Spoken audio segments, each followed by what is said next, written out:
with a drive out to right field, tracking, going, gone! A grand slam home run for Pedro Martinez.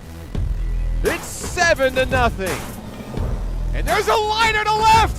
It's gonna tie the game. Rich Thompson's gonna wheel it around, and the Nighthawks are gonna win this game. McClure will score, and the Nighthawks are gonna walk it off here at home. They'll win it 5-4.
It's a beautiful day for baseball deep in the heart of Arkansas. We're live for day 3 of the NJCAA Region 2 Baseball Tournament presented by National Park College. And special thank you to our host for the tournament, Majestic Park, here in Hot Springs. Good morning once again. I'm Mark Oliver with National Park College. Today's tournament is brought to you by the following sponsors: by Hot Springs National Park, Arkansas, America's First Resort, by Harbor House Prevention Services, and RAD, Rise Above Alcohol and Drugs. The Region 2 tournament is brought to you by Arkansas Blue Cross and Blue Shield, Arkansas's largest health insurer. Also by Kavanaugh Hyundai in Hot Springs.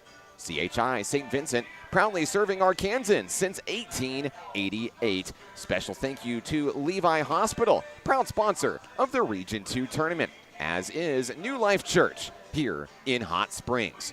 We'd also like to say a special thank you to the Arkansas Travelers Youth Foundation, the official team charity of Arkansas Travelers Baseball. Last but certainly not least, Armor Bank. Simplify your banking today with Armor Bank in Hot Springs. If you would like to support the Nighthawks or the Nighthawk Network this season, you can do so by visiting us online at np.edu/athletics. Day 3 of the NJCAA Region 2 tournament. We are still flying high. Here's the slate of games for today. We begin with an elimination game. ASU Mountain Home will host the National Park College Nighthawks. Here in our opener, it's an all-Arkansas matchup here where the Trailblazers won their regular season series 3-1. Coming up at 1 o'clock today, NOC Enid takes on Murray State College. It's another elimination contest, all Oklahoma. Enid and Murray State at 1 o'clock. Coming up at 4 o'clock today, it's the winner's bracket, the last 2 teams who are unbeaten. It's a rematch of the Region 2 title from a year ago, NOC Tonkawa and South Arkansas College.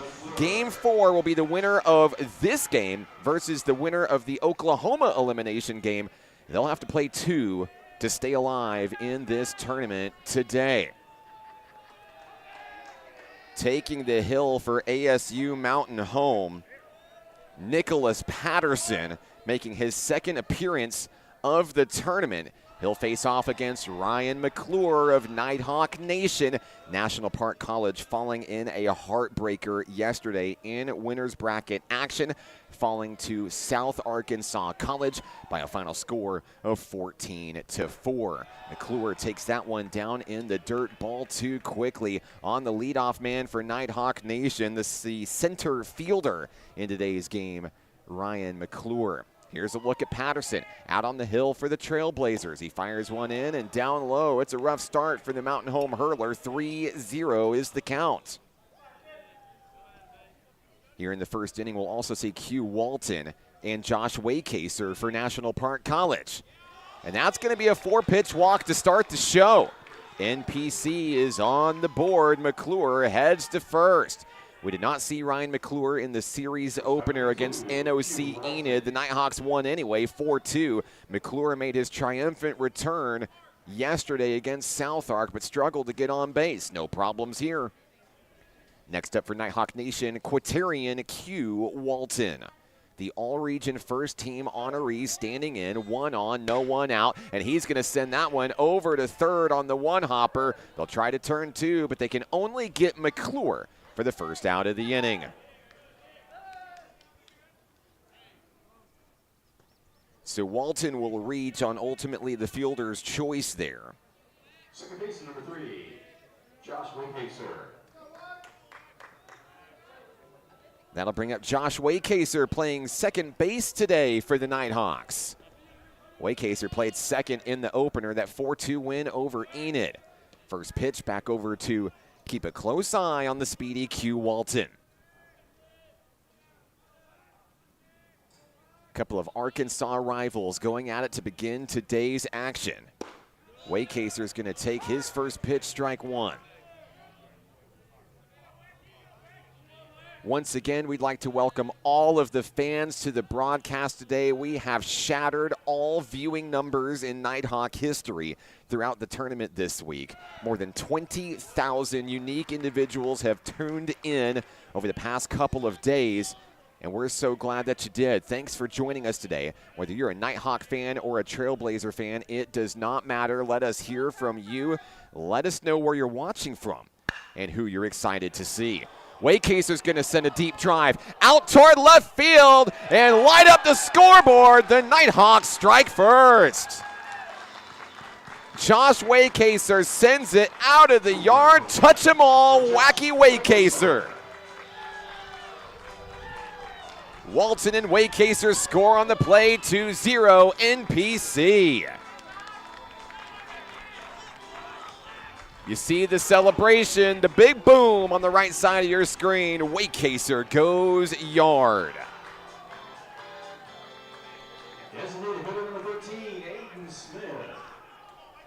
Next up for the Nighthawks, Aiden Smith looking to try to keep the momentum rolling. A 2-run bomb for Waycaser.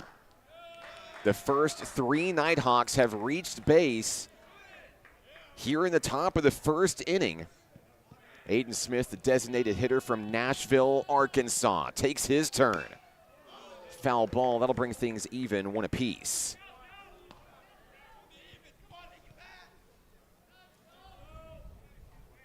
Nighthawk superfan Gilbert is on the broadcast. Want to say hello to you. Had a chance to see Gilbert yesterday, chat with him a little bit. Hope to see you back at the ballpark soon. Jen Price Bedwell in NWA today, cheering from Northwest Arkansas. Glad to have you with us as well. Wouldn't be a Nighthawk Network broadcast without you. The count is 1-2 on Aiden Smith for Nighthawk Nation. Here's the pitch from Patterson, down in the dirt, 2-2.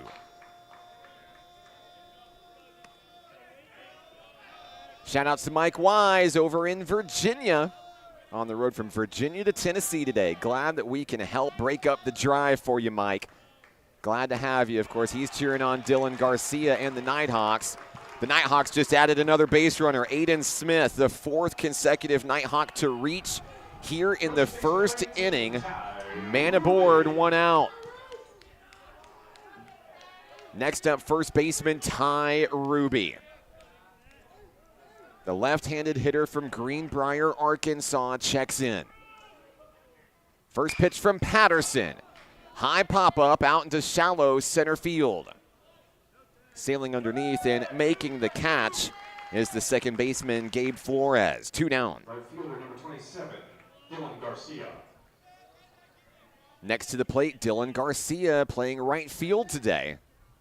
Batting with 1 on, 2 down. A 2-run home run from Josh Waycaser started the scoring for NPC. Garcia is going to take strike 1.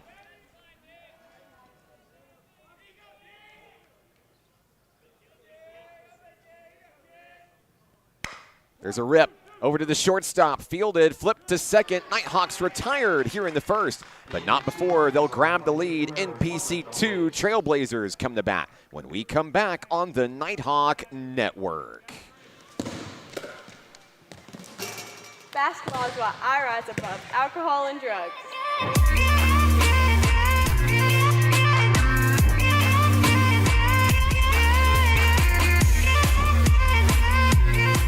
At Levi Hospital, we believe everyone deserves quality mental health care. Our outpatient behavioral health program offers personalized counseling and medication management for a range of conditions, including anxiety, depression, and trauma. Located in Hot Springs, Arkansas, we proudly serve Garland County and beyond. With individual and group therapy options, we're here to support your journey to healing. Visit LeviHospital.com today and take control of your mental health. Levi Hospital, healing mind and body since 1914. Into the bottom of the first inning we go. ASU Mountain Home will bat for the first time in this elimination game, and they will face off against Ian Holm of National Park College. Holm boasting a 6-4 record in his 14th appearance of the year, a 3.66 ERA, 71 strikeouts, second on the team for NPC, 51 2/3 innings pitched for Ian Holm today. Fun fact, my crew and I got to the ballpark roughly around, 7 a.m. or so today. Ian Holm beat us here.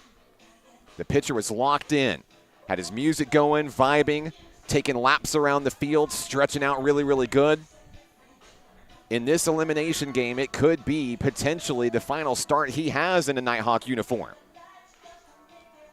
And you love to see how much it means to him whenever they show up at the ballpark hours early before the first pitch. Holm has been a big leader for Nighthawk Nation over the past couple of seasons, has dealt with a few injury woes in and out throughout his career, but has evolved into a big leader in the rotation for this team this season.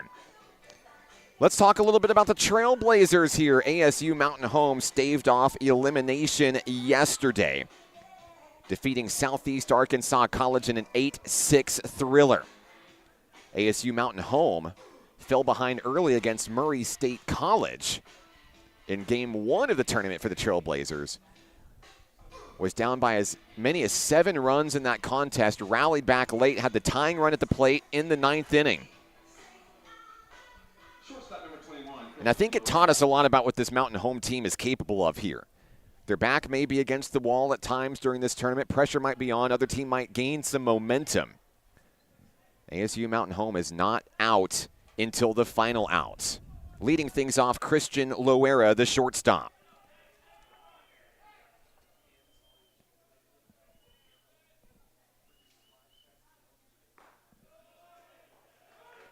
First pitch is going to be a strike to Loera.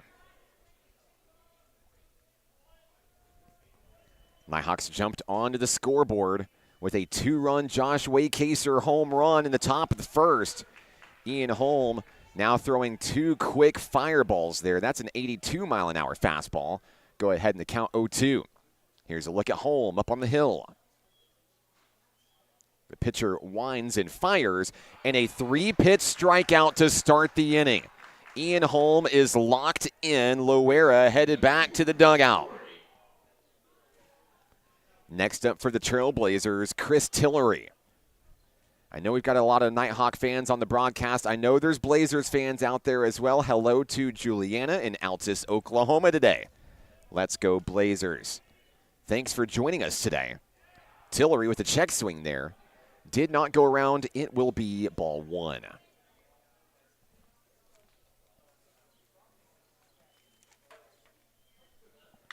There's a connection out towards center field, and the catch is made. Ryan McClure reels it in for out number one. Or out number two, excuse me. First baseman number 7, Reese Barriola. Back-to-back outs here.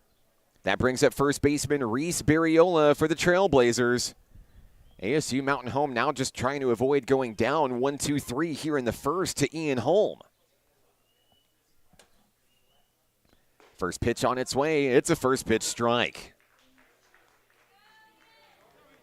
Great crowd on hand here at the ballpark today. Lots of Nighthawk blue and a lot of Trailblazers fans as well, making the drive down from north central Arkansas. If you love nature, it's a beautiful drive from Baxter County to Garland County. There's a deep shot out towards right field, and Reese Barriola is going to light up the scoreboard. He'll hit it over the scoreboard, and ASU Mountain Home answers with a homer of its own. A 2-out fastball over the scoreboard. The lead is cut in half. Barriola rounding third, coming on in. And that is exactly the kind of ball game we expect to have here, ladies and gentlemen.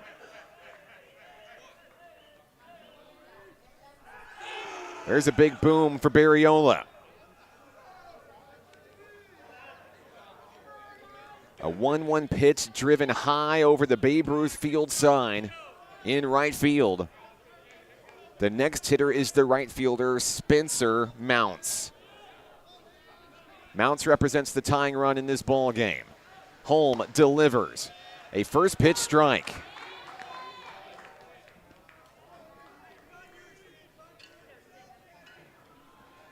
Holm wastes no time in between pitches. That one a little high.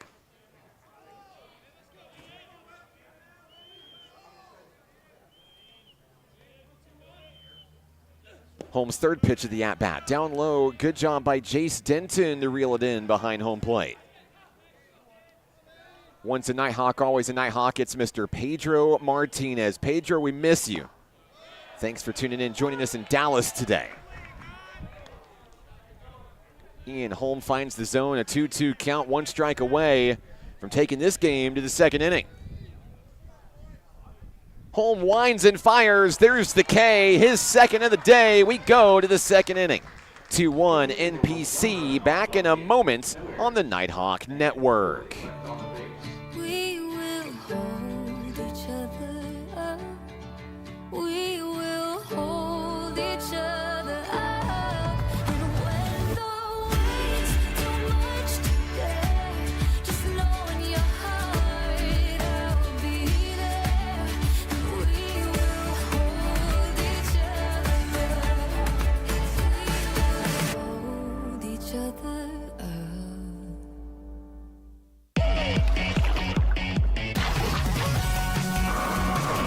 Hot Springs was built on water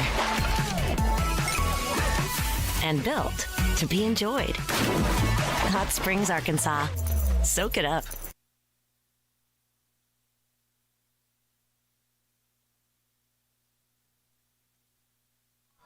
The Nighthawks come to bat in the top of the second inning. 7, 8, and 9 hitters due up. Justin Mitchum, Jace Denton, and Cam Landy.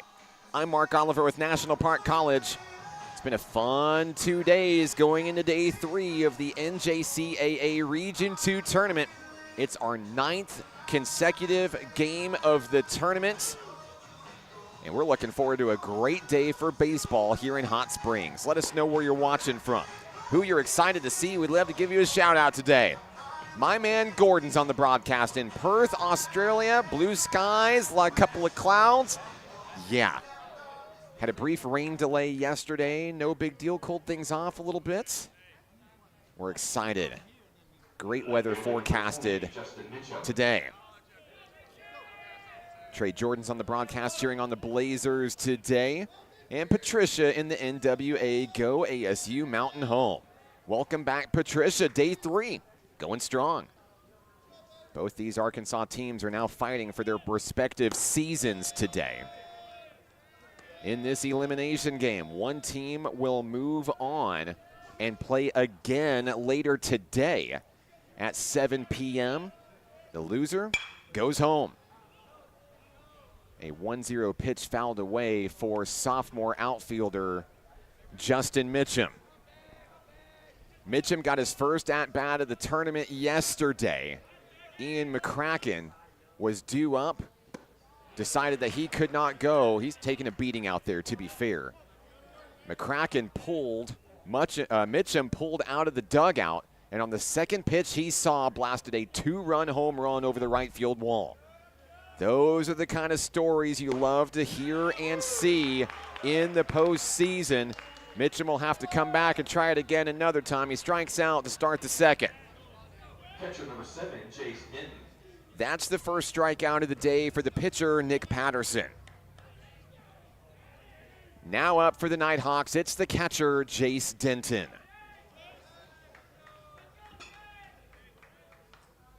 Patterson has the one he wants. Pitch on its way and a swing and a miss. Strike one on the first offering.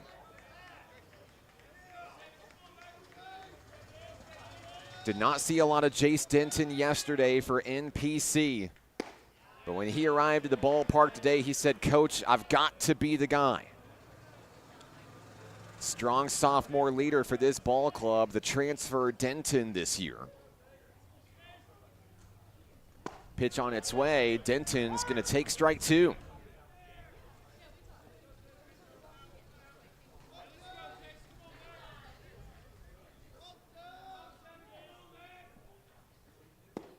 Down in the dirt, 2-2.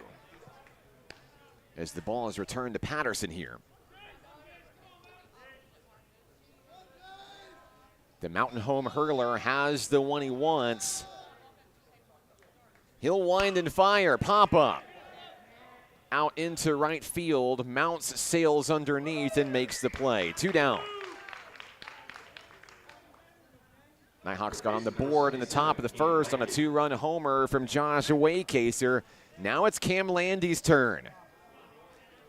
The freshman speedster batting in the 9-hole in this Nighthawk lineup. Looking to deliver a surge to this offense. 1 hit apiece for each team today. Landy right up the middle. That one broken up by the pitcher's glove. Throw over to first. Landy is out.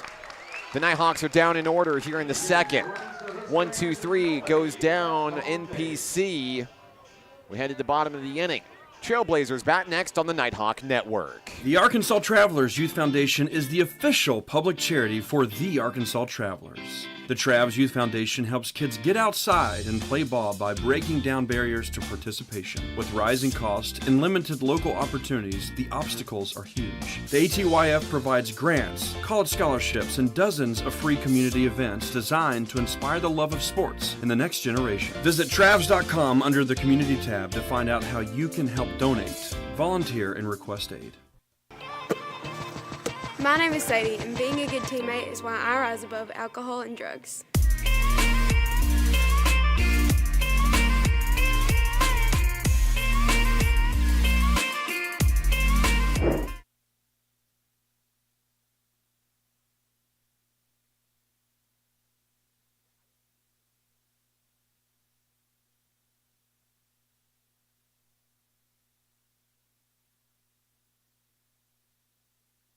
It's the bottom of the second inning in our opener here in Day 3, ASU Mountain Home and National Park College right here on the Nighthawk Network.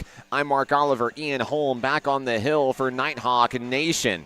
Home runs have been the story early in this contest. A 2-run blast for Waycaser for the Nighthawks. Solo home run for Reese Barriola to cut into the lead. Glad to have you with us today. I'm Mark Oliver. Keep those comments coming. Let us know where you're watching from, who you're excited to see. Brad and Karen Rates, true story, they are here in the stands.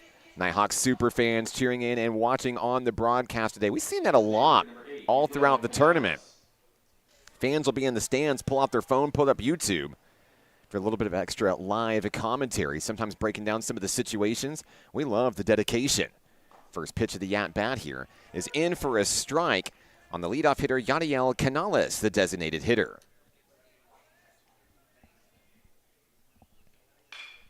Canales will swing at that one, connect over to the shortstop, Q Walton. Throw to first, Ruby makes the play, one away.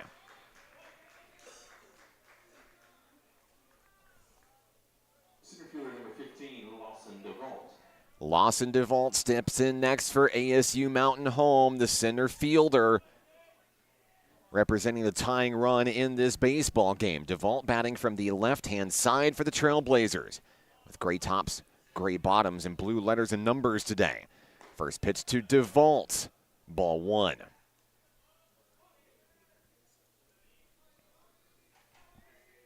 Ian Holm resets on the hill for the Nighthawks. He'll wind and fire. Just missing outside. 2 balls, no strikes.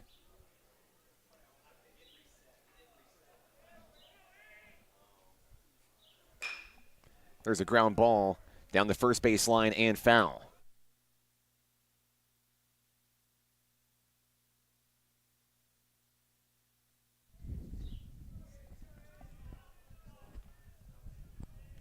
Two balls, one strike after that foul ball. DeVault looking to straighten things out for the Trailblazers. Down in the dirt, 88 miles an hour off the arm of Holm.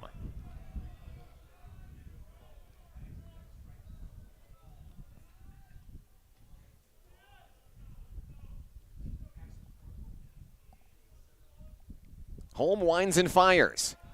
That is strike 2. DeVault thought he had ball 4. The Nighthawk fans with a roar of applause here. The count goes full on the center fielder. Holm looking for strikeout number 3. On its way and launched out to center field. That ball is down. They couldn't get to it in time. McClure turned on the Jets. It just was not enough. DeVault will reach with a base hit. A full count payoff pitch planted into left center field. The tying run for the Trailblazers is on base. Next up for ASU Mountain Home, the catcher, Cade Collins. First pitch to Collins. Low and away, ball 1. It's our first time seeing Collins in the tournament. Collins batting .212 this year. 7 hits, 7 runs scored. 3 driven in. There's a ground ball over to third. They'll try to turn 2. Walton makes the play. Ruby makes the play. Double play. Second inning is in the books. Nighthawks are going to take the lead into the third inning. 2-1 right here on the Nighthawk Network. Hot Springs was built on water and built to be enjoyed. Hot Springs, Arkansas. Soak it up. We will hold each other up. We will hold each other up. And when the weight's too much to bear, just know in your heart I'll be there. And we will hold each other up. Hold each other up.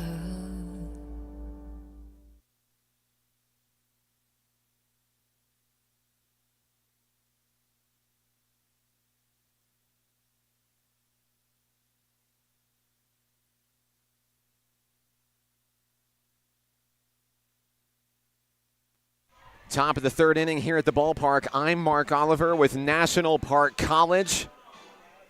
Glad to have you with us today. It's been a good one so far. A couple of homers in the first inning have defined things early.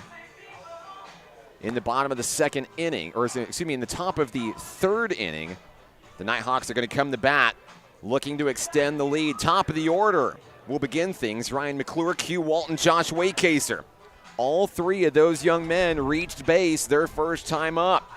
A walk for McClure, a fielder's choice for Walton, and a 2-run home run for Josh Wacky Waycaser.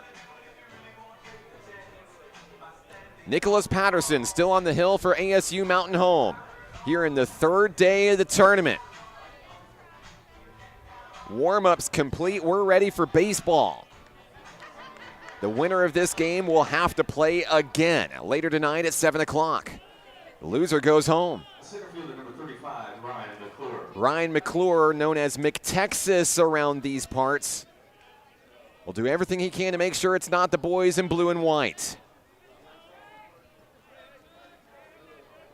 Patterson at the ready. Has the one he wants from Collins, his catcher. First pitch on its way. Strike one to McClure.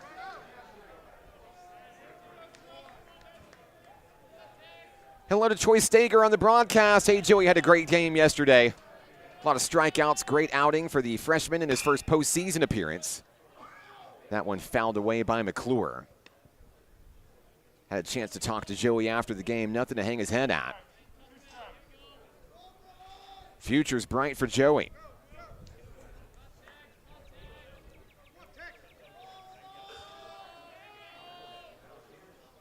Pitch on its way, that one low and away. Good eye, Ryan McClure.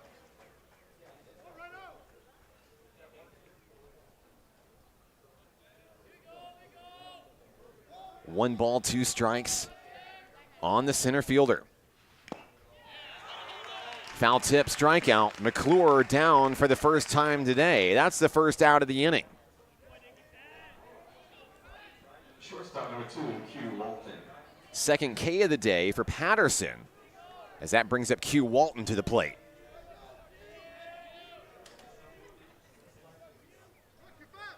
Patterson gets the sign out on the hill, 1 out, no one on. Walton swings for the fences, comes up empty. Q Walton, the team leader in home runs this season. The program's all-time leader in triples and stolen bases as well. He's had a season to remember in his sophomore campaign for the Nighthawks, tying the single-game hits record with 5, tying the single-game doubles record with 3. Against Sea-Ark on sophomore day, he tied the single-game homer record with 3 in a game.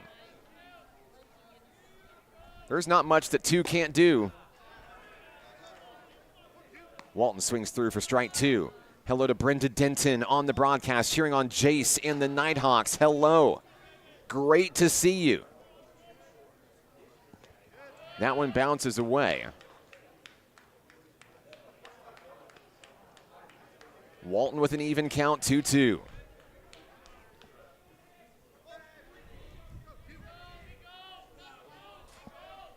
Patterson delivers, and there's a chopper. That's awkwardly hit. Walton's got the Jets. Safe. Walton beats out the throw. That's a 1-out single for NPC. Second baseman 3, Josh Wakehaser. Walton reaches for the second time today, and NPC may be asking for a little bit of deja vu here. Last time Wakehaser came to the plate, he delivered it over the right field wall. The Nighthawks could blow this game wide open if he can do it again. First pitch to Wakehaser. He thought about it, fouled it away.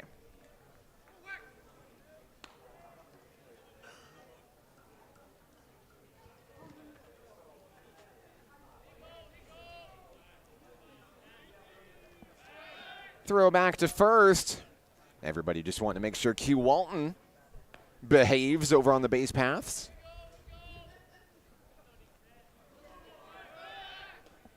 Another throw back over to first. Walton back safely.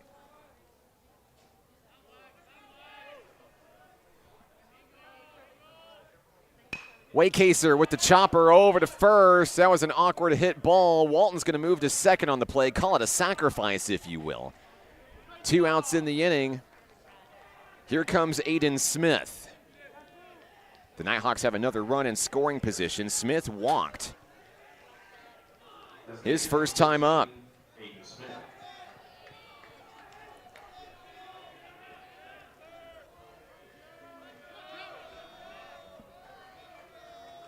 They call him Joe Random here in Nighthawk Nation. Aiden Smith takes ball 1 outside.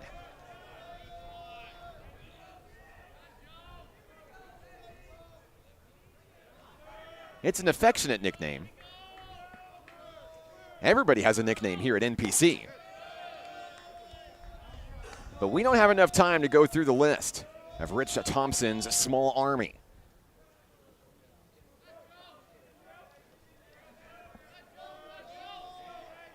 Patterson checks the runner.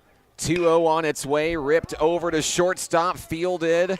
Throw over to first is going to take care of NPC in the third. Walton left stranded in scoring position. We go to the bottom of the inning. 2-1 ball game, Nighthawks on top. Football is why I rise above alcohol and drugs.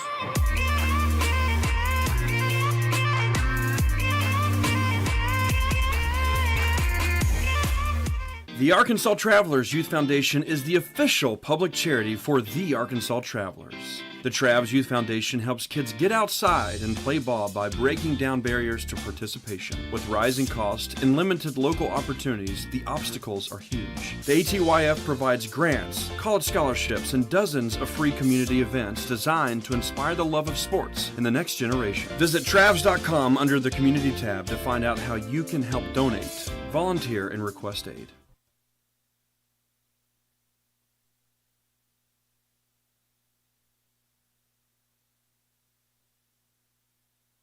Bottom of the third inning here at the ballpark. I'm Mark Oliver with National Park College. The Nighthawks lead at 2-1 here in the bottom of the third with the Trailblazers due up, and I'm joined by a very special guest. We've got a saying around here around National Park College, once a Nighthawk, always a Nighthawk, and I know you're wearing different team colors these days. Mr. Chris Coble joins us on the broadcast. Chris, so glad to get you on the mic. It's been a long time coming in this tournament. How are you, man? How are things? Doing well, doing well. It's been fun down here in Hot Springs, up here in Hot Springs with the regional tournament, helping Rich put the tournament on with Alan Foster. It's been great. It's been great to be back, seeing some National Park faces that I haven't seen in a while, and doing really well. We've seen some really great baseball games over the first 2 days of the tournament, some absolute nail-biters, lots of great offense, long home runs, pitchers, duels. I mean, literally everything that you could ask for, I think, in this tournament we have seen, Chris. And, you know, these days I know that you've got a very big responsibilities over at SAU Tech down in Camden. Tell me how you and Dr. Jerry Thomas are doing these days. We're doing well. You know, Dr. Thomas, we talk all the time, and, you know, one of the things that he asked me to do is when we found out National Park had the tournament is help out all we can, and, you know, that's one of the reasons I'm here. Yeah, we love Dr. Jerry Thomas, of course, the same situation, once a Nighthawk, always a Nighthawk. You know, fun fact, I've been here at NPC now 8 years, and it was Dr. Jerry Thomas who made the decision ultimately to answer an email, bring me in, watch a mixtape, take a chance on a young Hot Springs native to come be the voice of National Park College Nighthawk Athletics back in 2017. I will forever be indebted to Dr. Jerry Thomas. And I see him a lot. Of course, he shows up at basketball games and stuff, and he's well-loved here in the NPC campus community. And tell me a little bit more about your role now with SAU Tech. What is it? Tell me about all the hats that you wear for the Rockets these days. You know what's nice about junior college? You're always wearing several hats. So I'm the Associate Vice Chancellor for Student Services, and my responsibilities are Admissions and Athletic Director. Which I have a full load. So yes, you do. Of course, obviously, Coach Rich Thompson for NPC, athletic director and head baseball coach. You know, you may have to like walk a day in our shoes sometimes on the NJCAA level, on the higher education level. So many hats here, but no matter what, top to bottom, I'm sure the same is for SAU Tech as it is for National Park College. Top to bottom, no matter what your role is, no matter how big or small, it is full of passionate people that are simply just dedicated to doing something great for their campus community, for the students they represent, for the student athletes they represent, helping people build bigger and brighter futures. yes, and that's one of the most rewarding things about working at a two-year college, giving kids chances that they may not have had at the four-year university and see them grow, watch them graduate. you know, this is my favorite time of the year with regional tournaments, and watching kids walk across the stage at graduation is always a special moment during the spring too. You're absolutely right. That's what it's all about. Of course, NPC's graduation is tomorrow morning. As the crow flies, I don't know, a mile and a half away from here, not super far away. And that's what it's all about. Baseball is just an added bonus, but the academics, building that career, getting that education so that you have a life after baseball, and a very fruitful one at that. One out here in the bottom of the third inning. That is Keenan Hunter, a former Nighthawk himself, as he gets the walk down to first base against Ian Holm for NPC. Top of the lineup back up for ASU Mountain Home. Christian Loera, the shortstop, comes to the plate 0 for 1 with a strikeout today. So, Chris, I'm sure that you've got lots of stories from your time here in Nighthawk Nation. Tell me about maybe a fun moment, fun memory that you had in your time walking the halls and the campus there here in Hot Springs. Oh, there's so many, because I was also a Laker, and I was a baseball player on the Laker team. Yes, sir. Back in the 90s. So it's real special. National Park has a special place in my heart. Being also a Hot Springs native also helps.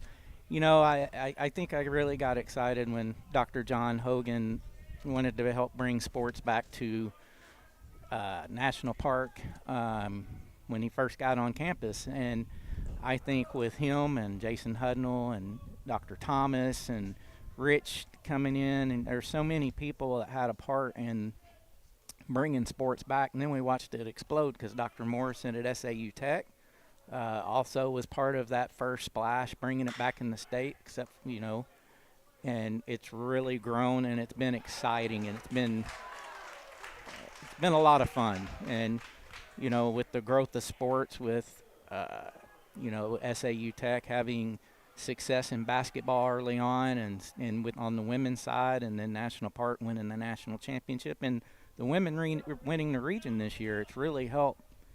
It's put Arkansas back on the map for athletics, for sure. You're right. Of course, NPC, you remember the Laker days for GCCC, Yep. Garland County Community College, and athletics went away, and now the Nighthawk Nation is here. It's been, I don't know, we're in year number 8 or so with the Nighthawk branding here.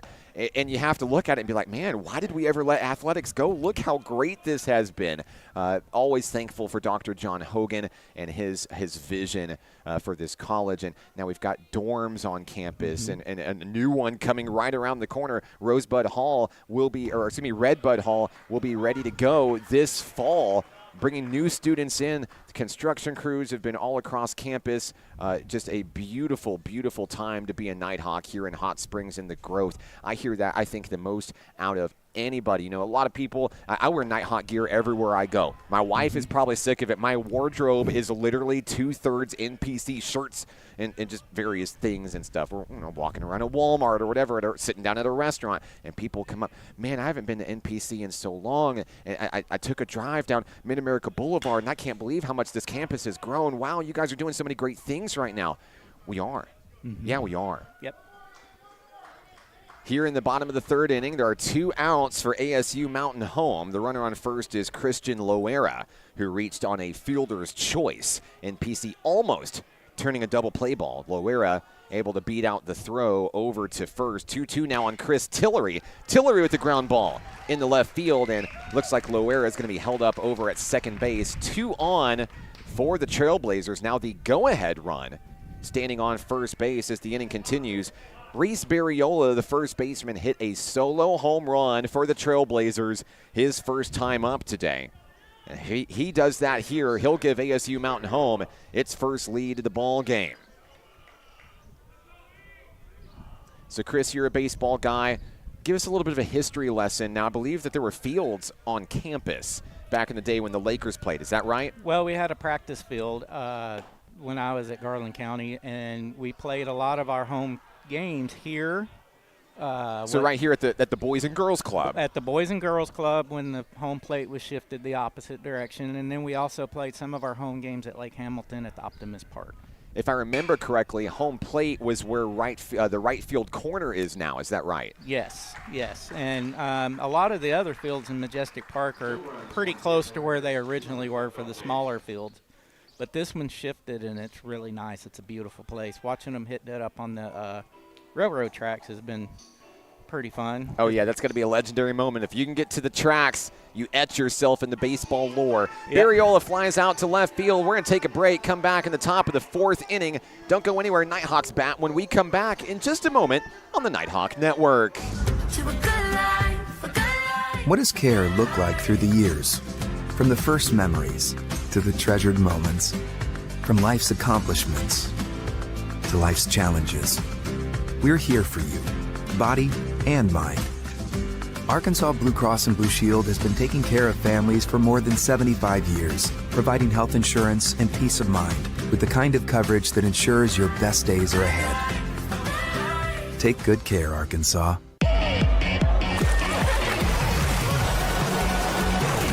Hot Springs was built on water and built to be enjoyed. Hot Springs, Arkansas. Soak it up. Top of the 4th inning here at the ballpark. I'm Mark Oliver, joined by Chris Coble of Southern Arkansas University Tech. 2-1 ball game on our hands here. NPC looking to extend its lead over the Trailblazers. They'll have the 5, 6, and 7 hitters due up. Ty Ruby, Dylan Garcia, and Justin Mitchum. Chris, something else I wanted to get to, of course. I know that your time wearing a Nighthawk gear is over. But something that's still kind of long-lasting from the Chris Coble days, the Coble Court over across in the parking lot, over across from the Fisher building. Of course, that's where I call home the days I'm actually in my office, which is pretty rare this time of the year. But I get to look out my window, and I'll see student athletes, you know, maybe some of our soccer players, especially our soccer players, love to go out there and play pickup basketball. But just going out there into the parking lot and just enjoying themselves, getting some sunshine, getting to play a little bit of pickup basketball out there, enjoying nature as it is intended. What a really cool installation that we have there in Nighthawk Nation. Yeah, my family decided to do that for the history, teaching in Garland County. My family has over 100 years total experience in changing kids' lives. That's incredible. One of the things that we wanted to do was give back to the students of Garland County. Ty Ruby starts things off for NPC here in the 4th inning. The first baseman popped up to second. His first time up today. He's facing off against Nick Patterson for ASU Mountain Home. Did he go? Yes. Third base umpire says yes. Count now 2-2. Ruby, the freshman, the former Greenbrier Panther, now calling Hot Springs his baseball home. Swings through, strike 3, Ruby down. That's the 3rd strikeout of the day for Patterson.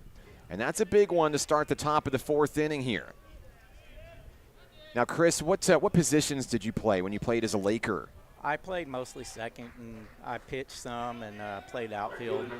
We had to shift depending on who was pitching.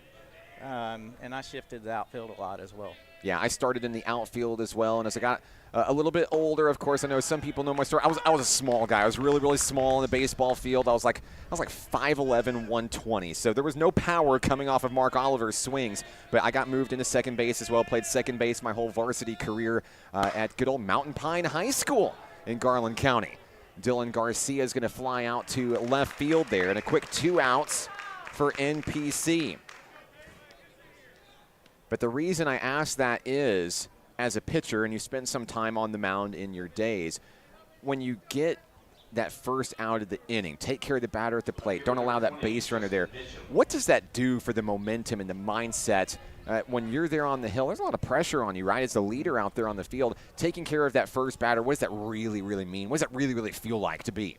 It's a confidence builder, and it can change the whole aspect of the inning. It doesn't matter if you're in baseball or softball. Getting the first out is one of the key aspects of the game, and you can change the whole momentum really fast.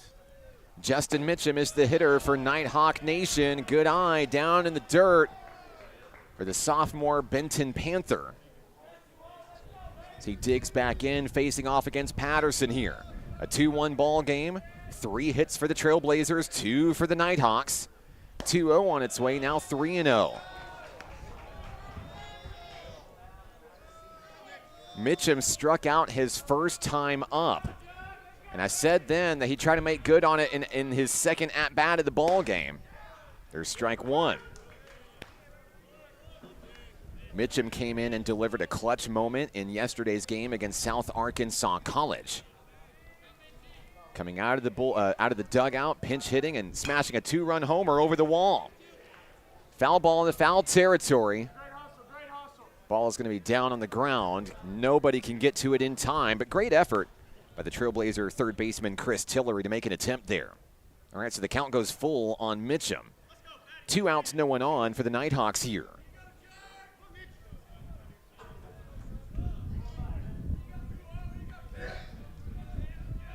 Breeze blowing in from left field. Payoff pitch grounded away, foul ball. Former Nighthawk Jaden Riles, one of the assistants for NPC these days, at the big snag in front of the Nighthawk dugout. Should Mitchum reach, Jace Denton waits in the wings in the on-deck circle. Ground ball on a 2-hopper over to the second baseman. The play is made, and the Nighthawks are retired.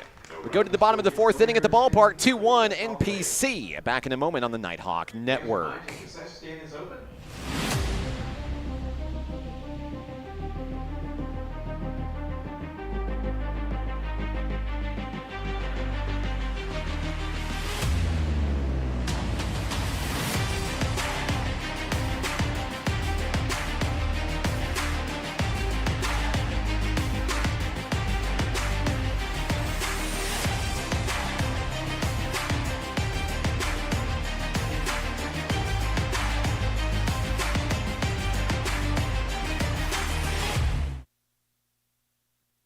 Back in action here at Majestic Park. Ian Holm takes the hill for National Park College.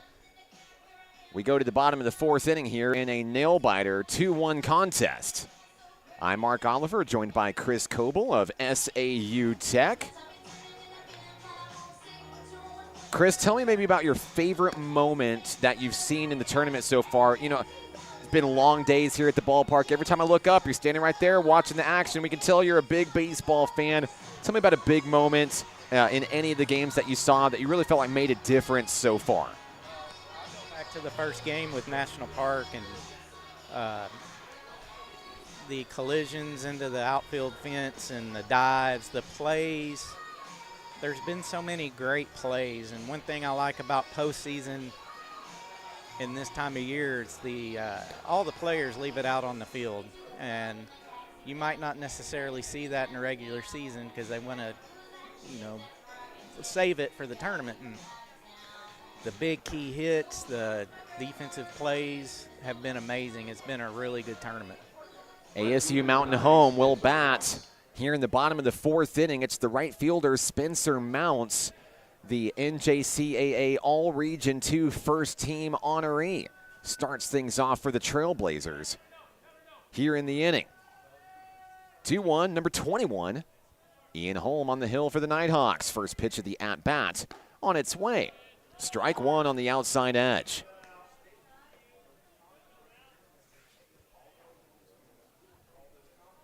Holm getting the sign from his battery mate Denton. There's liftoff out toward left field. Sailing underneath, Justin Mitchum makes the grab, one away. That's a big out there if you're NPC taking care of the power hitting Spencer Mounts. 1 out in the inning. Designated hitter number 8, Yadiel Canales. Yadiel Canales is the designated hitter for the Trailblazers. He grounded out to Cam Landy, his first time up today. Ian Holm begins the at-bat here. A swing and a miss, strike one. Great crowd on hand here at the ballpark. Nighthawk Nation and ASU Mountain Home represented well. Fans still making their way into the ballpark here. We're in game 1 of another 4-game stand here in day number 3. Be the final day of the tournament where we have 4 games in one day. As we look to eliminate a few more teams out of contention before it's all said and done tonight. Coming up in Game 2 today, another elimination game, NOC Enid will take on Murray State College in an all-Oklahoma showdown. Home delivers down in the dirt. That's ball 2. Count is 2-2 on the DH. Canales.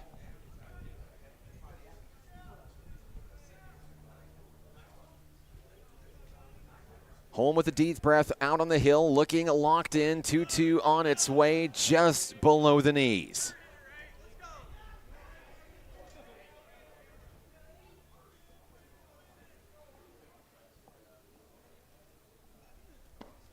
And the payoff pitch will go the Trailblazers' way. It's a walk. And a one-out base runner for ASU Mountain Home. Canales will reach for the first time in this ball game. Tying run now on first. Lawson DeVault is the hitter for ASU MH. He singled his first time up back in the second inning.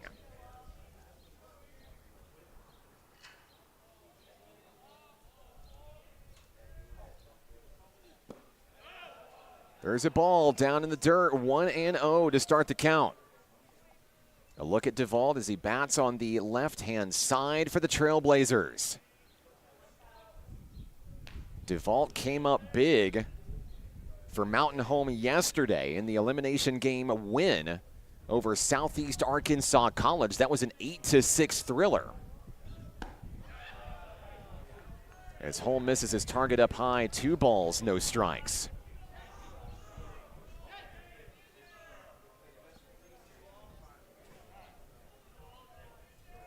Time is called, and now a meeting on the hill. Denton wanting to talk things over with Home.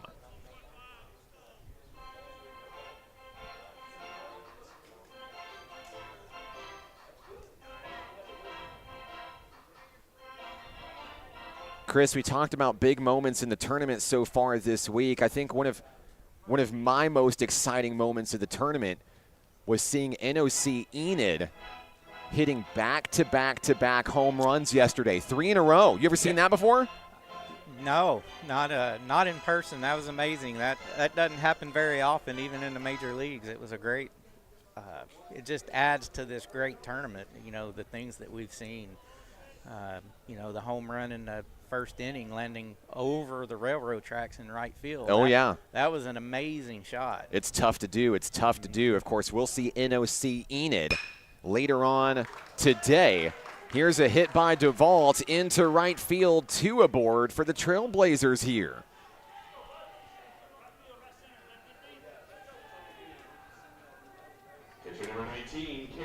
Yeah, I think I've seen 3 home runs in a row, maybe like on an ESPN highlight in the MLB. I've never called one for sure.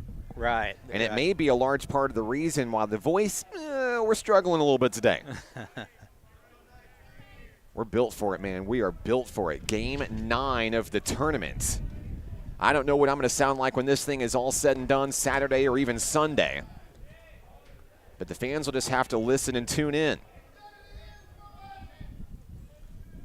The count is 1-0 on Cade Collins, the catcher. Canales, the runner, on second. DeVault on first for Mountain Home.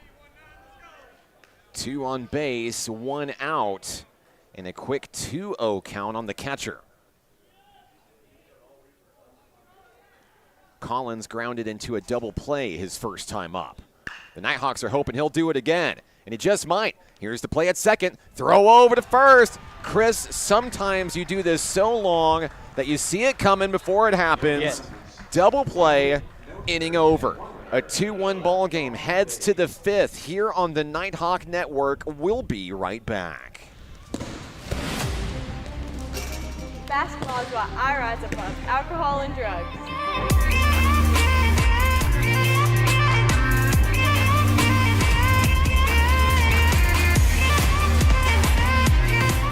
At Levi Hospital, we believe everyone deserves quality mental health care. Our outpatient behavioral health program offers personalized counseling and medication management for a range of conditions, including anxiety, depression, and trauma. Located in Hot Springs, Arkansas, we proudly serve Garland County and beyond. With individual and group therapy options, we are here to support your journey to healing. Visit LeviHospital.com today and take control of your mental health. Levi Hospital, healing mind and body since 1914.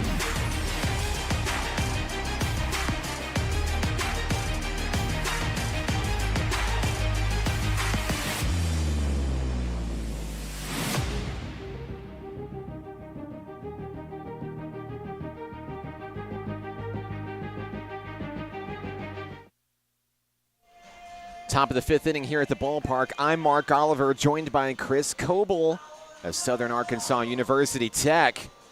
We've got a great ball game on our hands here. 2-1 NPC. Back on the hill for the Trailblazers, it's Nicholas Patterson. He'll get set to go to battle against the 8, 9, and 1 hitters. For National Park College, we expect to see Jace Denton, Cam Landy, and Ryan McClure. Want to say hello to all of our fans on the broadcast. Shane is cheering on ASU Mountain Home. Glad to have you. Laura Garcia is in Rockwall, Texas, cheering on Dylan and the Nighthawks today. For all of our fans out there, maybe you're joining us for the first time. Maybe you've been with us all week long. Let us know where you're watching from, who you're excited to see. We'd love to give you a shout out on the broadcast today. Lots of baseball on tap here on your Friday. And if you're local, grab that laptop, grab that iPad, grab your phone. Tell your boss you're sick or you're dead or whatever. Come out to the ballpark, see some baseball. Start your weekend off right. It's a beautiful day out here. It really is. Light breeze blowing, not too hot, sun shining brightly, and those gray clouds we saw yesterday, well, they're nowhere to be found today. The batter is Jace Denton, the Nighthawk catcher. He'll swing and foul that one away. 1 ball, 1 strike. 2 hits for the Nighthawks, 4 for the Trailblazers today. NPC trying to pad a 2-1 lead. Denton's going to deliver. A high fly ball out to left field. It'll hang in the air. The catch is made out in left by the left fielder, Keenan Hunter. That's the first out of the inning. Denton down for the second time today. Third baseman Cam Landy will take his turn next. The young man from Perth, Australia, checks in. And Chris, while we mentioned Cam Landy, could you have ever imagined in your time walking the halls as a Nighthawk back in the day with the expansion of athletics? We've got a young man here from Australia. Of course, Rich Thompson is from Australia. That helps a lot. We've got soccer players from England, Germany, France, all across Europe. We had our first European men's basketball player this season, Daniel Smith from London, England. Nighthawk Nation and Hot Springs represented not only regionally and maybe, sometimes the surrounding states around Arkansas, worldwide. Yeah, and it's been amazing. And I've noticed that other schools in the region are also dipping into the Australian circuit, getting athletes, baseball and basketball, and it's been fun, getting to know these kids from all over the world. One of the things that I really enjoy, too, as Cam Landy strikes out here for out number 2, that'll bring up the top of the lineup with Ryan McClure coming up. One of the things I really enjoy in my role as sports information director is, I get to interact with these student athletes face-to-face. I remember going to announce the district the soccer tournament in Missouri. I think it was a season or 2 ago, and meeting some of these international student athletes, and they're so different than American-born kids. And I don't mean that in a bad way for all of our local U.S. guys, but they're so respectful and yes sir, and the way that their diets are different and their workout routines is different, and even interacting with like Cam Landy here for Nighthawk Nation, you can learn a lot about otherworldly cultures by just sitting down and taking a few minutes to chat with some of these guys. It's really eye-opening. It's really a fun educational experience. Yeah, it is, and and especially the kids from Australia or England and Europe, and you get into their accents and the way they present themselves is very respectful and also can be comical because you're laughing at the different and learning different cultures is really amazing, and it's great for a lot of kids to meet kids from all over the world. We'll go to the bottom of the 5th inning, 2-1 ball game. The Trailblazers bat when we return right here on the Nighthawk Network. Football is why I rise above alcohol and drugs.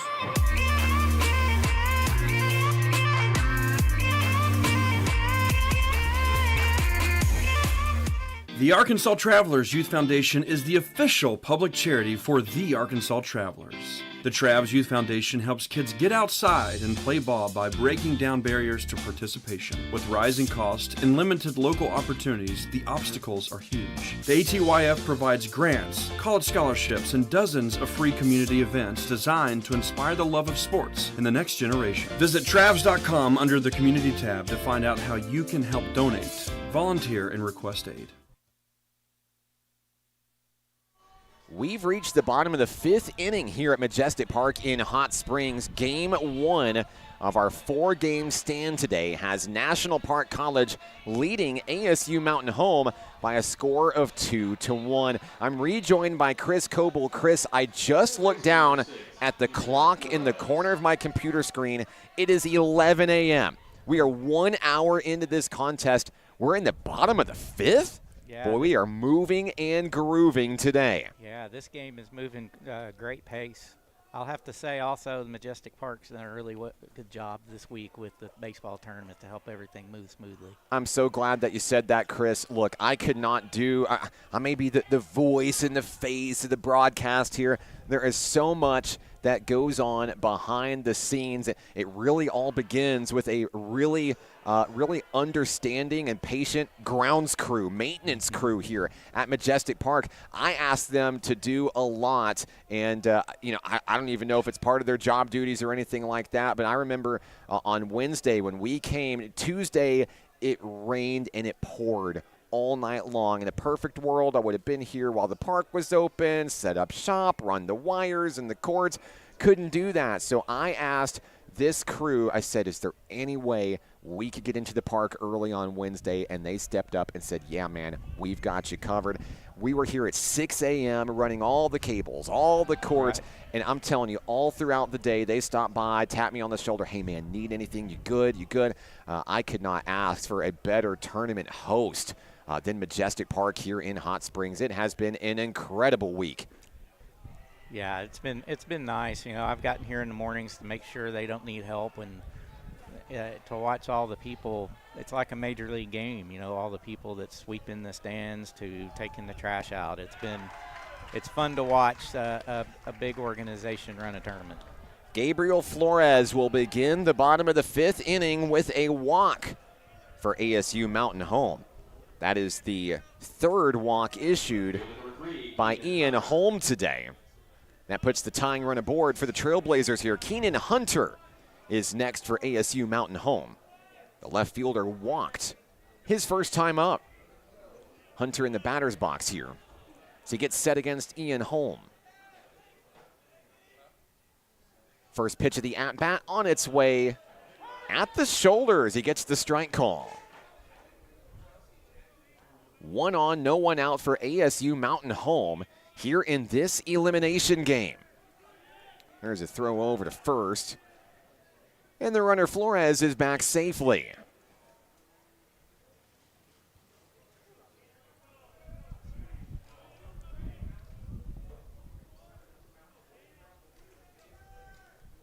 Here's the next pitch of the at-bat, a swing and a miss. Holm hits 89 on the radar gun there. And the count is 0-2 on Hunter.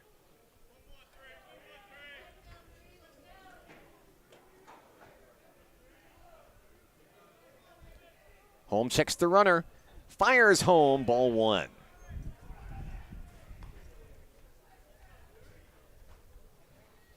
Hunter with a deep breath before re-entering the batter's box here. The number 9 hitter in the Trailblazer lineup, top of the lineup, due up next. On its way, there's a blooper out into right center field. It is all the way to the wall. They're going to wheel around a run. Play at the plate, not in time. Game is tied. Keenan Hunter delivers an RBI double. We're all knotted up at 2. Chris, that was a big hit for ASU Mountain Home, and it came from the absolute bottom of the order. The number 9 man, Hunter, delivered a hard hit ball there. If the wind wasn't blowing inward, you had to think that one may have even had the distance to go out of the yard and give the Trailblazers the lead. Yeah, definitely the wind knocked that one down some. And that's one thing I've been impressed with Mountain Home and National Park is never quit, and the clutch hits that they've had in games throughout the year that I've watched. Tie ball game. It is now officially anybody's ball game. The hitter is Christian Loera at the top of the lineup. He's got a strikeout. He's also reached on a fielder's choice today, looking for his first true hit of the contest. Always interesting to see how a pitcher responds after giving up a tying run or giving up the lead. Ian Holm looking to go to battle here. And there's a liner out into left. ASU Mountain Home may very well take the lead here. Hunter comes in to score. An RBI single. ASU Mountain Home now leads it 3-2. The first 3 hitters have reached for the Trailblazers, and there may be some activity brewing in the Nighthawk bullpen here. Here comes Coach Rich Thompson.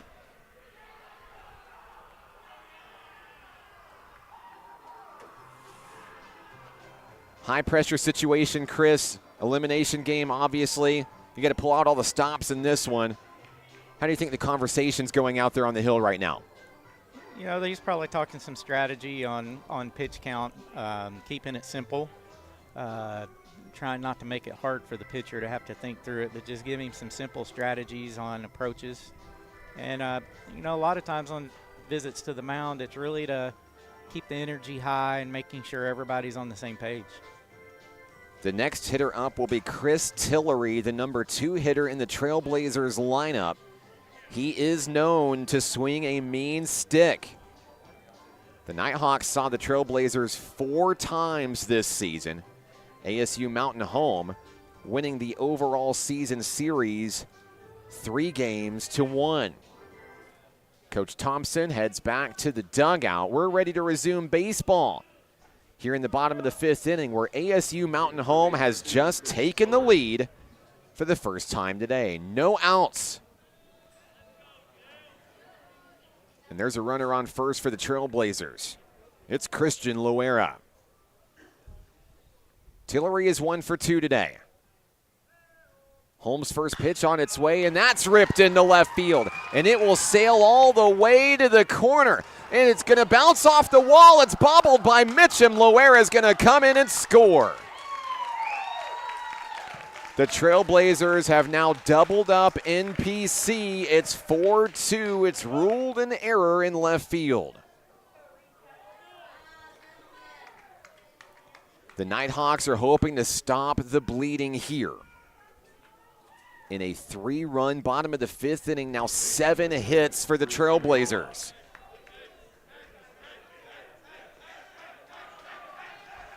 Tillery stands on second when it's all said and done. There are still no outs.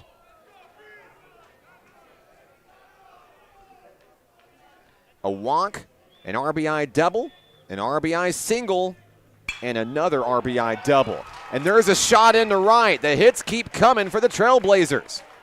Held up at third is Tillery as Barriola gets his second hit of the ball game. Runners on first and third here. It's hit number 8 for the Trailblazers. Holm looking to get it under control here. The hitter is Spencer Mounts.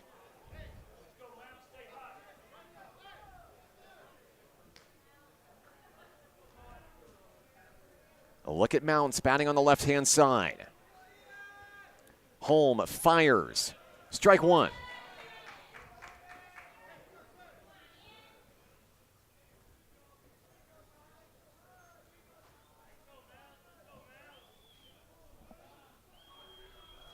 Holmes shakes the pitch, has the one he wants.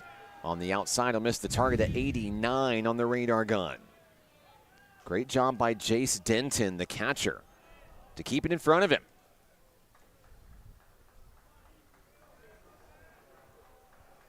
Here's the pitch, and it's right down the middle, right on the money for Ian Holmes, strike two. The comeback starts now if you're NPC looking to take care of business against the batter Mounts, who's 0 for 2 today. Runner's going to go to second. Ground ball foul, and that's going to make him go back. Barriola will retreat. It'll still be runners on the corners with a 1-2 count.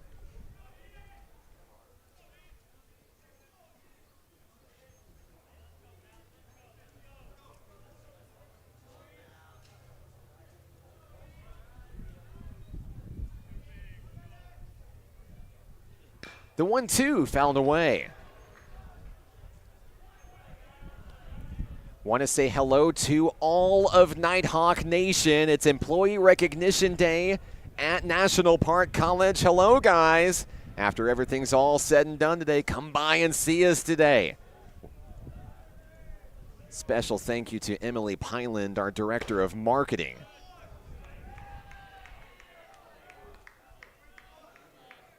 Keeping everybody informed on what is a great week here in Hot Springs.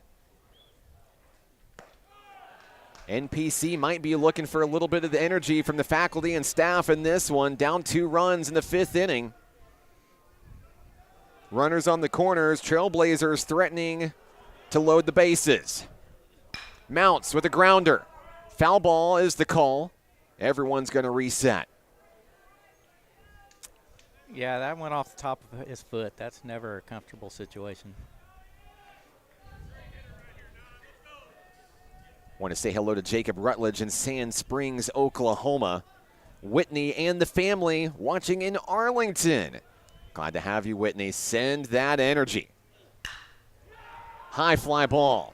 Left center field. McClure makes the grab. A run is going to tag. 6-2 Trailblazers. 1 out in the inning. Or it's going to be 5-2 Trailblazers.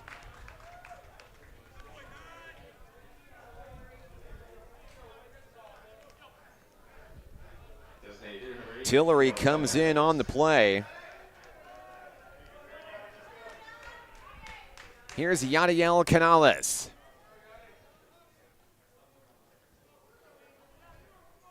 Reese Barriola, the lone base runner aboard for ASU Mountain Home. And a wild pitch reeled in by Denton.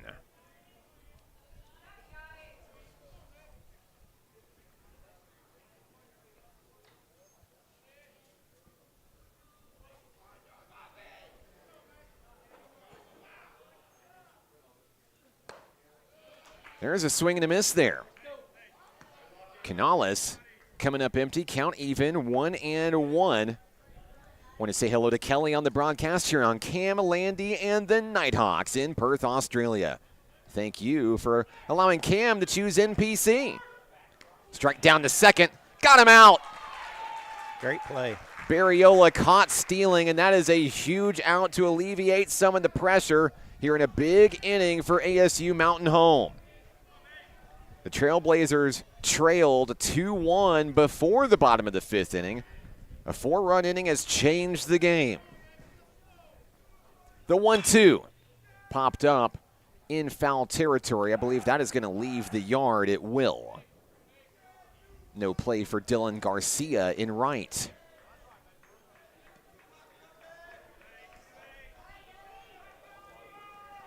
Canales continues to battle at home. Ian Holm looking to get out of the 5th inning here.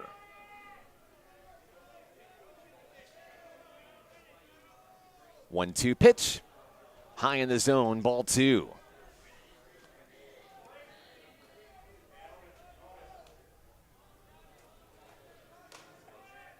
Twos on the board for the Trailblazers. Holm fires outside. The count is full. Bases empty, 2 outs, and a full count. Holm looking to slam the door on the DH. On its way. High fly ball left field. Mitchum sails beneath it, makes the grab. We're heading to the 6th. A 5-2 ball game. We're back in just a moment right here on the Nighthawk Network. What does care look like through the years? From the first memories to the treasured moments. From life's accomplishments to life's challenges. We're here for you, body and mind. Arkansas Blue Cross and Blue Shield has been taking care of families for more than 75 years, providing health insurance and peace of mind with the kind of coverage that ensures your best days are ahead. Take good care, Arkansas.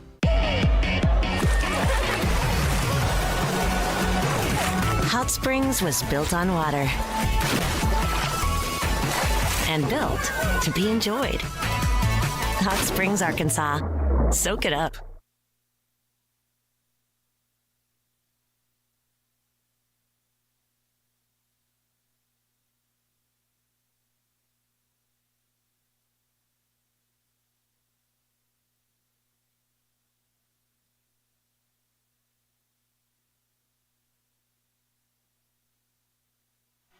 The 6th inning is here, and so are we. A 5-2 ball game. ASU Mountain home with the lead over in-state rival National Park College. I'm Mark Oliver with National Park College. Glad to have you along for the ride today. Let us know where you're watching from and who you're excited to see. We'd love to give you a shout-out on the broadcast today. 2, 3, and 4 hitters due up for the visiting team, National Park College today. Q Walton starts things off. Walton has reached on a fielder's choice and has a single today. He's looking to reach base for the 3rd time in this ball game. Back on the hill for the Trailblazers, Nicholas Patterson, who throws a first pitch strike. Nighthawks looking to battle back after a 4-run bottom of the 5th inning. Walton's going to jam that one over to the shortstop. The scoop, the throw to first. Walton retired for the first time today.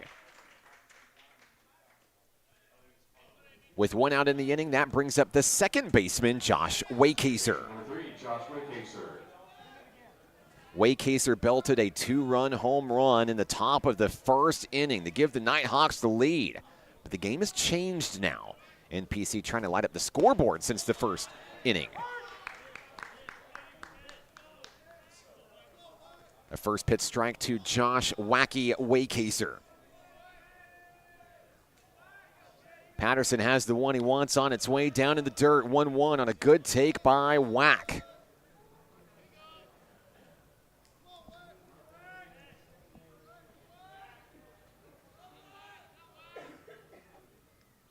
Next pitch on its way, fouled away. Into the parking lot. It's everybody's favorite secondary game here at Majestic Park, car dodgeball. Seen a lot of great baseball action on the field. We've seen a lot of great action off the field as well. Shout outs to all the windshields and dents and dingers that had a rough week this week. Tons of foul balls. The count is 2-2 on Waycaser. Patterson shakes a pitch, has the one he wants. On its way, the count is full. Waycaser looking to win the battle and reach base for the 2nd time in this ball game. The 3-2, ball 4. Nighthawks have a base runner. It all starts there if you're a Nighthawk fan. Get on and let the hitters do the damage. Waycaser with a 1-out walk. Here comes Aiden Smith. The 2nd-year Nighthawk DH. Walked his first time up, grounded out his 2nd time up. 1 out, 1 on for NPC. It's a first pitch strike from Nick Patterson.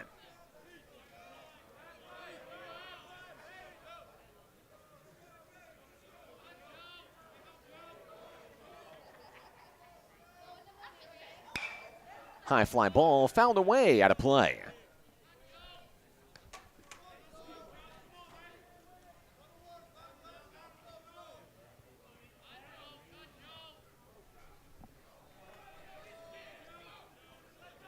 Patterson fires. That's a ball. The throw over to first is just in time for Waycaser to reach the bag again. The count is 1-2, and that one's taken to the shortstop. The ball is bobbled. The play at second completed. Smith safe at first. No double play. But there are 2 down in the inning. Runner on first is Smith. Ty Ruby comes home.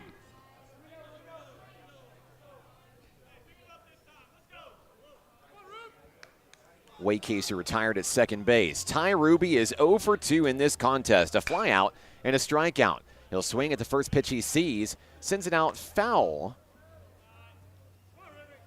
Spencer Mounts will retreat out in right field.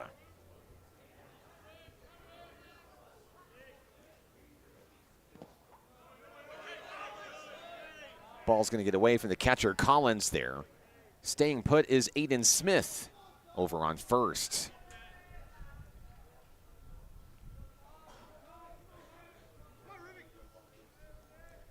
Patterson has the one that he wants. The 1-0. Liftoff. Out to right field. Mounts back at the warning track. Makes the grab. And the Nighthawks are done in the 6th.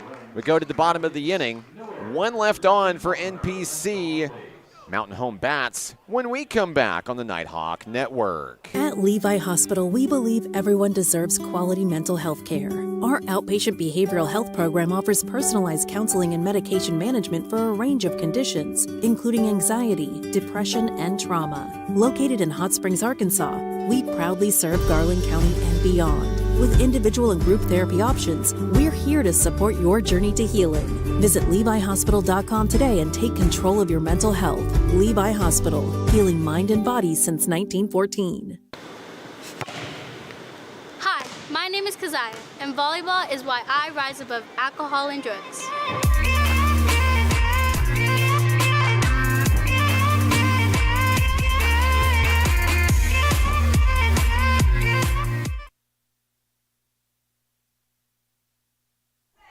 In the bottom of the 6th inning for Arkansas State University Mountain Home, we'll see Lawson DeVault, Cade Collins, and Gabe Flores. I'm Mark Oliver with National Park College. Glad to have you with us today. A new pitcher takes the hill for National Park College. For the Nighthawks, this is Jackson McDaniel, who steps in to replace Ian Holm. McDaniel was electric in Game 1 of this tournament as he helped lead the Nighthawks to victory over Northern Oklahoma College Enid in a 4-2 victory. The Nighthawks are hoping to continue playing today. A win today means playing again at 7 o'clock tonight. Losing means going home and calling it a year. McDaniel has had a year to remember. The freshman reliever for NPC brings a lot of heat, brings a lot of energy to this Nighthawk team. With their backs against the wall, they may need it here. Center fielder number 15, Lawson DeVault.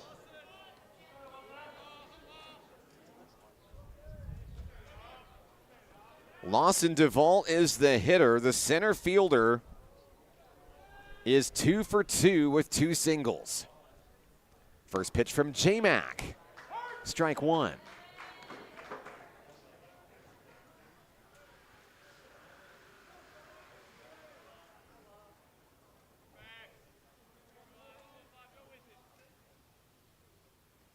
Another offering here. Ground ball over to second. Waycaser with the play. Flips it to first, and Ruby makes the play. 1 away.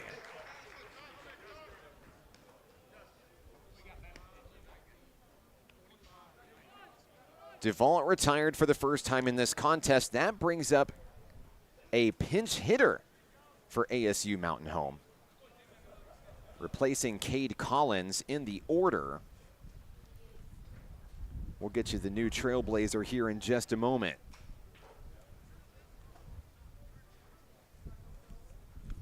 Pitch hitting number 25. Number 25, Tucker Kristen will be the hitter. The the sophomore from Chakota, Oklahoma.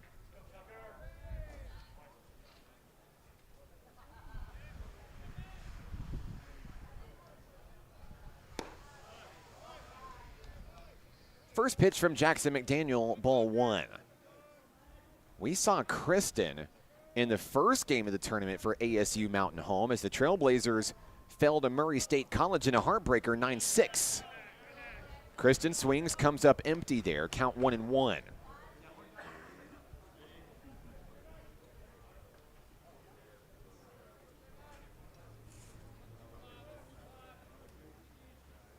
McDaniel winds and fires and induces the swinging strike.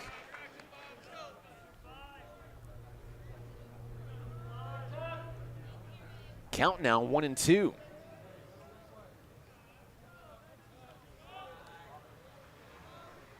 Pitch on its way and a little bit high. No chase from the hitter, Tucker Kristen.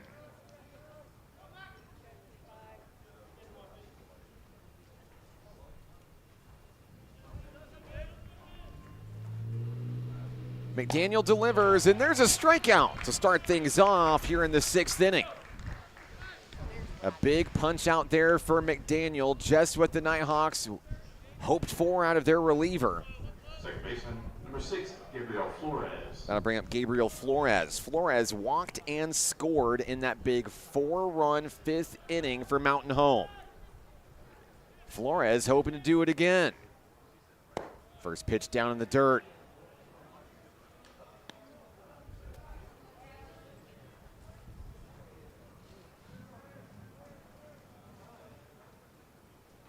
McDaniel with a deep breath. He winds and fires. Comebacker right up the middle and into center field.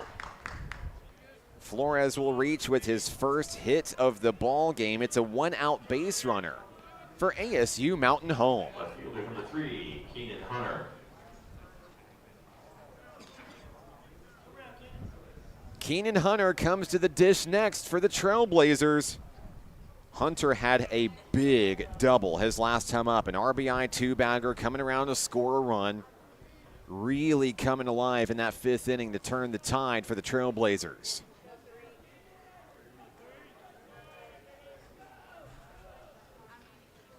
First pitch of the at-bat is strike 1.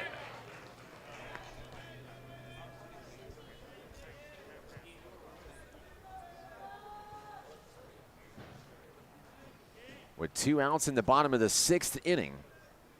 Hunter hoping to bring up the top of the order here, but he's down in the count quickly, 0-2.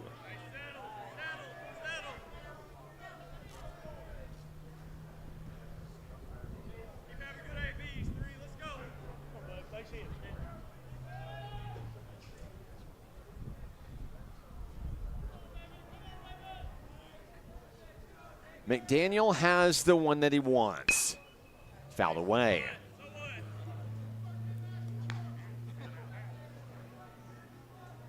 Fans getting excited about the next game up. NOC Enid is in the building, and Murray State College has just walked in the stadium. A big Oklahoma elimination game showdown coming up. First pitch scheduled for 1 o'clock today. Hunter sends that one deep to right field. It's over the wall. A 2-run home run. ASU Mountain Home extends its lead. Hunter touches them all. It's 7-2.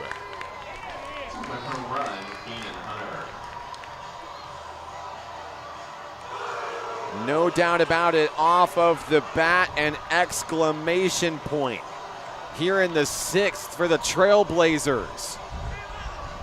Shortstop number 21, Christian Loera. And that brings up the top of the lineup.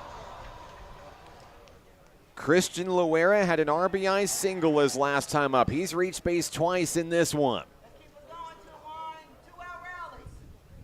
With 2 outs, McDaniel's pitch bounces in front of home plate.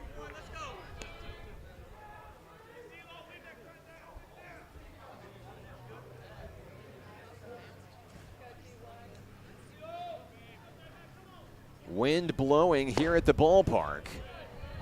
A heavy breeze as McDaniel finds strike one here.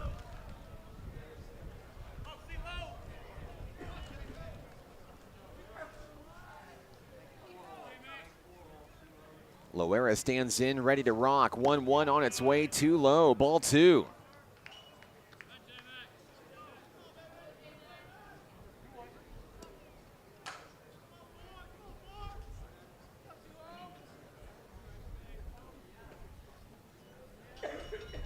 McDaniel fires. Ground ball to the shortstop. Q Walton to Ruby. That takes care of the Trailblazers in the sixth. We go to the seventh. A 7-2 lead for ASU Mountain Home. We're back in a moment on the Nighthawk Network. Hot Springs was built on water and built to be enjoyed. Hot Springs, Arkansas. Soak it up. What does care look like through the years?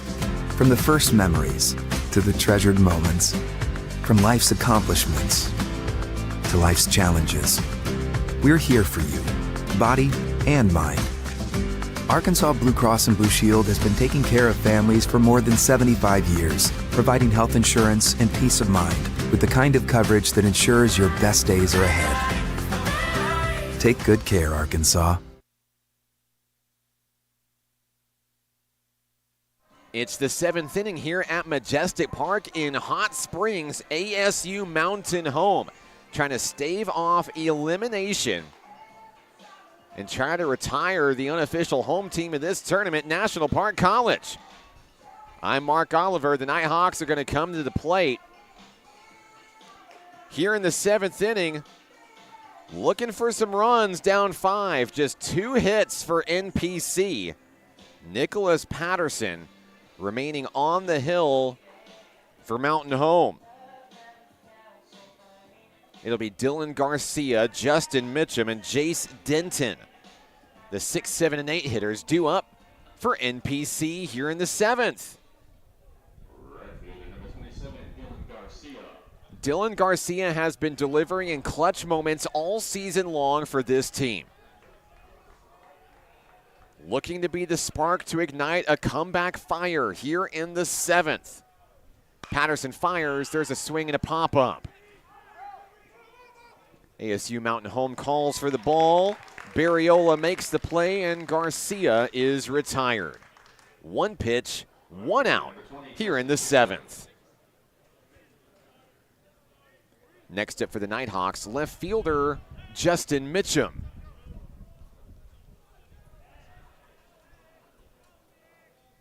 Patterson wastes no time delivering the first pitch. Down in the dirt, bouncing off the plate, 1-0.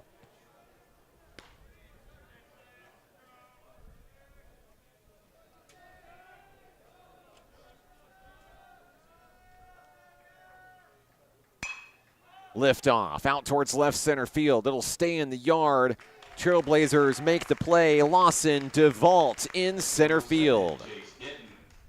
Back-to-back outs quickly here in the top of the seventh. No one on for Jace Denton as he comes to home plate. NPC hoping to get on base here and not be retired. 1-2-3 in the inning. Patterson delivers. Denton takes ball 1.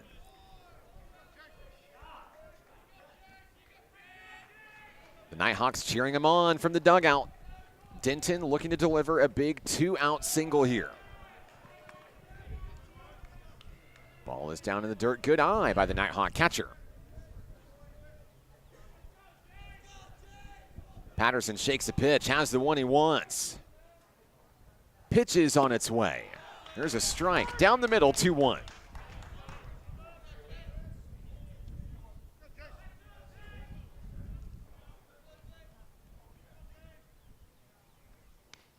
That one's going to hit Denton, and the catcher will make his way down to first. NPC will take base runners any way it can get them. Denton takes one for the team. 77, Cam Landy. Next up, Cam Landy.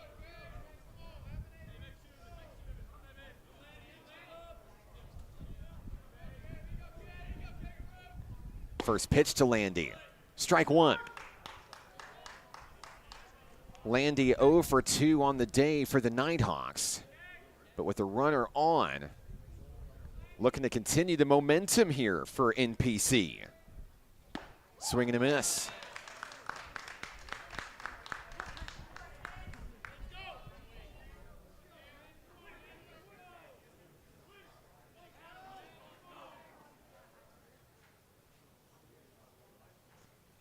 On its way, popped up into the field of play.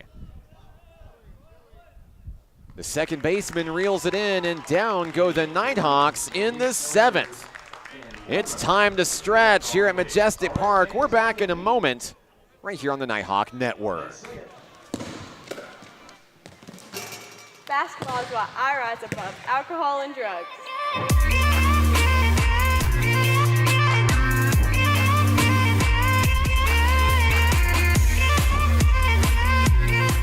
At Levi Hospital, we believe everyone deserves quality mental health care. Our outpatient behavioral health program offers personalized counseling and medication management for a range of conditions, including anxiety, depression, and trauma. Located in Hot Springs, Arkansas, we proudly serve Garland County and beyond. With individual and group therapy options, we're here to support your journey to healing. Visit LeviHospital.com today and take control of your mental health. Levi Hospital, healing mind and body since 1914.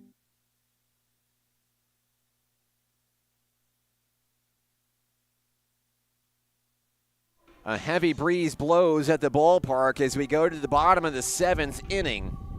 Jackson McDaniel out for his second inning of work. NPC fighting with its season on the line. I'm Mark Oliver with National Park College. 7-2 ASU Mountain Home. 2, 3, and 4 hitters do up for the Trailblazers. Chris Tillery, Reese Barriola, and Spencer Mounts. And there are RBIs all down the lineup for those 3 young men today. Chris Tillery, 2 for 3. Had an RBI double in that big 4-run 5th inning. But since taking the lead in the top of the 1st, it's been all ASU Mountain Home 7 unanswered runs.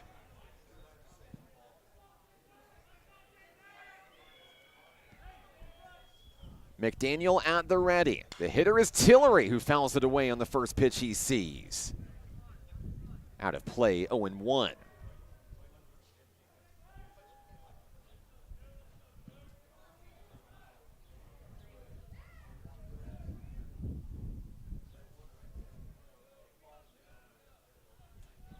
McDaniel gets the one that he wants on its way. At the knees, strike 2. An excellent start for the Nighthawk hurler.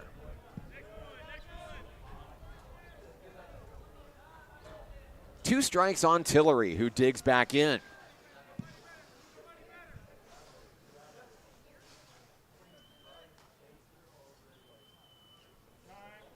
Time now called by the hitter. McDaniel is all smiles as he tries to get into the head of Tillery here.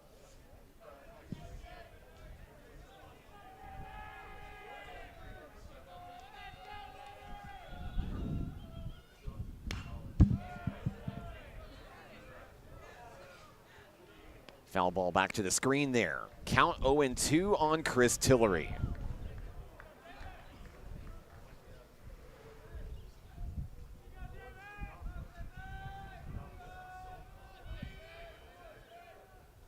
On its way. Did he go? No. The appeal down to first. That'll be ball 1 in the at-bat against Tillery.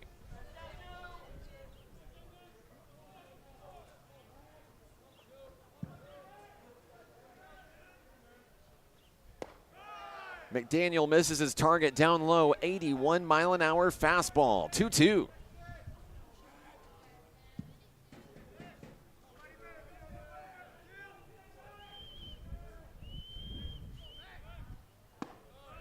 And this count goes full on the missed curveball opportunity.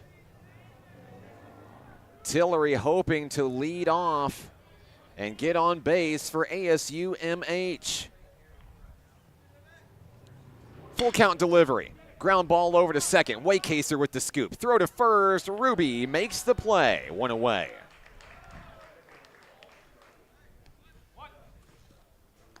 It's a big out to get Chris Tillery for the first out of the inning. Next up, Reese Barriola. First baseman, number 7, Reese Barriola. Barriola has a home run and a single today. 2 for 3.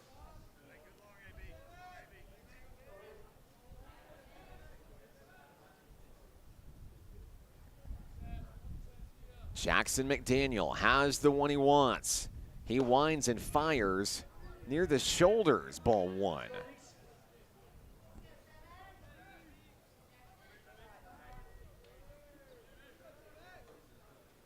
Second pitch of the at-bat down in the dirt. McDaniel will try to get it back down into the strike zone.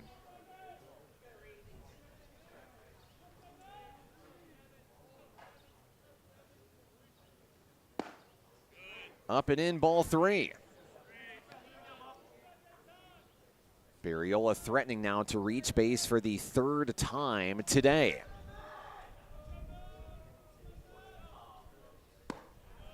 Strike 1 down the middle. McDaniel took a chance, no swing from Barriola, the first baseman for the Trailblazers. Now count 3-1. Down in the dirt, Barriola's going to win the battle. He'll trot on down to first with a 1-out walk.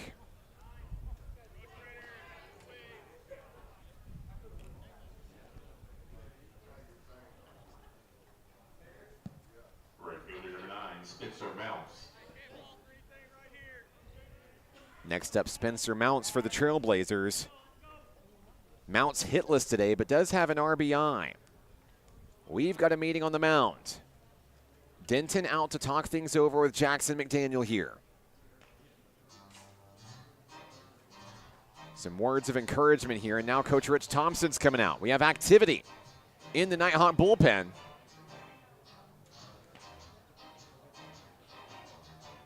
Could we see a change here?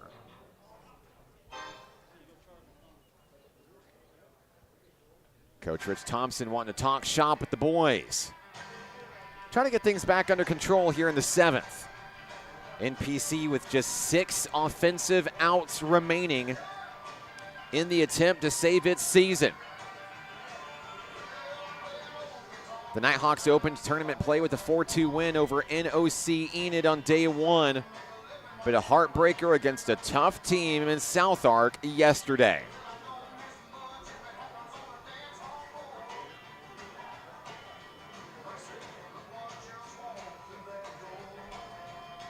Meeting over. In my time with National Park College this season specifically, I know that there is a lot of confidence in this staff, in this pitcher, Jackson McDaniel. The flamethrower from Conway, Arkansas, the former Wampus Cat, has been huge for this program all season long, and he answers back with a big strike there against the hitter Spencer Mounts. A great mound visit in preparation for a great hitter. Down low, just missing at the knees. 1 ball, 1 strike on the offering from McDaniel.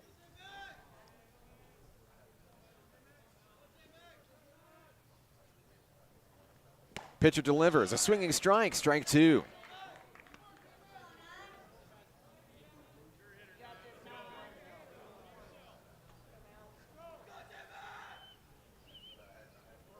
The 1-2 bounces in front of home plate, and Jace Denton pops right back up to make a throw if needed. The runner didn't go. 2-2.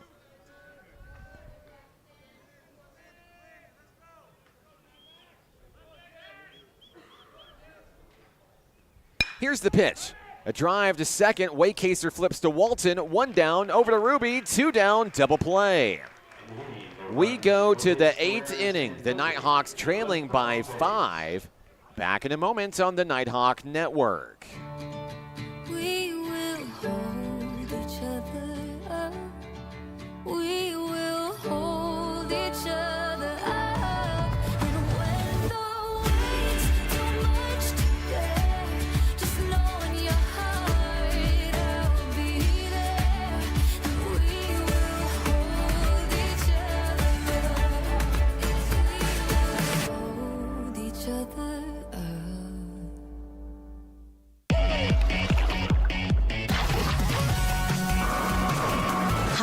Springs was built on water and built to be enjoyed. Hot Springs, Arkansas. Soak it up.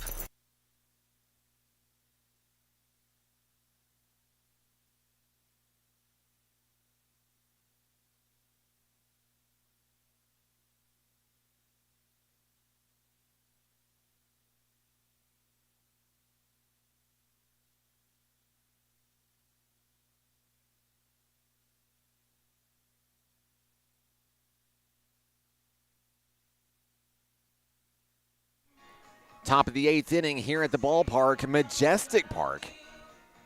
In Hot Springs, Arkansas, I'm Mark Oliver. Glad to have you with us today. Don't forget, coming up next here on the Nighthawk Network, Game 2 of our coverage today, NOC Enid will take on Murray State College in an elimination game.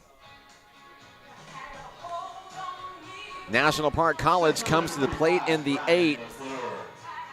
Top of the lineup due up. Here comes Ryan McClure. The Nighthawks need some help to get back on the board here. They have not scored since a 2-run home run from Josh Waycaser in the top of the 1st inning. 7 unanswered runs on 10 hits for the Trailblazers since that moment. Strike 1 to McClure.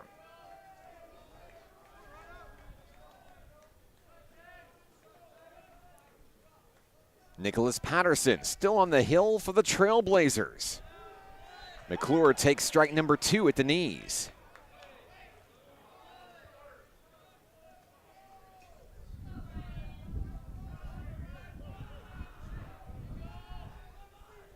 Patterson delivers. That one fouled away.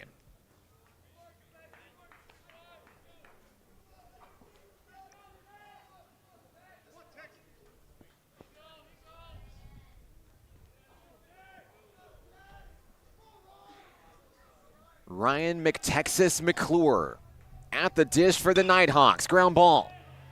Over to the shortstop on a one-hopper. Throw to first. McClure is retired. 1 down in the inning. Here's Q Walton. Shortstop number 2, Q Walton. Walton has reached base 2 times in 3 attempts today. His highlight of the ball game, a 3rd inning single. That was the last hit for NPC. He'll pop that one up. Out of the yard, foul ball. Count 0-1 on the speedy shortstop, Q Walton.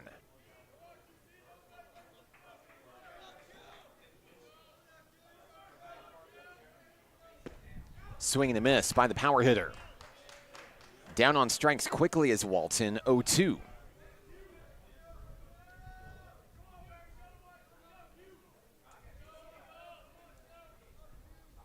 Patterson checks his wrist guard for the pitch. Walton at the ready, behind in the count, 0-2. Foul ball down the first base line.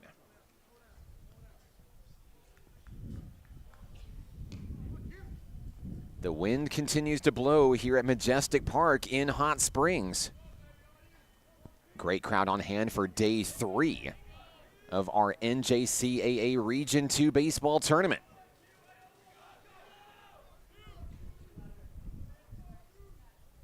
The 0-2, did he go around? No. 1 ball and 2 strikes on the hitter.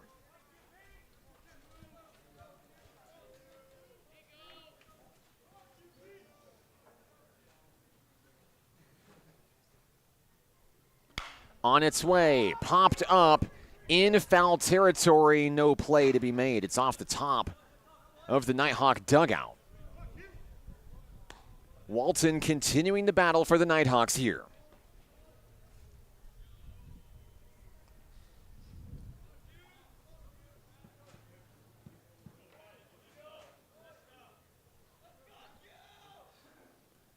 Patterson fires. High fly, foul ball. Again out of play.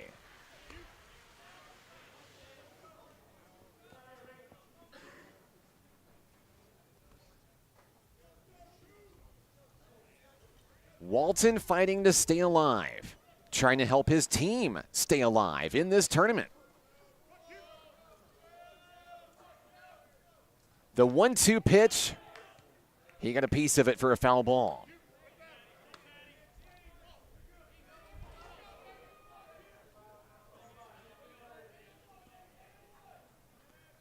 The ball is returned to Nick Patterson.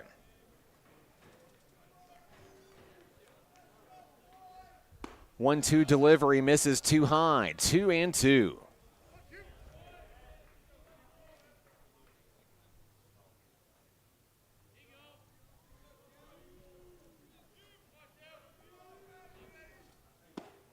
Walton now takes a ball going 3-2 in the count.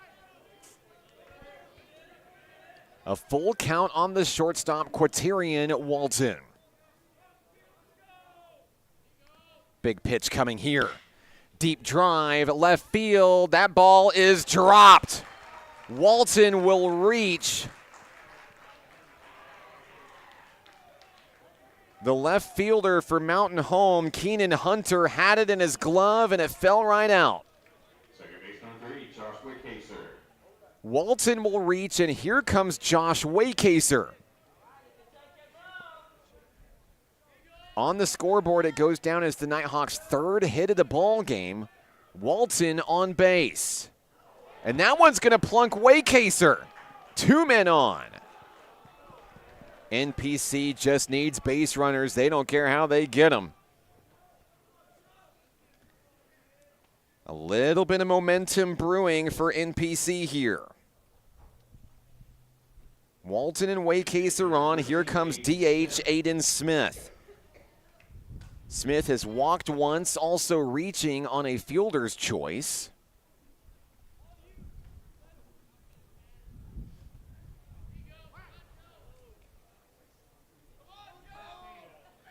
Coach Rich Thompson delivers the signs from the third base coaching box. 2 on, 1 out. The pitch to Smith. Check swing. Did he go? He did.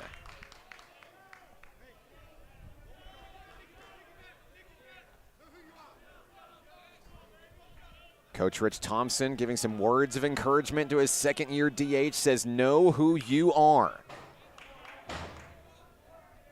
For a large part of the season, Aiden Smith has led this team in batting average, slugging percentage, and on-base percentage. A young man with a great story. A star on the high school level, wasn't even playing ball when he got to college. But the bug bit him. Coach Rich Thompson gave him a chance, and he has been an all-star for this program this year. Low and away outside, ball 1 on the take by Aiden Smith.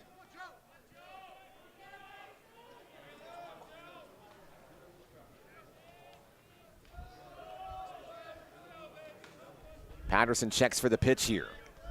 Maybe a miscommunication between the pitcher and catcher. Looks like he's agreed on one.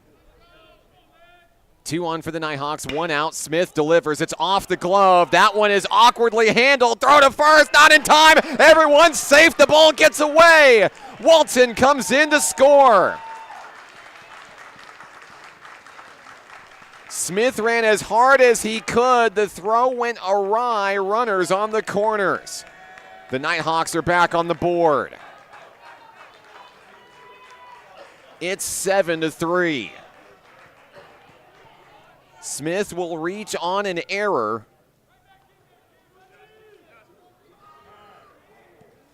Waycaser moves to third on the play. Here comes Coach Butler to talk it over. Could that be the moment that chases the starter, Nicholas Patterson? I don't think so. Not quite yet, anyway. Coach Butler out there just to calm down his hurler. It is still a 4-run lead for Mountain Home. The Nighthawks with some momentum late in this one. Trying to make a late game stand to keep its season alive. On its home turf here at Majestic Park, sometimes there is no place like home. Waycaser on third, Smith on first. The hitter will be Ty Ruby for the Nighthawks. Ruby has delivered clutch hits all season long for this program. It's not easy for a freshman hitter to cement himself within this lineup. Ruby has done just that this year. And now a pinch runner enters play. Christian Edwards stands on first. Edwards had a huge moment in this tournament back on Wednesday. With hard running, helped NPC break a 2-2 stalemate against Enid to ultimately win the tournament opener. Ruby hits with one out, 2 on. Ball 1 from Patterson. 83-mile-an-hour fastball missing the target. Ruby digs in. Curveball, too high, 2-0.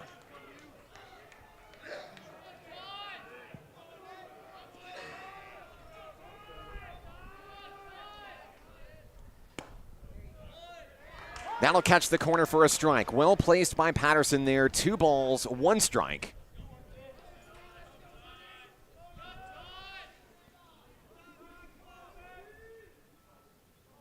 Patterson with a close eye on Josh Waycaser on third.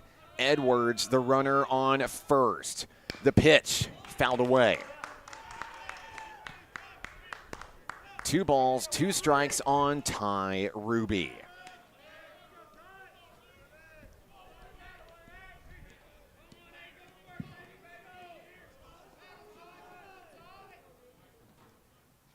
That ball sails away, and a great job by the catcher Collins to keep it in front.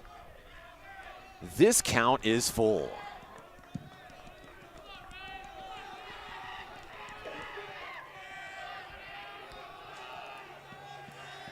Big pitch here, the 3-2, down in the dirt, bases loaded.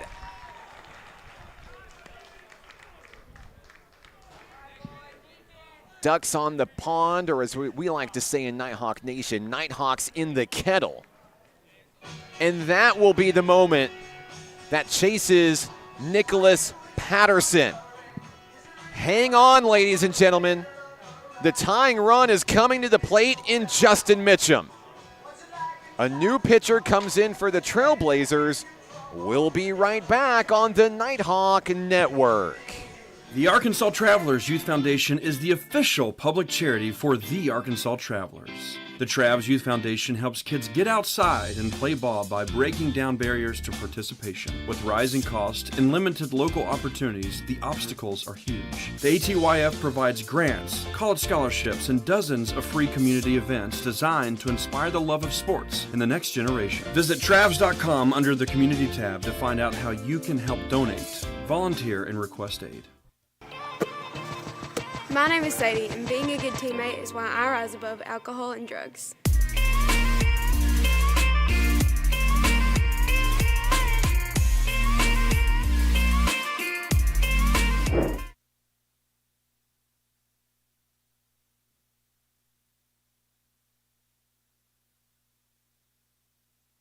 NPC is threatening. Here in the top of the 8th inning, 1 run across already with Q Walton coming in to score. But the bases are loaded for Justin Mitchum. Or excuse me, the bases are loaded for Dylan Garcia next in the lineup for the Nighthawks. Garcia has been looking for his big moment of the day all day long for the Nighthawks. Hitless and 3 at-bats here.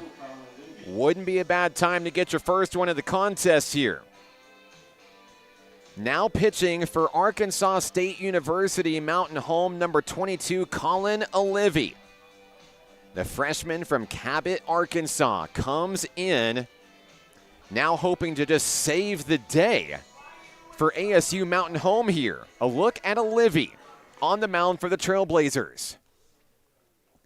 Ryan McClure grounded out to start the 8th, but it was a single by Walton. Waycaser was hit by a pitch. Smith reached on an error. Ruby walked. The bases are loaded. Here comes Dylan Garcia. The Nighthawk right fielder looking to deliver in a big moment with the highest stakes possible.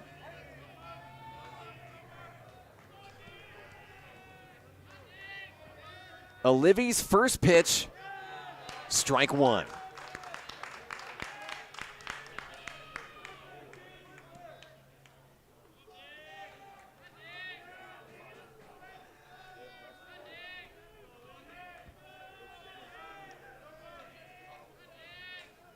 The 0-1, lifted to right. That's a fair ball. It's into the corner. Waycaser scores. Edwards scores. Stop sign at third. 2 runs come in. Do you believe in magic?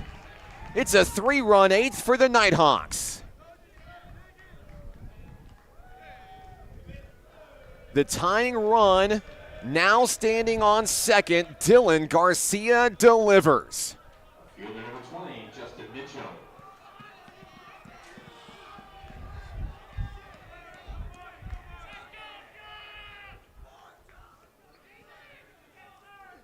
Ty Ruby on third. There's a high fly ball out to left.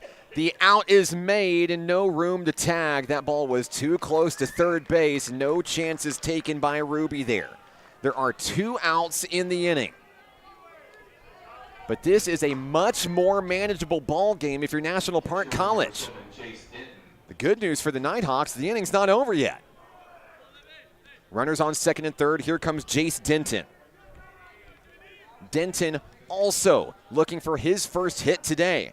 He was hit by a ball back in the 7th inning, left stranded.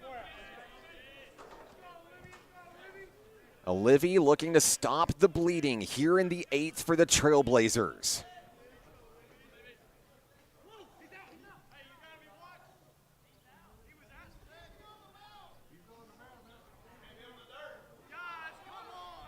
Hang on a second. They were trying to do a hidden ball trick here. Chris Tillery was trying to catch Ty Ruby off base. It does not work.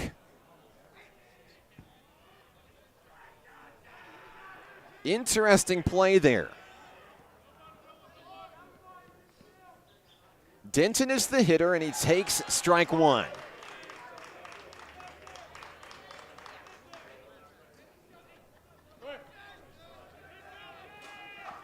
The Nighthawks looking to lock in here in the 8th inning.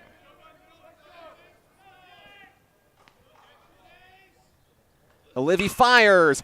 There's a blooper to right. The ball is down. The ball is down. Garcia's going to tie this game. Oh my goodness.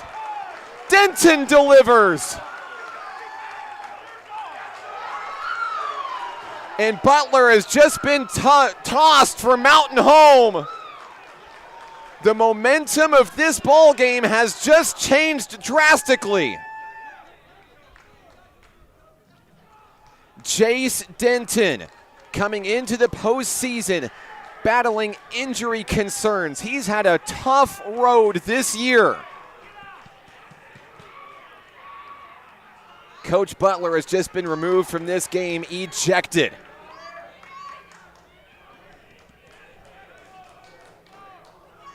My, what a turn of events.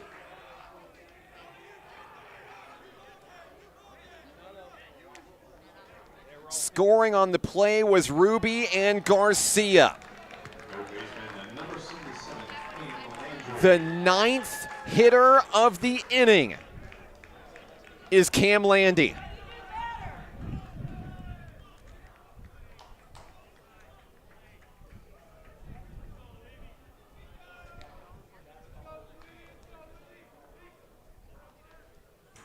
It is anybody's ball game here in this elimination game.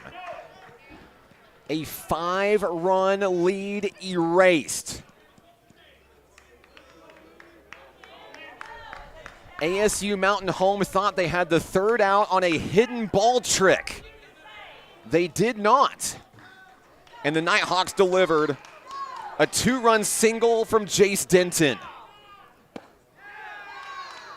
First pitch strike to Landy.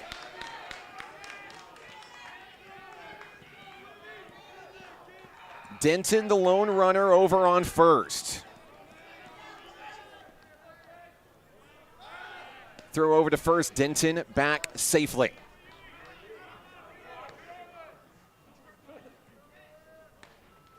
Landy digs in.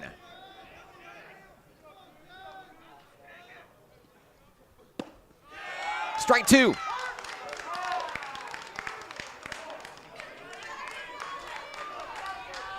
And this crowd is on the edge of its seat, whether it's Nighthawk fans, Trailblazer fans.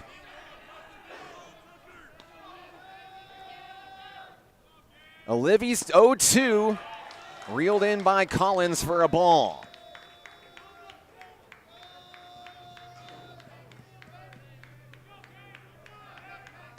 There is a pinch runner on for NPC in place of Jace Denton here. There's a rip over to second base. The one-hopper, the throw to first. The Nighthawks are retired. We've got a ball game on our hands. We go to the bottom of the 8th. All tied up at 7. Wow, what a game.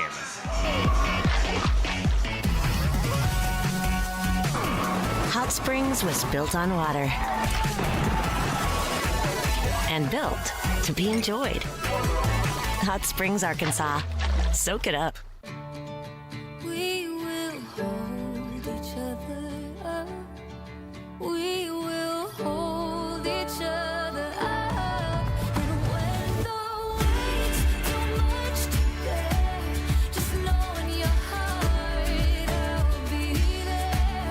And we will hold each other up. Hold each other up.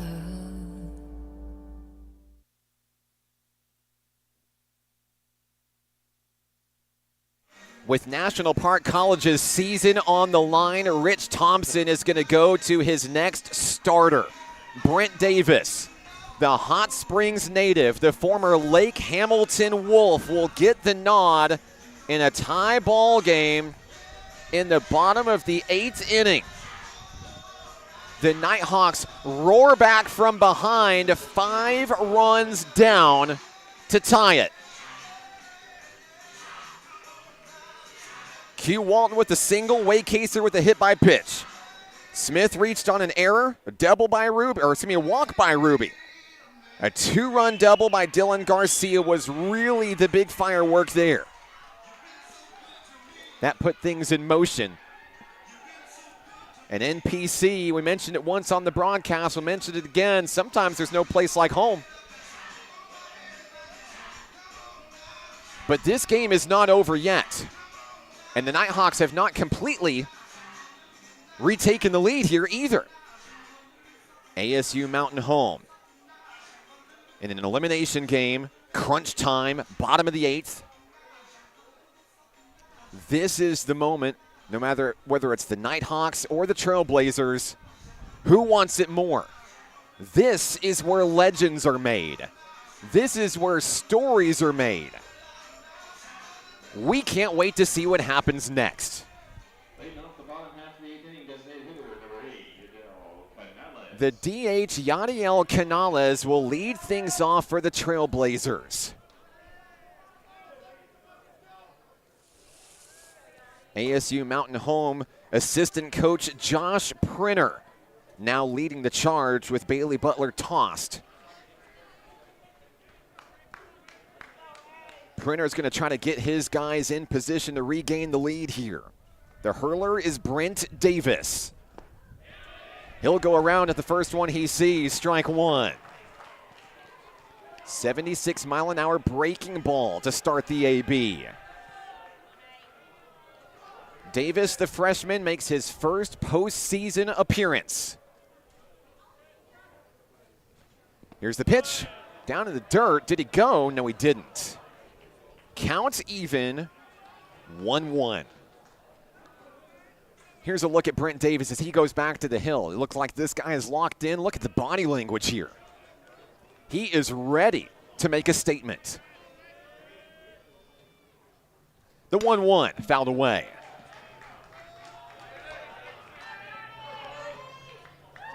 Talked about it with Chris Coble on the broadcast earlier. If a pitcher can come in and start an inning, punch out that first batter, whether it's a strikeout or just out in the field, whatever, it is such a confidence builder. And that is exactly what Davis hopes to achieve here.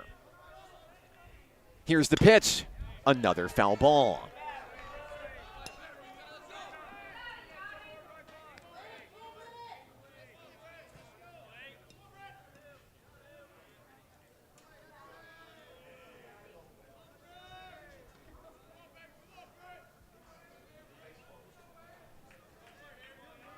The count is 1-2.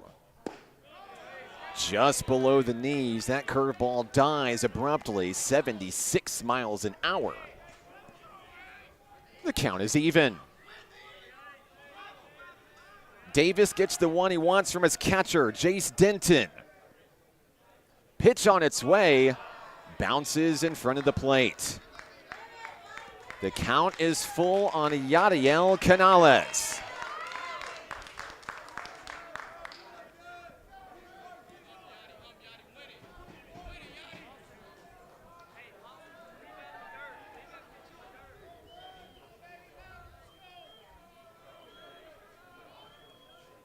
Payoff pitch, driven into center field.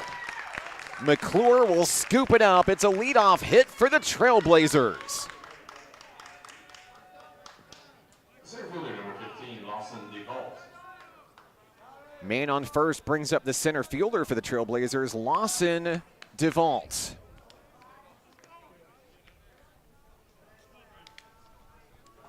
A rogue gray rain cloud sails overhead here at Majestic Park.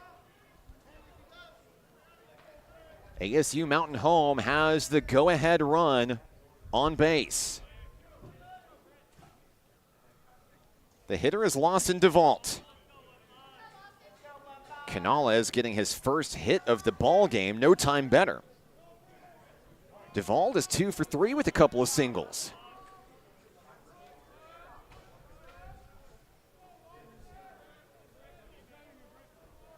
Step off, throw to first.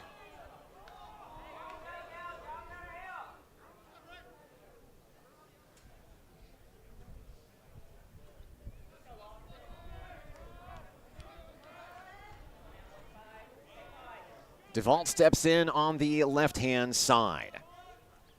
Davis fires home, is going to hit the batter.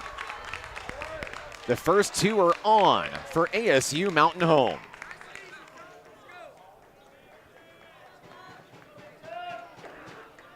Now catching for National Park College, Aiden Adair. I missed out on the substitution in between innings, my apologies. Your battery is Davis and Adair. Breeze blowing here at the ballpark as we get set for another hitter here. It'll be a pinch hitter for the Trailblazers.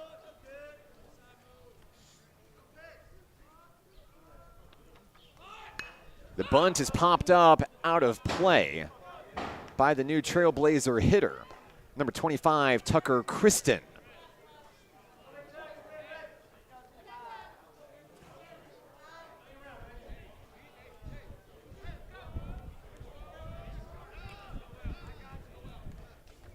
Two on, no one out. The count is 0-1 on Kristen.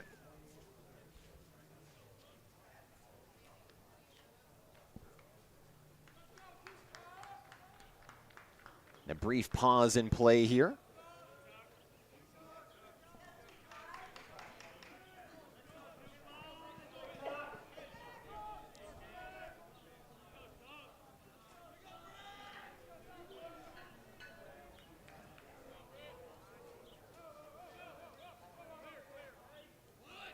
On its way, too high. Adair reels it in.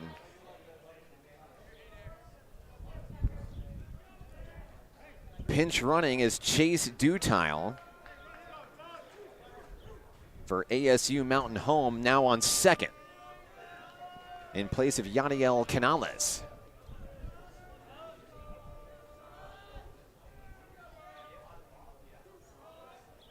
Runners ready to sprint at the crack of the bat here. Count even, turn around and throw over to second. And Walton reels it in just in time before it goes to McClure in center field. Time called, and Brent Davis is visibly frustrated out on the mound.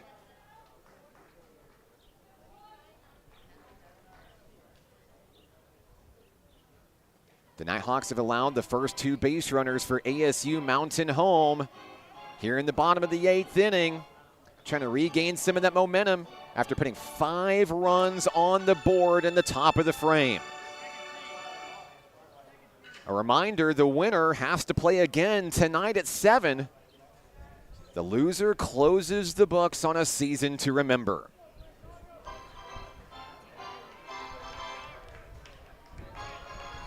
Nighthawks 33 game winners this season, 32 wins for the Trailblazers.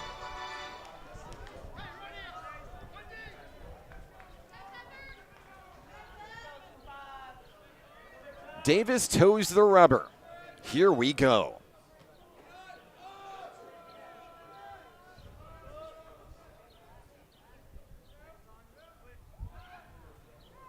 Davis is going to step off.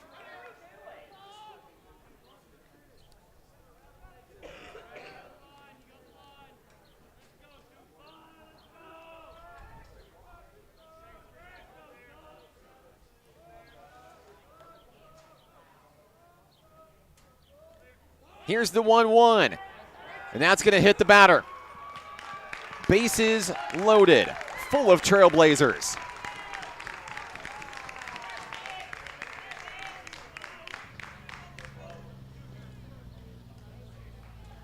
There are still no outs in the inning here. ASU Mountain Home threatening to retake the lead.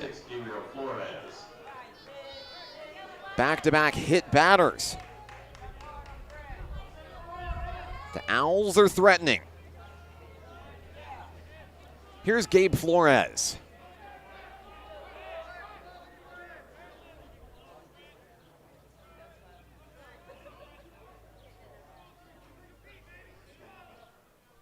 Flores has reached base twice today, a single and a walk, and a first pitch strike from Brent Davis.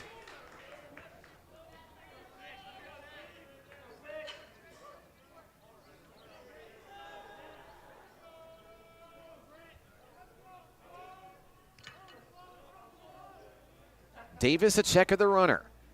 Firing home. Down in the dirt for a ball.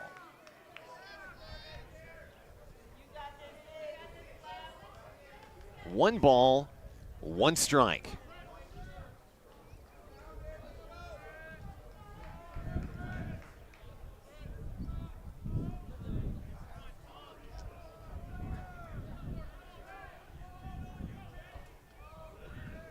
Davis delivers.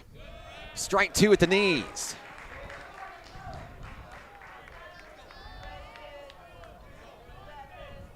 Getting the out on the batter here is so critical if you're National Park College, opening up the potential double play ball up the middle to try to get out of the jam.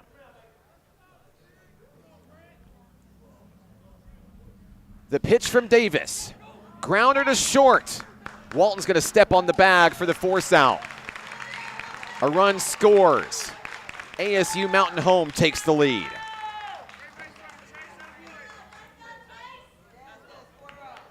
There's one out in the inning. Flores reaches on the fielder's choice. It's the 4th consecutive Trailblazer to reach. Bases remain loaded, runners on first and second.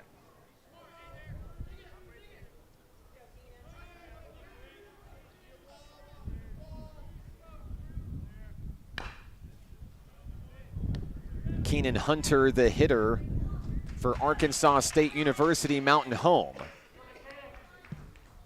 Foul ball there, makes the count 0-1.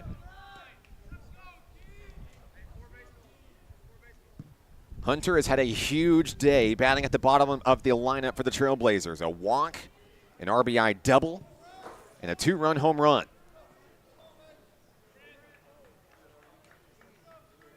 It's his first time against Brent Davis today. Strike 1, or strike 2, down the middle.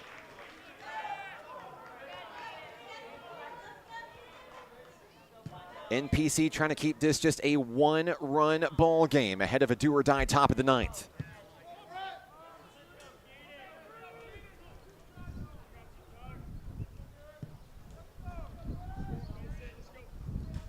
The pitch from Davis, strike 3. Hunter retired for the first time today, a huge out. 2 down.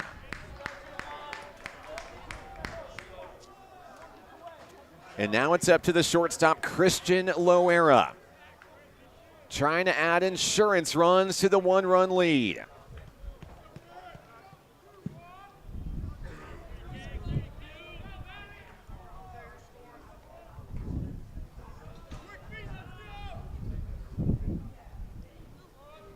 First pitch, pop up.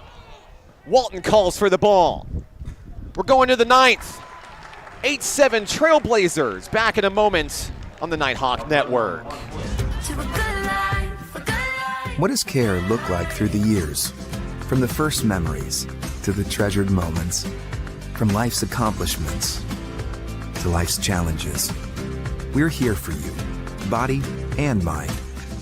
Arkansas Blue Cross and Blue Shield has been taking care of families for more than 75 years, providing health insurance and peace of mind with the kind of coverage that ensures your best days are ahead.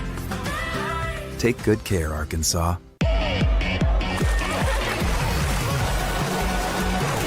Hot Springs was built on water and built to be enjoyed. Hot Springs, Arkansas. Soak it up.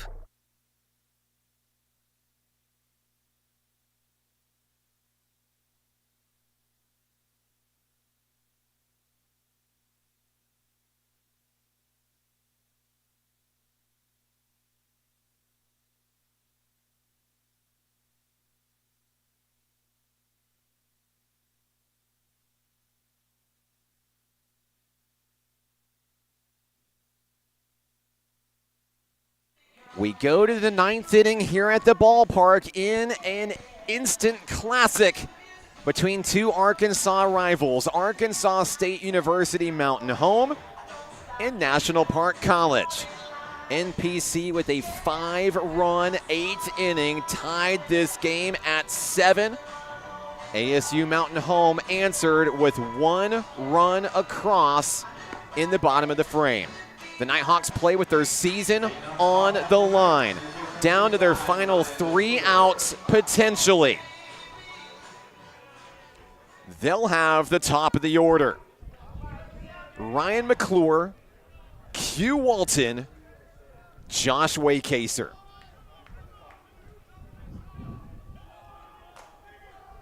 McClure is up first for NPC.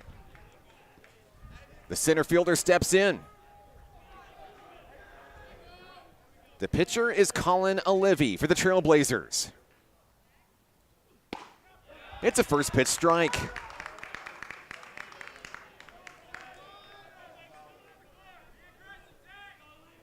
McClure digs back in, still in search of his first hit of this contest. Fouls it away. Ryan McTexas McClure down in the count quickly, 0-2.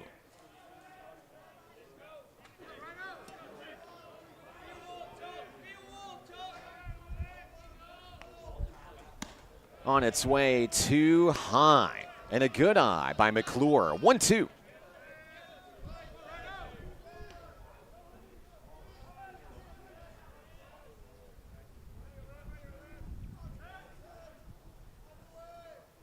Olivey fires, ground ball up over the head of the pitcher.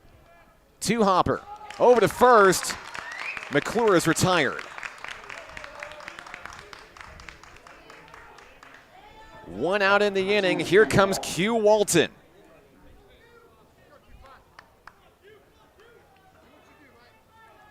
Walton 2 for 3 in this contest. He's ready to rock. Ball 1 down low.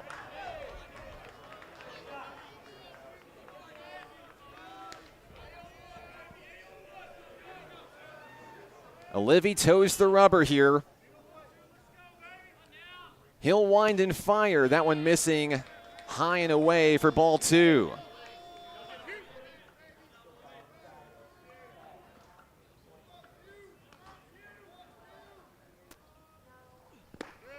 Dropping in the dirt, it's 3-0 on Walton.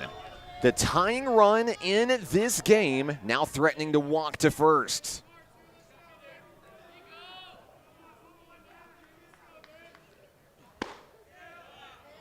Strike 1.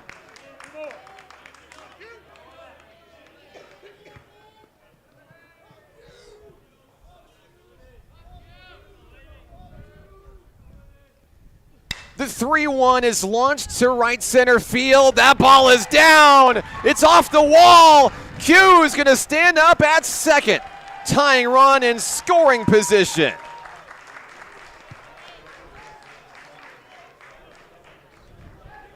A one-out double for National Park College. What a hit by Walton. Next up for the Nighthawks, Josh Waycaser. Waycaser started the scoring in this ball game with a 2-run homer. He's reached base twice since then, a walk and a hit by pitch. First pitch to Wacky Waycaser, strike 1.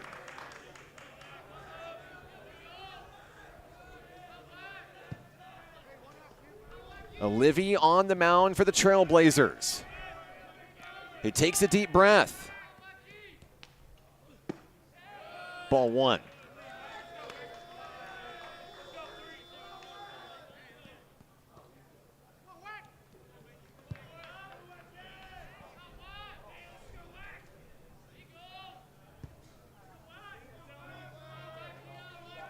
Olivy has the pitch that he wants.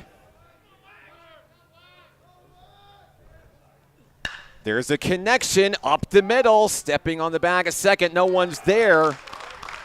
Waycaser retired for the second out, but it moves Walton to third. Tying run just 90 feet away. The Nighthawks are down to their final out. 42, Amari Collins. And Coach Rich Thompson is going to go to a pinch hitter here. It's Amari Collins. He'll take over for Aiden Smith here. Rich Thompson's going to give the sophomore slugger a huge opportunity here. I love this call. First pitch to Collins. Ball 1.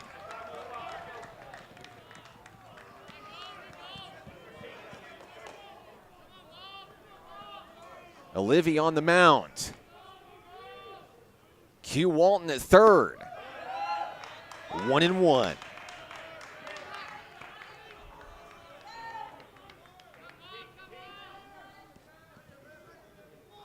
Collins batting for the first time in the postseason.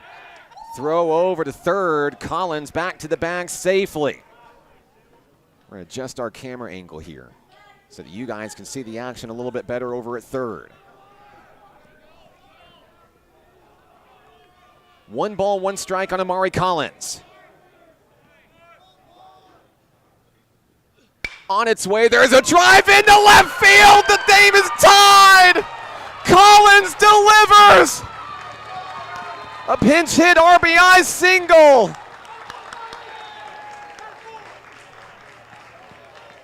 What a move by Coach Rich Thompson.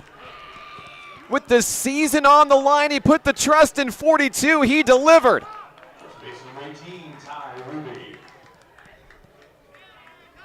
We're all knotted up at 8 here in the 9th inning.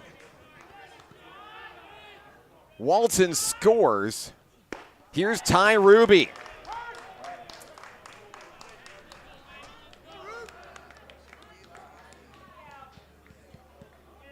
Ruby reached for the first time his last time up. A walk and a run scored in that epic 5-run eighth. He swings for the fences and comes up empty. 2 strikes on Ruby.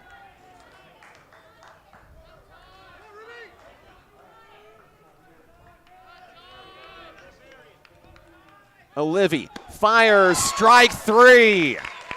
The Nighthawks tie the game, but are unable to take the lead. We go to the bottom of the 9th. All knotted up at 8 right here on the Nighthawk Network. At Levi Hospital, we believe everyone deserves quality mental health care. Our outpatient behavioral health program offers personalized counseling and medication management for a range of conditions, including anxiety, depression, and trauma. Located in Hot Springs, Arkansas, we proudly serve Garland County and beyond. With individual and group therapy options, we're here to support your journey to healing. Visit LeviHospital.com today and take control of your mental health. Levi Hospital, healing mind and body since 1914. Hi, my name is Keziah, and volleyball is why I rise above alcohol and drugs.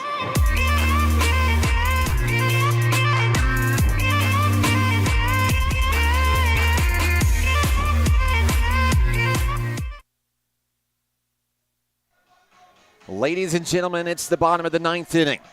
We're all tied up at 8. Amari Collins with an RBI single for the Nighthawks. A pinch hit ribby for the sophomore from Georgia, delivering absolutely the biggest hit of his Nighthawk career. What a ball game we have on our hands. It's not over yet. ASU Mountain Home comes to the plate with an opportunity to walk it off and keep its season alive. 2, 3, and 4 hitters due up for the Trailblazers. Chris Tillery, Reese Barriola, and Spencer Mounts. That's a mean lineup here in the bottom of the 9th. Chris Tillery is 2 for 4 in this contest, a single and a double. The pitcher is Brent Davis for the Nighthawks.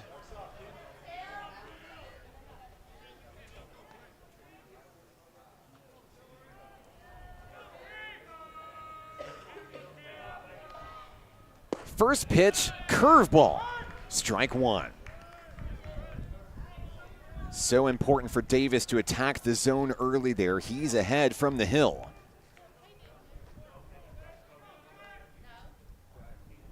Davis readies another one, and that one bounces off of Davis. The pitcher is hit by it.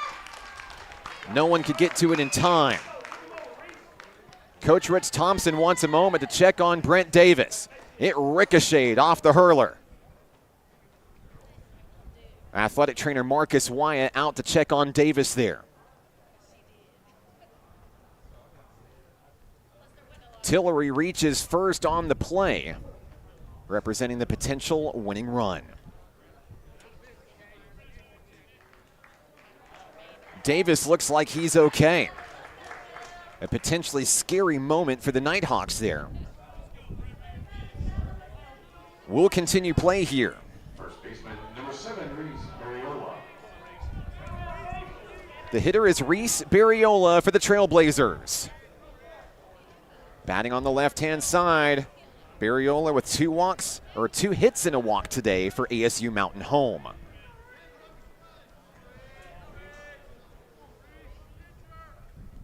First pitch of the at-bat down in the dirt.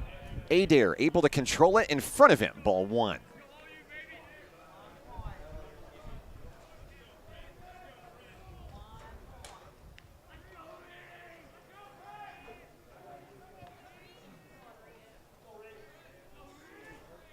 Count is 1-0.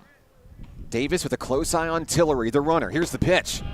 Curves right on in, down the middle for strike 1.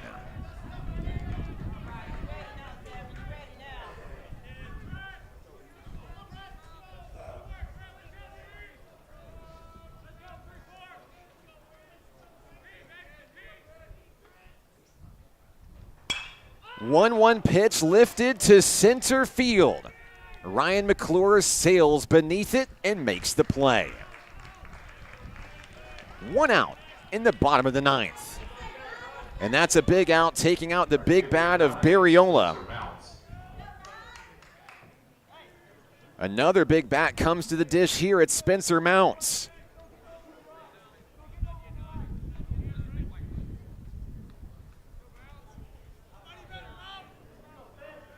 Batting on the left-hand side is the right fielder Mounts.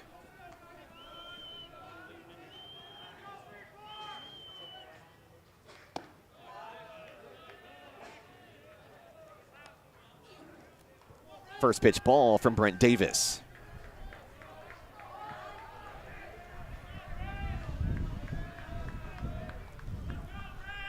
A heavy breeze blowing in from left field. Davis fires one too far outside. Adair corrals it, 2-0. The Nighthawks can get out of the inning and force extras with a double play.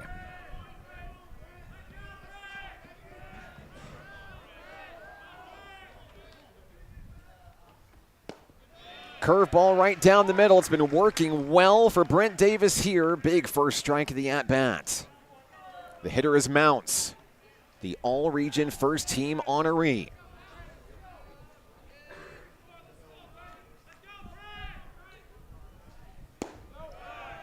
That one misses. 3-1.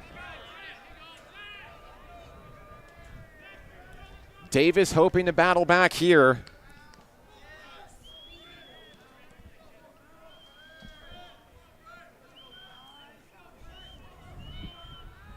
Davis with the check of the runner. The 3-1 connection to left field. Mitchum with a sliding grab. 2 down. That takes care of the hard-hitting Spencer Mounts. Miss Emily Pyland is back on the microphone. Emily. Oh my gosh. Were you nervous on the drive I over? was so nervous on the drive over. We were watching at our recognition day, and then I saw the game was tied up, and I said, oh my gosh, I got to get over there. So, whew, my nerves are on yeah. Look around the ballpark. Everyone here, whether they're a Trailblazer fan or a Nighthawk fan, everyone is on the edge of their seat in this one. The Trailblazers are down to their final out in the bottom of the 9th inning. And ASU Mountain Home is going to go to a pinch hitter here against Brent Davis. Jackson Crane will be the hitter. He takes ball 1 up high. Chris Tillery, the runner, on first for Mountain Home. 12 hits for the Trailblazers, 8 for NPC.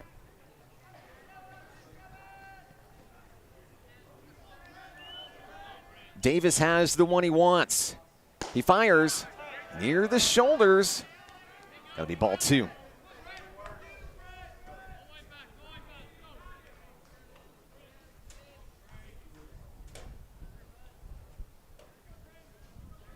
The hitter is Crane. Davis has the one he wants. On its way, connection. Third baseman makes the grab. Landy throws to first. Let's play 10. Let's go, Nighthawk Nation. We are going to extra innings here in the opener today. 9 innings was just not enough. Back in a moment, the Nighthawks come to bat when we come back on the Nighthawk Network. Hot Springs was built on water and built to be enjoyed. Hot Springs, Arkansas.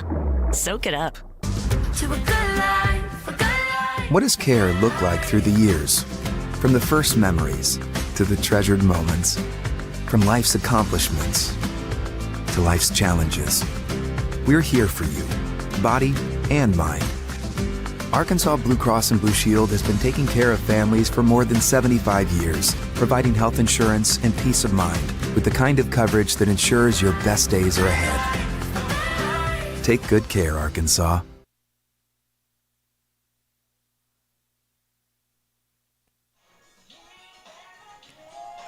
Ladies and gentlemen, it's our 9th game of the tournament. I don't know that I have words for what we're seeing here. I thought I saw really great baseball yesterday in the game between ASU Mountain Home and Sea-Ark. And, I mean, this game takes the cake so far. No matter who wins this contest, I mean, this is elite-level entertainment. These fans have absolutely gotten their money's worth here today, and everybody on the broadcast has gotten it for free. Oh, absolutely. And I am just super impressed by the level of baseball that we have had all week. Close games, in and out. You were afraid to tune off or afraid to go to the bathroom that you would miss something. So this is Region 2 baseball, Mark. And Region 2 baseball is among one of the strongest regions in the United States. This game right here is part of that conversation, but you've seen it all week long. Nighthawks at the plate against Colin Olivey. The hitter is Dylan Garcia. Garcia comes up empty on a swing there. First pitch of the at-bat, strike one. Here's a look at Olivey out on the hill. He winds and fires. Garcia, another swinging strike. Strike two. Garcia was absolutely electric in that 5-run 8th inning. That 2-run double, possibly the greatest hit of his Nighthawk career. Said it before, Emily, I'll say it again. Postseason baseball, this is where legends are made. These are stories, something different, Mark. Not just going to last a week. These are stories that are going to last a lifetime. These guys are going to tell their kids one day. Count is 1-2 on Garcia. Slater Watkins on the broadcast. The former Nighthawk says, find a way, fellas. Find a way. 1-2 on Garcia. That one bounces off the turf. This count is even. We'll also see Justin Mitchum and Jace Denton due up this inning in the lineup for the Nighthawks here. Into the 10th inning in a tie ball game. Ball 3. And now Garcia threatening to walk the go-ahead run in this contest. I mean, the pressure is on, Mark, regardless of which side of the ball you're on. I can't imagine what these boys are going through. Payoff pitch, ball 4. Garcia will reach. A good eye by the right fielder. The go-ahead run is on for NPC. And for Garcia, it took the last 2 at-bats to get there. He was 0 for 3 before that big 8th inning hit. Justin Mitchum comes to the plate. He's looking for his first hit of the ball game. Showing bunt. Of course, they're going to try to play small ball here. Move the base runner around. A foul bunt attempt. Have to think Mitchum might try one more hack at it here before Coach Rich Thompson gives him the green light. The pitcher is Colin Olivey for ASU Mountain Home. Garcia, the runner on first. Throw to first. Garcia back in time.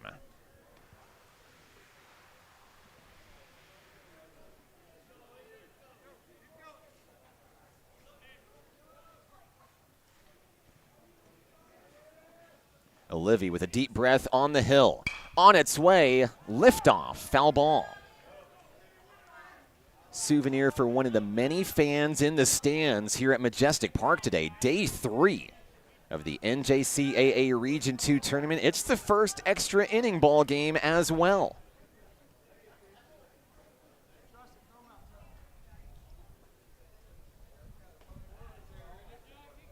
The winner plays again later today at 7 o'clock. The count is 0-2 on Justin Mitchum, the former Benton Panther.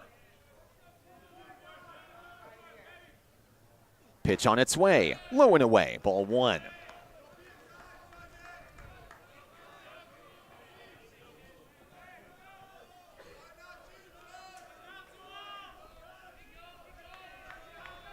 Mitchum ready for the next offering here. Down in the dirt, the count is even.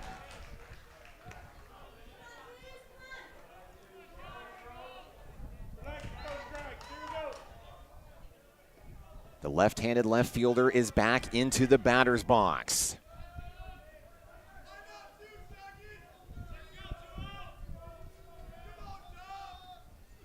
2-2 pitch, slow roller to the pitcher. They'll try to turn two. Sliding in the second is Garcia, out. Mitchum will reach on the fielder's choice. 1 out in the inning. They'll get the lead runner.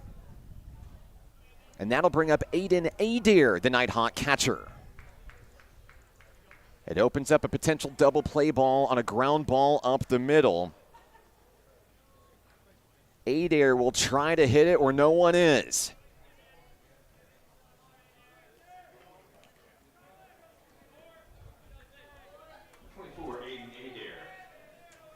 Adair bats on the right-hand side. Mitchum, the runner, 1 away. It's a first pitch strike from Olivia.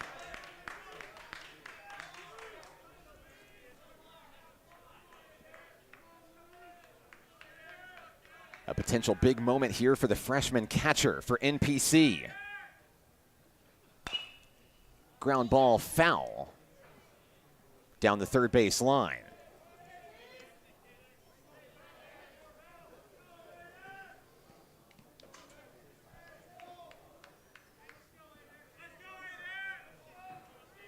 Olivia trying to win the battle at home plate here for ASU Mountain Home. Too high for a ball.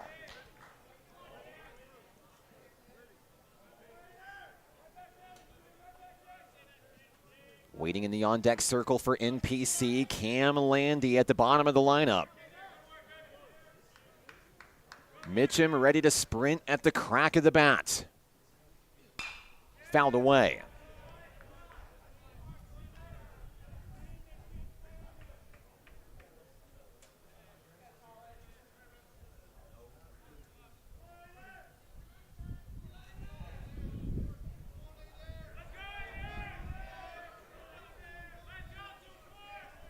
Olivia takes his time.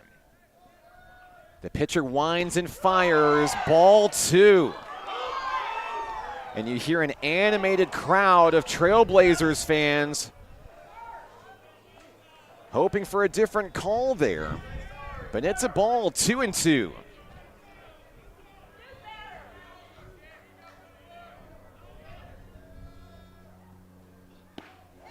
Ball 3.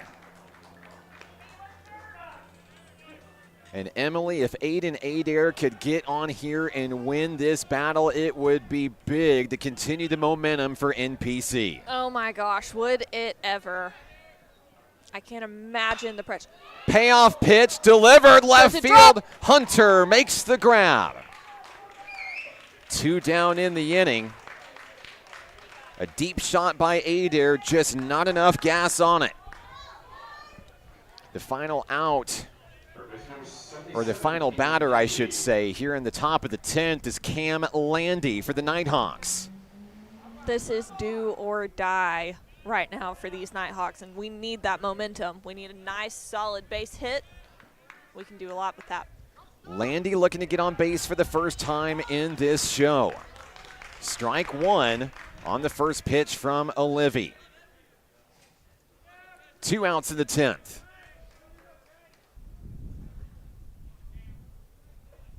Runner on first is Mitchum. Landy fouls it away. ASU Mountain Home 1 strike away from leaving the go-ahead run stranded.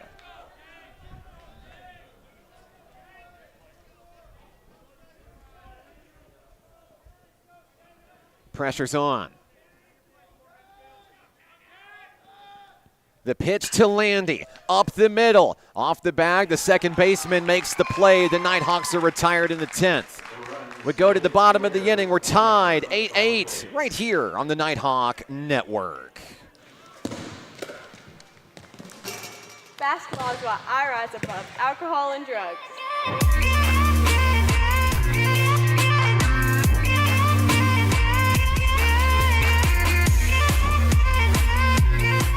At Levi Hospital, we believe everyone deserves quality mental health care. Our outpatient behavioral health program offers personalized counseling and medication management for a range of conditions, including anxiety, depression, and trauma. Located in Hot Springs, Arkansas, we proudly serve Garland County and beyond. With individual and group therapy options, we're here to support your journey to healing. Visit LeviHospital.com today and take control of your mental health. Levi Hospital, healing mind and body since 1914.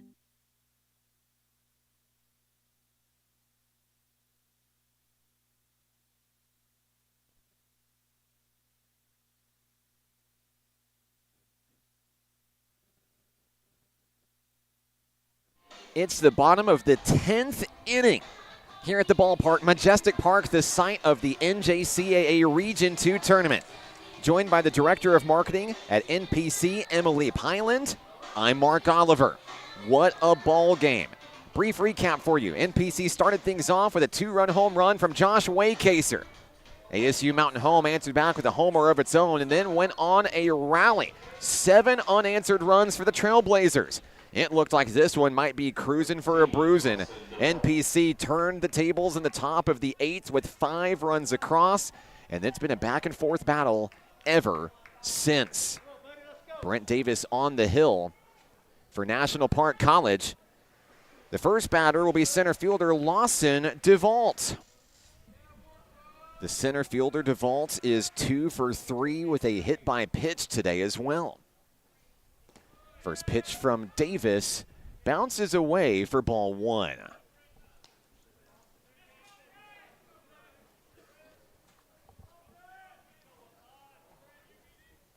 Bonesman on the broadcast. Let's go Nighthawks. You've got this. Former Nighthawk Darren Bedell Jr. out there as well. Let's go, boys.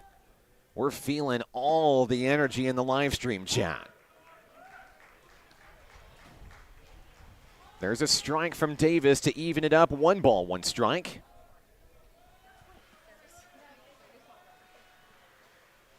Davis has the one he wants. Down in the dirt, a little too low. 2-1.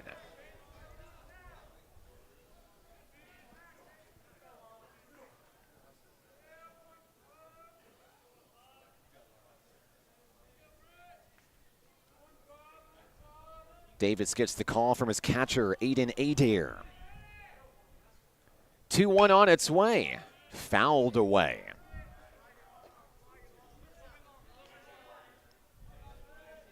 Brent Davis with 1 big strikeout already today. He'll look for another one here.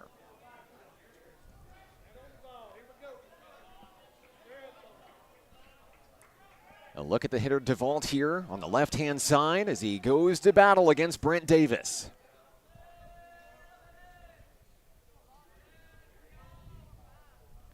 Two-two pitch, check swing didn't go around. This count is full. A high-stakes pressure situation here. The count full on the leadoff hitter for the Trailblazers.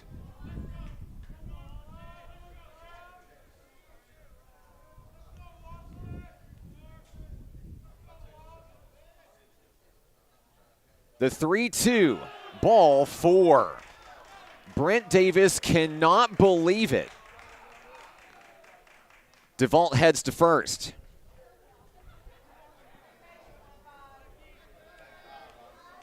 Next up, the catcher, Tucker Kristen for the Trailblazers.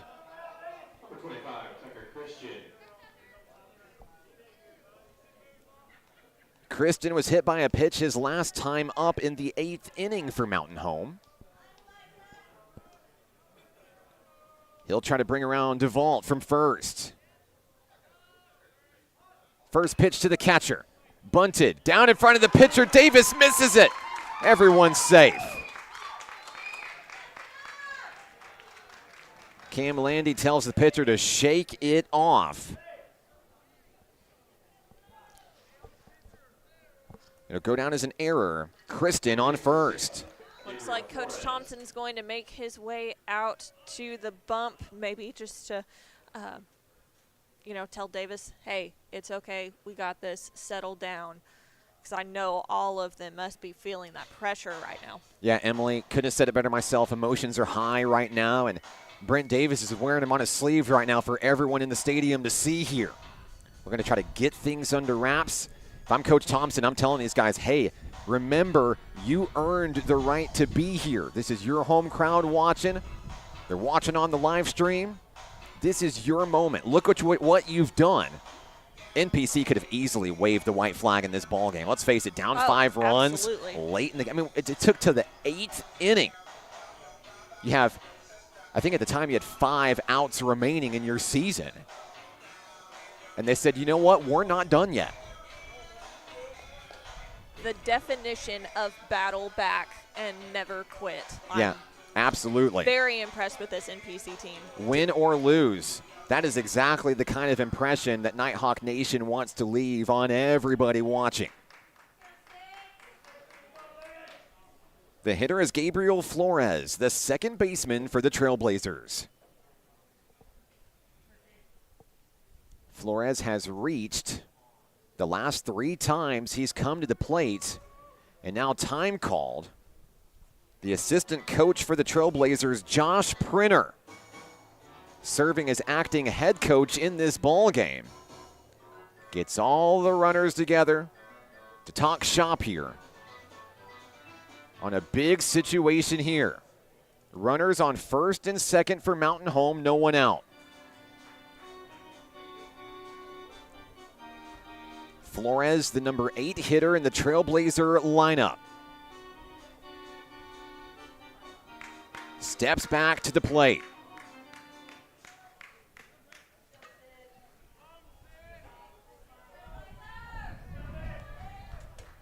Davis gets loose out on the rubber.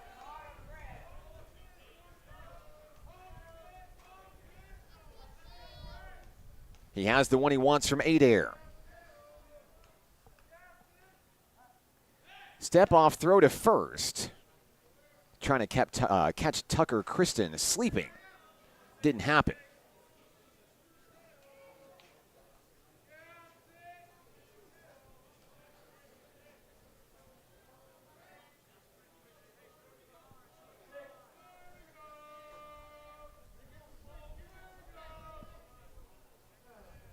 Here's a pickoff attempt over to second. Nothing going there as well. And now Davis will head back to the rubber, looking to take care of the hitter here. Flores in the box for the Trailblazers.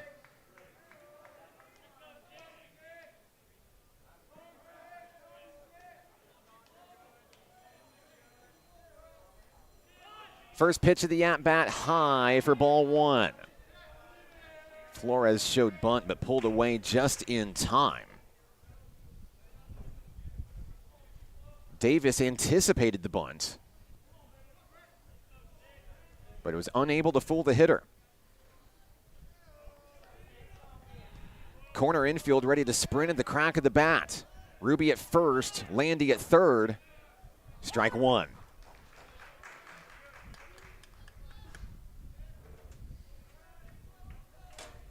I have no words right now, Mark. I am just so anxious. I don't blame you, Emily.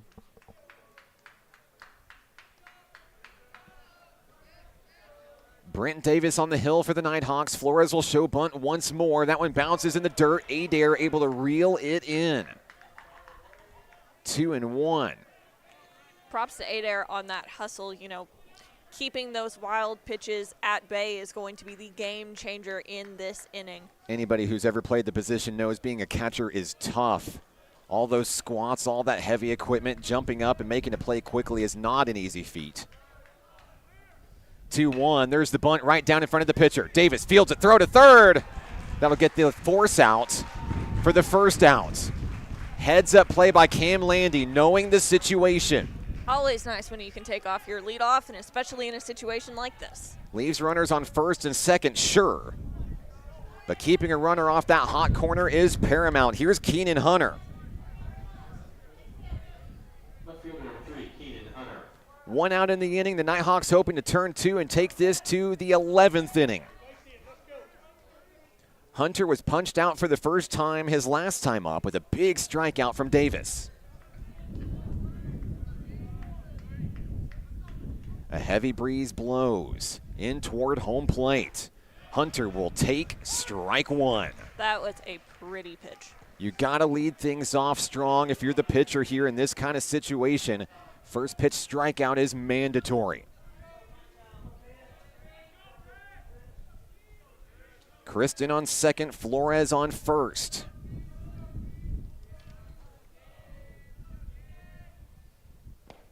Down in the dirt, Adair hangs on to it. 1-1.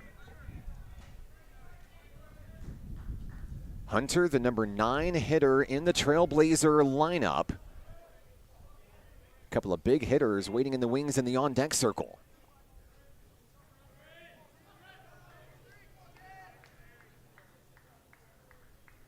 Count even, 1-1. And Hunter will swing at a ball well above the shoulders and foul that one away. The left fielder, Shirley, wants to get that one back. Now down in the count, 1 ball, 2 strikes.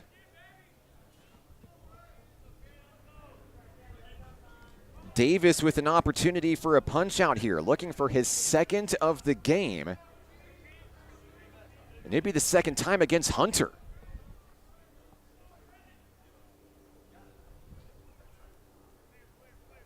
On its way down in the dirt. Adair again blocks it with his body. An impressive showing for the Nighthawk freshman catcher. This at-bat continues.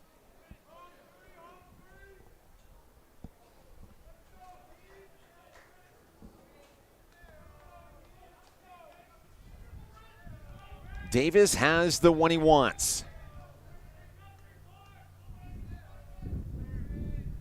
2-2 pitch at the knees, no call, it's a ball. And now the Trailblazers threaten to load him here in the bottom of the inning. Needless to say, this is a big pitch. Count is 3-2. Hunter at the ready in the batter's box. Davis fires, liner into right. There's going to be a play at the plate. On its way. Game over. The Trailblazers are going to walk it off here at Majestic Park. And a mob into the outfield for the Trailblazers. What a game. Mountain Home walks it off in extras. They'll move on. And a look around the field.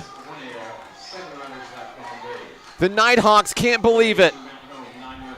NPC's season will come to an end in a heartbreaker in the bottom of the 10th inning. Emily, I know they have to be hurting out there, but this team gave it everything it had in this game today. They did, and I know that now is not the time that they want to hear it, but they can finish this season with their heads held high. They have shown who they are, what they are capable of, and I am very proud to now be a Nighthawk. You see hugs all around. Ian Holm, the starting pitcher for the Nighthawk, went out and shook hands with the Trailblazers. What a leadership move there from the pitcher. A heartbreaker here at Majestic Park. The Nighthawk season is over. Final score 9-8. The Trailblazers will play again tonight at 7 o'clock. We'll take a break. Fans of Murray State and NOC Enid, we'll go to battle at 1:35 p.m. Before we leave, I want to say on behalf of Nighthawk Nation, as the play-by-play voice of Nighthawk Athletics, a message to our sophomores. I'm proud of you guys. I love you guys. It's been an honor being your broadcaster the past couple of seasons. I can't wait to see what you do next. A bright future lies ahead. Once a Nighthawk, always a Nighthawk. Job well done, boys. We'll take a break. We'll go to intermission. Here at the ballpark, we're back in 30 minutes on the Nighthawk Network.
back. Game 2 of our quadruple header performance here today at Majestic Park in beautiful Hot Springs National Park, Arkansas. I'm Mark Oliver, joined by NPC Director of Marketing, Miss Emily Pyland. A look at our schedule today. Our second game of today's action will have NOC Enid taking on Murray State College. Later on today, winners bracket action, NOC Tonkawa will take on South Ark with a trip to the championship round on the line. In Game 4, our finale tonight, will now have ASU Mountain Home awaiting the winner of the contest in front of us. Let's talk about the contest in front of us. Murray State College falling in a heartbreaker last night to NOC Tonkawa. The Aggies simply ran into a buzzsaw, 7-0 the final, dropping Murray State College into the losers bracket. NOC Enid has been battling for its season ever since the first game of the tournament, when it fell to National Park College by a final score of 4-2.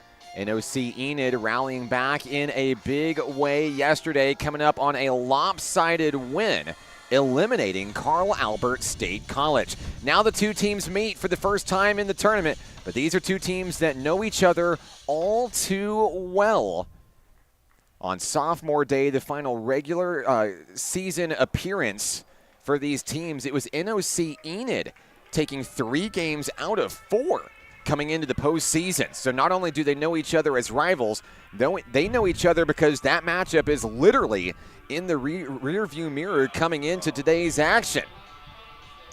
Emily Pyland, did you have a chance to maybe decompress after that last game? What a thriller. An extra innings win for ASU Mountain Home. We say farewell to the Nighthawks this season. I don't know, Mark. I am still reeling over here. My heart goes out to those Nighthawk boys. It's not very often that college athletes get to play their last game on their home field whenever it comes to regional play. So I really hope that the Nighthawks can still confidently hold their head high and know that they left everything out on that field. What a game. I was actually over on campus with our employee recognition game.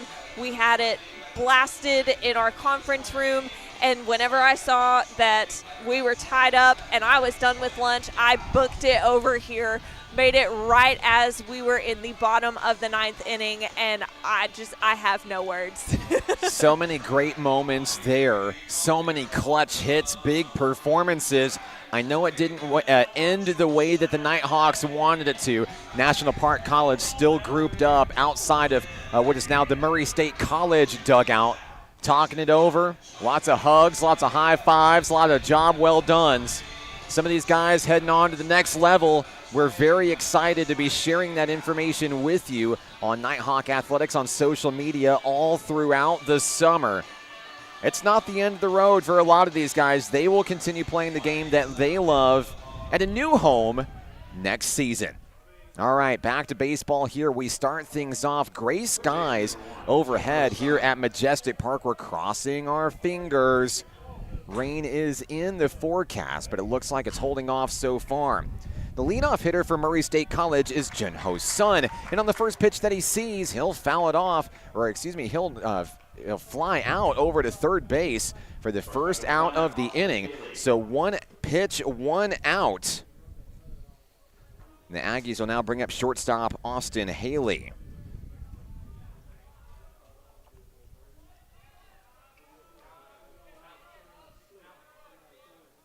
On the hill for NOC Enid, number 25, Carlos Lopez. He begins the second at-bat of the day with a strike call, 0-1.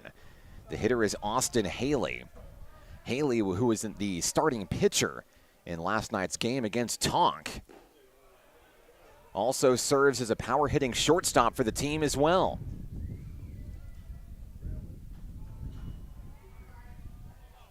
Breeze blowing in at the ballpark here as we begin game 2 of our 4-game spread. And that one will miss from Lopez. 2 balls, 1 strike.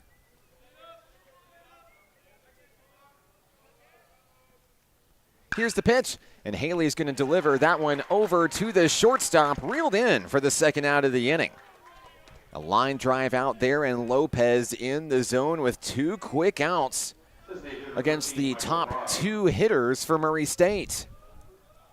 Next up, designated hitter Michael Barham for the Aggies, dressed in red tops, gray bottoms, accented in white and blue.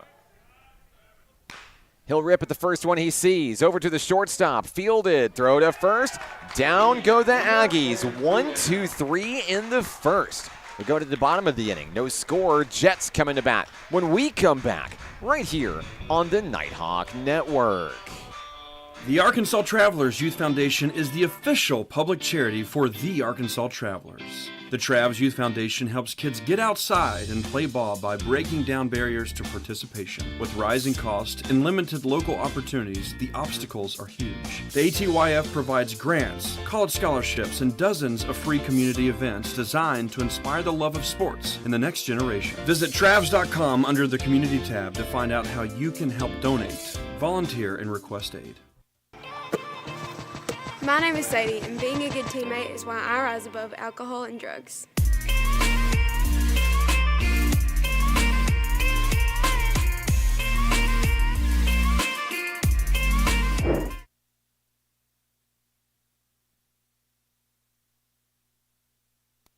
Bottom of the first inning here at the ballpark, and NOC Enid will come to the plate. Scoreless affair here in Game 2 of our 4-game spread today. It's an elimination game between Oklahoma rivals, the Enid Jets and the Murray State Aggies. I'm Mark Oliver, joined by Emily Pyland of National Park College. On the hill for the Aggies, be number 34, Tate Dome. The winner of this battle will continue to play later today at 7 p.m. ASU Mountain Home, awaiting the victor here, as each team fights to keep its respective season alive here at the ballpark. Here's a look at Dome as he works on his warm-ups out on the hill for Murray State College. It was quick work for the pitcher Carlos Lopez for the Jets, taking down the Aggies 1, 2, 3 in the first.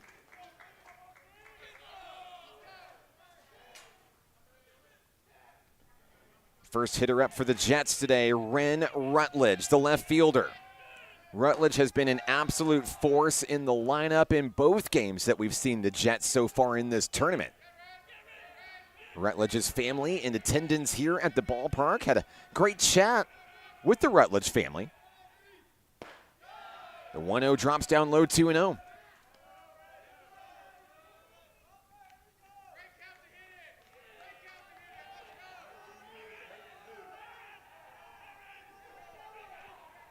Dome trying to work back into the zone for the Aggies. He induces the foul ball swing there. 2 balls, 1 strike. 90-mile-an-hour fastball coming off the arm of the hurler there.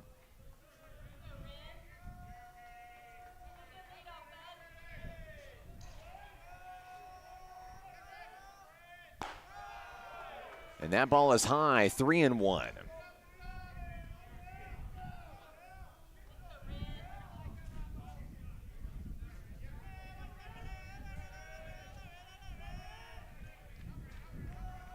Dome readies the next offering. Ball 4. The leadoff Jet is on Ren Rutledge.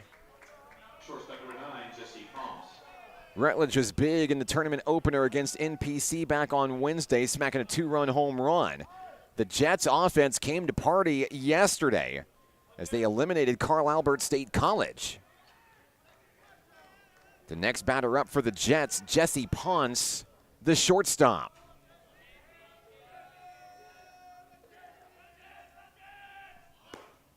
He'll show bunt and pull back for ball 1.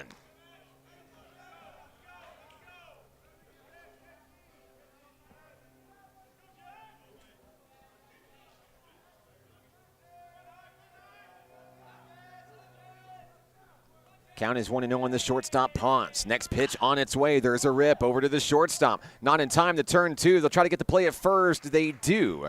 Ponce retired, 1 away here in the bottom of the inning.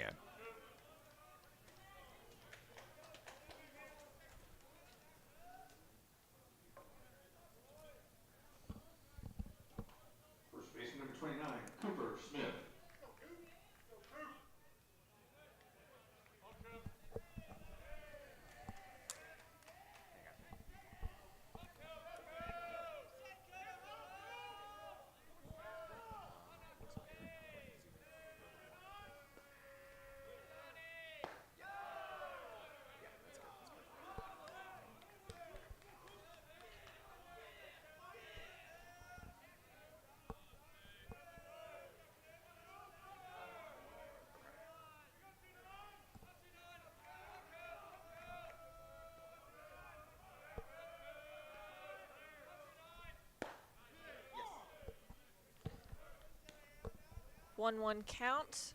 Second baseman is really wanting to steal, but we are looking good here in Hot Springs.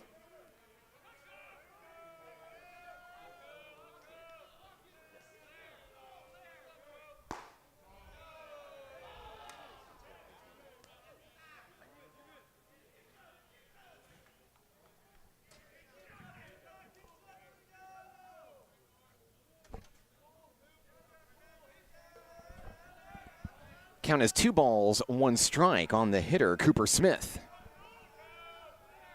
Runner on second for the Jets here. There's a ground ball up the middle, and that one's into the outfield. Green light. Here comes Rutledge around third. The Jets will strike first. NOC Enid on the board. Those hot bats from yesterday came back on Friday. It's an RBI single for Cooper Smith as NOC Enid takes the 1-0 advantage. Next up for the Jets, Jet Creel, the catcher, batting fourth in the lineup for Northern Oklahoma College. First pitch of the at-bat, low and away, ball 1.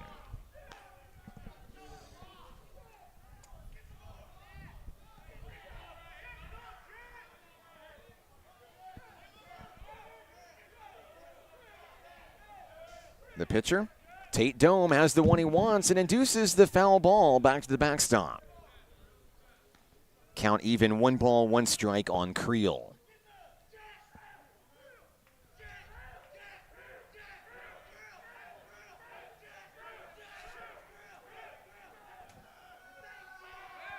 Throw over to first. Back in time is the runner, Cooper Smith. This Enid dugout is pumped, Mark. They are here for it. Yeah, you got to be, of course. You know, they start the tournament in the loser's bracket. This is an Enid team that they remember last year's season all too well. They come into the tournament, they lose in the opening round, and they're 2 and out. NPC actually ending their season last year. Here's a punch out on the steal attempt down to second, and a great strike from the Aggies catcher to clear the bases here with 2 down in the inning.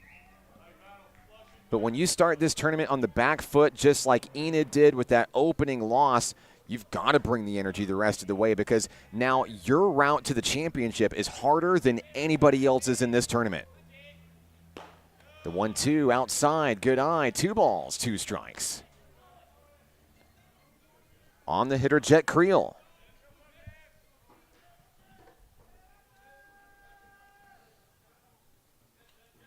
Two outs in the inning, base is empty. Here's the pitch to Creel, popped up, foul ball, out of play.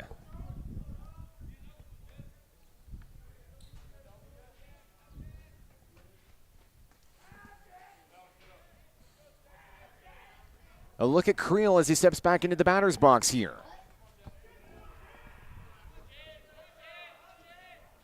Pitch on its way, ball 3.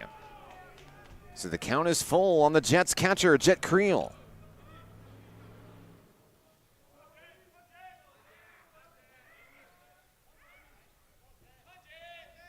On its way, another foul ball.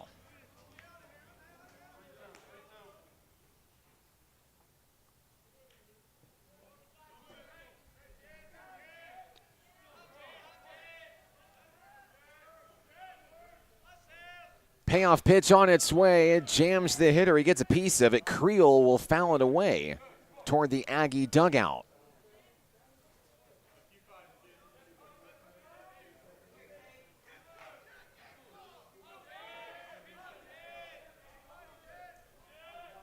Back into the box is Creel. Pitch on its way. Ball 4. The Jets will win the battle. Creel is heading to first. It's a 2-out walk issued by the pitcher, Tate Dome.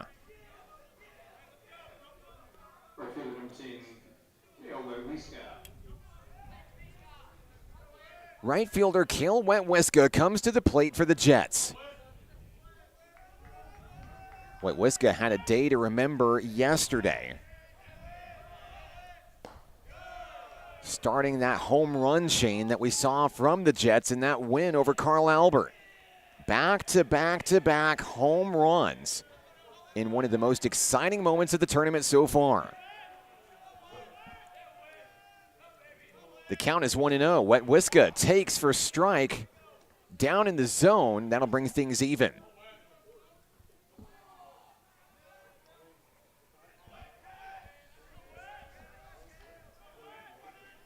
Runner on first is Jet Creel. 2 outs in the inning. Creel ready to run at this crack of the bat here. Dome fires, and there's a liner and a jumping dive by Haley to make the grab. An impressive play, Emily. That'll take care of the Jets in the first. We'll go to the second inning. Jets lead it 1-0. Back in a moment on the Nighthawk Network.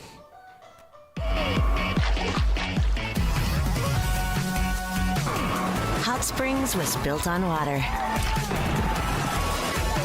and built to be enjoyed. Hot Springs, Arkansas. Soak it up. We will hold each other up. We will hold each other up. And when the weight's too much to bear, just know in your heart I'll be there. And we will hold each other up. We will hold each other up.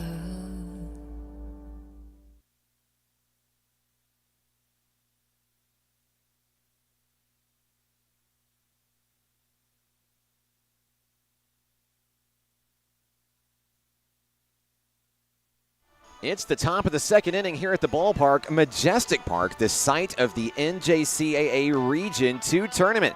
I'm Mark Oliver, joined by Emily Pyland of National Park College.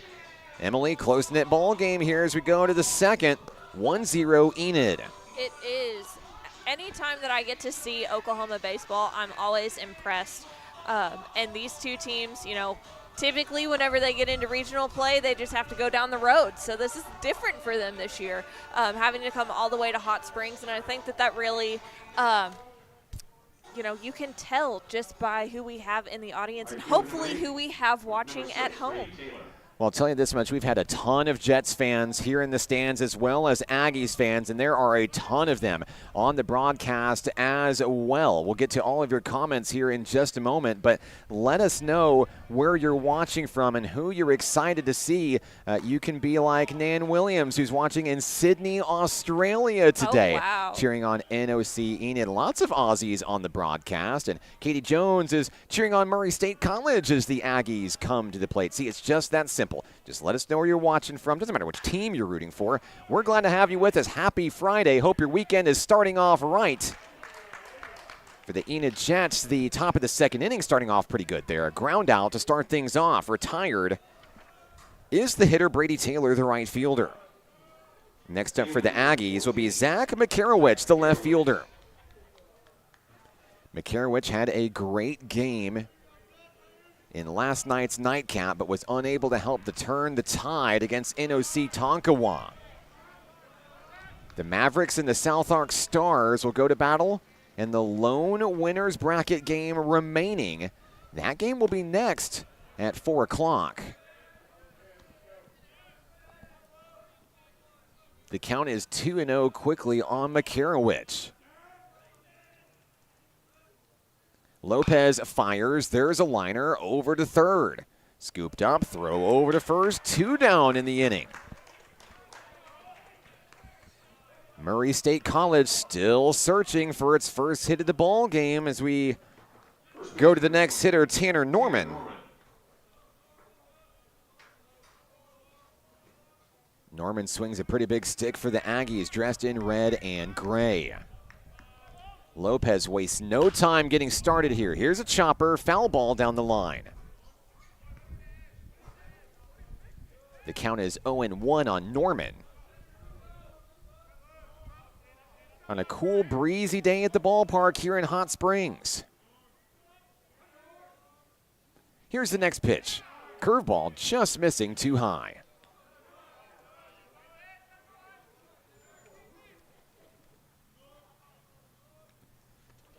On the mound, Carlos Lopez has done well to induce ground balls specifically out of the Aggies.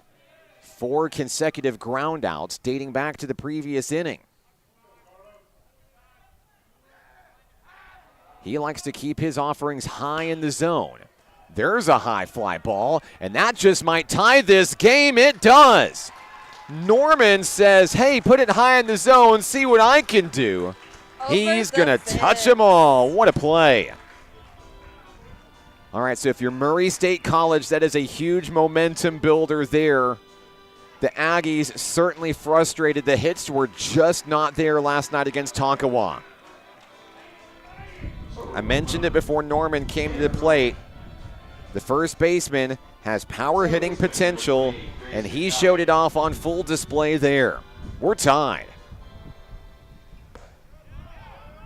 Grayson Doggett is the next hitter, the second baseman for the Aggies. He typically bats in the 9 hole for Murray State College, but he's moved up a couple of slots for Sam Bjorling's Aggies here.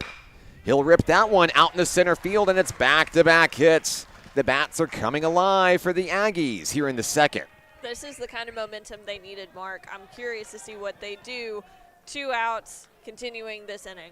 All tournament long, we've seen many teams really come alive and get jump-started when there's 2 outs on the board. In 2-out situations, 1 or 2 things can happen. You can lay down and you're like, oh, we don't got it. Maybe next inning, we'll come back stronger next inning. Or you can dig in and keep pounding away and try to turn the tide of that inning. We've seen it multiple times, and the Aggies appear to be doing that right now.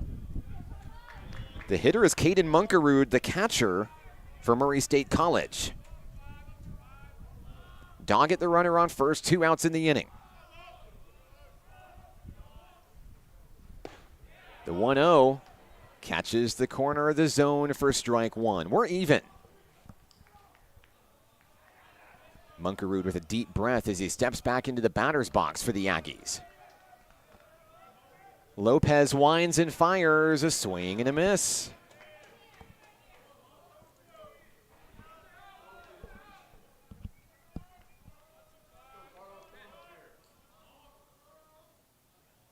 Munkerud takes his time, now back into the box. 2 hits for the Aggies, 1 for the Jets. And a good take there by the catcher. 2 balls, 2 strikes. Lopez looking for a strikeout here to send his team back to the batter's box. On its way, deep drive out to left field. Near the warning track, the catch is made. Down go the Aggies, but not before a Tanner Norman home run ties the game. We'll go up to the next part of the game with the Jets coming to bat when we come back on the Nighthawk Network. Football is why I rise above alcohol and drugs.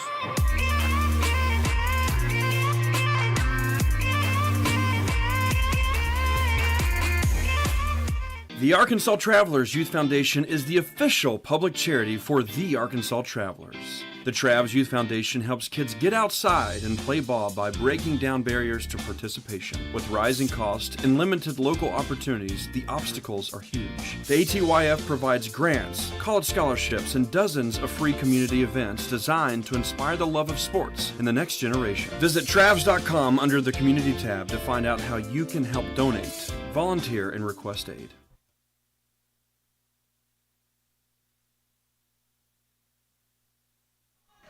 Bottom of the second inning here at the ballpark. NOC Enid comes to the dish. This game is tied. A home run from Tanner Norman puts Murray State College on the board. Anybody's ball game here in this elimination game, battle between Oklahoma rivals. Alongside Emily Pyland, I'm Mark Oliver. Emily, thoughts so far? Kind of a good one. This is a good one, Mark. I am curious to see what they do the rest of this game. You know, Enid came out swinging, and then your Murray State Aggies, they said, nope, we're going to battle back. So tying it up, we'll see how it goes. Brooklyn Bayless is on the broadcast cheering on Jesse Ponce and the Enid Jets today. Glad to have you with us today. Morgan Massey's in Edmond, Oklahoma, cheering on Ivan and the Jets. Hey, Michael Carver says he's at Chili's in Hot Springs.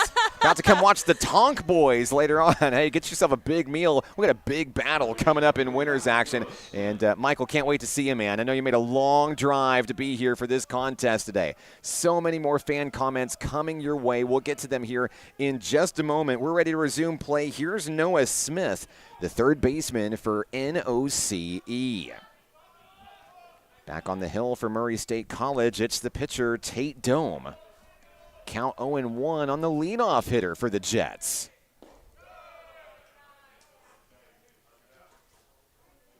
Count even, 1 ball, 1 strike. Dome looking collected.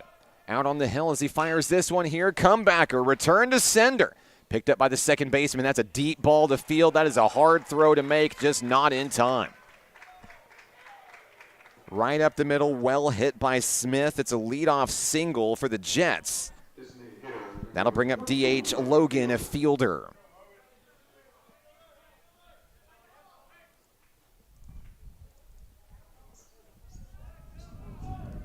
The bats came alive for the Jets yesterday in that win over Carl Albert. Double-digit hits in that contest as the Jets soared to victory. Logan Fielder looking to move the runner around from first. Smith with a decent lead, held on by the first baseman, Norman. Ball 1 on the outside.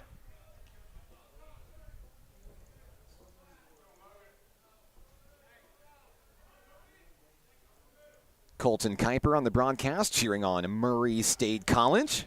Glad to have you with us today. There's a foul tip there. That one knocked away out of play, 1-1.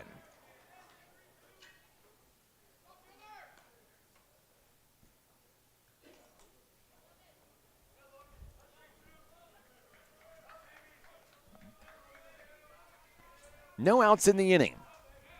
Turning and firing to first. Back in time is Smith, the runner.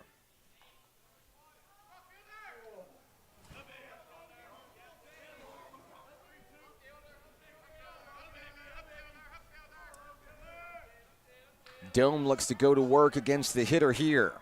Fielder awaiting the next offering. On its way high in the zone for ball 2.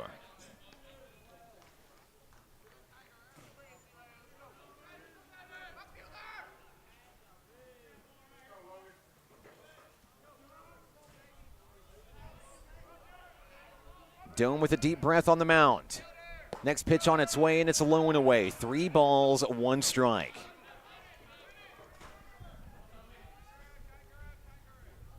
The Aggies trying to roll that momentum from the previous inning in here defensively. Finally batting back with that big home run to tie the game. Ball 4 up high. The first 2 Jets are aboard. Logan Fielder walks to first. Here's a meeting on the mound. Circle number 36, Brody Rutledge. Emily, it looks like the Jets' momentum from the first inning is continuing into the second here. Here comes Sam Bjorling. Oh, absolutely. I mean, bottom of the second, you're already seeing a meeting at the mound. It's a good thing for the Jets. Now, Emily, I was never a pitcher whenever I played. I was an infielder, but I have to imagine as a pitcher, whenever you glance over and you're in a ball game, whatever point in the ball game, you see over there the bullpen starting to warm up. You feel like the pressure's got to get on for you here. Oh, absolutely. Especially whenever you have no outs, you've got 2 on. You either have to dig in, or you got to get out. Or you got to get out.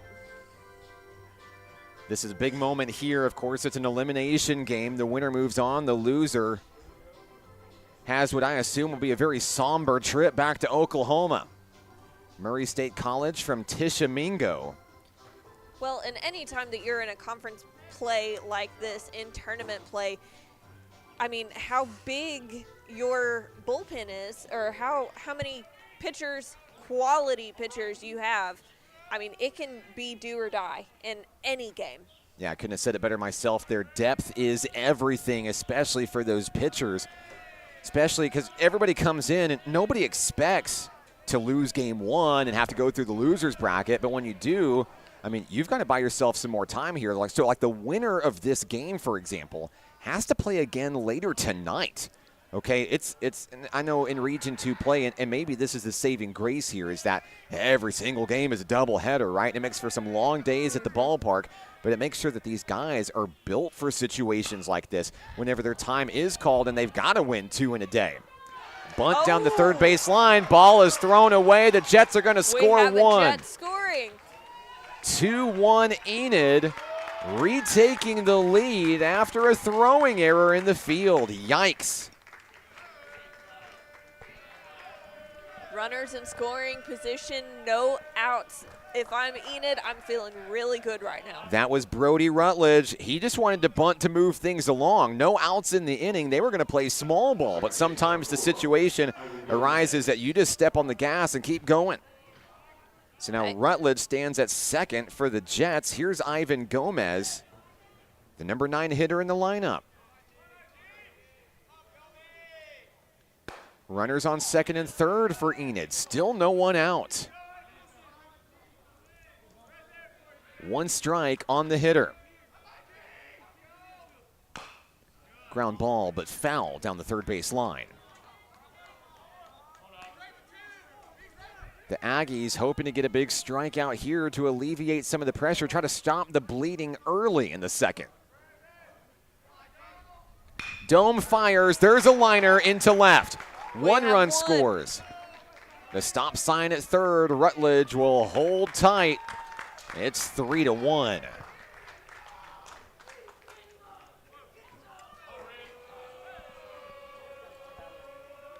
Emily, once you get to postseason plays, sometimes you've got 2 different types of teams. The really good hot team that was good all year long.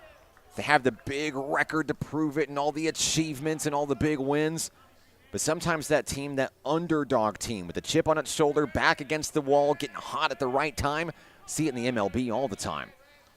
Team that wins the World Series isn't always necessarily the team that had the best record all year long. I love a good underdog, and I am always one to root for a good underdog. So this tournament has been real fun for me to watch so far. Feels like NOC Enid is that underdog in the story this year for this year's tournament. The 1-1 returned back to the Aggie pitcher, Tate Dome. Rutledge, the runner on third. Runners on the corners for the Jets.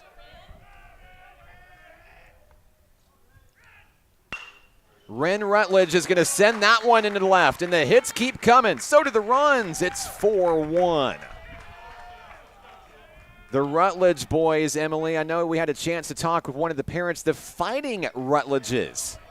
We got a lot of Rutledge fans. I believe there's 3 total, if I remember hearing correctly. 3 Rutledges total on the team.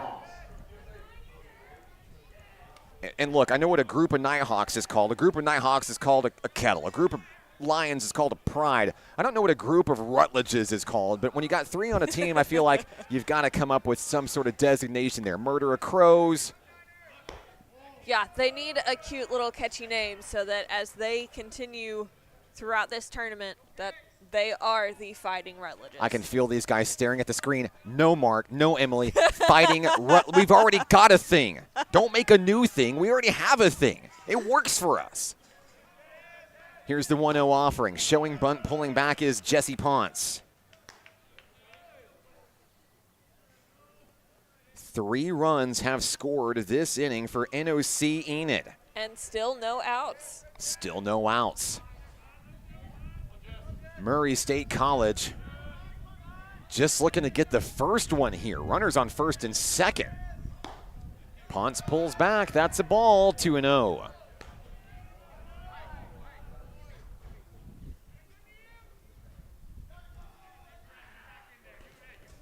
Want to say hello to Jay Bridges on the broadcast. Let's go Jets, watching in Southwest Oklahoma today. Hope all is well with you. There's a walk to load the bases.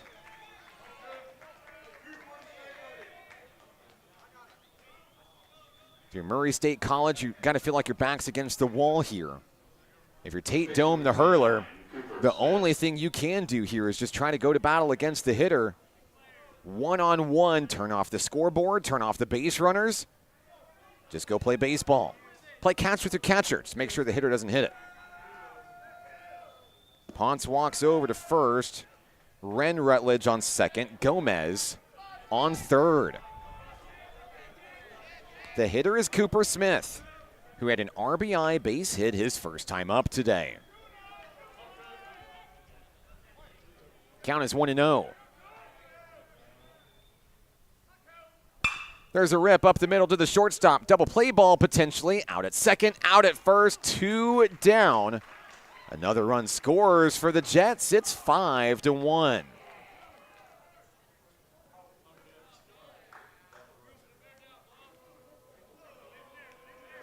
A big pair of outs there if you're Murray State College. I know it added another run to the board here. Number 7, Jet Creel. With Jet Creel coming to the plate, Dome will try to retire him for the first time today. He walked his first time up.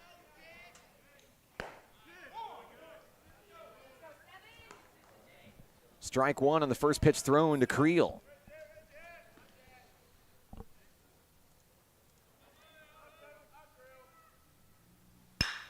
There's a liner over to second base, and it's into right field. They couldn't field the ball. Another run scores.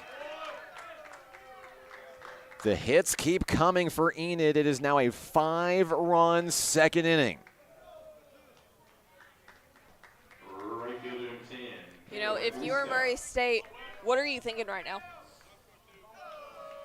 Well, if I'm Murray State College right now, I'm thinking whenever we get to the batter's box, we need to be aggressive here.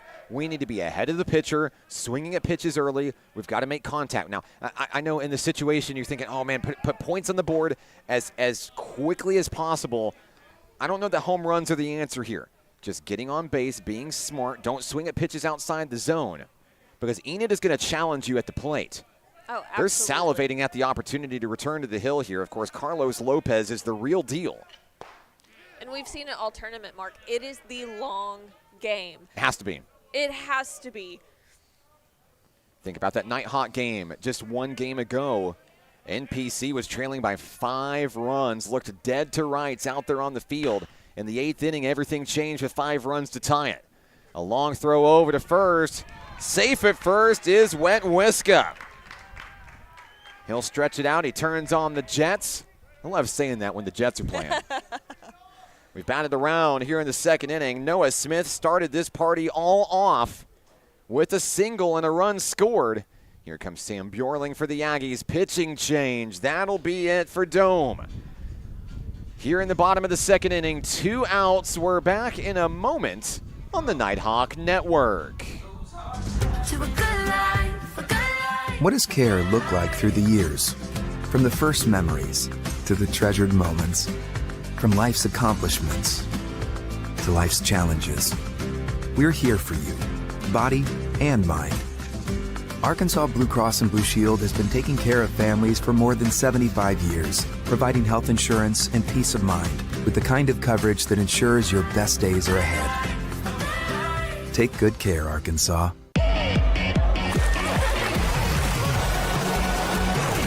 Hot Springs was built on water and built to be enjoyed. Hot Springs, Arkansas. Soak it up.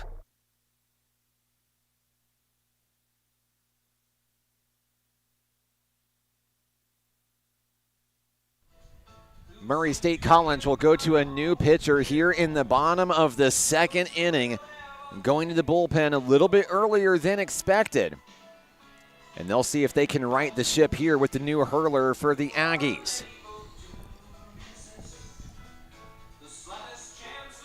Now pitching for Murray State College, I believe it is number 35.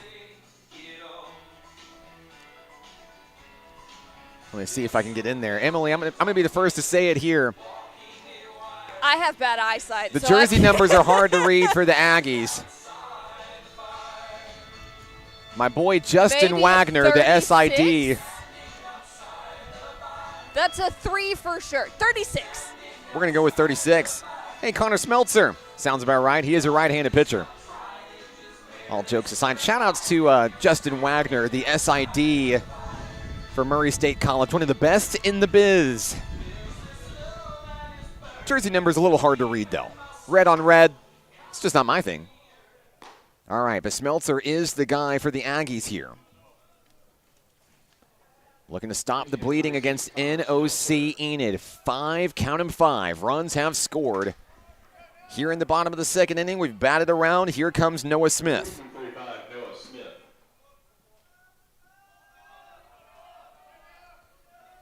Two outs. All the Aggies need is this one to get them out of this big inning.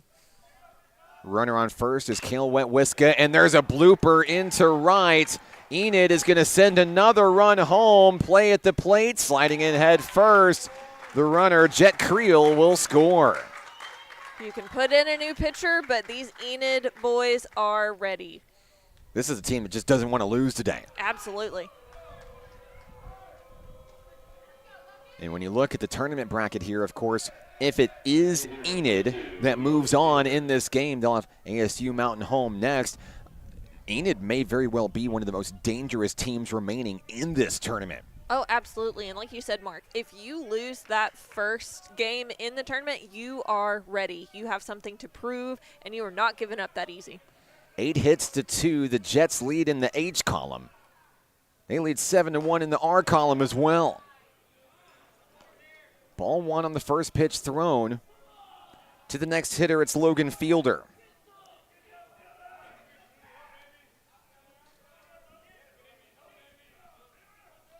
Smeltzer takes the hill for Murray State.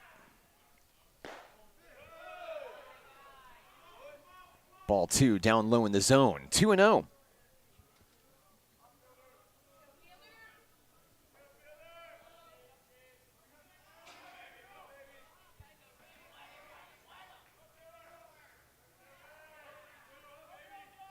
Smeltzer fires, gets the swinging strike there.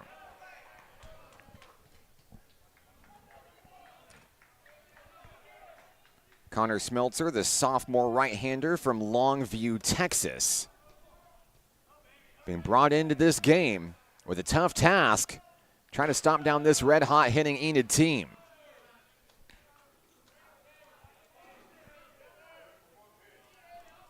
The count is 3-1 on Logan Fielder.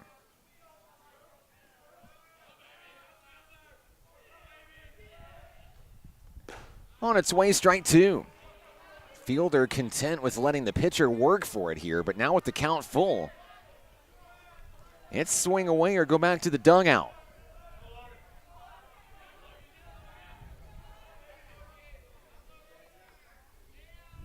Payoff pitch, runner's going to go, strike 3. Smeltzer comes in, gets a big punch out, and a big second inning is finally over. Murray State College has some work to do. The Aggies bat in the third when we return on the Nighthawk Network. At Levi Hospital, we believe everyone deserves quality mental health care. Our outpatient behavioral health program offers personalized counseling and medication management for a range of conditions, including anxiety, depression, and trauma. Located in Hot Springs, Arkansas, we proudly serve Garland County and beyond. With individual and group therapy options, we're here to support your journey to healing. Visit LeviHospital.com today and take control of your mental health. Levi Hospital, healing mind and body since 1914. Hi, my name is Keziah, and volleyball is why I rise above alcohol and drugs.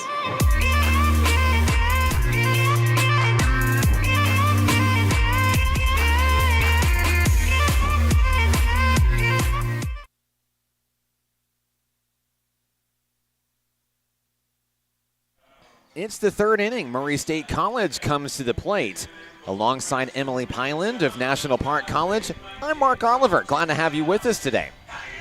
Once again, let us know where you're watching from, who you're excited to see. It's another Rutledge. Watching in Tulsa, Oklahoma. Go Jets. Glad to have you with us today. You know what, Emily? I'm going to ask the question. Riley, what is a group of Rutledges called?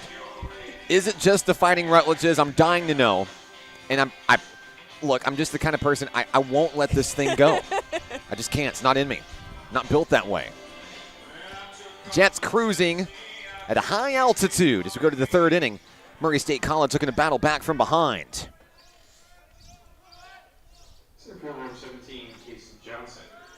Kason Johnson's going to start things off for Murray State College, the number 9 hitter in the Aggies lineup.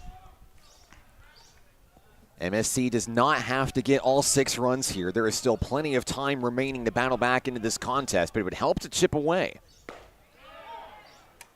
The pitcher for the Jets, Carlos Lopez.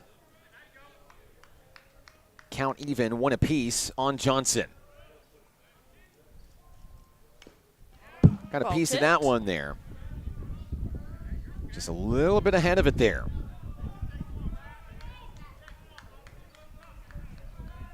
A breeze continues to blow here at Majestic Park. And the clouds are getting a little bit darker, Mark. They've come and gone all day long. I've been crossing my fingers. I know yesterday during Searks game, I was on my way back from some meetings in Morrilton, and next thing I knew, y'all were in a rain delay. Oh, yes. We had nothing falling from the sky. But, I mean, I was happy for that rain delay because the Sharks came back and they battled hard. They sure did. That was a heartbreaker for your Searks Sharks, of course, falling 8-6 to ASU Mountain Home. It hurt. It did. I was screaming at my phone in my car on the way home. But, of course, you know, the first postseason appearance for the Sharks in program history, I mean, that program is not going anywhere else but forward. Yeah, this was exactly. year number 2 for the Sharks. So, like, even though they played hard and they had a good season last year, you know, not being able to play in regionals, it makes a difference. And it made those sophomores want to try that much harder to leave their mark. And, of course, for the Sharks and any team in this tournament here, look, you're not just guaranteed to be here. You've got to put in the work all season long. Only 4 from the East and 4 from the West to make it to the dance. Seark may have squeaked in as the 4 seed, but, I mean, they took ASU Mountain Home the distance there in that elimination game and had their hands full a little bit in the opener maybe against NOC Tonkawa. But as the Mavericks have proven time and time again in this tournament, I mean, they have 50 wins on the season. 50. It's an incredible year for the Mavs. Oh, absolutely.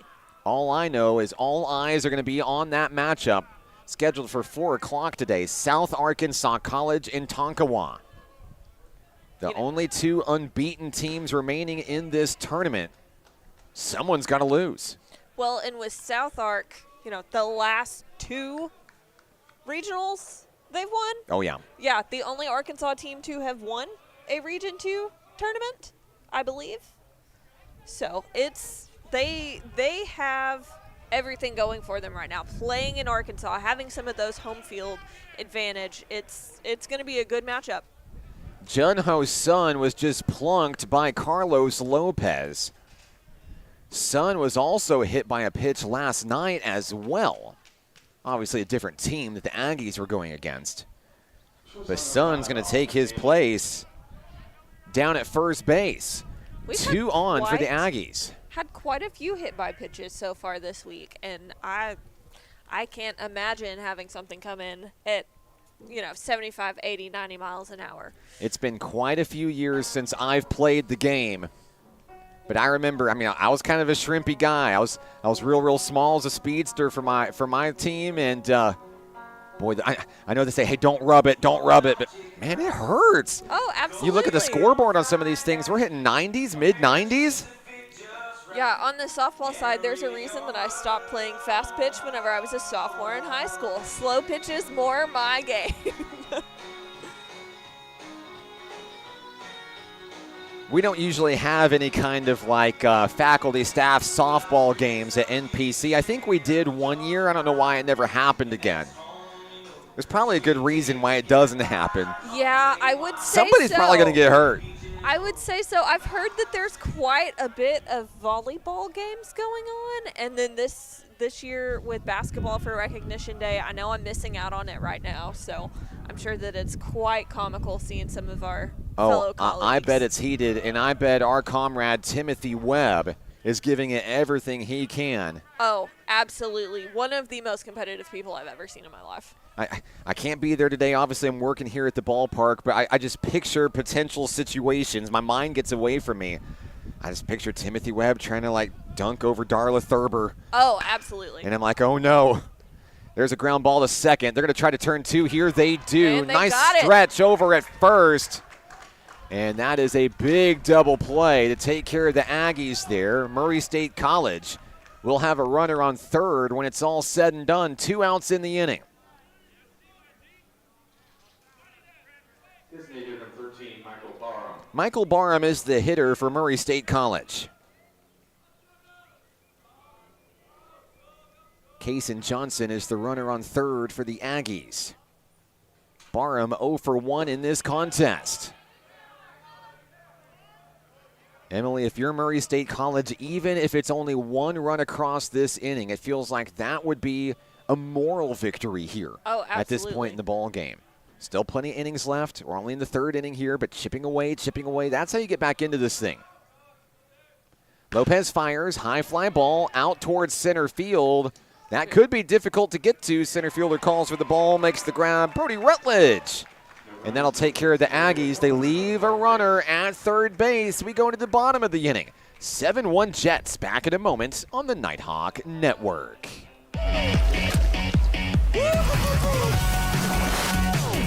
Hot Springs was built on water and built to be enjoyed. Hot Springs, Arkansas.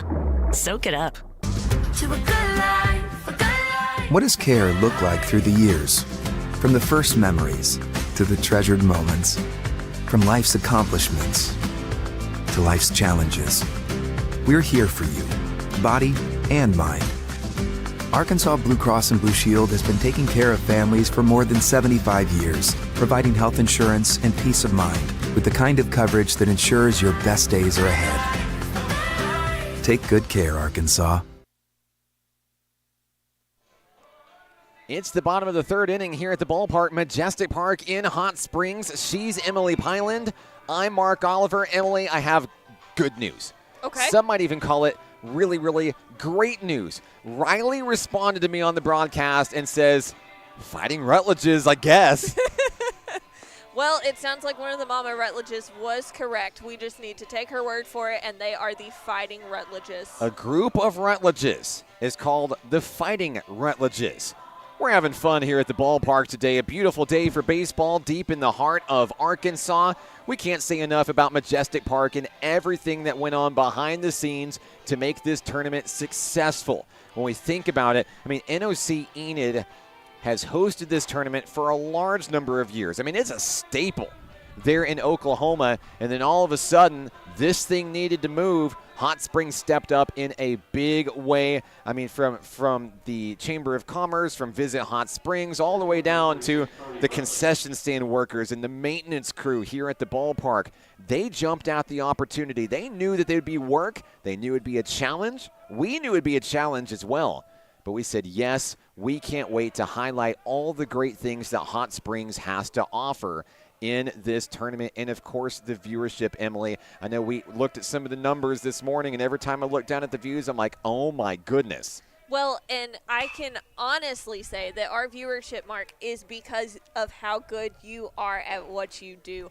I have heard people from all across the region all week, either in the comments or coming up to me on campus, or some of my Sea York people texting me and telling me how good this broadcast is and all of the work and the dedication that you put into it. And I know that it's not you by yourself. Nathan Ritter, our audio-visual guy, he has been the real MVP all week, making sure that all of our equipment's working, giving us this awesome view of home plate. Like, this is more than I could have ever imagined, and I just want to say kudos to you because I know you won't listen to it otherwise. Well, I appreciate the kind words. Yeah, you cornered me there. Had to get me live on the I did. Here's the deal. I'm just a guy that loves baseball. I'm a guy that loves the Nighthawks, and I'm just a guy that loves doing what he does. I'm sure a lot of the listeners out there, hopefully all of them out there, have a job, have a career that they really enjoy doing. I didn't for a very long time until National Park College welcomed me home. There's no place like home. And hard hit ground blooper. ball. And that ball is going to reach. Great hit there by Brody Rutledge. The Fighting Rutledges strike again for NOC Enid. Base runner aboard for the Jets here in the bottom of the 3rd. Second base number 4, Ivan Gomez. So one thing is for certain, the bats have not cooled off despite the temperatures cooling off slightly here at the ballpark today. Next up for Enid, second baseman Ivan Gomez.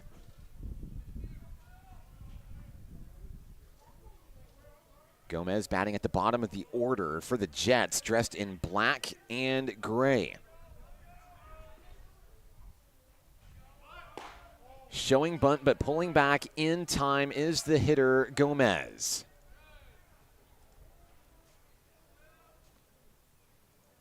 Christy Creel on the broadcast. Let's go Jet Creel on the Jets. She's on her way. Keep up the momentum. And here's a hard hit ground ball. The shortstop had shifted left, and that created a gap. And we have runners on first and third for the Jets. Gomez took advantage of the situation there. Great eye by the hitter. Runners on the corners. Still no outs here in the bottom of the third for the Jets, looking to extend on a 7-1 advantage. The top of the order is here. Here's Ren Rutledge. One of those fighting Rutledges. He has a walk and a single today, 1 run scored. Rutledge hoping to light up the scoreboard for the men in black. Smeltzer has the pitch on its way, starts the at-bat with a strike.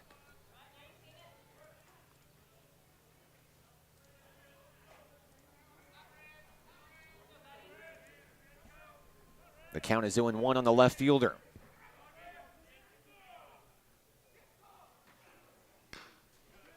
Foul ball, great job by Smeltzer to keep the hitter guessing there. Pressure's on for Murray State College again, now here in the third inning. 10 hits already for the Jets.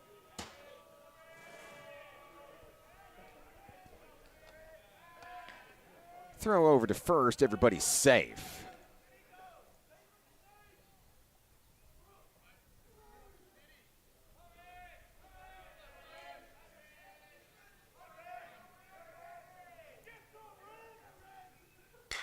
There's a connection. Out to center field, that ball will drop. No one could get to it in time. The Jets are going to score a run. The ball is bobbled. Everyone's safe, 8-1. The Jets light up the scoreboard yet again. Coming in, Brody Rutledge to go celebrate with his team. Gomez to second, Ren Rutledge on first. Another hit for the Jets, number 11 on the day. We're still just in the third inning.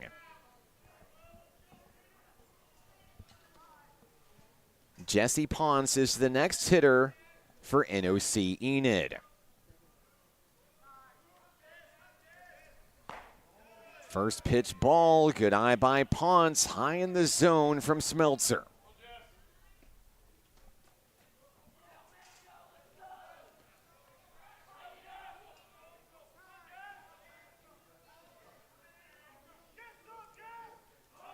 There's the bunt, and it's down the third baseline and foul. Brings the count even, 1-1.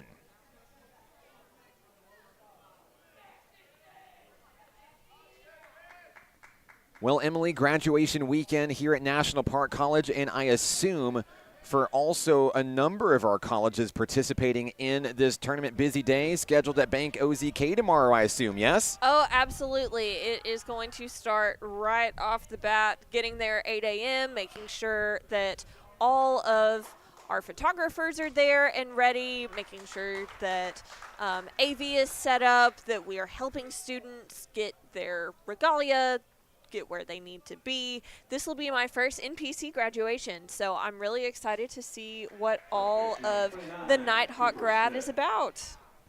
Should be a fun event tomorrow morning at Bank OZK Arena here in Hot Springs. Jesse Ponce bunts to move the runners around. He sacrifices for the first out of the inning. Next up, Cooper Smith, who is a walking RBI for the Jets today. RBI single in the first and an RBI ground out in the second. He has 2 more chances to add more ribbies to his day. Runners on second and third for the Jets, 1 out in the inning. Smeltzer looking to take care of business against the hitter. There's a one-hopper, and it's reeled in. Throw at the plate, and safe. Smeltzer cannot believe it. He thought he got a good strike off in time. That is the 9th run of the ball game. And NOC Enid continues to pull ahead. After the fielder's choice. Pitcher number 7. Reaching on the fielder's choice is Cooper Smith. Just as I mentioned a moment ago, Smith comes to the plate. RBI comes in. Jet Creel is the hitter. A walk and a single today for Creel. Ball 1 on the first pitch thrown. We'll adjust our scoreboard here for you runners on the corners for Enid.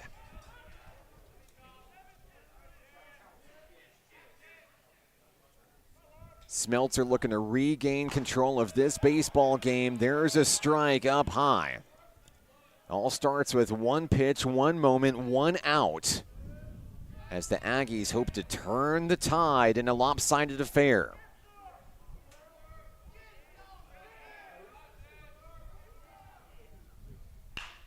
Connection into right field, down towards the wall. And that will score another Jet. It's Ren Rutledge coming in. 10 runs on the board for the home team. Jet Creel with an RBI smack to right. And next up, Kale Wentwiska. Here comes Sam Bjorling. That's going to be it for Smeltzer. Emily, we're going to have another pitching change here. We'll have the new Aggie pitcher in just a moment, right here on the Nighthawk Network. Basketball is why I rise above alcohol and drugs.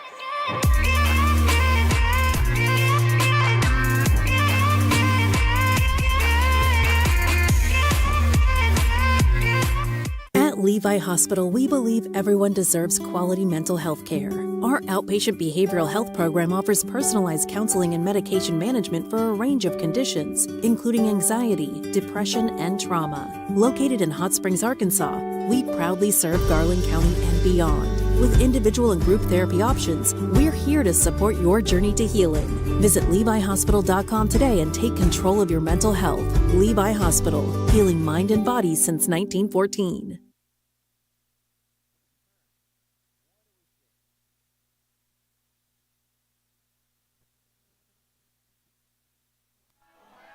New pitcher for the Aggies here in the bottom of the 3rd inning. Everybody's favorite secondary game at the ballpark. Guess that number. I do believe it is 16 this time, Mark. I'm looking at my monitor real close. Emily's going with 16. I'm looking at the roster here. It does appear to be Caden Allen, the right-handed freshman from Edmond, Oklahoma. Great job. Your eyes are better than mine. Hey, it is all of these thick glasses because without them, I am blind as a bat. So Caden Allen will take over and try to turn the tide in this baseball game. NOC Enid with 1 run in the first, 6 in the second, and now 3 in the bottom of the 3rd. This is a tough ask for any pitcher to come in and try to right this situation here, but it's what the situation asks for here. Oh, absolutely. And as Murray State, this is your 3rd pitcher. You're still in the 3rd inning. So this could be a huge hit later on in the game as well.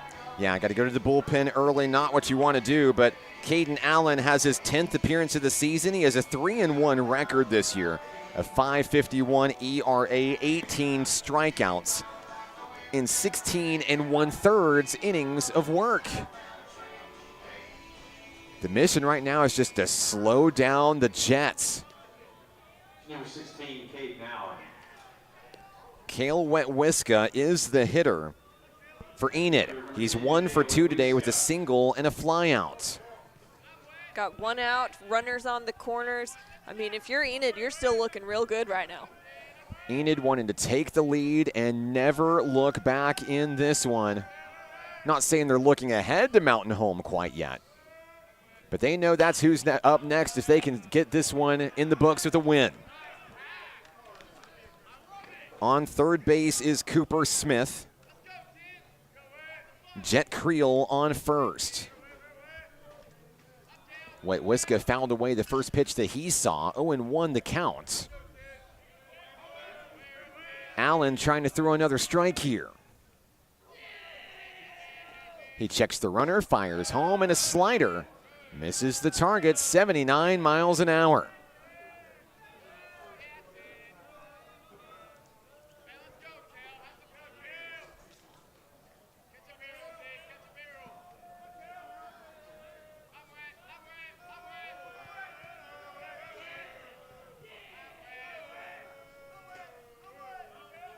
Here's the pitch. Oh, it's going to plunk him.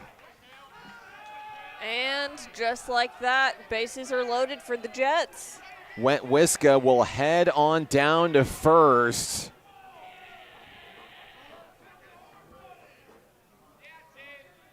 That is a big base runner to put on by Murray State College.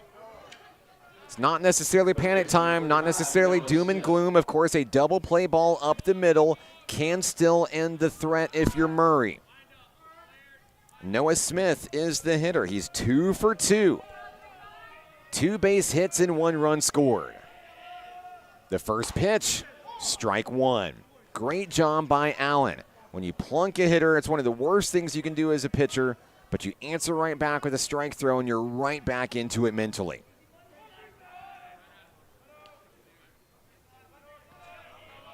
Allen gets the call from his catcher. 0-1 offering, swing and a miss. Allen is wheeling and dealing here in the bottom of the third. Looking to take care of Noah Smith for the first time in this contest.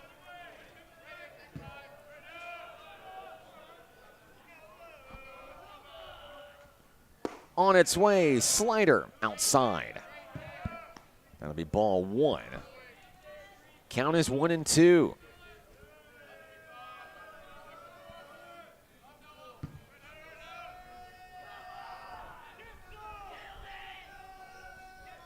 Allen fires, ground ball, foul. Back toward the Jets dugout.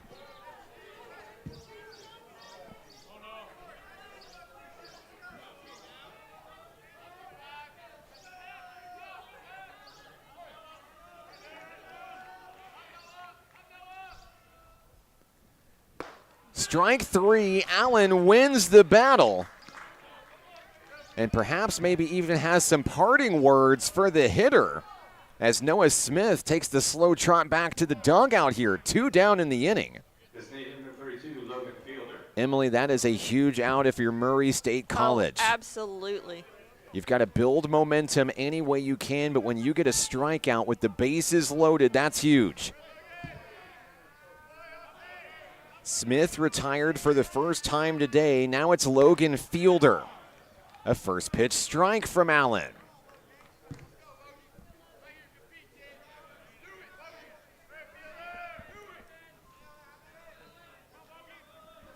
Caden Allen has the one he wants.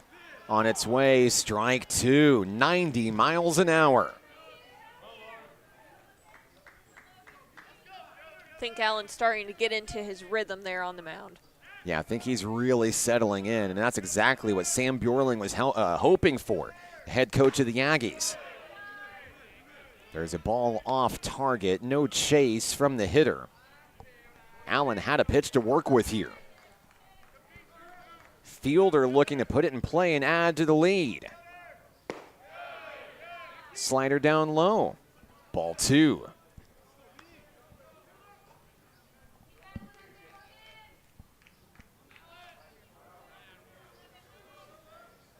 Fielder still in search of his first hit of the ball game today.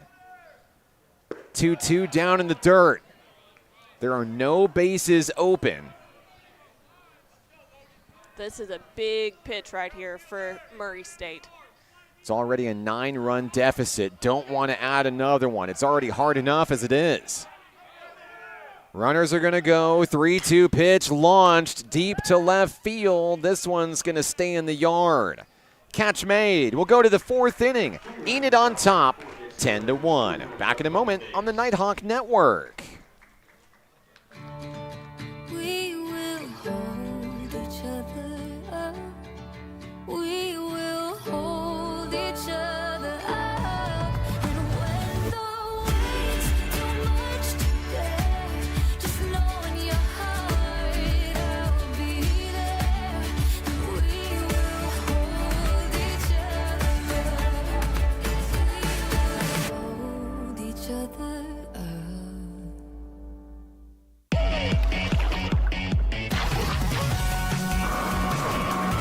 Springs was built on water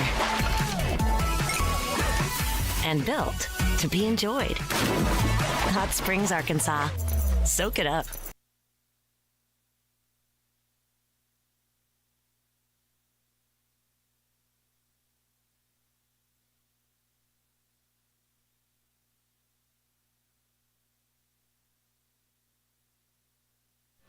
Top of the fourth inning here at the ballpark. She's Emily Pyland. I'm Mark Oliver. 10-1, your score. NOC Enid at cruising altitude here in this Region 2 tournament elimination game.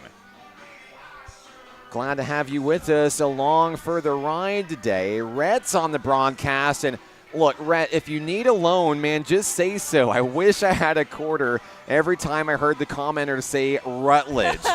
What you need, like $26? I got you, man. Well, whenever there are 3 on the team, you'll say it happens all the That's right. time. You'll say that name quite a bit. Chris is asking, is there a mercy rule in the tournament? Yes, there is. 10 after 7. 10 runs after 7. We're not there yet. Murray State College is hoping that they don't get there. We've only seen one mercy ruled game in the tournament. And that was yesterday's South Arkansas National Park. Leading things off for the Aggies, Brady Taylor, the right fielder. Taylor is 0 for 1 in this game. He'll take strike 1 on the first pitch thrown from Carlos Lopez.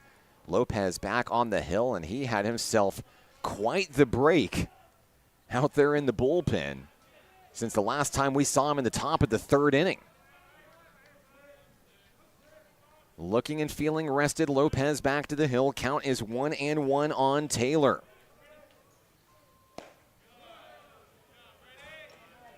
Ball missing outside, ball 2.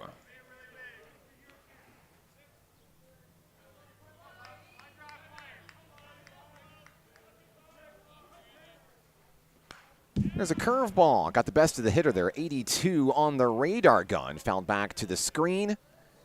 2-2. Ava is in Mustang, Oklahoma today. Hello to you. Thank you for joining us today.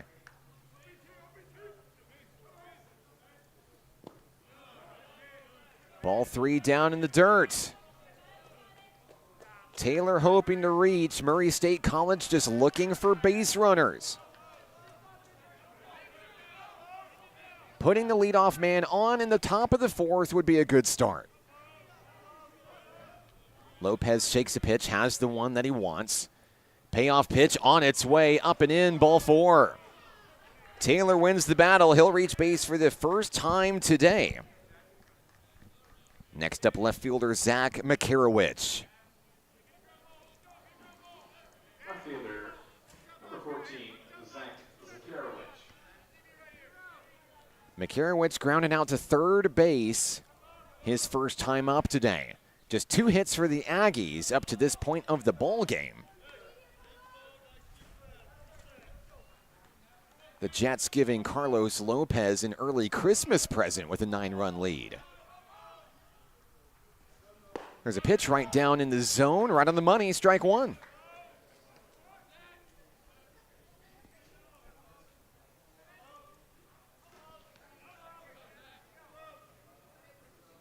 The 1-1 liftoff out toward right field. That is a deeply hit ball. It's off the wall. His head. And the Aggies are going to turn on the Jets of their own. Runners on the corners. That's a big hit. That's the kind of hit that can spark a rally for you if you're the Aggies. Still no outs in the inning. So now Taylor was on base for the first time in this game. Now Makarowicz has his first hit of the game. Tanner Norman's already had a hit this game, a solo home run. Another long ball here would go a long way at shrinking the deficit. Ball 1 below the knees.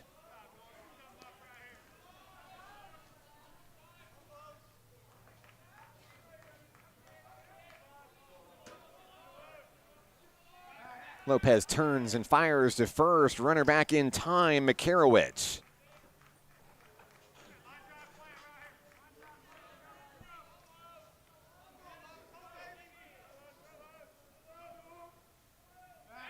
Another pickoff attempt to first.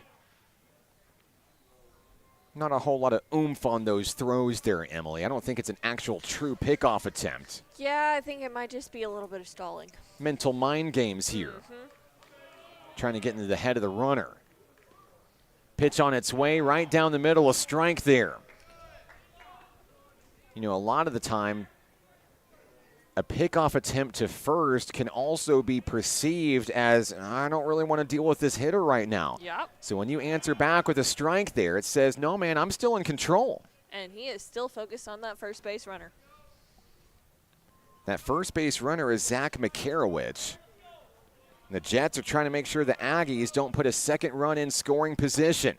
There's a swing and a miss back home on Norman. 2 strikes on the first baseman.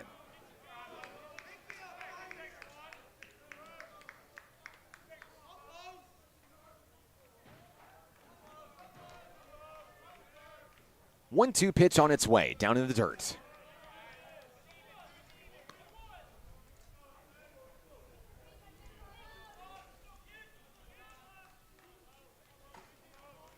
Two balls, 2 strikes. Another pickoff attempt to first. I really think he's trying to get into Norman's head right now. I think Carlos Lopez is fighting a war on 2 fronts right now. He's battling the first base runner and the man at home plate. On its way, fouled away. That jammed Norman on the inside. I think had Norman held back, that ball may even have hit him. But he swung to protect himself, and he'll stay alive at the plate. 2-2 offering, deep fly ball. Norman with 1 home run already. He's going to come up short here. Catch is made in center field. Tagging and scoring are the Aggies. Murray State College finally back on the board. Brady Taylor comes in on the RBI flyout.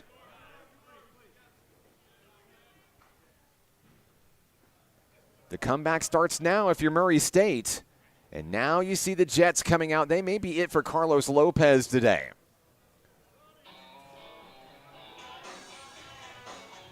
I think Lopez is going to cough up the ball. An excellent start for the Jets. Fantastic start. Going to take the rest of the game off. Watch from the dugout.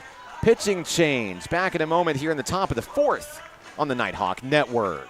The Arkansas Travelers Youth Foundation is the official public charity for the Arkansas Travelers. The Travs Youth Foundation helps kids get outside and play ball by breaking down barriers to participation. With rising costs and limited local opportunities, the obstacles are huge. The ATYF provides grants, college scholarships, and dozens of free community events designed to inspire the love of sports in the next generation. Visit Travs.com under the Community tab to find out how you can help donate, volunteer, and request aid. My name is Sadie, and being a good teammate is why I rise above alcohol and drugs.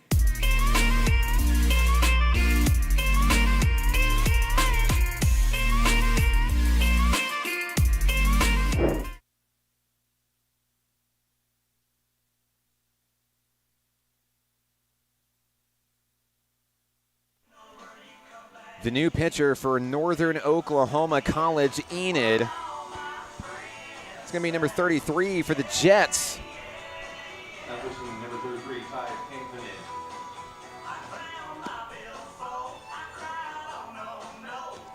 Ty Pankinen is the pitcher. Sorry, my program blew away in the wind here. Pankinen, the right-handed sophomore from Omaha, Nebraska. We've seen Pankinen already in the tournament. Coming back in for Carlos Lopez. A 10-2 lead. Murray State College back on the board for the first time since the 2nd inning. Still has a long way to go, however. Aggies have a runner on first, Zach Makarowicz. The next hitter up will be second baseman Grayson Doggett, who I mentioned before moves up from the 9-hole to the 7 spot in the lineup. Seems like it's worked out so well. So far, so good. 1 hit in 1 at-bat. Hey, don't forget, coming up later on today, NOC Tonkawa and South Arkansas College. Clash of the Titans. Goliath versus Goliath, whatever reference you want it to be. The 2 unbeatens go head-to-head with a trip to the championship round tomorrow on the line. Should be a really big game, Emily. It absolutely will be. Mavericks and Stars. It'll be a rematch of last year's Region 2 championship game where the Stars came out victorious. I believe the Mavericks will have some, they'll have something to prove this time, Mark. Oh, absolutely. The whole motto, the whole mantra for the season has been revenge. You don't lose in the Region 2 final and then come in and say, maybe we'll get back there. They won 50 games this year. Count is 1-0. Pitch on its way. Pankinen finds the strike zone, 1-1.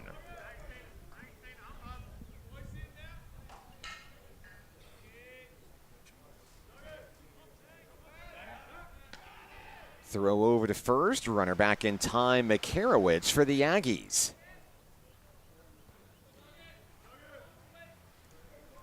There is one out in the inning.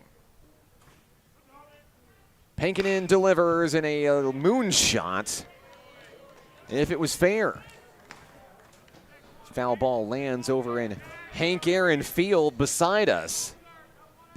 The home of National Park College Nighthawks softball. Speaking of Nighthawks softball, they did pretty good today. Big win in the opener. They fell into the losers bracket, unfortunately, after a tough loss to UA Rich Mountain yesterday, 4-0. They answer back a 9-1 win over ASU Three Rivers this morning. The Nighthawks will play again at 6:30 tonight. Best wishes to Coach Autumn Wyatt and the squad still fighting in Ardmore, Oklahoma. Count is 2 balls, 2 strikes. That ball drops low, a little bit too low. Count is full, 3-2. You know, Mark, it is nice that this year with the tournaments, the way that they played out, we have one in Arkansas, one in Oklahoma. Makes it a little bit fairer on the drive for these Region 2 teams. Doggett's going to fly out to center field there. That's the second out of the inning. And Emily, you're not the first person that has said that on this broadcast either this week. I think that idea is growing in popularity. And I think just logistically, maybe from a financial standpoint, like we had Chris Coble on the broadcast earlier, the athletic director for SAU Tech.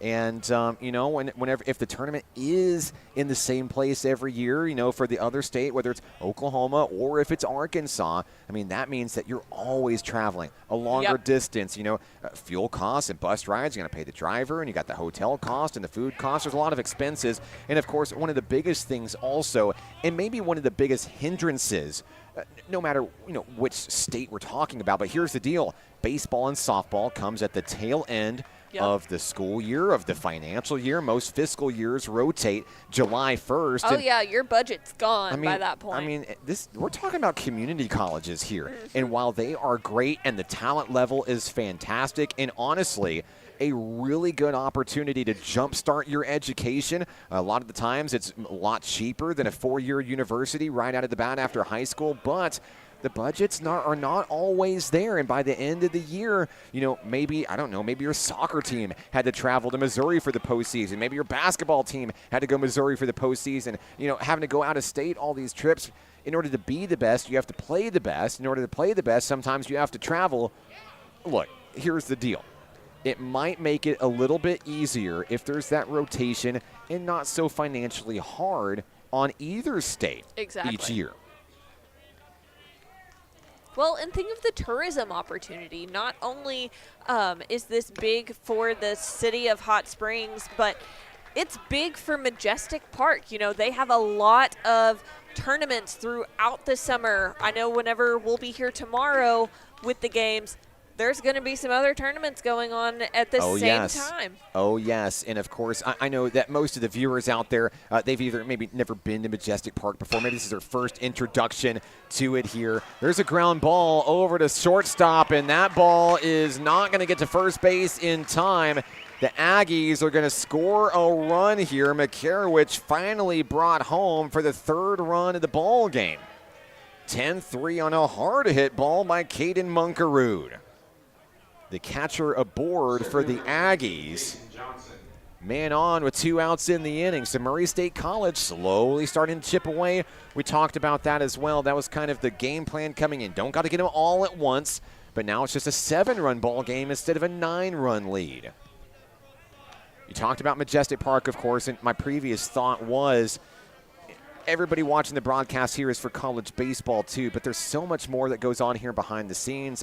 My 7-year-old first grader plays t-ball on Monday and Tuesday nights here, and there's youth league all week long. Of course, one of the big things is the Fall Babe Ruth World Series coming up in August, where teams from literally all over the world are going to be represented here in Hot Springs.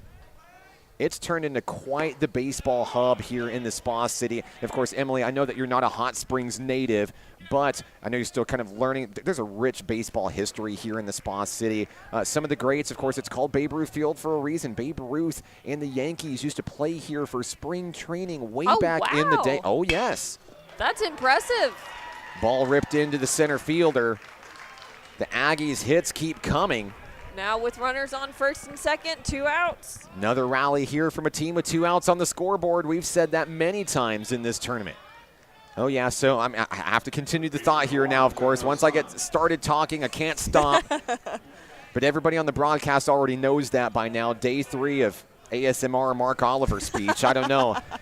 So Hot Springs is known as the Spa City. Of course, it's known for its hot underground springs, hot springs, right? So downtown Hot Springs has what's called Bathhouse Row, and back in the day, tourists from all across the United States would come here because they believed that the hot water had healing properties. So they built bathhouses over the top of those hot springs, literally on the downtown strip on Central Avenue. Oh, absolutely. And for baseball players, I mean, we're talking about spring training, the Yankees came to Hot Springs, Arkansas, really? New York to Hot Springs? They believed so greatly if there were healing properties, if that could give their players an extra edge, help heal those arms for the pitchers, that was worth the drive. Fair enough. And that led to so many legends playing here for spring training over the years. And, of course, I know the fans on the broadcast haven't seen it unless they've been here, but the opening entrance gates here to Majestic Park adorned with one of 3 Babe Ruth statues in the world. Beautiful bronze statue right at the opening gates. I see youngsters climbing all over it all the time. Don't climb on the statue, I know, but it's hard not to. I mean, people come here just to take pictures with the statue and then leave. Oh, wow. So it's a pretty good hub here for baseball at all levels, softball included. Here in the heart of Arkansas, Hot Springs National Park. Nice little history lesson for There you our go. You're welcome. inning. You're welcome. Jenho's son, the hitter for Murray State College at the top of the order, facing a full count, 2 outs. And an Aggie on second and first. There's a liner over to first. Scooped up. Norman bobbles the ball, gets it over to the pitcher just in time. Down go the Aggies in the 4th. But they're mounting a comeback, Emily. 2 runs across. A 7-run lead goes to the bottom of the inning when we come back right here on the Nighthawk Network.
Football is why I rise above alcohol and drugs.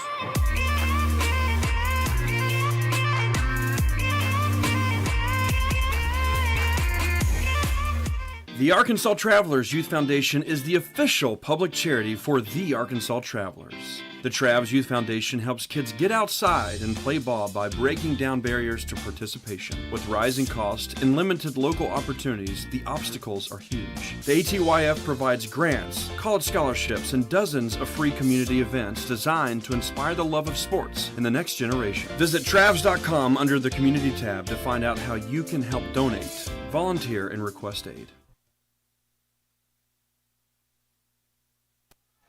It's the bottom of the fourth inning here on the Nighthawk Network. She's Emily Pyland. I'm Mark Oliver. NOC Enid comes back to the bat where the Jets have scored every inning in this ball game. The lead is 10-3. Starting things off will be Brody Rutledge, the number 8 hitter in the lineup.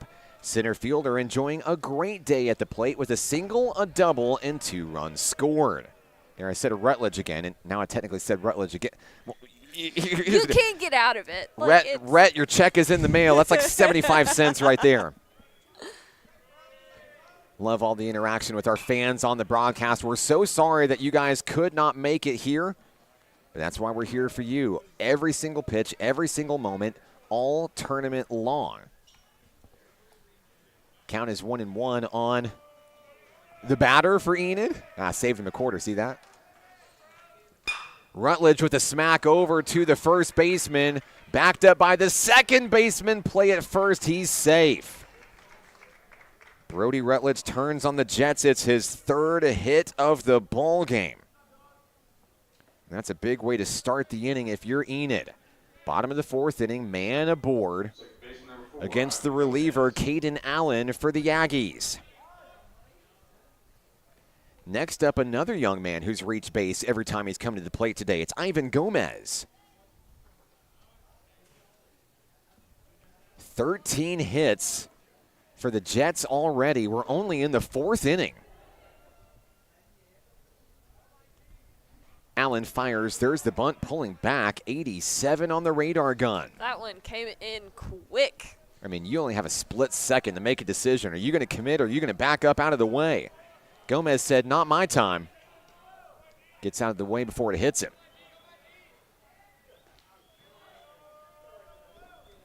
The 1-0, the bunt is placed perfectly down the third base line. Throw to first, sacrifice successful. 1 out in the inning and a runner in scoring position.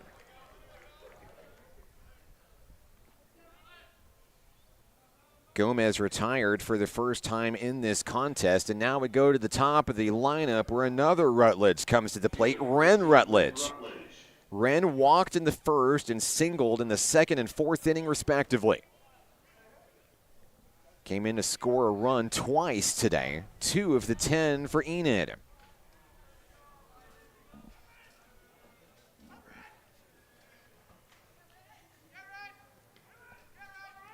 Allen checks the runner.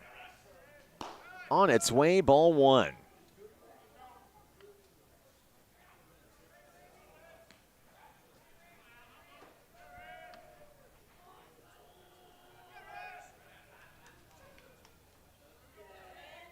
Allen takes his time, toes the rubber.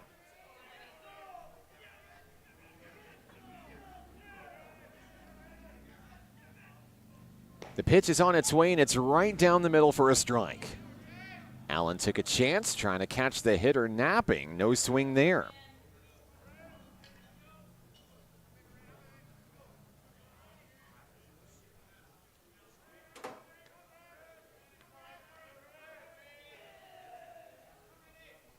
The next pitch is lifted out into center field. Catch is made, no tag from the runner. What a heave coming from center field. Kaysen Johnson fires that ball all the way over to third. Heck of an arm. That'll be the 2nd out of the inning here. Shortstop number 9, Majestic. You know, the Aggies have a chance right now to be 3 up, 3 down, and to hold the Jets for the first time in this game. That would be a big moral victory for the Aggies. Try to carry some of that momentum back to the batter's box in the top of the 5th inning. Caden Allen has been a breath of fresh air as that ball is lined out to left. And they did it. 3 up, 3 down for the Aggies. Punts will fly out. We go to the 5th inning here in Game 2. 10-3 Jets right here on the Nighthawk Network. What does care look like through the years? From the first memories to the treasured moments. From life's accomplishments to life's challenges. We're here for you, body and mind. Arkansas Blue Cross and Blue Shield has been taking care of families for more than 75 years, providing health insurance and peace of mind with the kind of coverage that ensures your best days are ahead. Take good care, Arkansas.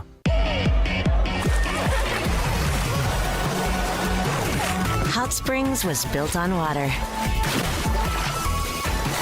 and built to be enjoyed. Hot Springs, Arkansas. Soak it up.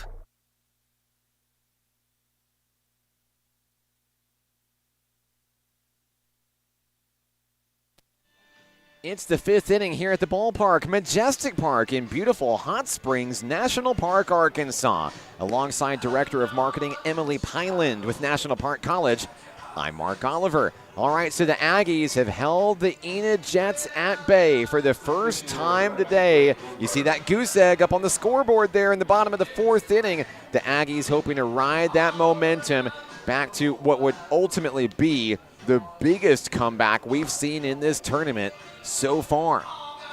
The bat's starting to heat up for Murray State College. I'm excited to see what happens here next. Absolutely. You know, getting some of that momentum, getting people on base, like that is what you have to do. And I think the Aggies are ready. They're determined. They got that inning, 3 up, 3 down, just building on that and getting the job done. 2, 3, and 4 hitters do it for Murray State College. Austin Haley, the shortstop, will lead things off, followed by DH Michael Barham. Brady Taylor also expected up, the right fielder. 13 hits for Enid, 5 for the Aggies. It's a 10-3 ball game. Winner moves on to take on ASU Mountain Home at 7 o'clock tonight. The Trailblazers are here scouting out their potential opponent. The loser in this game goes home. Ty Pankinen is the hurler for Enid. The Jet pitcher fires ball 1 down low.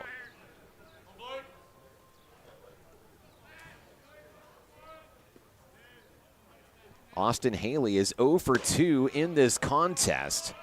The All-Region First Team honoree. Hoping to start things off strong here for the men in red.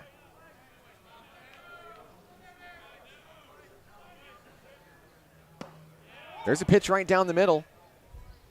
A 69-mile-an-hour breaking ball. Count is 2-1 on Haley.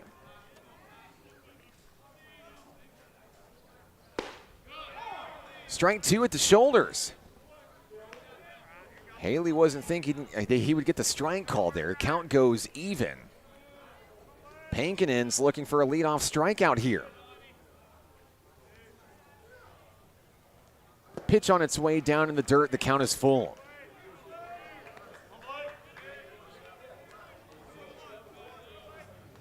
Now a big opportunity here if you're Austin Haley for the Aggies. Battling back, count is full, payoff pitch on its way, ball 4. Base runner for Murray State, exactly what they wanted out of their hard-hitting shortstop here. One way or another, just get base runners. That's Sam Bjorling's motto. Michael Barham is next. He has not reached base yet in this contest. Haley the runner on first. Barham will watch that one bounce in front of home plate, 1-0.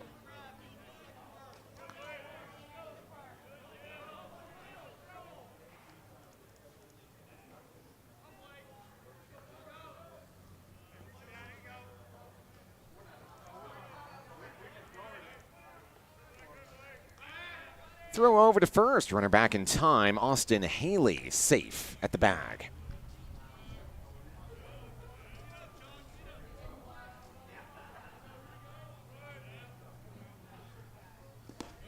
Another ball bouncing in front of home plate. It's actually going to get away, and the runner takes off into scoring position. Haley on second.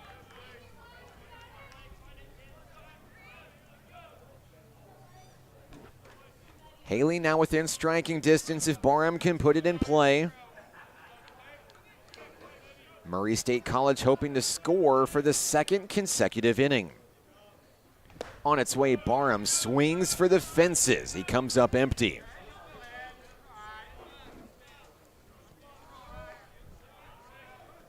Two balls, one strike. Pankinen checks the hitter. Down low, ball 3.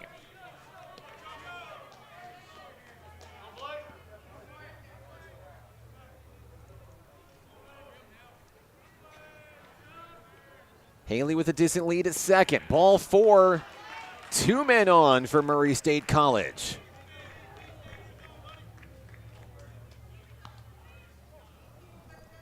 And the head coach for the Enid Jets is going to let him play. No mound visit coming here. Still a 7-run lead. No time to panic yet.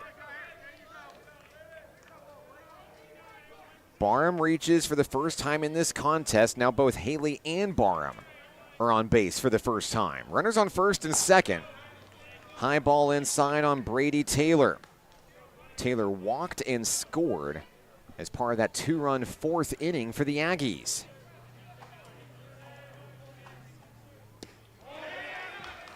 That one's going to get away and both runners advance. It bounced off the plate, it appears. Ball 2. Runners on second and third.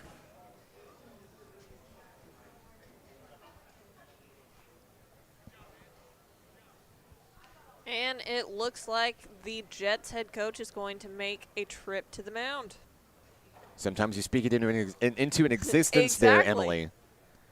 And this is just a moment to talk things over with Ty Pankinen, slow things down. Hey, man, look at the scoreboard. We're okay. Just play catch with your catcher. Get the job done. I know we've said this throughout all of the games, but you know these boys have so much pressure on themselves being in regional play, especially in this losers bracket, because you're done.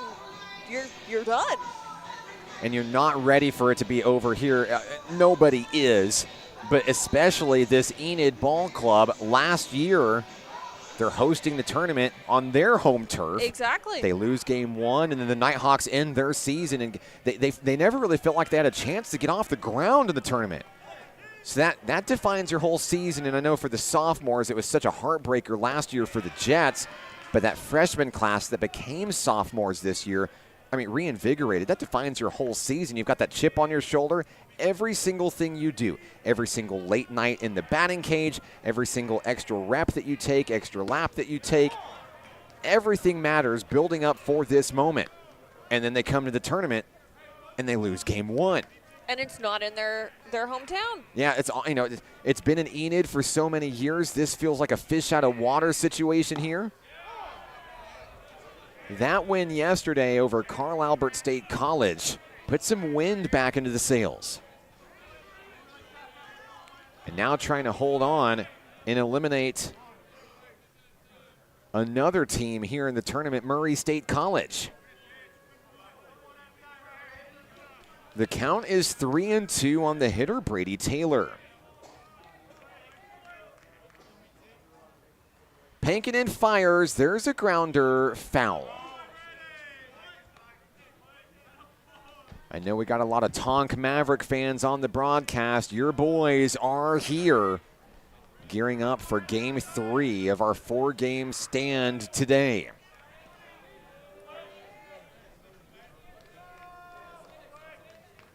The count is 3-2 and a hard hit ground ball foul down the first base line.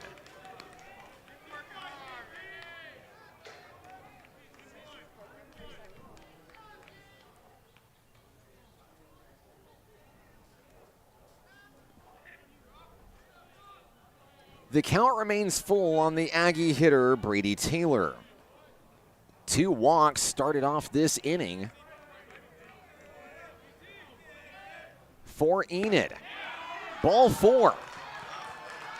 That will load the bases, a sea of red out on the diamond. If you're Murray State College, you're salivating at this opportunity. Bases loaded, no outs. Are you kidding me? A little off topic, but as all of the other teams are walking around here while they're watching the game that's going on, I thought I saw a familiar face. So for Tonk, number 29, Garrett Fulmer, he was a former Shark. I had him last year. Really? So it's interesting to see how some of those players go within Region 2 from year to year. We saw that also in the previous game. Keenan Hunter for ASU Mountain Home is a former National Park College Nighthawk. And he had a really big game against the Nighthawks back in the opener today.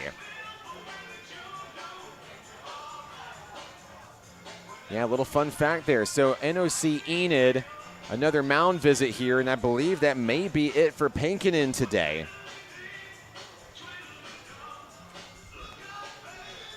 We'll check our roster here. We'll have a new pitcher. Maddox Lawson comes in for the Jets. We'll take a quick moment. We'll be right back on the Nighthawk Network. At Levi Hospital, we believe everyone deserves quality mental health care. Our outpatient behavioral health program offers personalized counseling and medication management for a range of conditions, including anxiety, depression, and trauma. Located in Hot Springs, Arkansas, we proudly serve Garland County and beyond. With individual and group therapy options, we're here to support your journey to healing. Visit LeviHospital.com today and take control of your mental health. Levi Hospital, healing mind and body since 1914. Hi, my name is Keziah, and volleyball is why I rise above alcohol and drugs.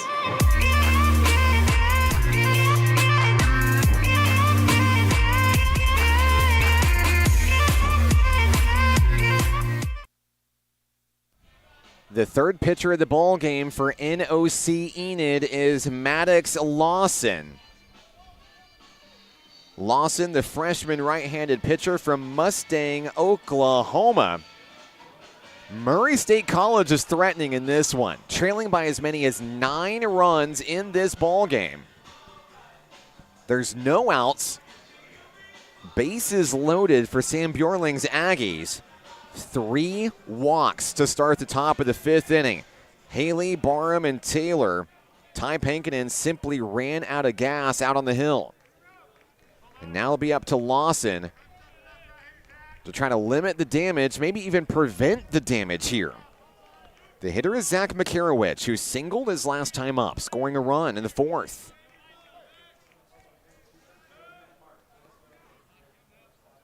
This at-bat could turn the tide of this baseball game. First pitch strike from Maddox Lawson.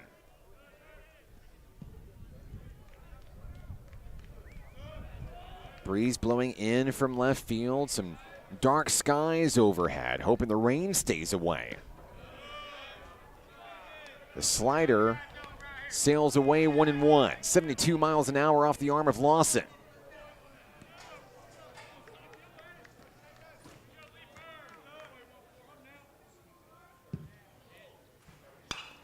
There's a foul ball, ripped away by the hitter Makarowicz.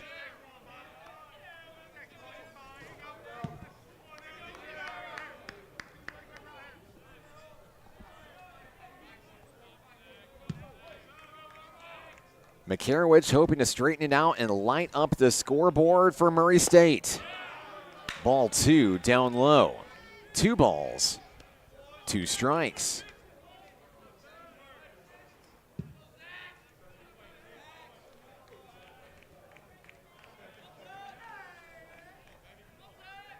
Lawson winds and fires, fouled away.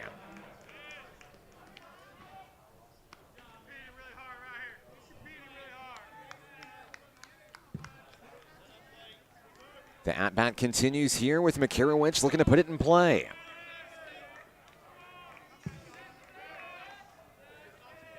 Lawson winds and fires, ball 3. There are no bases open. And no outs, Mark. Lawson has to attack the hitter here. got a smile on his face out on the hill. A deep breath. He'll wind and fire. Payoff pitch, ball 4. A run comes in for the Aggies. It's 10-4.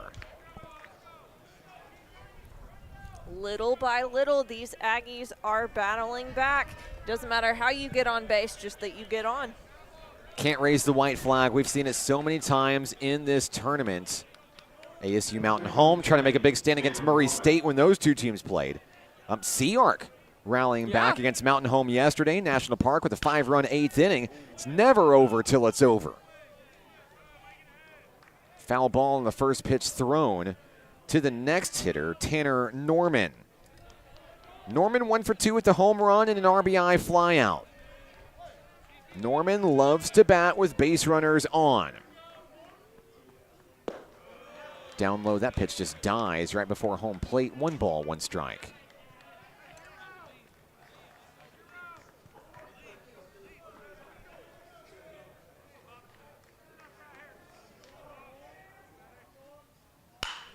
There's a high fly ball out toward left field. It is down all the way to the wall. 1 run scores. Here comes another. It's 10-6. That was big for your Murray State Aggies with still no outs for the inning. Well, that breaks up the walk streak there. It was 4 consecutive walks to start the inning. Norman was just waiting for his time to shine, and boy, did he ever. A 2-run double. Next up, Grayson Doggett. Runners on second and third. Now it's a 4-run ball game. Anything can happen, Mark. This Region 2 tournament has showed us that. 5 unanswered runs for the Aggies. NOC Enid on the back foot. Maddox Lawson just looking to get out number 1 here.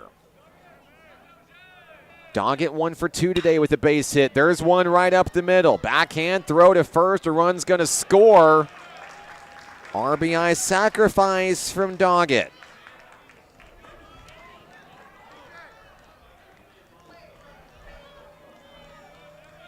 Emily, I imagine maybe there's some Murray State College fans out there. They're watching the broadcast and they saw this thing go 10, was it 10-1? Yeah, 10-1. Maybe they turned it off.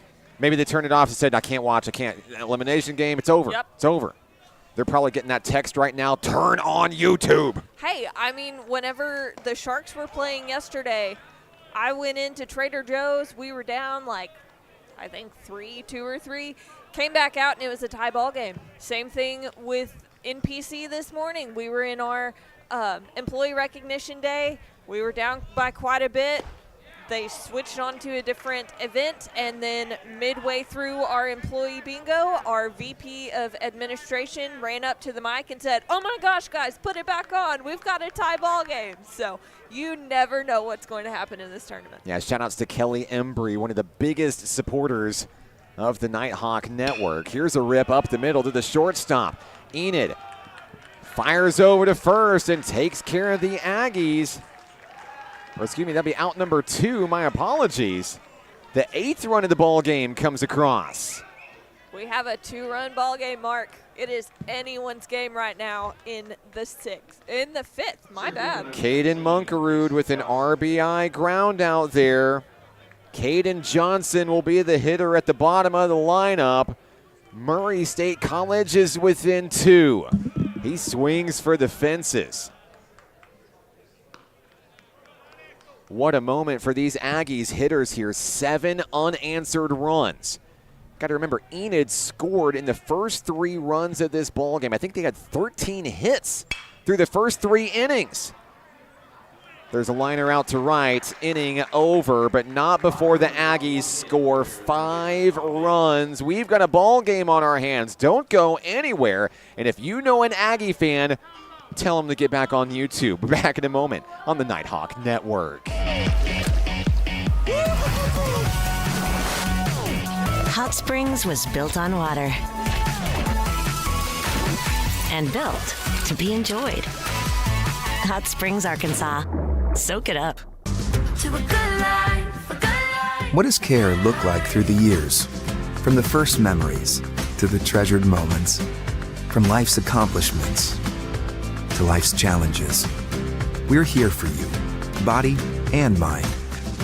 Arkansas Blue Cross and Blue Shield has been taking care of families for more than 75 years, providing health insurance and peace of mind with the kind of coverage that ensures your best days are ahead. Take good care, Arkansas.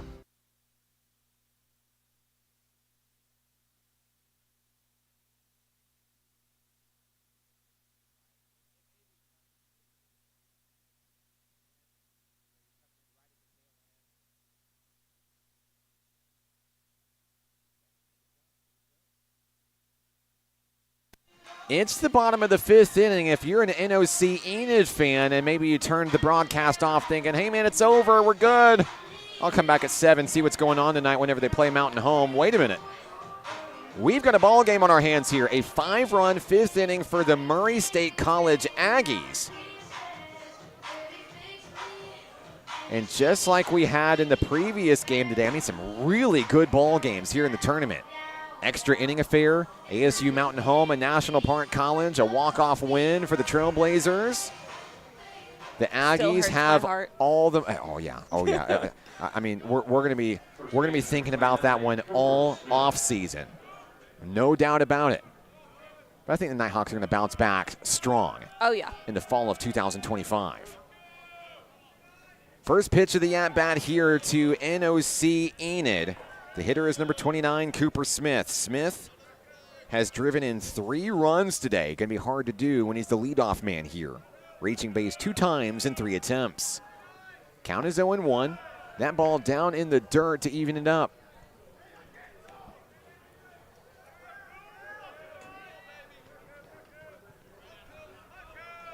Out on the hill is Caden Allen for Murray State College. Allen fires a little bit down low near the shoestrings. 2-1.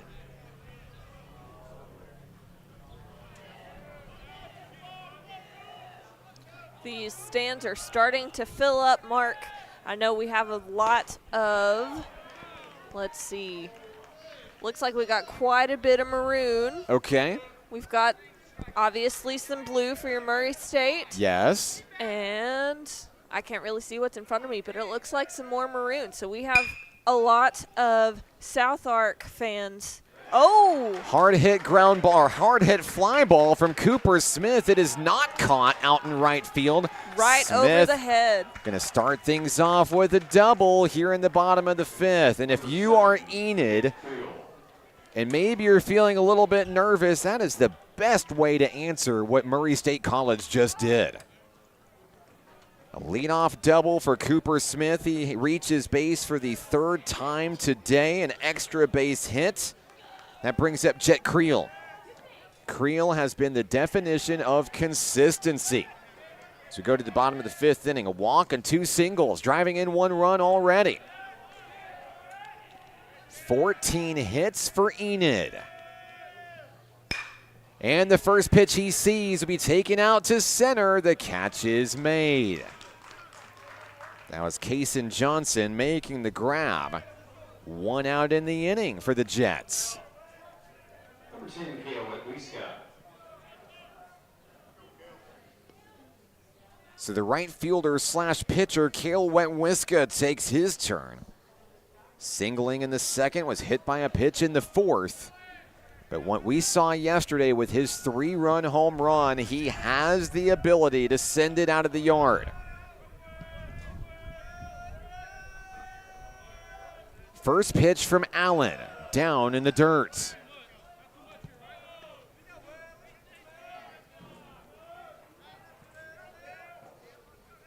These high-scoring ball games have certainly prolonged things at the ballpark today.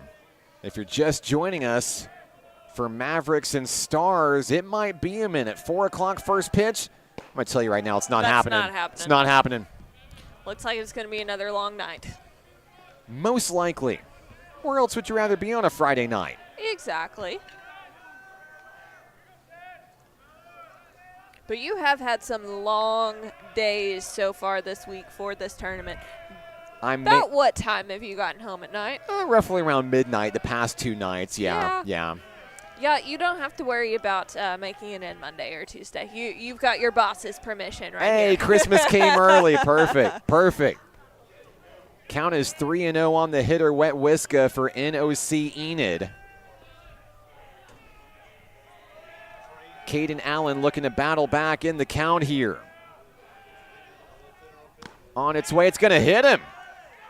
Wet Whiska is hit by the pitch for the second consecutive at-bat. Runners on first and second. No, maybe not. But sometimes bad luck can also be good luck. It gives you a free pass down to first. 2 men on, just 1 out in the inning. You know, I always love to see a team's stats per hit by pitch. Like, who is the unlucky guy on the team? Who is the guy? And then the next question is why? Next hitter up for Enid, Noah Smith, the third baseman. 2 singles and a strikeout today. First pitch, down in the dirt from Allen.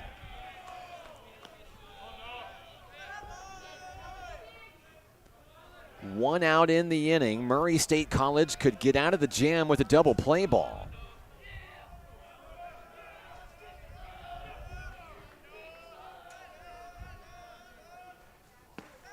Same place, same result, ball 2.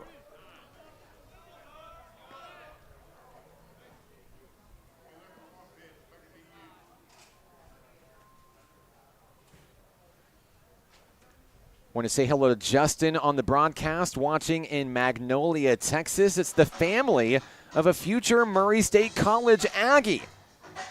Well, I know you got to be excited for the way that this team has battled back here.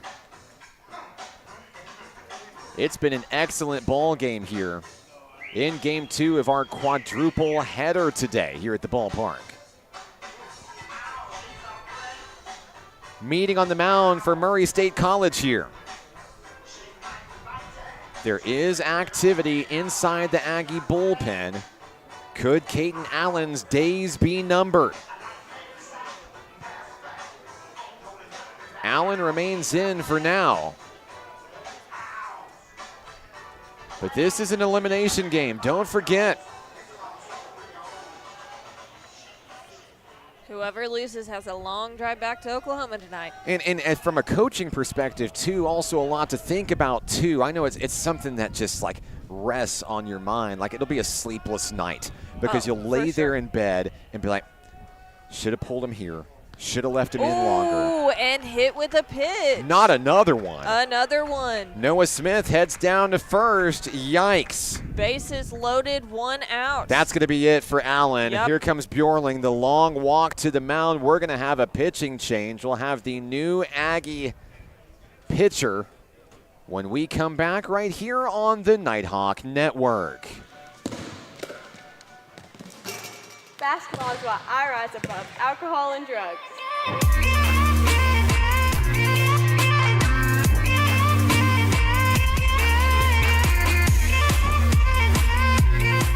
At Levi Hospital, we believe everyone deserves quality mental health care.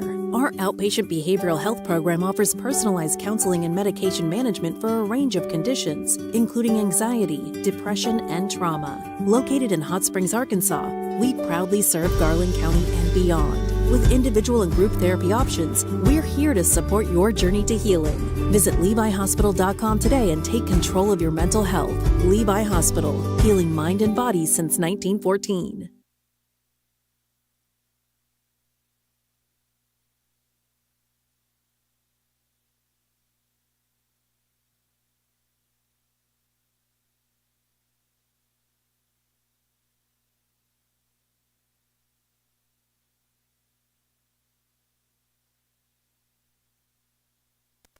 Back here in the bottom of the 5th inning, NOC Enid leading 10-8 here on the Nighthawk Network. I'm Mark Oliver, joined alongside Emily Pyland. We're playing Guess That Number with the new Aggie pitcher. And I think Emily is telling me number 23 for the Aggies here. 23? That is what my eyes are saying. I already wear corrective lenses. Shout outs to my optometrist, by the way. Hey. Kendon Lovell will be the pitcher, the lefty from Owasso, Oklahoma. Yeah, pretty sure that's a 3. Might be an 8. I might have just lied to you. Looks like a 3 to me. Okay. It is. It is 23. Murray State, maybe next time have a little wider of a margin on that outline, or just get a, Here's what's going to just happen. a little hard to see. Tournament's going to be here in Hot Springs again next year, and I guarantee Murray State College is going to wear red letters, red numbers, red. Just to spite us. No, what they'll do to spite me, because I opened my mouth and now I instantly regret it. No jersey numbers at all. I've seen it before on the high school level for some of the high school teams that I cover, and I'm just like, man. Talking about the hit by pitches. What did I do to deserve this? Why me? Yeah. From the broadcast perspective, that's your why me moment. All right, Logan Fielder is the hitter. There are, Fighting Rutledges on the pond here? I don't know. There's 3 Jets out there. It's an airport here in the bottom of the 5th inning. There's a swing and a miss by Fielder. All the puns. Oh, and I'm telling you, they've been in the live stream all week long. Airplane emojis. I remember that they took the lead big time over Carl Albert State College, and I think it was Jay Bridges out there. Jets are now at cruising altitude. Come on, man. That's gold. Play at home. And Runner is safe. safe. Cooper Smith slides on in. That flight has arrived. It's the 11th run of the ball game, and for NOC Enid, it's exactly what they were looking for here. They were held to 0 runs in the bottom of the 4th. Now just looking to pad the lead here, because Murray State College's bats have woken up in a big way. And 11 runs on 14 hits, and we're just now in the bottom of the 5th. Like, this has been a great showing for the Jets. They're on pace to be a 20-hit team here in this ball game here. The count is 3 balls and 1 strike on the hitter, Logan Fielder. Runners on 2nd and 3rd for Enid. We'll adjust our scoreboard here. Wetwiska on 3rd, Smith on 2nd. And we had the walk. Bases loaded. Fielder will reach his 2nd walk of the ball game, and now it's Brody Rutledge. Got the quarter for Rhett there. He's 3 for 3. 2 singles, a double, 2 runs scored. Bases loaded, 1 out. And there's nowhere to put him. You can't intentionally walk this guy. You've got to go to battle against Rutledge here. It's a scary hitter toward the bottom of the order. The count is 0-1. Dropping low, 0-2. Okay, Kendon Lovell says, man, I just got here. I'm not scared. He said he got all those hits on somebody else. It wasn't me. Lovell in the zone on the hill, 0-2. Oh, it hit him. Oh, my, another hit by pitch. The 3rd of the inning. The lead is now 4. Wetwiska with the very, very slow walk into home. Bases remain loaded. It's the 3rd hit batter this inning. Rutledge on 1st, Fielder on 2nd, Smith on 3rd. Here's Ivan Gomez. This is a good meeting on the mound here, Emily.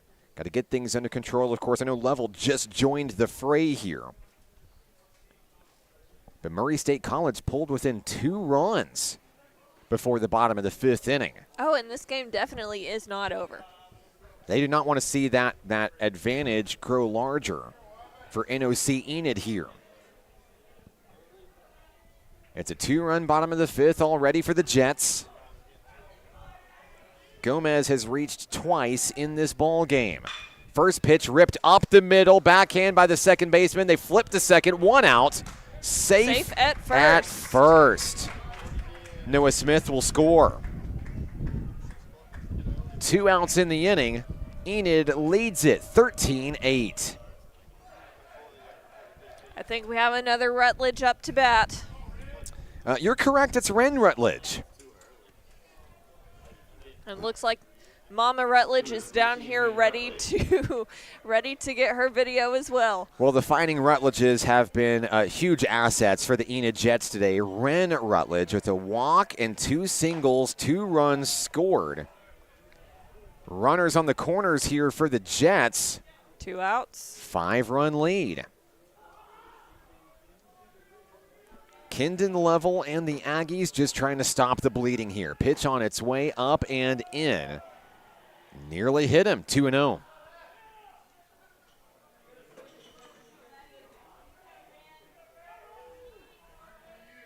Rutledge batting on the left-hand side for the men in black. Pitch on its way, down in the dirt, 3-0. And the Aggies are now in danger of putting more Jets on the bases to load them. 2 outs in the inning. Just trying to get a ground ball, get an out. Aggies just want to get back to the batter's box. And the longer that this bottom of the 5th goes, the longer those bats have to cool off for the men in red. 3-1 is ball 4. Another walk. Rutledge reaches for the 4th time in this game. The 9th hitter of the inning is shortstop Jesse Ponce. Ponce has a walk today, but he's hitless otherwise. Here comes Coach Bjorling for the Aggies. And it looks like another pitching change. That'll do it for Level. We'll take a break. Back in a moment in the bottom of the 5th here at Majestic Park. We will hold each other up. We will hold each other up.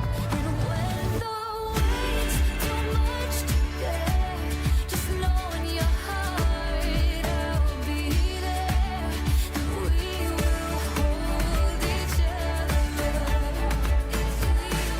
Hold each other up.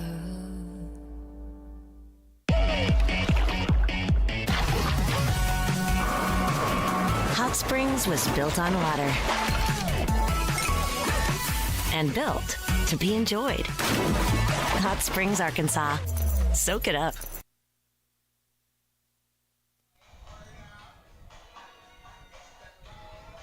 New pitcher for Murray State College here in the bottom of the 5th inning. If my eyes don't deceive me, it's number 11, Carson Colbreth, the righty from Caddo, Oklahoma. The 5th pitcher of the ball game for Murray State College.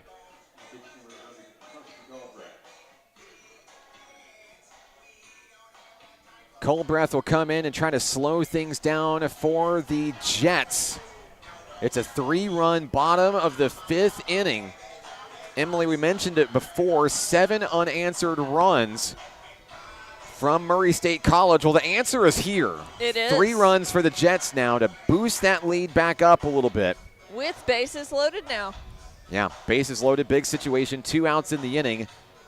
Coach Sam is hoping that Colbreth is the guy just to come in, just get 1 out. The bats are heating up. We'll see if they're still hot when we go to the 6th inning here. But Murray State College not ready to go down without a fight. I mean, they trailed by as many as 9 runs in this contest, pulled within 2.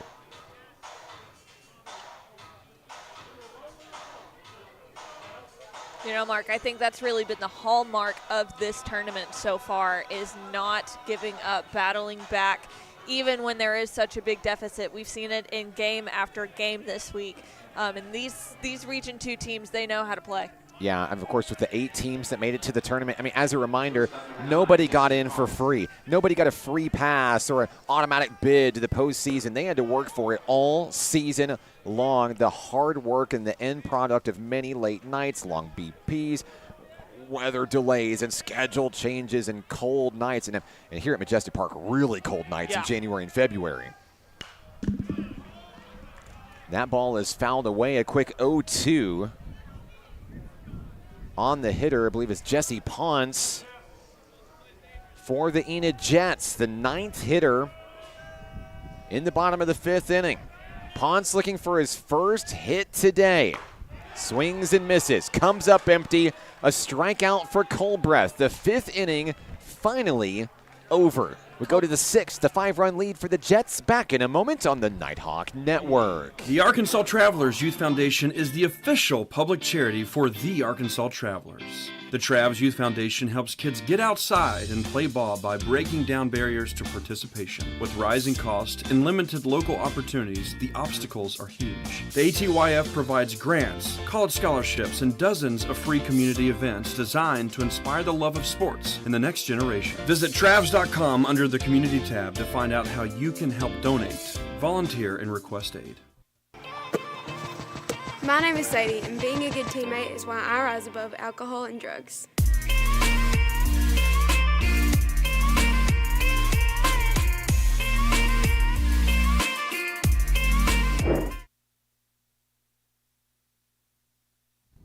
We've reached the 6th inning in game number 2 here on the Nighthawk Network. Alongside Emily Pyland, I'm Mark Oliver. All right, Emily, the big question coming into the 6th inning, have those bats cooled for Murray State College? Are they red hot, ready to go back to work now with the deficit at 5 runs? We'll see the Aggies come to the plate here in the inning. Top of the order due up. Junho's son, Austin Haley, Michael Barham.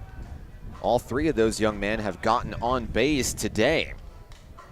Hitless, I might add, but by means of base on balls. So they'll go to battle against Maddox Lawson on the hill for NOC Enid and trying to break through against the pitcher. I think one of the biggest factors that may have fueled the turnaround for Murray State College here, Carlos Lopez being chased from the game. At the time, it looked like, hey man, you've done your job. We lead by 9, take the rest of the day off. But as soon as that pitching change happened, the wheels started to fall off the plane just a little bit. Absolutely. For Enid. The pitcher is Maddox Lawson. The hitter is Junho's son. He swings at the first pitch he sees. That's a deep ball over to second. Son is too fast. He'll reach safely. The leadoff man is aboard, and that might answer my question already. Yeah, the bats are still there. 7th hit of the ball game for the Aggies there. Son has his first smack of the ball game. Shortstop number 5, Austin Haley. 1 pitch, 1 on for Murray State College. And here comes Austin Haley. The hard-hitting Aggie shortstop stands in. Lawson delivers. Strike 1.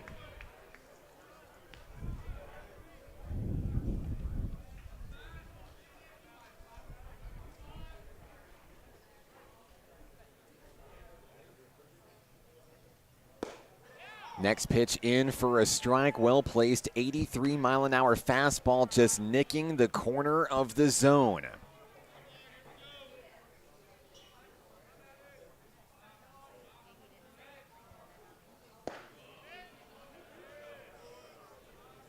Hello to Tegan Norman on the broadcast with the motto that we've learned to adopt pretty quickly. You can never celebrate too early. Welcome to the postseason. Oh, yeah.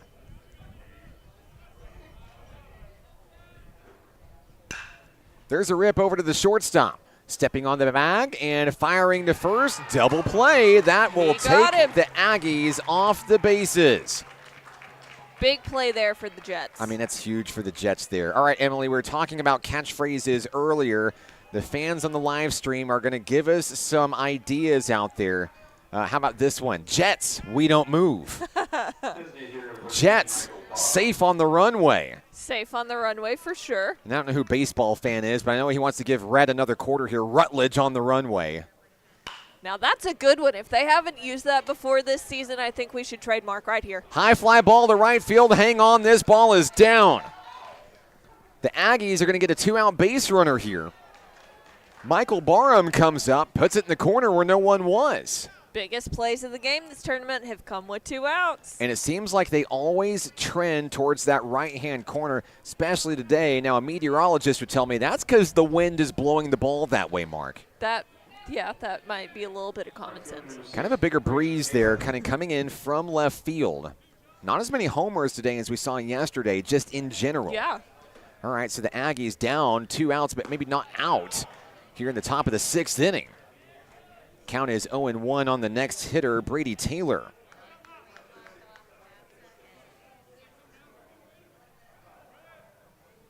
Taylor has walked twice, scored once today. Off the mark, ball 1. Count even on Taylor. You know, I'm looking around this ballpark right now. I do see a lot of maroon for this South Ark game that is coming up next. If you are coming out to the ballpark to cheer on your favorite teams, I see one lady right now, she's got her book. She's got her book ready and waiting until that next game goes. Oh, so yes, she does. You might want to have something prepared if you're not caring about the other baseball games going on right now, because we are a little bit behind schedule. Day 1 of the tournament was pretty much on the mark, and yeah, day 2, the wheels kind of fell off there. Some long games. I mean, long 9-inning games, back and forth battles. Today we saw 2 really high-scoring games so far, and that's one way to take us off schedule a little bit here. Oh, a hit batter. Brady Taylor is going to reach there, a hit by pitch, and now 2 Aggies are aboard. Hey, maybe with 2 outs, maybe that's the time for the Aggie bats to heat up here. Trailing by 5, next up, Zach Makarowicz. He has singled and walked in this contest. Hey, doesn't matter how you get on base as long as you get on. Yeah, you're absolutely right. They just want to get on, and then somebody, somewhere, somehow will find a way to drive him home. The beauty of small ball here at the ballpark. First pitch to Makarowicz, down in the dirt, ball 1. You know, Mark, I've got to wonder how many of these Region 2 athletes will be going on to play at a 4-year in the fall. I don't have an exact number for you, but I had a chance to talk with Coach Marcus Wyatt, the assistant coach of NPC. The coaches know the scouts really, really well. Oh, yeah. I don't necessarily, because I don't work with them. But he was able to kind of, while he was sitting here doing color one day, he was able to point them out. He didn't name names or schools or anything, but he was able to look. He just pointed his finger this way.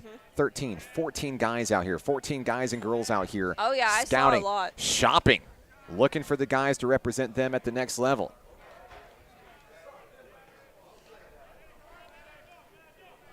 Wow. Yeah, we've got a huge representation here at Majestic Park. Hey, there's a rip out in the left field, and a run's going to come around to score here. Murray State College play at the plate, safe. It is safe. That was a photo finish. Michael Barham gets down underneath the tag for Murray State College, 13-9, your score. Runners on first and second when it's all said and done. First baseman number 20, Tanner Norman. So Makarowicz delivers. That's going to be an RBI single. And Norman's up to bat. I believe we've got a lot of Tanner Norman fans on the broadcast. I'll have to flip back through the comments here. I mean, he was that first scorer for the Aggies with a solo home run, so I know that they're hoping to see some more of that right now. Count is 1-0, 2 outs in the inning. Lawson, the pitcher, has the one he wants, fires it down the middle, doesn't get the call. Just outside, 2-0.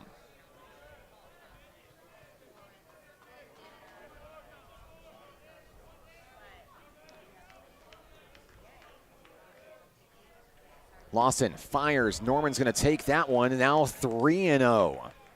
Could the Aggies load the bases here? Again. Norman with a home run, an RBI flyout, and a 2-run double today. Huge production out of the first baseman. He'll take a strike on the 3-0.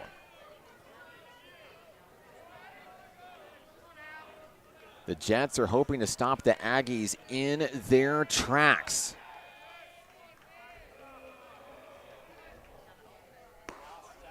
Strike two. Oh, Norman thought he was headed to first. He Hold did. on. Not so fast, says Maddox Lawson. Count is full. And a big pitch coming up here.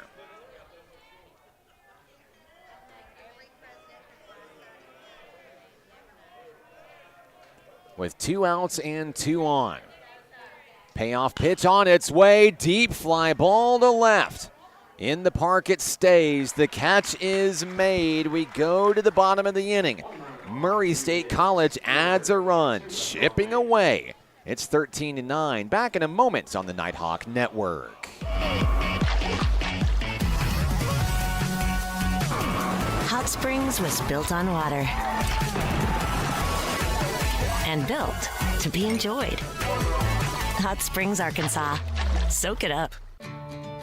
We will hold each other up. We will hold each other up. And when the weight's too much to bear, just know in your heart I'll be there. And we will hold each other up. We will hold each other up.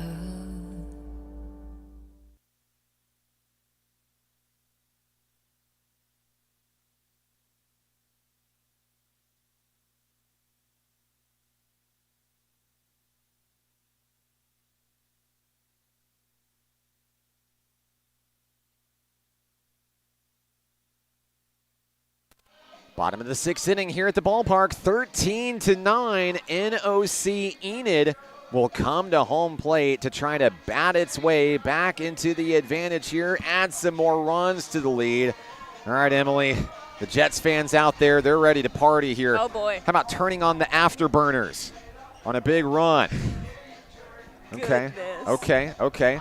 Let's see what else here. Okay, Edgar's on the broadcast here. Let's go, Jets. Time to dominate this game and fuel up for another victory later today. 2 games, 2 wins. Okay. I'm feeling it, Edgar. I'm feeling it. All right. Glad to have you guys with us. I would love to talk to y'all's marketing department and see what you do with those hashtags. Oh, yeah. Oh, yeah. We may have to do some research there. Yeah. As Nighthawks, you know, we like to soar. We're high-flying at times, you know. We spread our wings. I know at CARC we were always talking about fins up. I saw a lot of fins up in the chat last night, especially during that rally late. All right, NOC Enid is at the plate here, and it will be, let's see, Cooper Smith starting things off for the Jets here.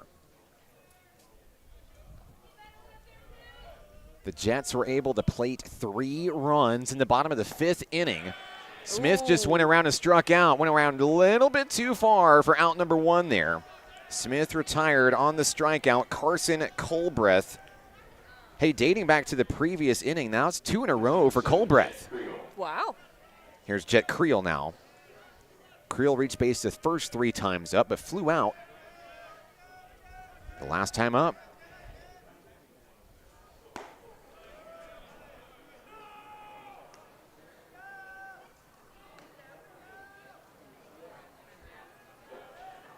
If you're joining us and saying, wait a second, this isn't the Mavericks and the Stars, well, there's a good reason for that. A lot of high-scoring ball games today in Game 1 and 2. Extra innings in Game 1 with the Nighthawks and the Trailblazers. And here's the deal. It was going to be a 4 o'clock first pitch anyway for the lone winners bracket game left. Look, that game needs to be played under the lights anyway. Yeah. Right? I say that. My wife doesn't think that's a good idea. And there's a 4-pitch walk there as Jet Creel heads on down to first base.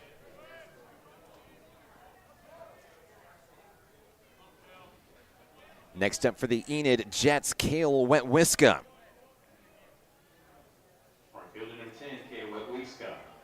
So today I learned that 3 Rutledges are called Fighting Rutledges. Yep. I'm sure there's a baseball term for this, but I don't know what it is. Maybe somebody can tell me in the chat. Is there a term for getting hit by a pitch 3 times in a row? Now, it hasn't happened yet. I just like to be prepared just in case. Would that be like a turkey of of getting hit, kind of throwing some bowling terms in there? Emily, it's an insurance claim is what it is. It's an insurance claim. It's a doctor's visit. It's a copay. Yeah. Might have to get Marcus down there as our trainer to give them a little extra help. Count is 0-2 on Wetwiska. The right fielder steps back into the box for Enid. Colbreth has the one that he wants. Winding, firing, strike 3. Ooh. Well, good news for Wetwiska is he won't be hit this time, but he also won't get a hit either. Back to the dugout he goes, 2 down in the inning. 3 Ks now for Colbreth, who has been a breath of fresh air for the Aggies coming out of the bullpen. Next up, Noah Smith. Smith's had a busy day at the plate. Singling in the 2nd and 3rd, hit by a pitch in the 5th. Ouch. He scored twice. Swing and a miss. He was looking to go yard there. Oh, yeah, he wanted that one. Count is 0-1.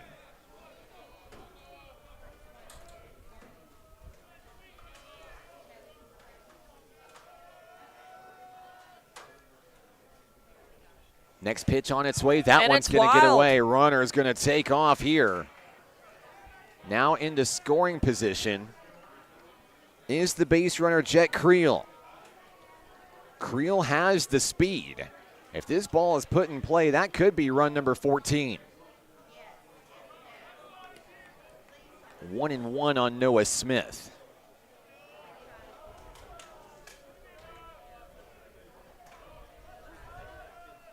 Here's the pitch, and it's down low, 2-1.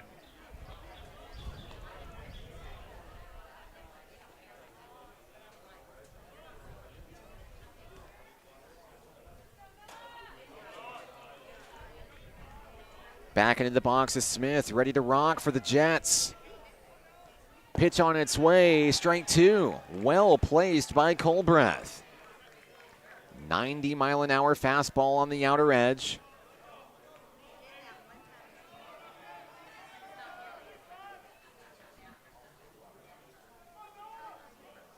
The pitcher toes the rubber here. Colbreth fires, strike 3. There it is. That's a big punch out there to take care of the Jets.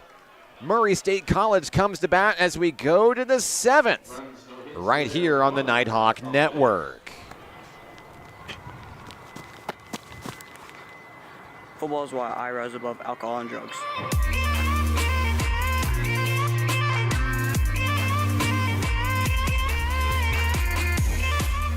The Arkansas Travelers Youth Foundation is the official public charity for the Arkansas Travelers. The Travs Youth Foundation helps kids get outside and play ball by breaking down barriers to participation. With rising costs and limited local opportunities, the obstacles are huge. The ATYF provides grants, college scholarships, and dozens of free community events designed to inspire the love of sports in the next generation. Visit Travs.com under the Community tab to find out how you can help donate, volunteer, and request aid.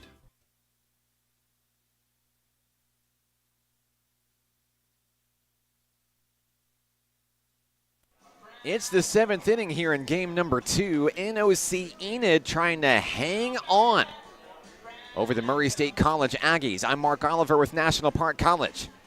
13-9 ball game. It's been a fun one here at the ballpark today. The Mavericks and Stars are both here. They've actually been here for a while.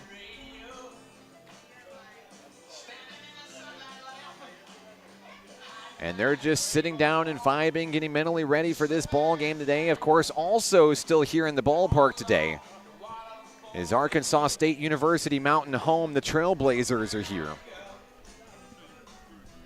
They'll play the winner of this contest, and as of right now, I don't know that they can make a decision on who that will be yet.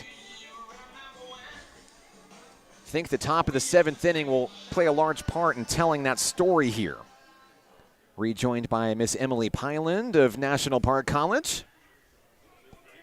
Emily, thanks for sitting with me today. Absolutely. It has been a fun week. You know, you let me have the reins last Saturday whenever we played CARC, NPC and CARC. They split those games, and it was a fun time. So I thought I would come out here, try and give you a little bit of a relief. Not that you really let me, but we are having a good time, and you are great at what you do, trying to help however I can. Well, I appreciate the help very much so. Of course, looks like we've lost our camera here momentarily. Oh, We'll fix it. No, we'll fix it real quick. There it is. It's back. Okay. It's slacking over here. We just want to make sure that everybody out there is still paying attention out there on the live stream. Yeah. Of course they are. We have more than 260 people watching. Oh, wow. That's a lot of eyes. Thanks, guys. Count is 1-1 on the leadoff hitter, Grayson Doggett. Doggett with a single and an RBI sacrifice ground out today. Murray State College with 9 hits today. And there's a deep one out to left field. That ball is down all the way to the wall. Doggett's going to turn and head for second, a leadoff double for the Aggies. What a shot there by Doggett. Second hit of the ball game. It's a big one.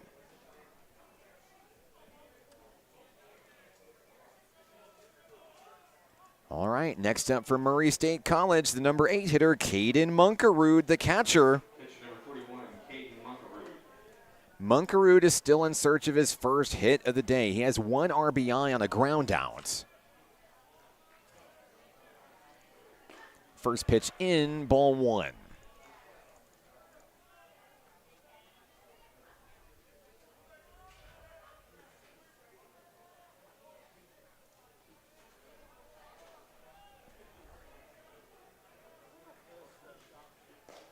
Down in the dirt, ball 2 on a good eye by Munkerud. No outs in the inning, runner on second for Murray State.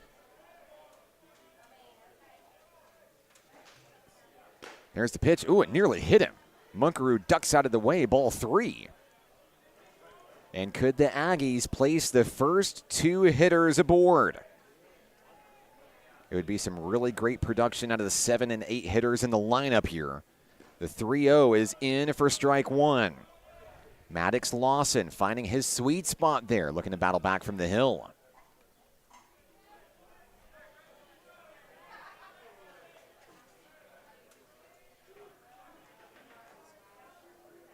The 3-1 is lifted out to right field.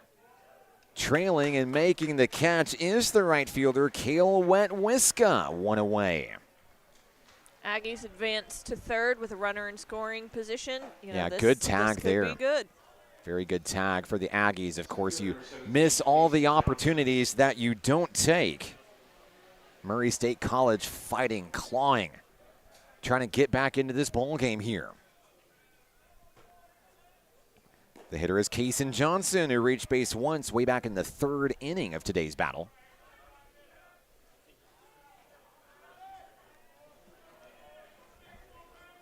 The count is 0-1 on the center fielder. On its way, swing and a miss. A quick 2-strike count on the hitter.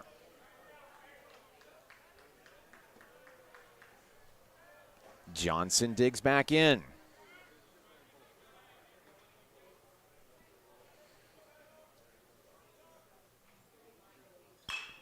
There's a deep shot out towards center field, and it drops in front of the center fielder. The Aggies are going to score a run, 13-10. Coming in is Doggett from third base on the play. A 3-run lead now for the Jets. That'll bring us to the top of the order. Kaysen Johnson reaching with a big 7th inning hit. Next up, Junho Sun. Sun with a base hit and a walk today, getting on base twice. First pitch of the at-bat, strike 1 on the outside. Sun didn't like it. Waiting for something different, trying to make a special play. Throw over to first. Runner back in time.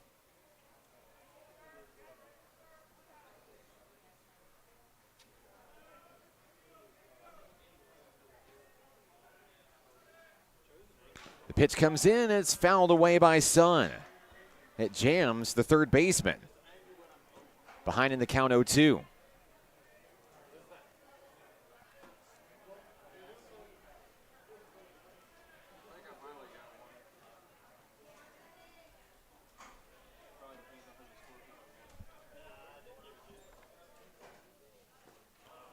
That one down in the dirt. And Sun pops up. It ends up blocking the catcher there. So no throw down to first. Don't think it was intentional. Count moves to 1 ball, 2 strikes.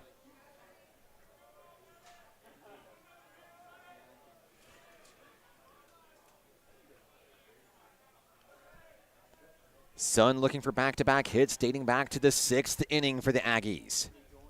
Down in the dirt, ball gets away. Johnson's going to use the opportunity to go to second. He's safe. He's safe. Oh, that was a photo finish out at the bag. Johnson had a bit of hesitation there, but comes up big on the stolen base, now into scoring position at second. Back home, the count is 2-2 on Junho Sun.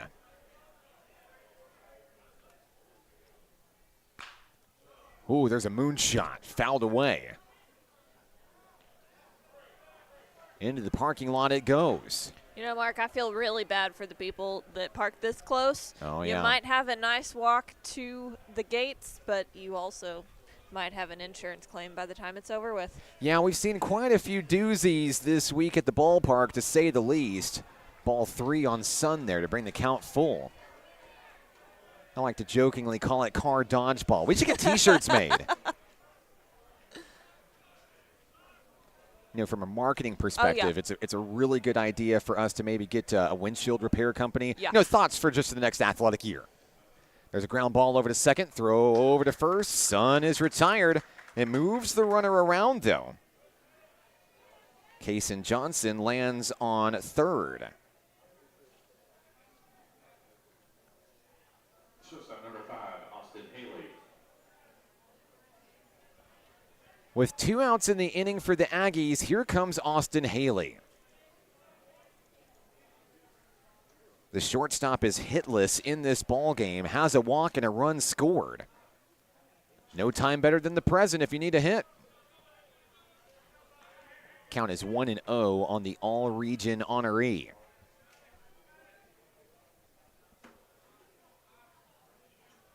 A deep breath from the hurler, Maddox Lawson. He winds, he fires, ground ball, foul.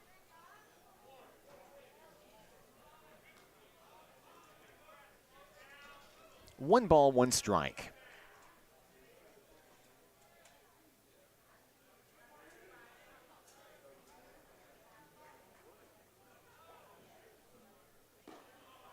And a good take down low by Haley. 2-1.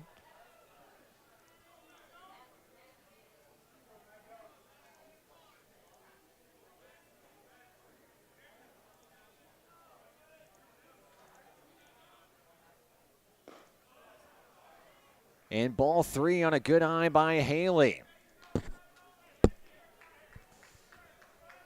The Aggies threatening to add another base runner here with a man on third already. 2 outs in the top of the 7th. Lawson delivers. That's going to be ball 4. Runners on the corners for Murray State College.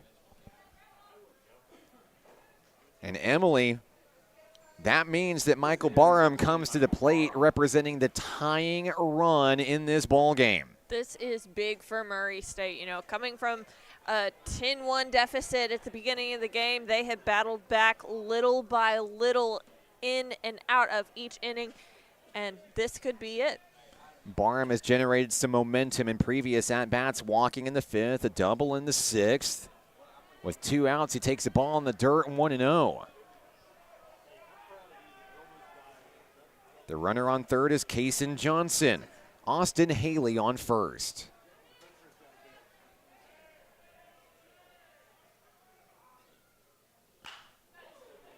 There's a deep shot, foul, off the bat of Barham. Barham has big hit potential for the Aggies, no doubt about it. Has had some clutch moments all tournament long. The 1-1 is a slider outside at 70 on the radar gun. Lawson heads back to the hill, ready to go to work here.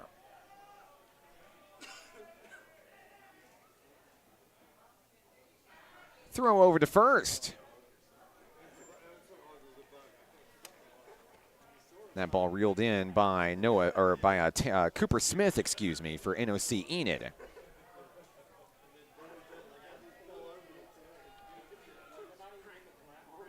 Two-one pitch popped up in the yard. In foul territory, could be difficult to get to. Ball is down. Everybody's going to reset with a foul ball.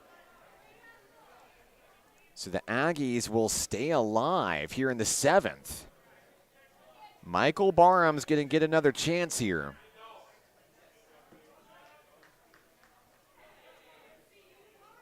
This could be a big opportunity here.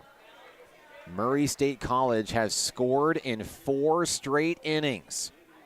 2 in the 4th, 5 in the 5th, 1 apiece in the past 2. And now the count is full. The Aggies could load him here. Brady Taylor stands on deck.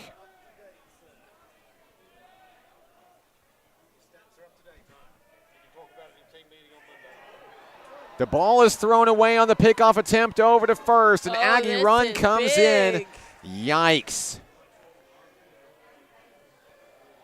Johnson steps on home plate. He stomps on it for the 11th run of the ball game for the Aggies. It is a 2-run game, Mark. Did you think that we would be at this point in the top of the 7th? Well, no, not after the Enid Jets pulled back in front. This was a 2-run game at one point earlier after those big unanswered runs there. And now a walk. Runners on first and second. Barham wins the battle. Haley goes to second. The hitter will be Brady Taylor. Yeah, the Jets are going to talk about it here. And that might be it for Maddox Lawson. There is a large amount of activity brewing in the bullpen. Yeah, there's a lot going on over there. And it looks like we might have a new one coming in. Yep. Pitching change here in the top of the 7th inning. Murray threatening. Back in a moment on the Nighthawk Network.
Now pitching for the Jets here in the top of the 7th inning. It'll be number 19, Carson Sowell, the lefty from Texas. I'm Mark Oliver. She's Emily Pyland. We've had a great game on our hands today. That we have. Murray State College trailed by as many as 9 runs in this contest. Down but never out. Now I know the comeback has not been completed yet. But Enid going to the bullpen to make sure that it doesn't get completed here. Back and forth, it's been so many runs, so many hits in this one. You know, Mark, that has been a staple in this tournament so far this week. We've seen big deficits. We've seen comebacks that we didn't think were possible.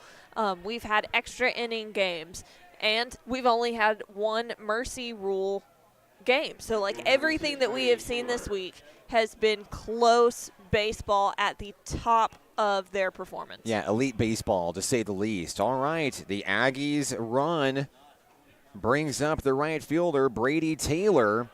He swings and comes up empty on pitch number 1 from Sowell.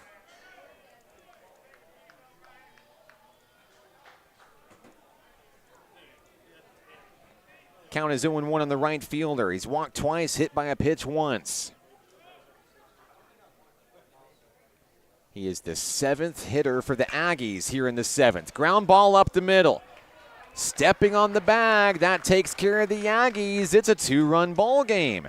13-11. We'll be right back right here on the Nighthawk Network.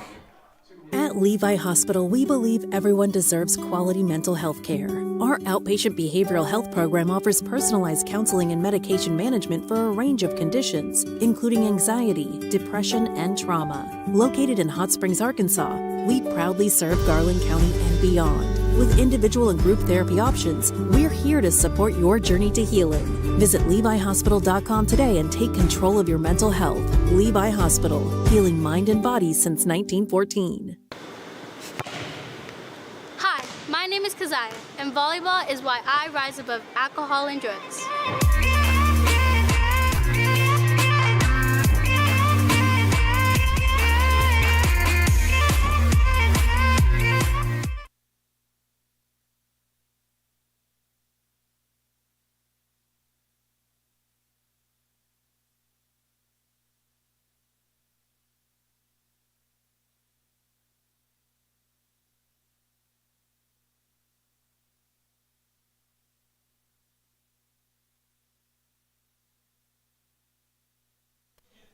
It's the 7th inning stretch here at the ballpark, Majestic Park in Hot Springs. I'm Mark Oliver. We say farewell for now to Miss Emily Pylan. Got to head back to campus. The rest of Nighthawk Nation's got to put a little bit of work in, I guess. But where one microphone leaves, another one jumps back on. I'm joined once again, Mr. Aiden Smith of National Park College Nighthawk Baseball. Aiden, first things first. Tough loss for you guys out there tonight. Our hearts broke for you guys out there. What an amazing career. Of course, I sit down and I interview student athletes all the time here at National Park College. I feel like yours is one of the most heartwarming, touching stories about, finding that love for the game again. You came into college, weren't playing ball, you got a chance, did some really great things for this program. And I don't remember what we talked about in terms of future plans, but I certainly hope that your playing days are not over because you have such a bright future ahead of you. Absolutely, and I appreciate that. I actually just I've been texting with the Texarkana A&M coach, and I think that's where I'm going to play next year and maybe a year after that. So playing days definitely aren't over. And that could be a really good opportunity for you also to be a little bit closer to home as well. Didn't have to go super far to find your college home, right? Just Nashville to Hot Springs. Absolutely. It'll probably be roughly the same. Hot Springs is about 1:20. Texarkana is about an hour, but just looking forward to playing some more ball. Yeah, absolutely. That's always the dream. Keep playing as long as you can at the highest level that you can. So, it's been a big tournament here. Obviously, we've seen some elimination games, and we'll talk about it on the broadcast. Hey, their season's over. Congrats on a great year. But, take us maybe behind the dugout there and those final moments with some of your sophomores that, you've went to battle with, you went to war with over the past couple of years for this team here in Hot Springs. What is it like? I saw a lot of hugs out there, saw a lot of respect, honestly. Yeah, it's just appreciation for one another. We fight for each other on a daily basis. We play the game for each other. And we got to do something this year that no team at National Park has done before. And we know that none of that would have been possible without each other. So it's just deep appreciation for one another. It becomes a brotherhood. Yeah, you're right. Lots of records broken. Of course, the most wins in a single season in program history. It was a year to remember for National Park College. And, some of your sophomore teammates like, Q Walton and Brian Rates are, now sit atop leaderboards here at NPC. Records that had been standing for a very long time in this program, and now it's their name at the top of the charts. So I know that you came into this program a year ago and, really kind of helped fill in with some injury needs. A huge gap at catcher last year. Everybody was getting hurt, especially towards the tail end of the season. And, stepping in as a DH, you led this team in batting average and on-base percentage and slugging percentage. I mean, you found a way to make yourself valuable this season. So many of these Nighthawks did, and we're proud of you, and thank you for walking in the door here at National Park College. Well, I appreciate that. It's like I said, we play for each other. The guys that don't play help us have confidence even, whenever we're struggling to find our roles and this and that. But, you find a way to make yourself useful and help this team win ball games. We're here in the bottom of the 7th inning, in game 2 of our 4-game spread. There is a foul ball. Brody Rutledge is going to knock it out of play there. Logan Fielder is on first base. In a tight-knit ball game here, 13-11, Enid looking to hold on and continue its season with ASU Mountain home waiting up next for the winning team here. Ground ball to first. There's the throw to second. Back over to first. Safe is the play. Rutledge will reach. So 1 out in the inning there for NOC Enid in the bottom of the 7th inning. And a runner on first. Aiden, this is a perspective that you can get us, and it doesn't apply just to National Park College. It applies to really every student athlete that's been seen in this tournament, and that's being a student athlete, of course, coming into college. I know that you were at another school before you came to National Park College, but you decided to make that switch. And, what is it like as a student athlete? I'm technically on the outside looking in. I'm not going to class. I'm not doing the homework, studying for tests. I did back in my day, long time ago at this point. But, how hard is it to kind of juggle being successful on the baseball diamond as well as being successful in the classroom? Well, it's just making sure your priorities are straight and setting aside time every day for class and this and that. Like we practice in the mornings, and a lot of us have to set aside a little bit of time every day to make sure our schoolwork gets done, because in the season we're on the road Thursdays and Saturdays, and you don't have a lot of time to get schoolwork in. So you have to just it's right there in the name. You have to be a student first. Runner's going to go. There's a high fly ball out to right field. Ball is down. Rutledge turns, and actually he'll hold up at second base. It'll be 2 men on for Northern Oklahoma College Enid here, as Ivan Gomez is able to reach with another attempt here today. Just like that, top of the lineup is here. Ren Rutledge next. Rutledge has walked twice, singled once, scored twice. Top of the order is here. There's been a lot of hits in this game, Mark. There have been a lot of hits, Aiden. It's been a very high-scoring affair, and the comebacks. We've seen the comebacks, like in your game against ASU Mountain home. You guys are down 5 runs going into the 8th inning. What sparked that comeback for you guys? I just think it's belief. We've got 6 outs to work with. Make every one of them count. Take good at bats. Never give anything away. It's just having trust in your teammates. And, of course, a big moment in that rally. I think back to Dylan Garcia with a big 2-run double. I think to Amari Collins. I know it robbed you, I guess, technically of an at-bat there, but Coach pulls Amari Collins out of the dugout. Hasn't had an at-bat at all in this tournament. And I actually had a chance to talk to Coach already following the game. He said, I knew he'd give me a big at-bat. And that's exactly what he did. A huge hit there. I believe that helped tie the game at the time at 8. And, it was from there is off to extra innings. And, unfortunately, I know things didn't swing your way in the end, but we're super proud of the effort that you guys had. Never quit in that game. Hey, you can be down 5 runs in the postseason. Man, mentally, you can see the guys wave the white flag. Hey, it's over. Not this team. Not this time. Yeah, and that just goes to show the trust we have in each other. It's like Amari, who hasn't had an at-bat this postseason, we pull him off the bench, and nobody has a doubt. Nobody has a doubt that he's going to give us a good AB, and he delivered in a very big spot. Cold breath on the hill for Murray State College here. The count is 1-2, 2 on, 1 out for Ren Rutledge. Here's the pitch. Rutledge connects, foul ball. And, of course, that comeback story also plays a large part in the game that we see right here. Murray State College down 9 runs. This was a 10-1 ball game going into the top of the 4th inning. And now Murray State answered back for 10 runs to make it a ball game. Just a lot of drive in these teams. Of course, I know nobody wants it to be over. The Aggies continuing to fight here. The pitch from Colbreth, low and away, ball 2 on the batter, Ren Rutledge.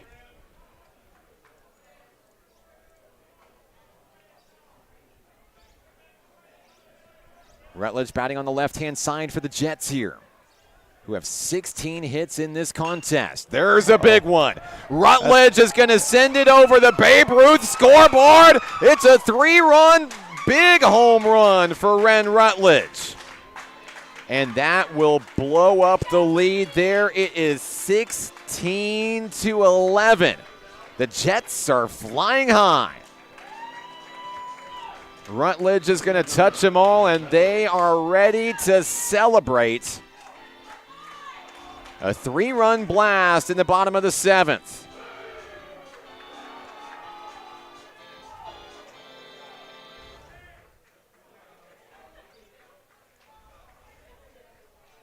Aiden, you've been in the position before where a team, gets a big home run like that.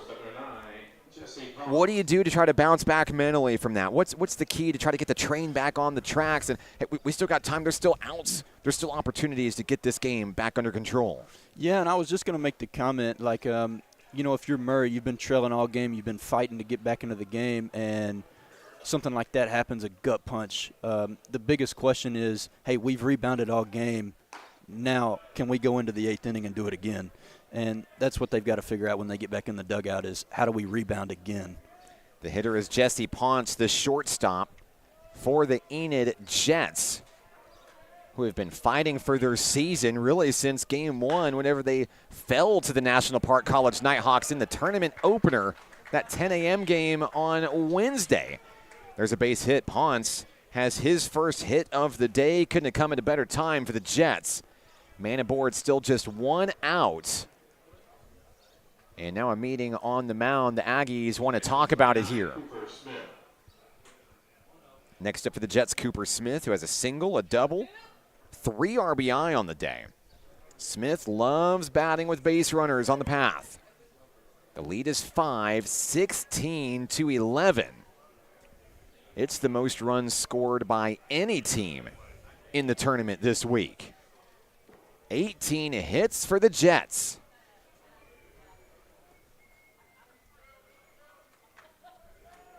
Mark, I think we're going to get 4 really high-quality baseball games today.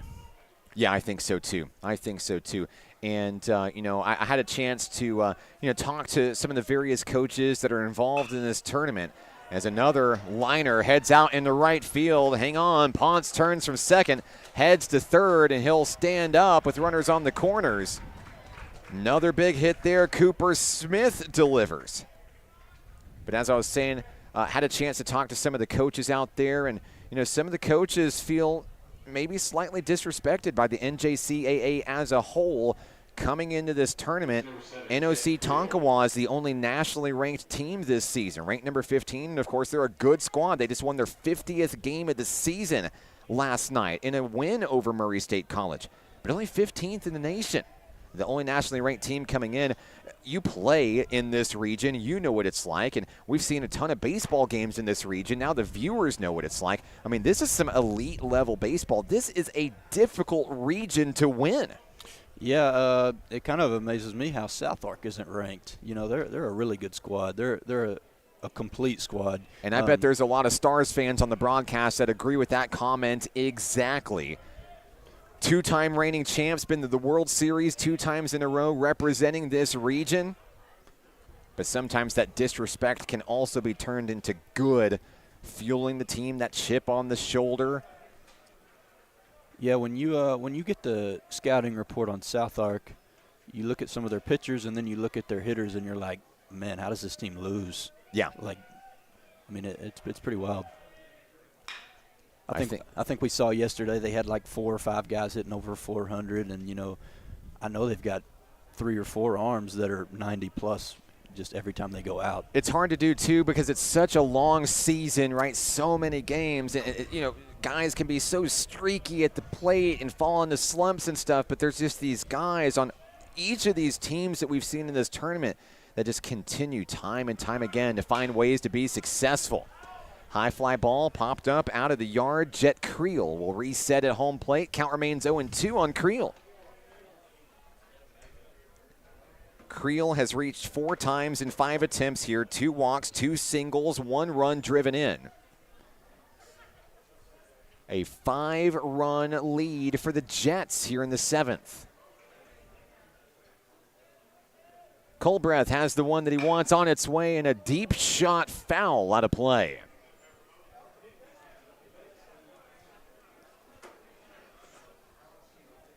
Colbreth returns to the hill for Murray State College. Here's a look at Creel.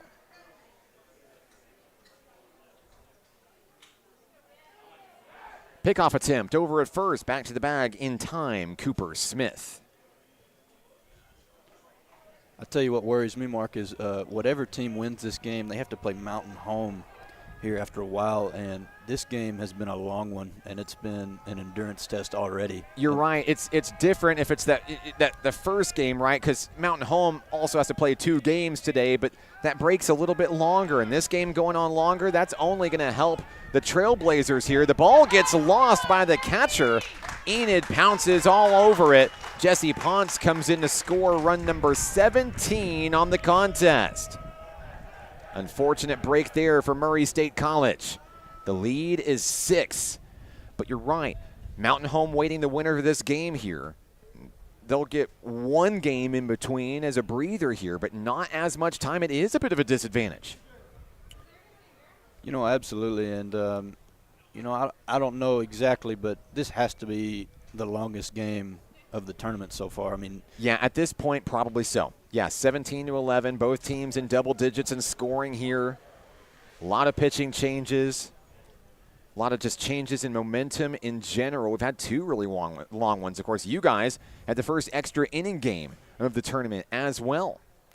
Makes for a long day at the ballpark today.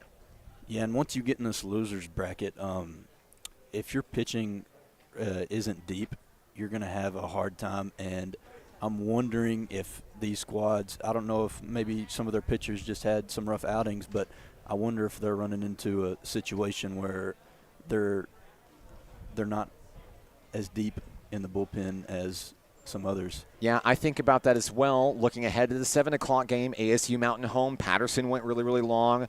And then Olivia has to come in. Olivia's already made 2 appearances now.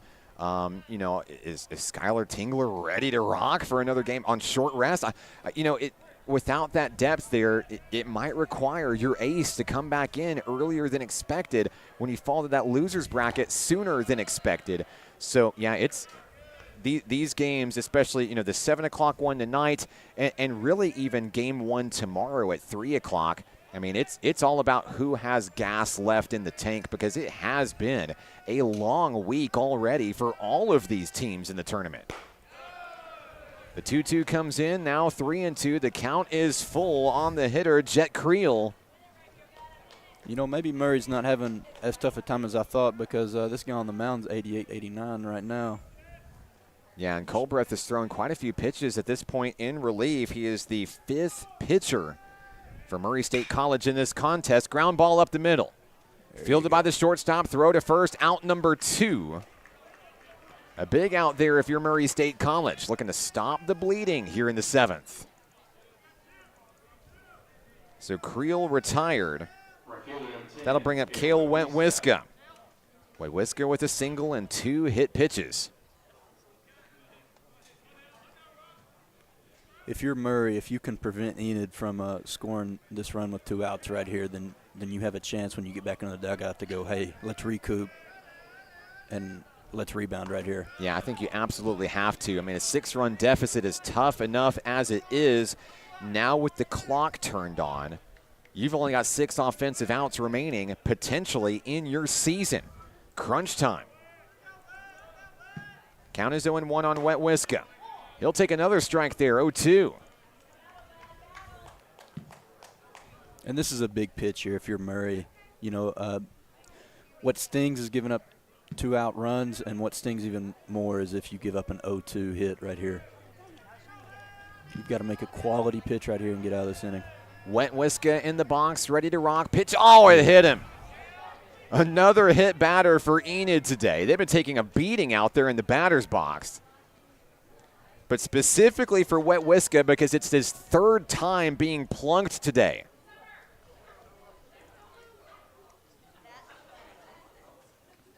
Sam Bjorling is out to talk things over with the pitcher. We may see a change here. We do see activity in the Aggie bullpen here. We'll see if we'll make a swap here. Maybe not quite yet. But Wetwiska is on the base path here.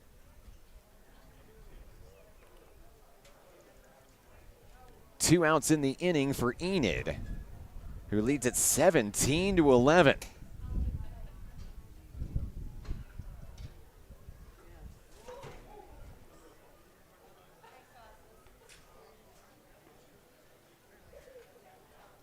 Now the home plate umpire coming out to break up the mound meeting here. Murray State College hoping to catch a second wind here defensively. Trying to stop the Jets in their tracks. Carson Colbreth remains on the hill for the Aggies. Will reset at home plate. The hitter will be Noah Smith. Batting with 2 outs and runners on the corners. 35, Noah Smith. Runner's going to go, pop up into the shallow outfield. Can somebody get there in time? I don't know. The answer is no. And some runs are going to score here. Wetwiska scores, Cooper Smith scores. It's 19-11.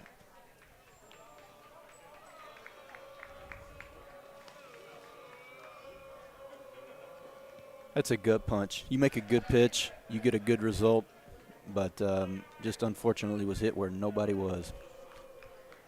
Huge opportunity for the Jets there that keep on moving forward here.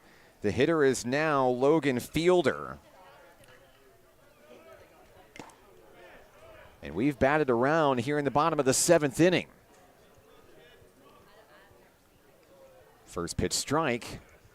We'll adjust our scoreboard here. Just a runner on first now.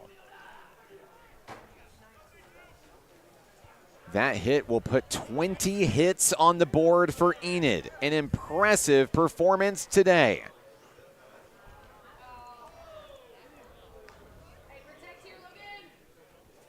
That'll be strike 2 on Logan Fielder.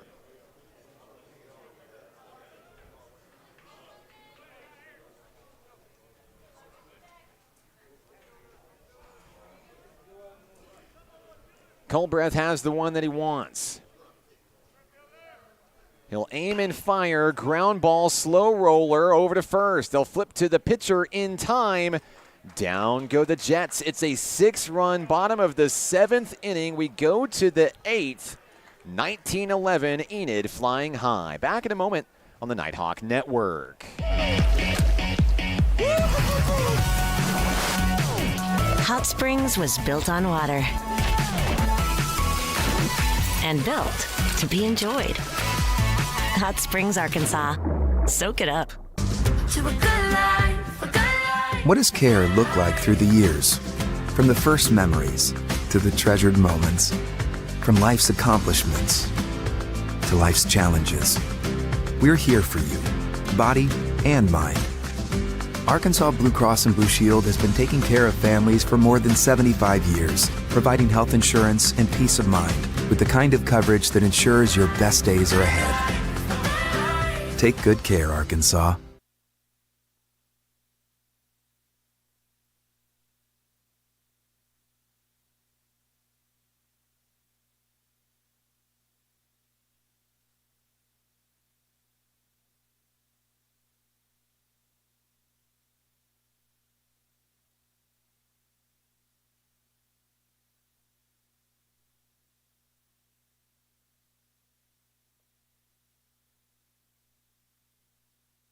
Back in action here at Majestic Park, the site of the NJCAA Region 2 tournament. I'm Mark Oliver, joined by Aiden Smith of National Park College. It is a high-scoring ball game here at the ballpark today.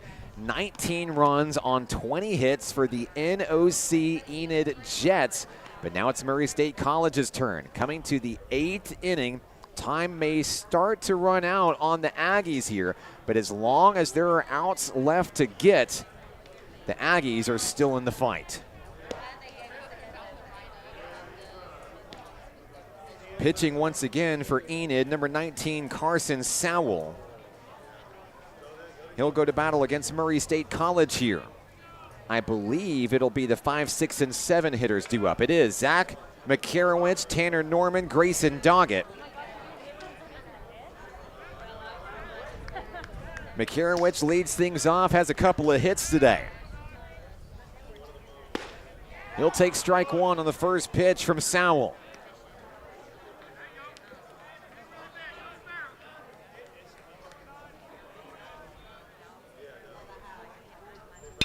There is a decent rip into the outfield off the glove of the shortstop.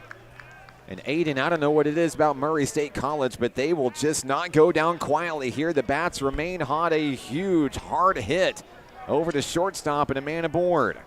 It's a great way to bounce back to get your first runner on. You know, now you try to capitalize on that and get a good rally going. That'll bring up first baseman Tanner Norman, and he has been huge in the lineup for the men in red. And a home run back in the second inning. RBI fly out in the fourth. 2-run double in the fifth. Norman takes ball one. Go back to work here in the batter's box.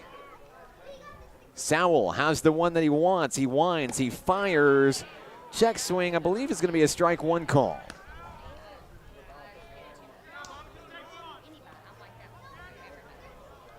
The count is even on Tanner Norman.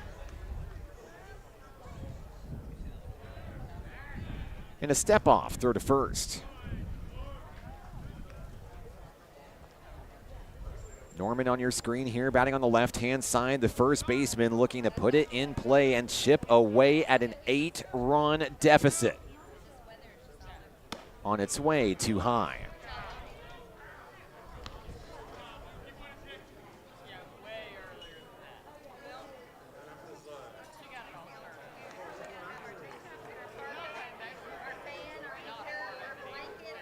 Here's the 2-1 pitch. Right down the middle and right on the money there. Sowell and the Jets have to be feeling it here. It's been cat and mouse for the large majority of this ball game here after the 9-run lead was shrunk considerably. But with the lead back up to 8 now, the Jets think that this might finally be comfortable enough to get across the finish line. The count is full on the hitter Tanner Norman.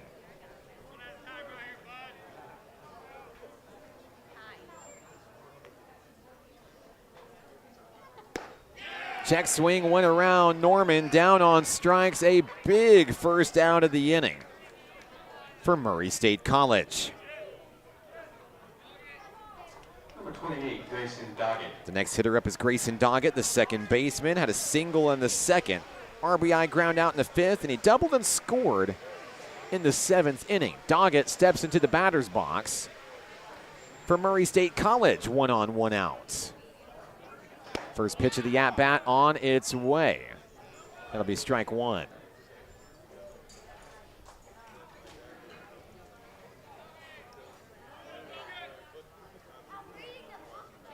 Look at the hurler, Carson Sowell.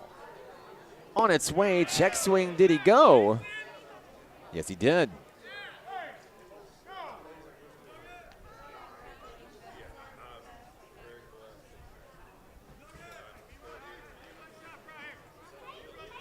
Two strikes on the hitter, Doggett. Sowell fires, ball one.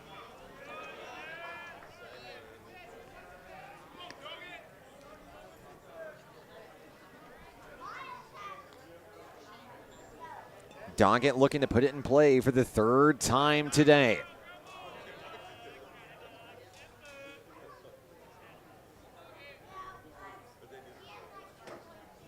And there's a swing and a miss there. Getting the strikeout is Sowell. He celebrates out on the hill there. A big out, number 2. Number 41, Caden Muckerud. 2 strikeouts in the inning for Murray State College. Of course, down by 8 now. Looking to get a little bit more aggressive with their swings, trying to take a little bit more, a few more chances.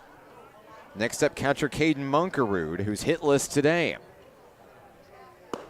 Munkerud will take it high at the shoulders, ball 1.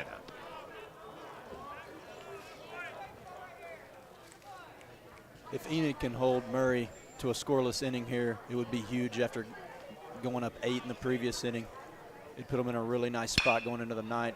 High fly ball, Munkerud out to right field. Back at the warning track. The catch is made at the wall.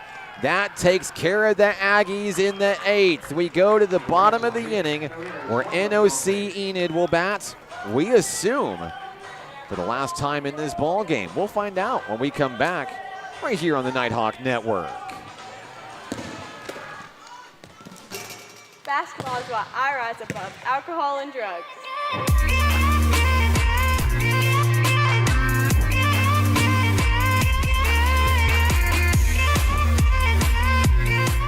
At Levi Hospital, we believe everyone deserves quality mental health care. Our outpatient behavioral health program offers personalized counseling and medication management for a range of conditions, including anxiety, depression, and trauma. Located in Hot Springs, Arkansas, we proudly serve Garland County and beyond. With individual and group therapy options, we're here to support your journey to healing. Visit LeviHospital.com today and take control of your mental health. Levi Hospital, healing mind and body since 1914.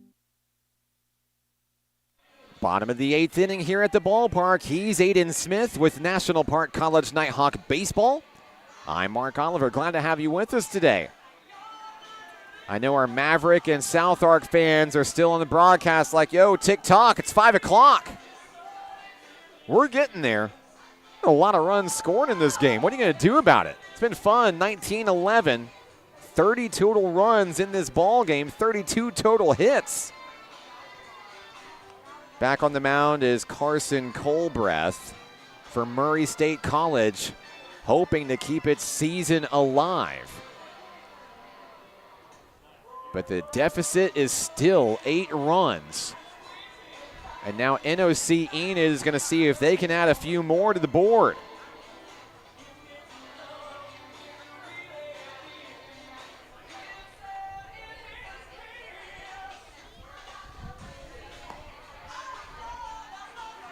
The Jets are going to come to the plate here.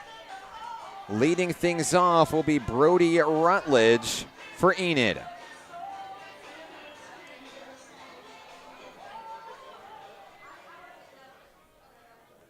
Rutledge has reached base every single time he's come to the plate today. A single, a double, 2 singles and a double. 1 hit by pitch. He'll take ball 1 on the first pitch from Colbreth.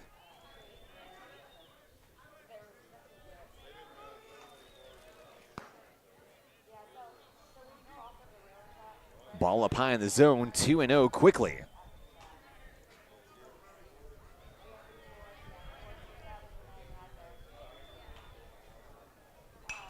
There's a rip, but fouled away off the top of the grandstand here. 2 balls, 1 strike. You know, watching this Enid team makes me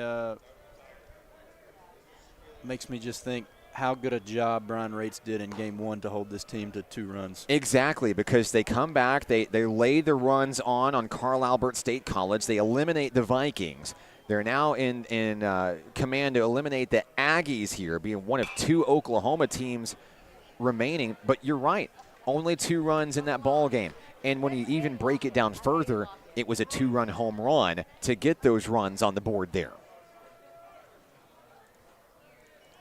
I don't know if Enid just fell flat. I know coming into the postseason, Enid had beaten Murray State College in 3 out of 4, had a little bit of momentum coming into the contest. But, you know, dating back to last year, of course, you were part of the team last year that National Park College ended the Jets' season a year ago. They went 2-0 in the tournament. all season long. It's been their mission not only to get back to the tournament, but do well in the tournament. And after that first-round loss, that was in jeopardy, to say the least. They've had to work for everything they've gotten up to this point. Yeah, and with a week left in the season, we thought that the seeding would be swapped between these two teams. We thought that Murray was going to be the 2 and Enid would be the 3. And Enid got hot, and they moved up to second. And, it looks like their bats are alive and well. Looks like we're going to have a pinch hitter here for NOC Enid. The hitter will be number 3, Brandon Pierre. The throw over to first on the sacrifice. That's good for the first down of the inning. Coach Ryan Bay and the boys trying to put a 2-0 in the runs column. 14, Rutledge. As now Brody Rutledge is moved over to second on the sacrifice, 1 away.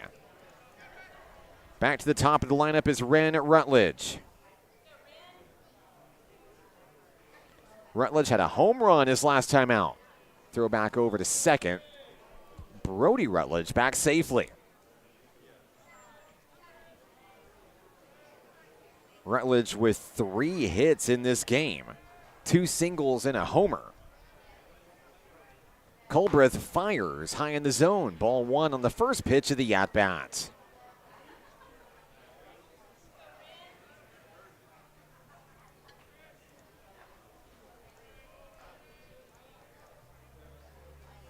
The 1-0, liftoff.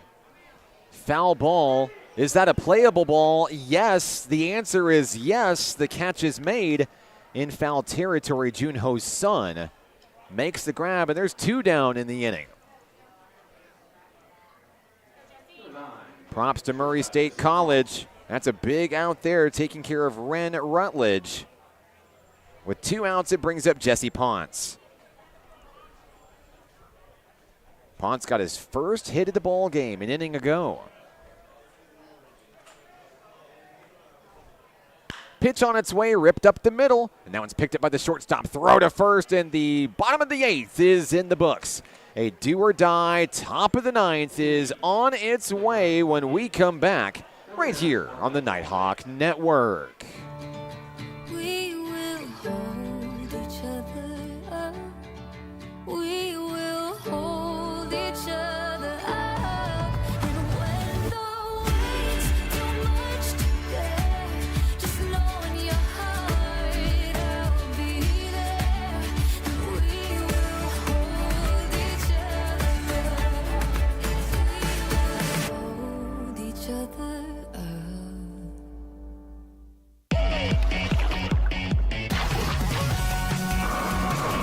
Hot Springs was built on water and built to be enjoyed. Hot Springs, Arkansas. Soak it up. Well, Aiden, the only way the Jets are getting to 20 runs in this ball game is if Murray State College rallies for 8 runs right here. We've made it to the 9th inning, and certainly what has been the longest game of the NJCAA Region 2 tournament. Thanks for stopping along today. Absolutely. It would be fitting during this game if Murray would score 8 here and tie it up. Yeah, absolutely. Just push us as far as we can go here.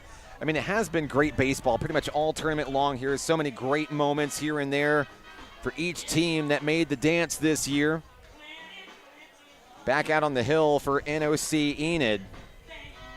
Carson Sowell looking to seal the deal and try to give Enid a little bit of a breather before they get set, we presume, for ASU Mountain Home coming up 2 games from now. Trailblazers have to be salivating at that opportunity right now, I think. Yeah, the bats have been really hot for the Jets, but the stamina factor. I don't know, maybe the better well-rested team may have a better advantage here. I don't know. I mean, on the other side of the coin there, ASU Mountain Home going against a team that just scored 19 runs on 21 hits. Yikes. Murray State College will come to the plate with their season on the line. Kaysen Johnson And then back to the top of the order with Junho Sun and Austin Haley. There's some big hitters there. But with a deficit of 8 runs, I mean, we've seen the Aggies chip away all throughout the contest. The biggest inning they've had today is only 5 runs back in the 5th. First pitch is ripped over to the shortstop. Hang on a second. Kason Johnson says, hold on, Mark Oliver. Leadoff single starts the show in the 9th. The center fielder is back on the board for the 3rd time in this contest. Now it's Junho Sun's turn. Well, if you're going to score 8 this inning, that's a good start. That's the way you do it. Sowell, the pitcher, out on the hill. He'll wind and fire. There's a strike called to Sun.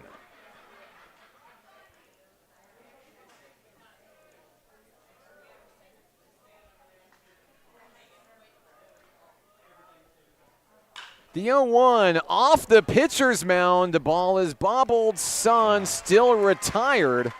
He threw his helmet and he's just been tossed. So Junho Sun has now just been ejected from this game. He threw his helmet after being called out. That's the first out of the inning. Moving to second on the play is Kason Johnson.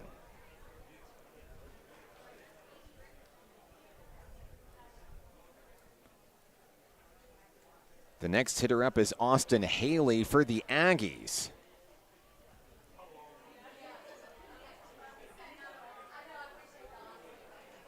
Carson Sowell will take the hill here.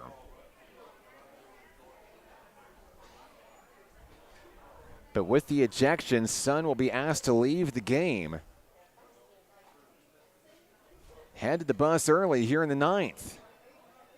I don't think I've ever seen that in person, Mark. Somebody get tossed for, I guess, an equipment violation is what they call that. It's the second Murray State College Aggie player to be removed from the tournament. Had a very controversial play last night in the game against Tonk, where a young man leveled the pitcher down the first base line after trying to apply the tag. And now the athletic trainer is out to take a look at the pitcher, Carson Sowell. We'll pause for a moment for an injury timeout here at the ballpark. Back in a moment on the Nighthawk Network. The Arkansas Travelers Youth Foundation is the official public charity for the Arkansas Travelers. The Travs Youth Foundation helps kids get outside and play ball by breaking down barriers to participation. With rising costs and limited local opportunities, the obstacles are huge. The ATYF provides grants, college scholarships, and dozens of free community events designed to inspire the love of sports in the next generation. Visit Travs.com under the Community tab to find out how you can help donate, volunteer, and request aid. My name is Sadie, and being a good teammate is why I rise above alcohol and drugs.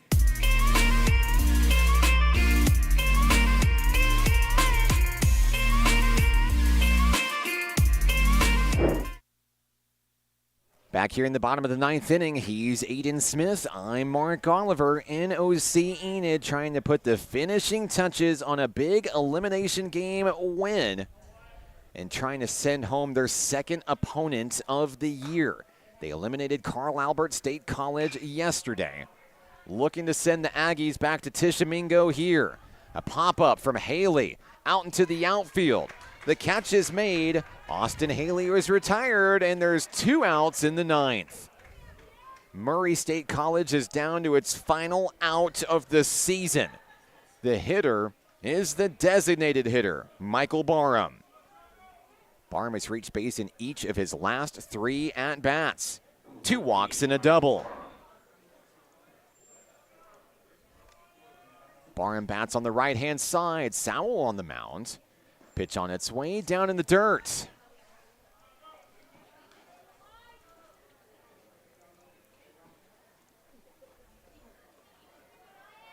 Kason Johnson is the runner on second for Murray. Sowell winds and fires, and he'll hold off on that one. Good eye, 2-0.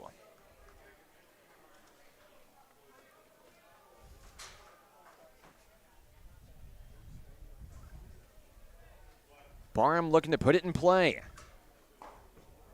up and in for a ball, 3-0.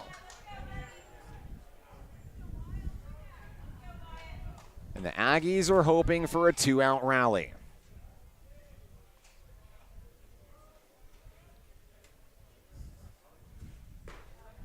Strike one down the middle. Sowell finds the sweet spot there, battling back as he returns to the rubber out on the hill.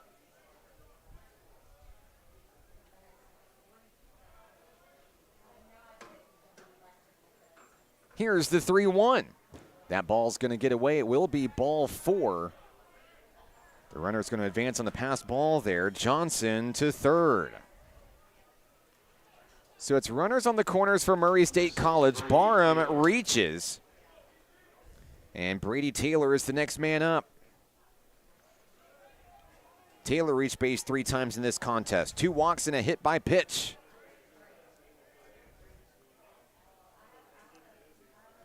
Sowell trying to slam the door on an Enid win. High fly ball, fouled away. Lost in the sunlight. It's not a playable ball.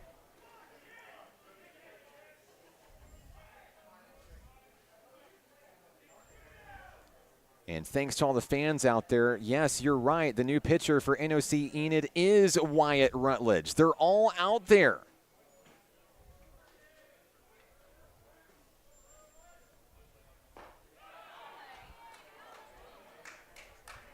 The Fighting Rutledges take the field here in the 9th inning as Enid looks to secure another big elimination game win.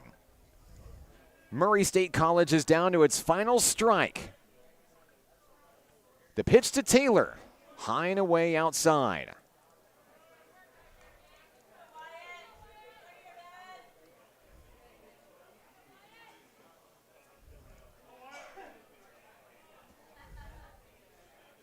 Rutledge takes a deep breath here. 1-2 on its way. Liftoff out towards right center field. Enid sails underneath and makes the grab. Game over. Wentwiska makes the play. And the Enid Jets live to fight another game. They'll play in our finale tonight. They'll square off against the Trailblazers of ASU Mountain Home. Safe travels to Murray State College, and congratulations to the Aggies on a season to remember. Murray State College eliminated in the NJCAA Region 2 tournament. We'll take a break. We'll go to a 30-minute intermission.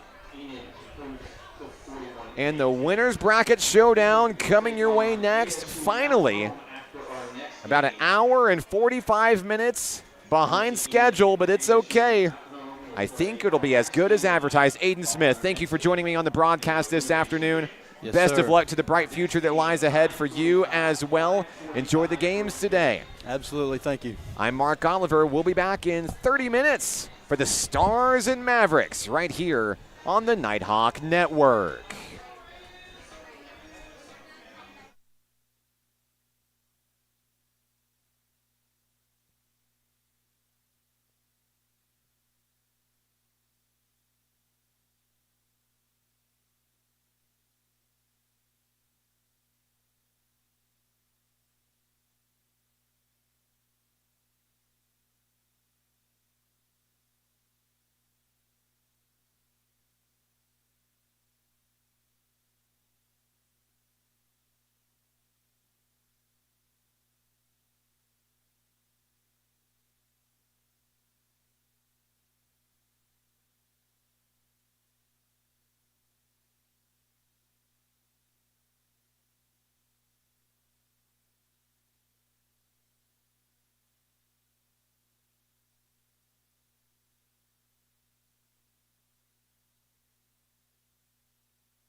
And we're back. Game 3 of our action here in the NJCAA Region 2 tournament presented by National Park College. Once again, I'm Mark Oliver, and I'm joined by the assistant coach of the National Park College Nighthawks, Mr. Marcus Wyatt. It's the Mark and Mark Show once again. Hey. Coach, tough loss in there man. to ASU Mountain Home earlier today, an extra innings game. You guys gave it everything they had in that one. Hats off to the whole squad on a year to remember. Thanks for joining me on the mic tonight. Thank you, Mark. Thank you. Hey, you made it so much fun last time. I figured I'd do it again. Yeah, I know. We got some pretty good chemistry going on here. So I don't know if there were more hours in the day. Maybe we start our own Mark and Mark podcast hey, or something. Where's ESPN at? Sign us up. Sign us up. All right, here's the deal. This is the moment that a lot of fans have been waiting for all day long. And this game was supposed to start nearly 2 hours ago, but it's starting right now. It's the winner's bracket matchup. NOC Tonkawa, the 15th ranked Mavericks, will be the visiting team taking on South Arkansas College, the 3-time reigning Region 2 champions.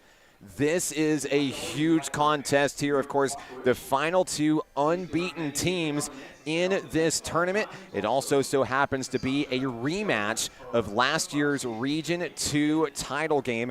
I've had the opportunity during intermission to sit down and talk with a lot of South Ark parents and a lot of Tonk parents here. What are your thoughts on the game? You know, what does this game really mean to your squads here? Well, I heard a lot of things when I'm talking about the Mavericks side of things.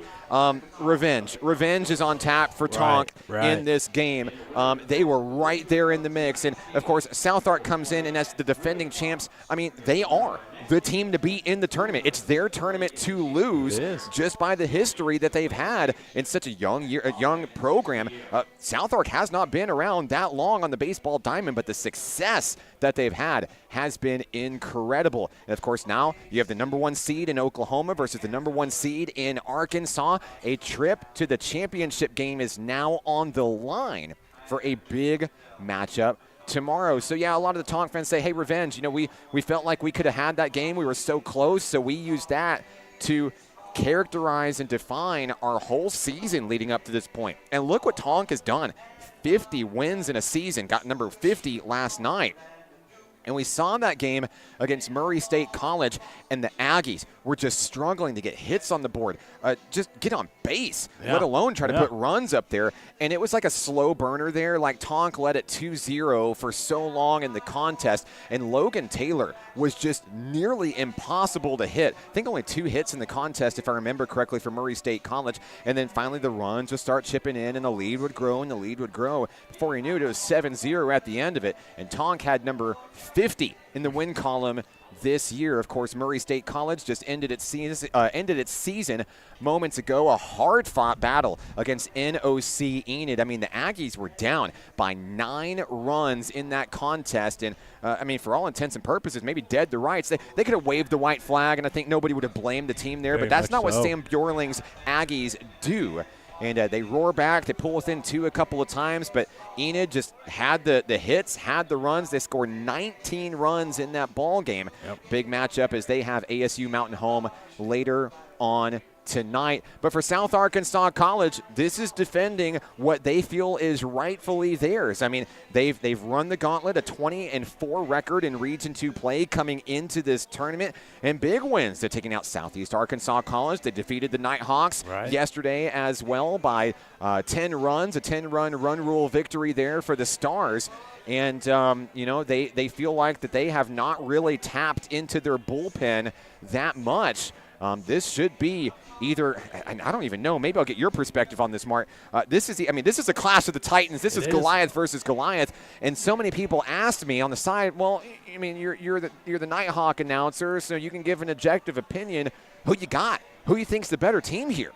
Man, I don't know. It's a tough one to call. I really don't know. I mean, in the games that we've seen Tonkawa play, I mean, they have just like smothered the opponent. Right. Like just Yes. not allowing hits, not allowing runs, and just like putting the foot on the neck, so to speak. Yeah. And just doing their thing like they've done all season long. But the way that South Ark wins games, of course, we've seen them a lot in Region 2 play, especially in the same division as National Park College. They've got guys that, man, you can throw any kind of adversity at them, and they still manage to get on base. I think about guys like Gabe Kutencooler for the Stars, who is always a difficult out. And Cannon Lester's got him planted really far down in the lineup there, and you think normally your hottest hitters go up top. Well, when everybody's a hot hitter for South Arkansas College, somebody's got to be at the bottom of the lineup. Yeah. You know, guys like Kutencooler out there, guys like Irby out there, guys that just can always come in and produce for you in a moment's notice. I mean, this lineup from top to bottom is full of superstars, pun intended. Hey, man, Mark, these guys are tough, and I think hats off to Cannon. You know, he went off and had a really tough preseason. They went down to Mississippi. They played Pearl River. They played East Central. They played a lot of these top-ranked teams to see who the best in the country were, and they had some tough games against them, and I think it really prepared them for what's coming today. And I think today, this game right here, this is deja vu. This is what happened last year. They played in this winner's bracket game. Last year, South Ark came up on top, but you know, today it's anybody's game, but, you know, both sides, I think it's – I don't know, Mark. I don't know who's going to take it. I don't have a feeling which way or the other. I think it's just going to be a really good ball game. I mean, that's what everybody else is seeing out here, too. You know, I've conversed with multiple fans for different schools. I've talked to Murray fans today and Nighthawk fans today, and they're all talking about, hey, that 4 o'clock game, which is now a 5:50 game, that game, I mean, that's the real deal. You know, I had a chance to talk to a lot of these coaches in the coaches meeting Tuesday night, and some of them are kind of disappointed that there's only one nationally ranked team in this tournament, Tonkawa, 15th in the nation. 50 wins, number 15 in the nation, by the way. But a lot of people, not even South Arkansas personnel, were saying, why aren't the Stars nationally ranked? This is an opportunity to not only prove your worth as a contender, and I mean, 2-3 World Series appearances in a row? Yeah. I've even lost count at this point, but the Stars have represented this region well numerous times over the years, and they're going to try to turn maybe what might be viewed as disrespect into ammunition coming in to this year's tournament run. Absolutely. We're underway here in the top of the first inning. Carson Zachary is on the hill for South Arkansas College. And for Tonk, Will Johnson is just grounded out to start the battle. Next up, Joey Canzoni for the Mavericks. He'll foul the first pitch he sees away there. Count now 0-1 on Canzoni. And we welcome all of our fans to the broadcast here, no matter if you're a Stars fan, a Mavericks fan, or just a baseball fan. Let us know where you're watching from, who you're excited to see. We'd love to give you a shout out on the broadcast today. I know the teams can't see your comments out there, but we feel like maybe that positive energy on the broadcast goes a long way, even if they can't see it or feel it. Hey, Mark, you've already got a fan on the broadcast. Let's Whitney go. Terrell's on the broadcast, Eli Terrell's mom. Cheering us on. They love the Mark and Mark show. Who doesn't? Who doesn't love the Mark and Mark show? I know. I'm mad that we haven't done this sooner. Oh, my gosh, me too. I've been here for 4 years. So the first time we do this. Man, that's on me. That's on me. I take full credit. All right, Joey Canzoni fouls that one back there. The hitter looking to be the first base runner aboard for Tonkawa. Mark, I really like this pitcher, Zachary, here. We've got to face him, you know, in regular season, and he's an upper A's to low nines kind of guy with great off speed. And I think Tonk's going to be in for a real battle here at the plate. His stuff is electric, and I really, really like him on the mound. Yeah, you look at the 2 games that Tonkawa has played here, you can make the argument that they haven't really been challenged yet. This would be the first real challenge, I think, at least on paper. And there's a strikeout. Canzoni down for the second out of the inning. Zachary gets him on a full count pitch there. 2 outs, and the first 2 Mavericks down in the order. Next up, Blade Carver, the all-region honoree catcher. Had a huge home run last night to really set the pace and extend that lead over Murray State College in that win. Carver swings a mean stick, no doubt about it. There's a one-hopper over to the shortstop. Timmons hesitates. And I think he saw that Carver was going to be a little bit too fast, not even attempt the throw there, not risk maybe possibly throwing it away, making a bad throw. Hey, that ball got a lot of airtime once it bounced. And that's a really tough play to make when you're coming in from shortstop like that and you got to throw across your body. And a guy with great speed like that, I mean, that's a tough play to make. And the deeper that the ball goes, the harder it is not only to field, typically on that backhand, but getting the ball over to first base. You just increase the length. Man, the shortest distance between 2 points is a straight line. All right. Aiden Zakierowicz is the hitter for Tonkawa. The second baseman digs in. Count 1-0. Pitch on its way, high in the zone, 2-0. JD Turbo on the broadcast, cheering on the Stars. Brandy is a Stars fan as well. Hello to you. Jordan Johnson cheering on the Tonk boys. Drive right there. That is a deep drive. Out towards left field. It is off the wall. Zakierowicz is going to try to stretch two out of it. And coming around. Play at the plate. What a play right there. What a strike from left field to get the lead runner out. Wow. If that is how this game is going to start, we are in for an exciting showdown. That'll do it for Tonkawa here in the top of the first. Stars come to bat when we come back right here on the Nighthawk Network. Hot Springs was built on water and built to be enjoyed. Hot Springs, Arkansas. Soak it up. We will hold each other up. We will hold each other up. And when the weight's too much to bear, just know in your heart I'll be there. And we will hold each other up. Hold each other up. Bottom of the first inning here in Hot Springs with Marcus Wyatt. I'm Mark Oliver. Glad to have you with us today. Game 3 of 4 for us today. Vanessa's on the broadcast cheering on the Stars. Hello to Kim. Hello, let's go Tonk boys. Had a feeling that the fans would be out and about in this one. The 2-1 seeds face off. Can't remember who told me earlier today, Marcus, maybe it was even you, with the seeding of the tournament and the way that it's been playing out, the 2-1 seeds battling it out here in the winner's bracket. Of course, NOC Enid advancing as the 2 seed. ASU Mountain Home, a 3 seed still in it. I mean, we've just had some really great baseball here. The 4 seeds kind of exiting early here, but still some good runs there. Carl Albert going toe-to-toe with Tonk for a little bit there, and Seark almost taking down ASU Mountain Home in that elimination game. I mean, we talked about it multiple times throughout the tournament, but it's worth mentioning again. I mean, everybody deserves to be here. Everybody Absolutely. worked hard to be here. There's no give me. There's no freebies. Nope. You don't just get in by existing. No. I mean, and that's kind of what you go back to, you know, how everybody's upset there's only one nationally ranked team in Region 2. And I think that's very upsetting. I don't think they give us enough credit on that side of things. And all these teams here have done a very good job. They're all great teams.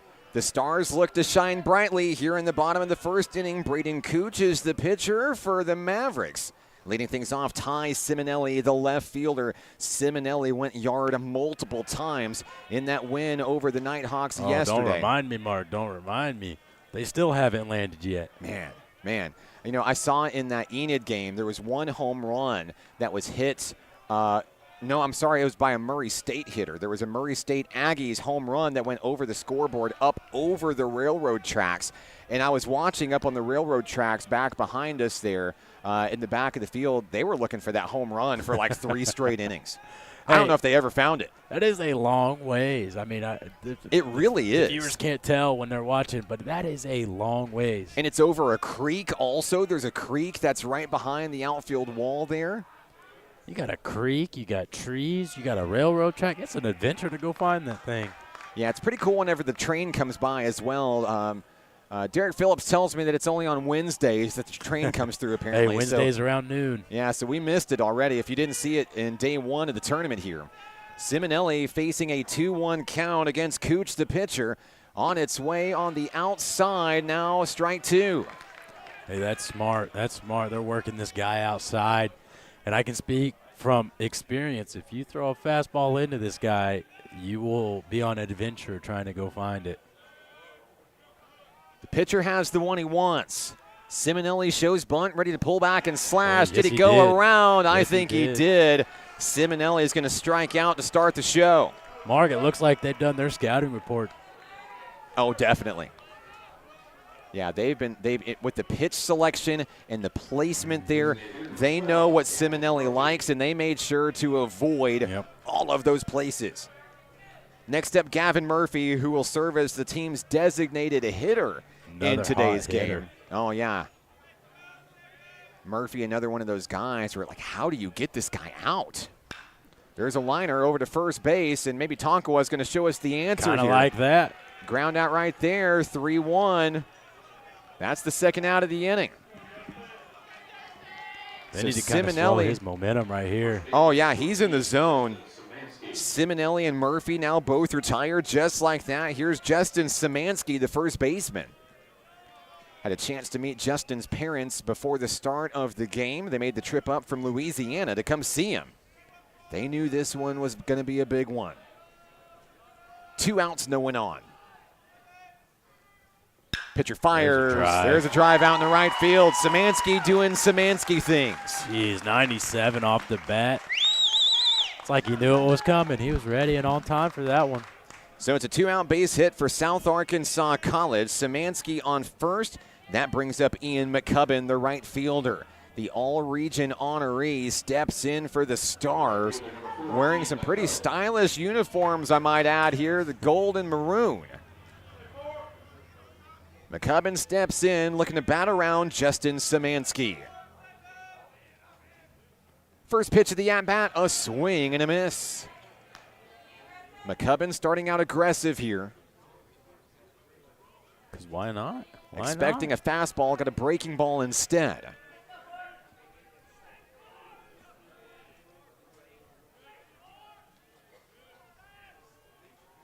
Second pitch of the at-bat. Good take. That'll be ball one. 1-1 on McCubbin.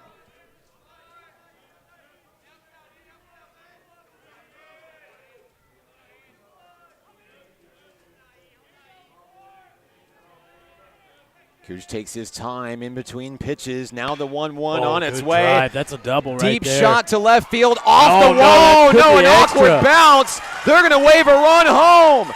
Szymanski's going to come in. Stars strike first. Way to punch first. I mean, that ball took the most awkward bounce it could right at the base of the wall as it meets the turf on the warning track. There's nothing Tonk could have done about it. No, that was a tough play right there. I mean, as an outfielder, you're going back, trying to make a play, and the next thing you know, the ball's bouncing off the wall and over your head. So, I mean, that is tough. An RBI double for Ian McCubbin. Szymanski comes in 1-0 South Ark. Next up for the Stars, Chase Irby, who's at second base today. Irby will take strike one. You know, Mark, something that we didn't talk about here that fans might see on their scoreboard here. South Arkansas College is the home team here. Right. Both teams were 1 seeds coming in. So how you handle that, who's the home team, it's literally a coin flip. It's that simple. And the coin flip went South Ark's way, and how important could that be in a game like this between offensive juggernauts where you have the opportunity to get the last laugh if you need to in the bottom of the ninth? Hey, I think they should make it a little bit more fun and do rock, paper, scissors, best 2 out of 3. Hey, there's still time, I think, between Enid and Mountain Home. Maybe we can change the game a little bit to see who the home team is there with a couple of 2 seeds going to battle next. Yep, absolutely. I think it'd just be a little bit more interesting. Get like a baby out here, like a like go grab your son, bring him out here, and just like put the 2 logos on the field. Just crawl to one, buddy. Hey, don't put that in Hudson's hands. He'd get distracted. Might try to eat one. Definitely. 2-1 is down in the dirt. 3 balls, 1 strike. Want to say hello to Eric Johnson on the broadcast, cheering on the Mavs from Allen, Texas. Brian Price and the Price family cheering on South Ark. It's a big ball game. 3-1 on its way. Strike 2, this count is full. Irby looking to be the 3rd hit in a row for the Stars. Stars struck first on an RBI double from Ian McCubbin. Who else? He's been delivering RBI hits all tournament long. High fly ball out towards right field in the sunshine. Catches made. What a grab. That's going to take care of the Stars, but not before they take the lead. 1-0 South Ark. Back in a moment on the Nighthawk Network. Football is why I rise above alcohol and drugs.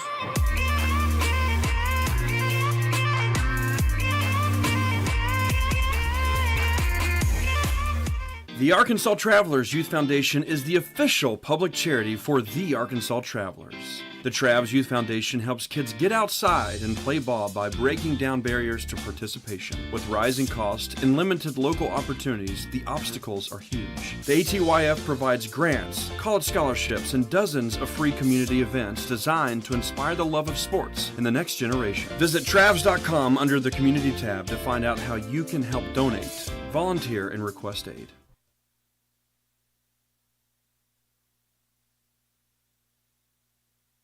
Top of the second inning here at the ballpark. He's Marcus Wyatt. I'm Mark Oliver.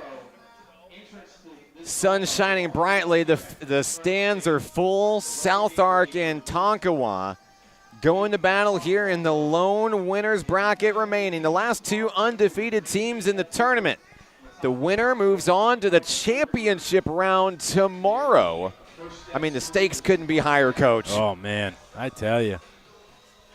The good thing is they're on the winning bracket side, so they've saved some pitching comparatively to the loser bracket side where you're kind of running low a little bit. Yeah.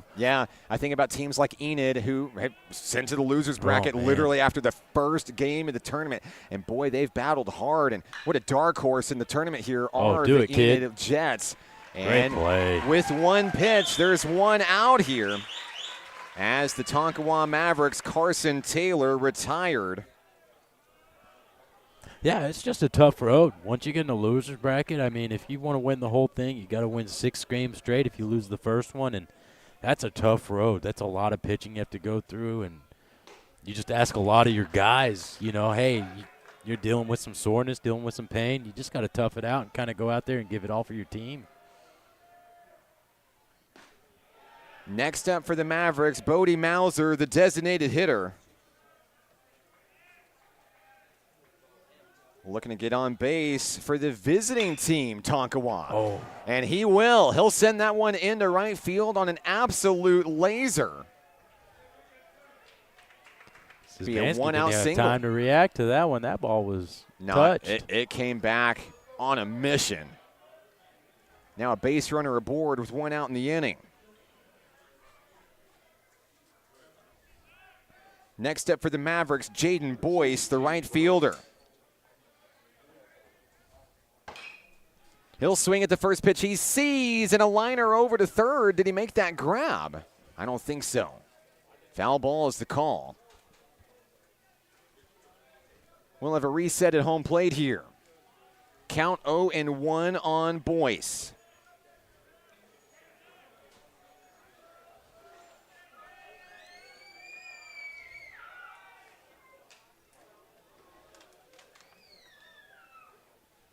Throw over the first, unsuccessful there. Man on first. Here in the top of the second inning, Boyce is the hitter. On its way, there's a rip. Down. That is down all the way to the wall in the left field corner. They're going to try to reel it in quickly. Runners on second and third. Mauser takes third on the play. Boyce with a double. I believe the tone has been set. They saw South Ark come out that bottom of the first right there and put up a run and swinging it. And they said, hey, we're going to respond right here. And sure enough, look at that. Something I've also seen about Tonk throughout this tournament is it seems like this team gets even better when there's 2 outs on the board. Here they bat with 0 outs on the board, 2 runners in scoring position, now threatening to not only tie this game, but also take the lead. Yep. The hitter is Christian Stratus. 4 hits for the visiting team, NOCT. Here's the pitch. And a roller down the line. That could get back fair. Oh. It was fielded before it had a chance. It'll just go down as a foul ball here. 2 strikes on the hitter, Christian Stratus, the left fielder. Good thing Zachary got to that ball right there because it had a little bit of spin on it. It was going to come back fair. Elizabeth Nations on the broadcast cheering on South Arkansas College. Welcome back. Count is 0-2 on the hitter for Tonk. Christian Stratus. Pitch on its way. Zachary misses down low. 1 ball, 2 strikes. The Stars hurler returns to the hill here.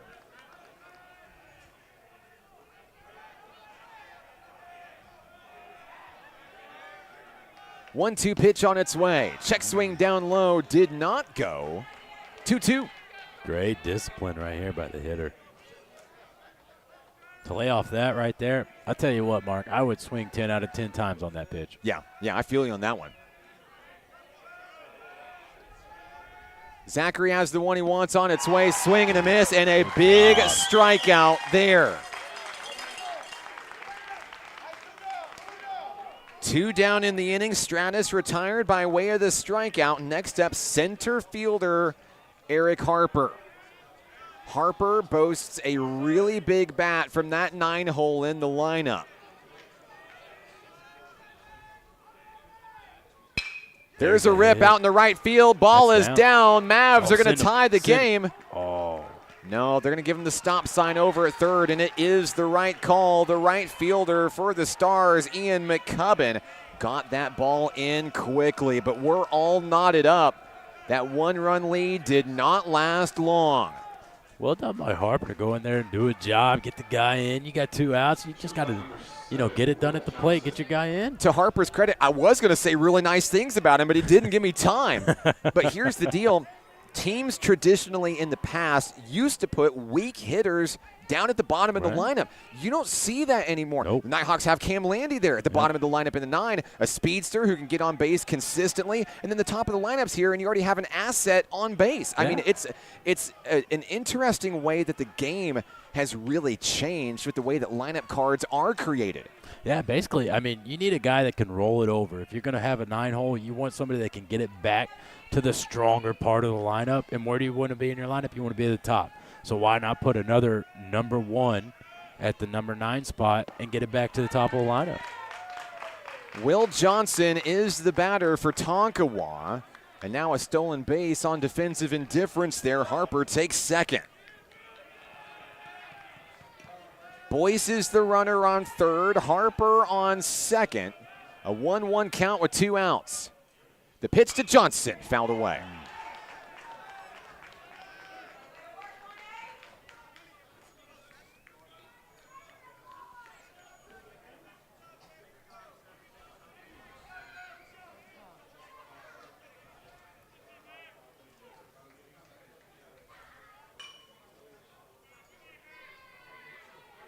Back on the hill is Zachary, ready to go back to work here.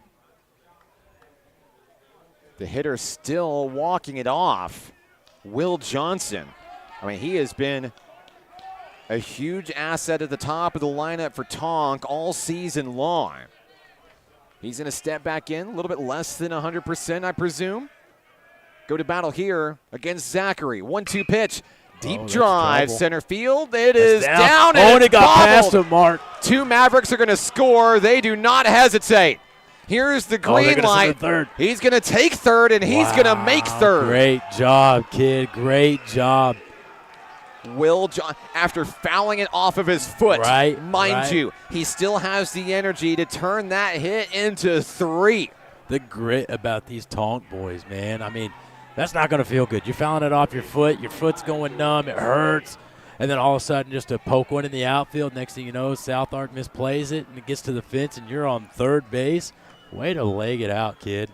That is a huge 2-out hit here. I said it before, I'll say it again. I don't know what it is about having 2 outs on the board and that feeling that your back is against the wall, but it straight up energizes this team. Absolutely, absolutely. Joey Canzoni is next. He struck out his first time up today. Batting here in a 3-run top of the second inning. Johnson, the man on third for the Mavs. With 2 outs in the inning, already 6 hits in the second inning for the Mavericks. Jeez, they've turned it on now. Zachary and the Stars just hoping to stop the bleeding here. He's actually going to step off here. Oh, there's a timeout on Bowser down there. It is a timeout on Bowser, the home plate umpire. All right, here we go. First pitch of the at-bat drops in for strike 1. On the number 2 hitter in the lineup for the Mavericks, Joey Canzoni. Canzoni will look to put it in play and score another run here. Just missing on the inside edge is Zachary. 1-1.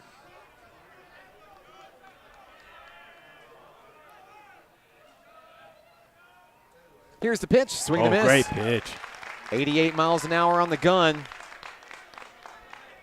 I think Zachary's a little mad here. He's kind of frustrated. He's given up 3 runs, and now he's dialed back in. He's getting in there. Yeah, you can kind of see his emotions on his sleeve here. Yep, there's 90. He is mad. Yeah.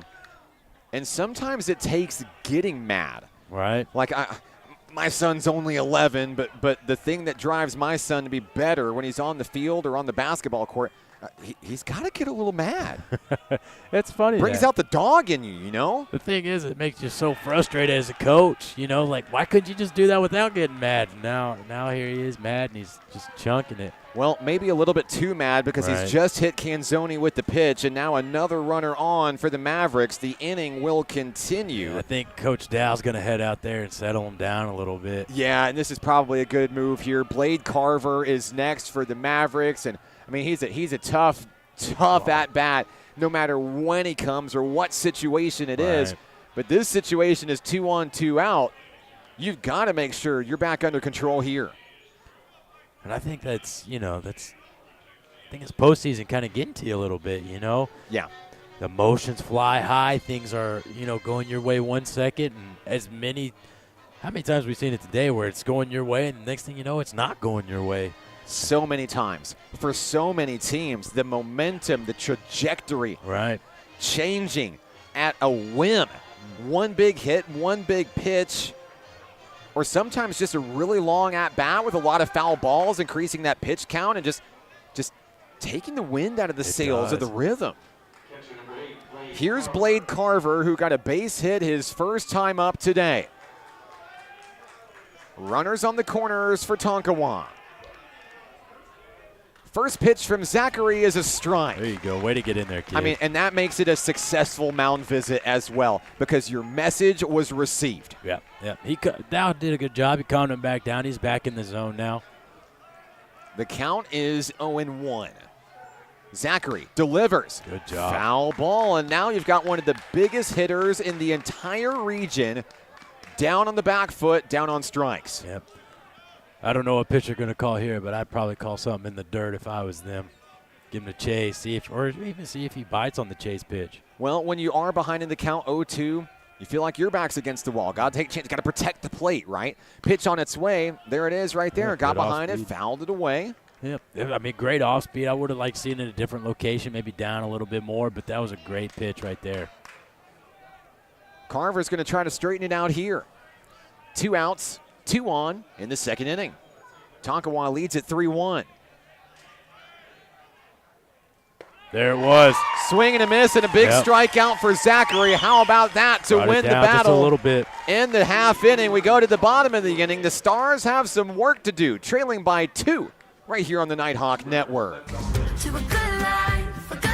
What does care look like through the years?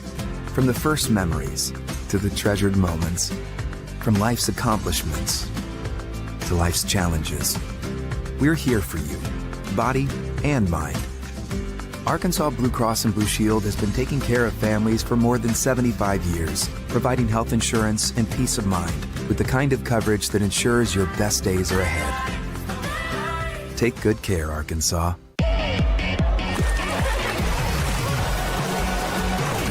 Hot Springs was built on water and built to be enjoyed. Hot Springs, Arkansas. Soak it up.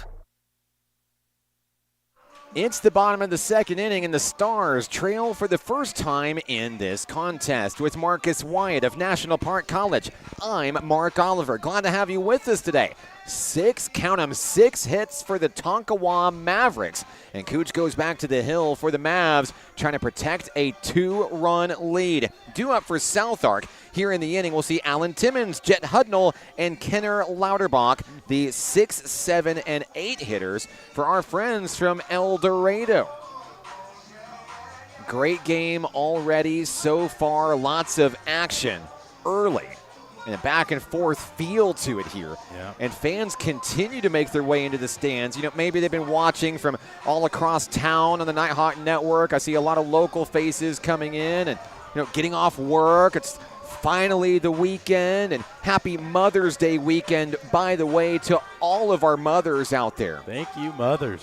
This isn't possible without you guys. We begin the battle. Here in the bottom of the second inning, here comes Alan Timmons, the shortstop.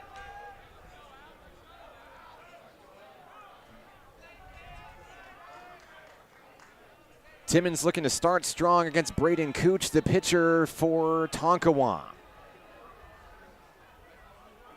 First pitch down in the dirt.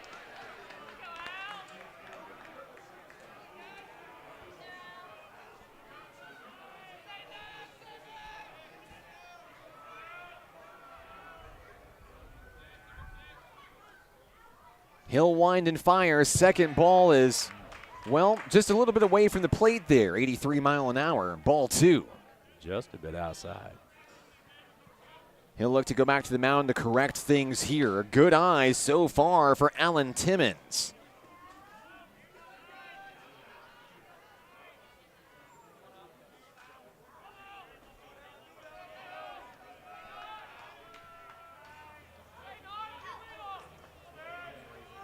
Third pitch of the at-bat on its way, nearly hit him, ducks out of the way, 3-0. It's a good adjustment there, right there. I mean, he missed way outside, tried to come back in on him, see if he'd bite on it. Hey, good adjustment by the pitcher. And way for the Stars to be a little bit patient at the plate. Okay, you gave up the lead here. Now you're down by 2 runs, crunch time. It's not an elimination game, although it absolutely feels like one. Right. I mean, but Timmons comes in knowing that he has to deliver a spark, and he's going to wait for the pitch to drive instead of just swinging at everything. 3-1 on its way. Now ball 4. And there's that spark right there, Mark. I mean, that's Timmons' game. The spark does not have to come off the bat for it to make an impact. Timmons heads on down to first. Now the tying run comes to the plate, and Jet Hudnall. The center fielder has been making plays out in the field all tournament long. He'll stand in here. 1 on, no one out.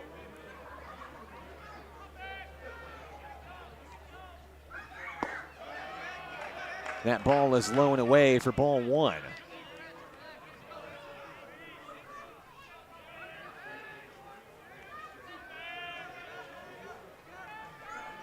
Count 1-0 on the center fielder, Jet Hudnall. Cooch delivers, and there is a foul ball. Mark, I feel like I'm a little biased towards the Arkansas schools just because I've seen them all throughout the year. We've seen them a little bit more, right? So we feel like we know the players a little bit more, and the Oklahoma guys, I mean, we didn't face any of these teams. The Nighthawks didn't this year. Yeah, I haven't got to see any of them, and I don't know anything about them, but there's some great guys out here, some great athletes, and man, I wish the region would go back to where we played everybody instead of just playing East and West. Yeah. And there's a deep drive off the bat out towards center field. I'm surprised it stayed in the yard, but Hudnall's going to fly out to center field. That's the first out of the inning. Seen it a lot. I don't know what it is. I'm not a meteorologist out there, but like I don't know if it's something to do with atmospheric conditions. We've seen a lot of high fly balls that just die once they get up there in the air, like some sort of invisible force field that keep. Don't get me wrong, we've seen plenty of home runs in this tournament. We have. You know, I think there's something out there. Once you get to the outfield, I think there's a little secret jet stream that's blown across. Here's a stolen base attempt, and getting in safely is Alan Timmons. He got on base, did his job. Now he's in scoring position for the Stars. I think that's something we talked about earlier today is, you know, how does this field play versus Enid's field, you know? Yeah. We hit a lot of, NPC hit a lot of baseballs that I feel like would have got out in Enid because they got that air up there that just blows straight out of the stadium, whereas here, you hit it, and all of a sudden, guys that should be hitting it out, they got warning track power. Deep drive into right field on the one hopper. That ball is down. South Ark's going to hold its horses. Play over at third, safe. Wow, that was a great heads-up play by first base right there. The Mavericks almost just got Alan Timmons. I love the move. It just didn't pay off for the Mavs. Runners on the corners now. The tying run is on base for the Stars. Kenner Lauterbach comes up with a big hit in that number 8 spot. And now batting for the first time in this tournament is J.D. Zachary, the catcher. And down on the field here, you see the head coach for Tonk. Yeah, he's going to want to have a talk with umpire Mason here, see what see if he's actually got it right, maybe ask for help. But I don't think there is going to be a conference, though. I think that play is going to stand.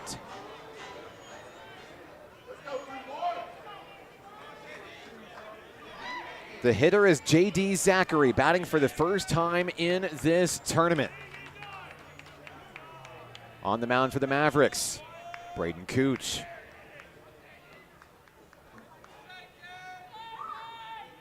Pitch on its way. And that one is off track, 1-0.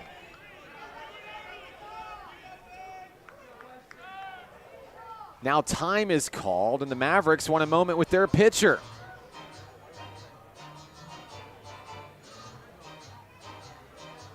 Coach, what do you think's going on here? They just want to dial him back in a little bit. You know, things got a little bit chaotic, giving up a hit. Guy goes first, third, loud contact. Now he throws a ball. He just wants to settle him back in. Nothing too much. Just kind of help him rein it back in, fill up the zone, try to get out of here. He's looking for a 2-ball probably. And sometimes it just helps to have a reminder, hey, man, look at that scoreboard. We're still leading by 2 here. You're the guy. Go out there and take control of this ball game again. Absolutely. Meeting on the mound is over. We're ready to resume here at Majestic Park in Hot Springs. We're in the bottom of the second inning where the Stars threaten to score for the second consecutive inning. The hitter is J.D. Zachary, the number 9 hitter in the South Ark lineup. Let's see if South Ark does anything to get out of this double play situation.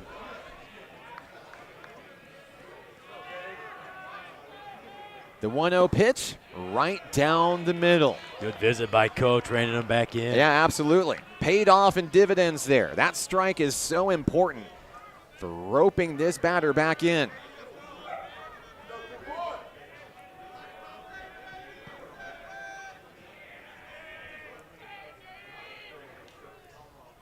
On its way, a swing and a miss.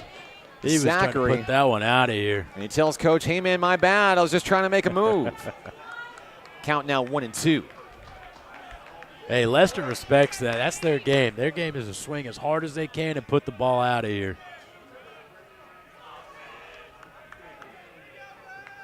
The count is 1-2. On its way, Zachary fouls it away. And that foul ball excites the Mavericks dugout. They're getting loud out there. Trying to cheer on and energize this defense. Protect the lead.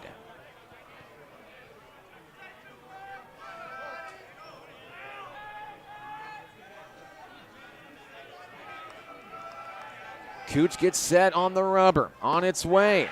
Strike 3, got him looking. Oh, man. What a big punch out there. 2 outs in the inning. Zachary retired. That's the second K of the day for the pitcher. Here comes the top of the lineup. It's Ty Simonelli. Thought that was going to be a borderline pitch. I thought it was up a little bit, but Bowser said it was in the strike zone. So Simonelli stands in for the Stars. 2 outs, 2 on. It's the kind of situation he loves to come into. He'll swing at it, come up empty. Let's see if Simonelli has learned from his last at-bat. Last at-bat, they pounded him outside and got him out, and it looks like they're trying to do the same thing here. Let's see if he can figure out their plan and make an adjustment. Count is 0-1 on the left fielder. Same plays, same results. Cooch appears to be mixing it up a little bit. Yeah, first pitch was a changeup, second pitch fastball outside. Now Simonelli feeling a bit of pressure down in the count 0-2. He'll show bunt here. He'll pull back and slash a strikeout. The third of the day for Cooch, and down go the Stars. They strand 2 in the second. Mavericks bat when we come back in the third on the Nighthawk Network. At Levi Hospital, we believe everyone deserves quality mental health care. Our outpatient behavioral health program offers personalized counseling and medication management for a range of conditions, including anxiety, depression, and trauma. Located in Hot Springs, Arkansas, we proudly serve Garland County and beyond. With individual and group therapy options, we're here to support your journey to healing. Visit LeviHospital.com today and take control of your mental health. Levi Hospital, healing mind and body since 1914. Hi, my name is Keziah, and volleyball is why I rise above alcohol and drugs.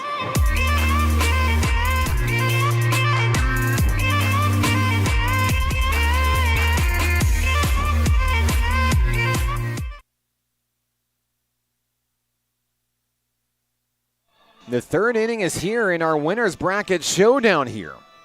I'm Mark Oliver, joined by Marcus Wyatt. And I believe we're going to have a pitching change for South Arkansas College as we go to the third. It's Alex Davis taking over for the Stars here. So that'll chase Carson Zachary. A big move here for the Stars. We'll see if it pays off.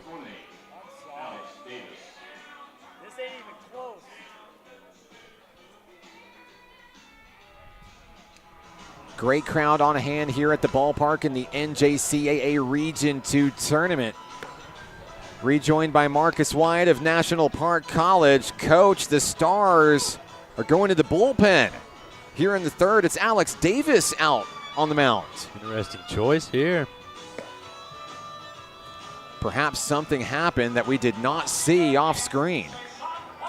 But Carson Zachary's day appears to be done here. 3-1 ball game, Tonk on top. The Mavericks will come to the plate here. Aiden Zakarowitz will be the hitter. We'll see the 4, 5, and 6 hitters with Taylor and Mauser also due up. First pitch lined out over to right field. Sailing underneath is McCubbin. One pitch, one away. Seems like it was a solid choice. Zakarowitz retired for the first time today. Next up, Carson Taylor, who's 0 for 1.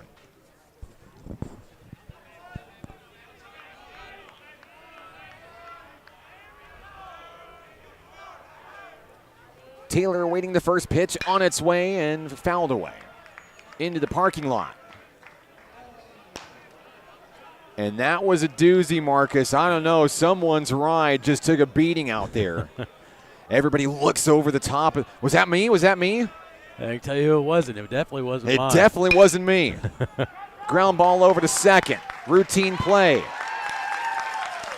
And another out there quickly for the Mavericks.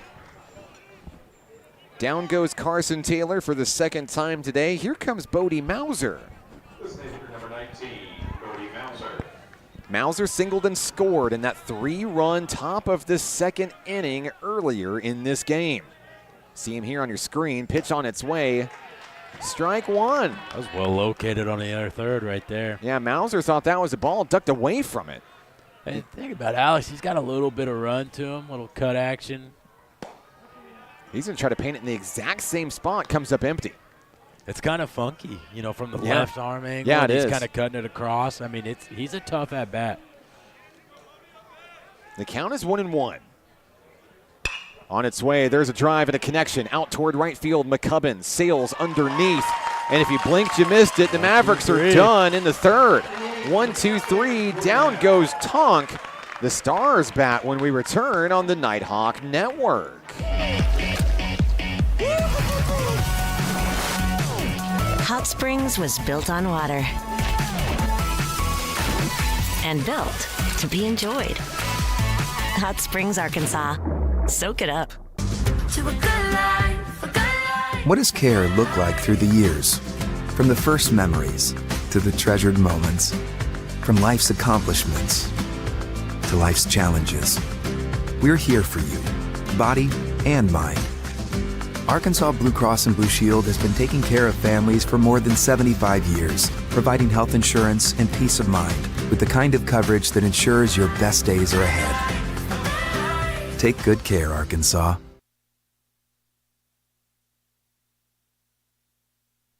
South Arkansas College comes to the bat in the bottom of the third inning, trying to chip away at a 2-run deficit here in the winner's bracket of the NJCAA Region 2 tournament. He's Marcus Wyatt. I'm Mark Oliver.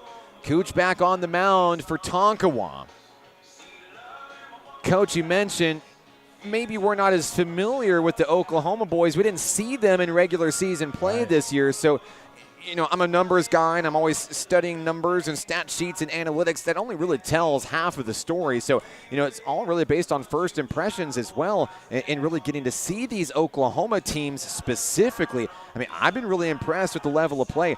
Murray State has been a tough out for anybody in this tournament. I know their season has been ended, but they're always fighting back, always in it, always have a little bit more gas left in the tank. And NOC Enid, for example, battling back, and they're still fighting to this day as one of the final 4 teams remaining in the tournament here.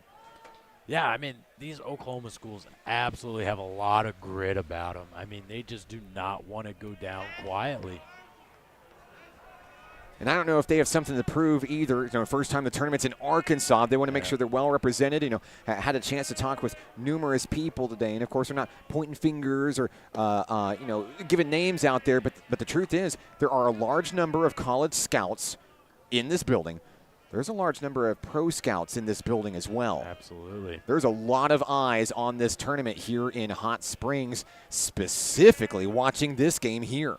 100%. I mean, there's a lot of talent just in this game alone and in the other games as well that they've come out to watch. But this game right here, there's a lot of kids that if I was at a 4-year, I would be writing their name down right now. And it's one of the things about NJCAA baseball is it anybody's first choice? I mean, maybe not. You want to be NCAA Division I and, go play for the nationally ranked.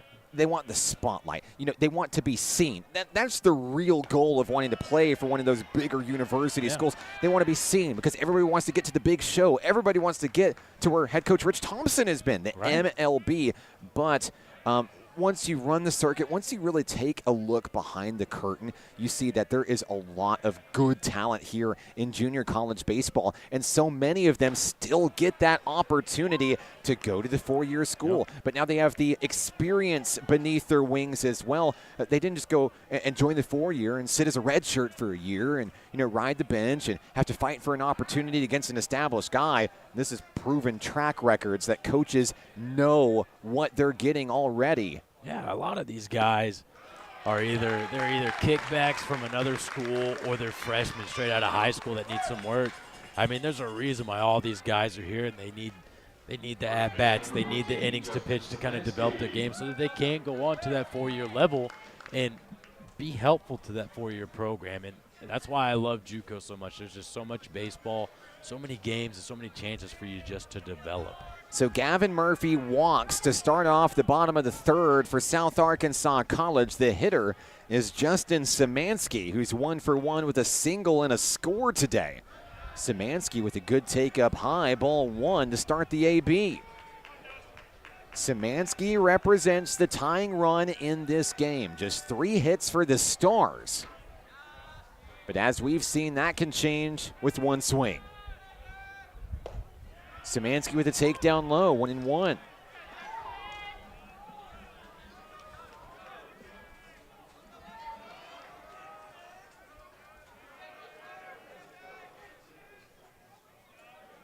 The pitcher, Cooch, has the one that he wants. Foul ball ripped away. Now the first baseman is behind in the count, 1-2.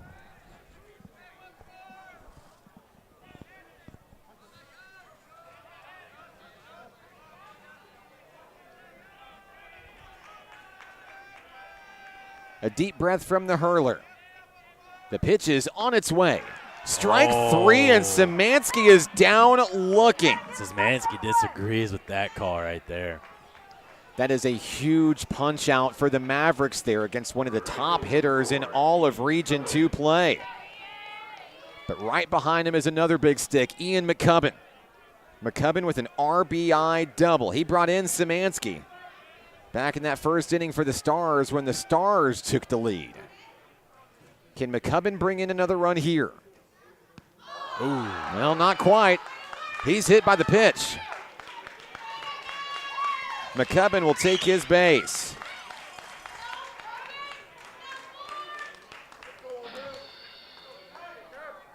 Now runners on first and second for South Ark. Tying run on Ian McCubbin on first. Here comes Chase Irby, the second baseman. Big opportunity for Irby with 1 out in the inning.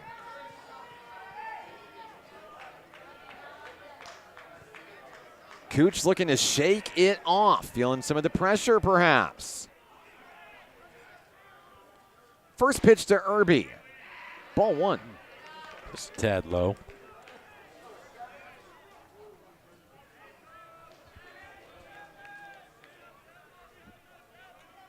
The Stars, the defending Region 2 champions, here in a rematch in last year's title game. Foul ball by Irby to bring it even, 1-1.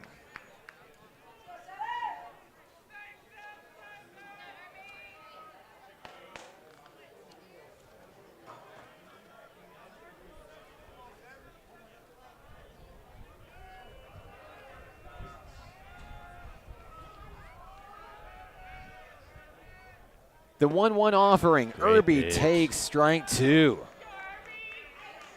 Kind of fooled him there a little bit. He was hunting for fastball and threw that little slider in there. Yeah, only 76 miles an hour there. You could tell he's expecting something different.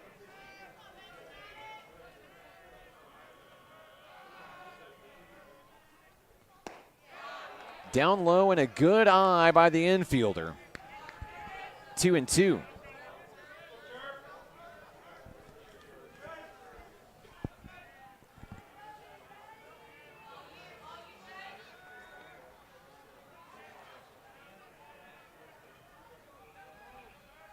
Cooch fires the next one, and that one's lifted into center. It is down on a one-hopper. South Ark's going to send him all the way home, in for the play and the run. Yes! Gavin Murphy will score. Great throw by the center fielder there, just a tad late. So the Stars have the tying run at second base in Ian McCubbin. RBI for Chase Irby over on first. Next up, Alan Timmons. The Stars are within reach. Still just 1 out in the inning for South Ark.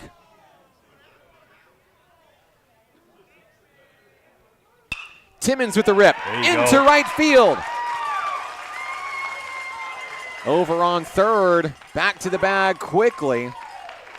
McCubbin thought about turning and going and got the stop sign, slipped, falling down on the play. He's back up safely and back on the bag. The bases are loaded. He was hustling around third base, and Cannon said, hey, man, let's hold up right here. It ultimately became the right call here. Jet Hudnall now stepping in for the Stars. The double play ball is still possible for Tonk up the middle. But this rally here, the momentum feels like it's wearing maroon and gold right now. Cooch has the pitch that he wants. There's a rip into the outfield. The Stars are going to tie the game. The Stars are going to take the lead. And this crowd is loud. A 2-run single. Jet Hudnall feeling like a hero right now. McCubbin and Irby come home.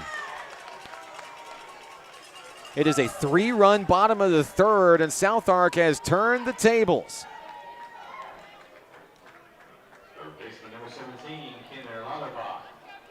Runners on the corners for the Stars. Here's Kenner Lauterbach, who's 1 for 1 with a single.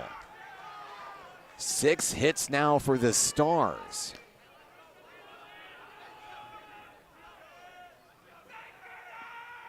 Pitch on its way down in the dirt. Could Cooch be feeling rattled here? He's definitely feeling a little bit of the pressure. I mean, these South Ark bats, they are just tough to get out. They will find a way to put the ball into the green. The count is 1-0. Runner's gonna go. Strike down to second, but a huge jump there. No one was gonna stop Timmons, or Hudnall, excuse me. Now 2 runners in scoring position. Second and third. Lauterbach with a 2-0 on him.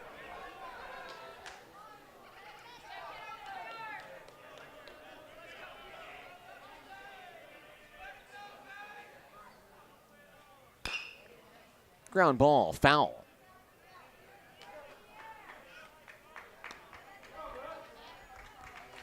Lauterbach with a single back in the second inning. Stars lead at 4-3 thanks to a 3-run third. That answering a 3-run top of the second for Tonkawa. The 2-1 in for strike 2. Dropped in the top of the zone right there. There's a lot of fans wearing maroon here that are not happy with that call. Bowser had the best seat in the house.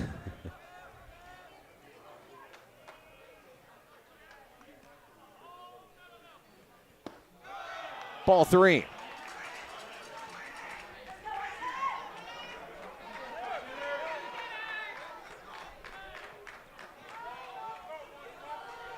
The count is full.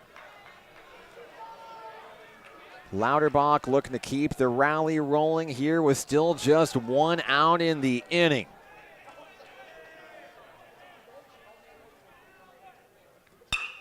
Into the outfield. Runs are gonna score. At least 1. Coming in is Timmons. It's 5-3. And we're gonna have a pitching change here. Tonk is gonna pull Braden Cooch. The starter is done. We'll be back in a moment with the new pitcher for the Mavericks. Back in a moment on the Nighthawk Network. Basketball is why I rise above alcohol and drugs.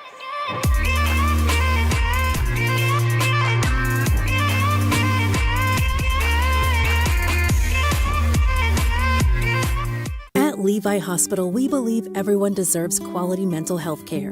Our outpatient behavioral health program offers personalized counseling and medication management for a range of conditions, including anxiety, depression, and trauma. Located in Hot Springs, Arkansas, we proudly serve Garland County and beyond. With individual and group therapy options, we're here to support your journey to healing. Visit LeviHospital.com today and take control of your mental health. Levi Hospital, healing mind and body since 1914. Northern Oklahoma College will make a pitching change. Here in the bottom of the third inning, Cooch will exit after allowing 5 runs on 7 hits for the South Arkansas College Stars. A 4-run bottom of the third inning. And South Ark acting like they're not done yet. The new pitcher is Keegan Baker. Yeah, South Ark's, they smelling blood right now, so they're out to get it. They're going to tack on as many as they can right here. And Tonkawa's feeling the frustration. I mean, they just got up on them. They just wanted to hang another 0, but South Ark said, not today. They're going to pound some more. And maybe it helps. I don't know if it helps, but, I mean, a little bit of familiarity with the field as well. South Ark's played here this season. Of course, I mean, at this point, it's day 3 of the tournament. Everybody's played here this season, but maybe that little bit extra edge and experience there. Yeah, I mean, they've played on this field for the past 4 years, so they kind of know it just almost as well as we do. Yeah. You know, so they have a little bit of an edge on everybody else. So Baker will work to finish his warm-ups for Tonkawa here. The Mavericks hoping to stop the bleeding. We've seen a lot of hits in this ball game early. Still on the first third of the action here. Baker says he's good. So we will resume play here in the bottom of the third inning. Only 1 out. The hitter is J.D. Zachary. Pitcher number 21, J.D. Zachary. Runners on the corners.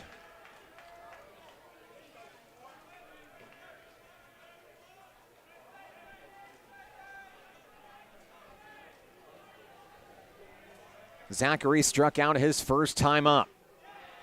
First pitch in from Baker, ball 1. Certainly trying to make a statement here in the relief appearance here. Yeah, he's got to get in there and attack the zone. He's got to stop the bleeding. Has a unique delivery here.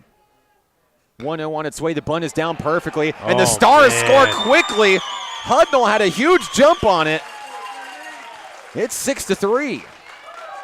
I mean, almost before that ball even hit the ground, Hudnall was there. Yep. Crossing home plate. That is some old school baseball right there, putting the safety squeeze on and just getting the guy in there. Hey, props to Zachary for sticking in there and getting the bunt actually down. Lauterbach will move to second on the play. It's 6-3 South Ark. The hits and the runs keep coming. The next hitter is Ty Simonelli at the top. Ty Simonelli, do it, kid. Simonelli's going to send it out of the yard. It's a moonshot. When you're hot, you're hot. Ty Simonelli has his first hit of the ball game. It's into Hot Springs Creek. 8-3 Stars. And they are ready to celebrate and go surfing. Wow. Hey, talking about an adjustment by Ty Simonelli. I mean, they just pounded him outside of his first 2 at-bats, and then they tried to do it again, and he said, not this time. I'm taking you deep. And oh, my goodness, props to that kid. Possibly taking advantage of the new pitcher as well. Hey, you don't know me. Yep. Gavin Murphy's up. Murphy swings and tries to go back-to-back. Murphy is 0 for 1 with a walk and a run scored. It is a 7-run bottom of the third. South Ark roars back to build a 5-run advantage. Murphy takes down in the dirt. And this South Ark dugout is electric right now.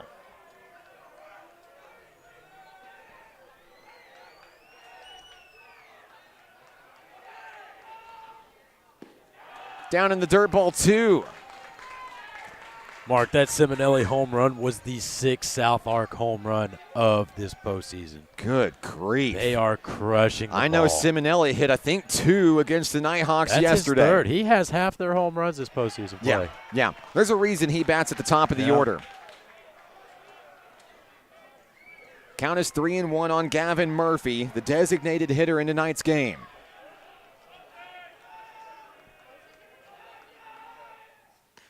Ball 4. Another base runner for the Stars. Some big offensive production coming with 2 outs in the inning. Yep. I'd like to see a catcher visit or a coach visit here, kind of slow it down a little bit. I think the game's gotten a little bit too big, a little too fast for Tonk. They need to slow it back down, get it back in their favor. And the Mavericks might be a little bit shell-shocked here. We talked about it going in. The way that they have controlled and won ball games, I mean, they really haven't been challenged. Yeah.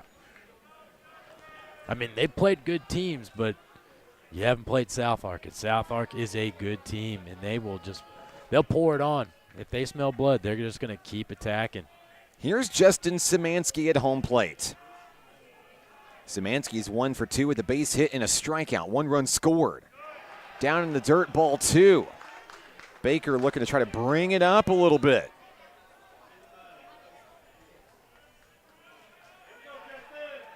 Runner on first is Murphy. We've batted around and then some here in the bottom of the third. Good cut. Szymanski trying to send that one out of the yard. Comes up empty there. 2-1.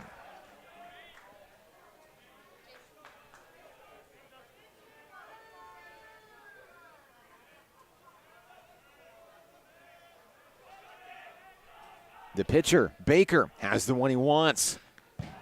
And another foul ball back there. My goodness, the heat coming off of that bat. He is swinging that. He's not leaving anything behind. He is trying to go yard.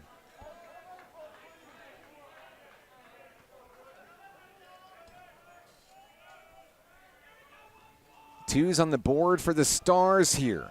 Tonk trying to get out of this inning. Foul ball. Foul ball.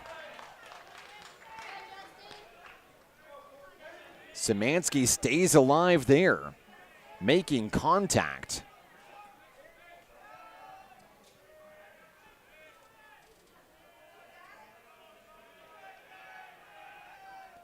Two on its way down in the dirt. Runner takes off. Murphy will head to second. The count is full on Szymanski, the first baseman. I feel bad for these catchers, Mark. That plate, home plate, it's slightly elevated above the turf. You're right. So, like, sometimes it catches it and you can get a high hopper, and sometimes it catches and it just stays low and skids, and it is tough for the catchers to block that up sometimes. Count is full on its way back to nice the pitcher. snag, kid. Baker reels it in, flips to first, and the third inning comes to an end. South Ark scores 7 runs to retake the lead. It's 8-3. We're back in a moment on the Nighthawk Network. We will hold each other up. We will hold each other up. And when the weight's too much to bear, just know in your heart I'll be there. And we will hold each other up. Hold each other up.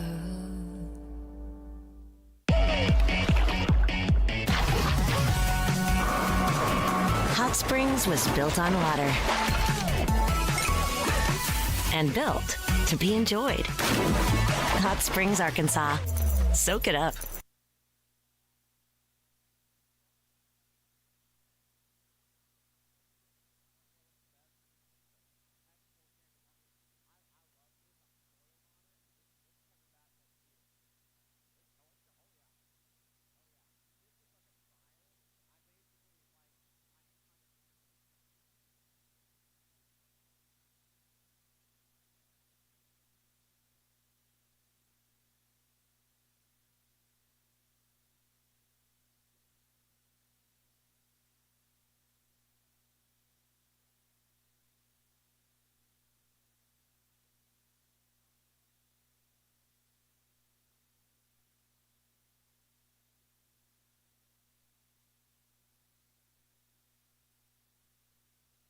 Top of the fourth inning here at the ballpark with Marcus Wyatt. I'm Mark Oliver. Glad to have you with us today here on the Nighthawk Network, Majestic Park, the site of the NJCAA Region 2 tournament.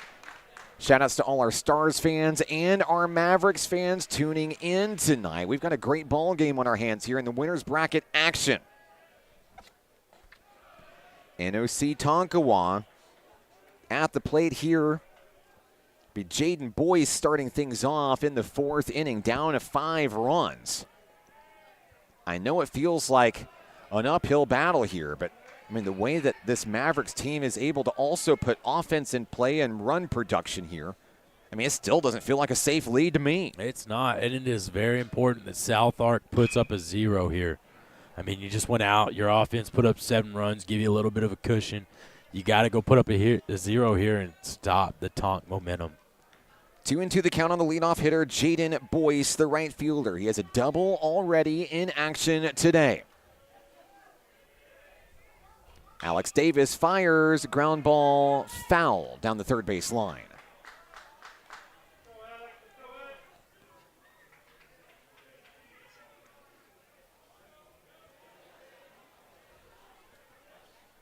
Boyce returns to home plate, looking to straighten it out.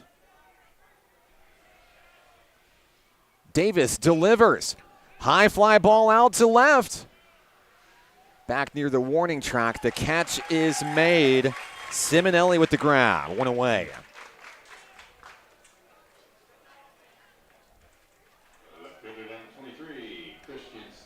Here comes Christian Stratus, who struck out his first time up today, 0 for 1. The left fielder for the Mavericks, just looking to get on base.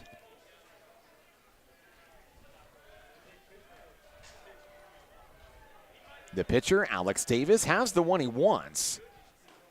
On its way, reeled in by Zachary, a little bit too high, ball 1. Yeah, he's trying to get that curveball to break on the top shelf. Bowser's been giving that a little bit today, and he tried it there, and just a little too high. He'll try again here. Sky ball up towards center field. It'll stay in the park. Underneath it, making the grab, is the Stars center fielder, Jed Hudnall. 2 down in the inning. Moving quickly here in the 4th.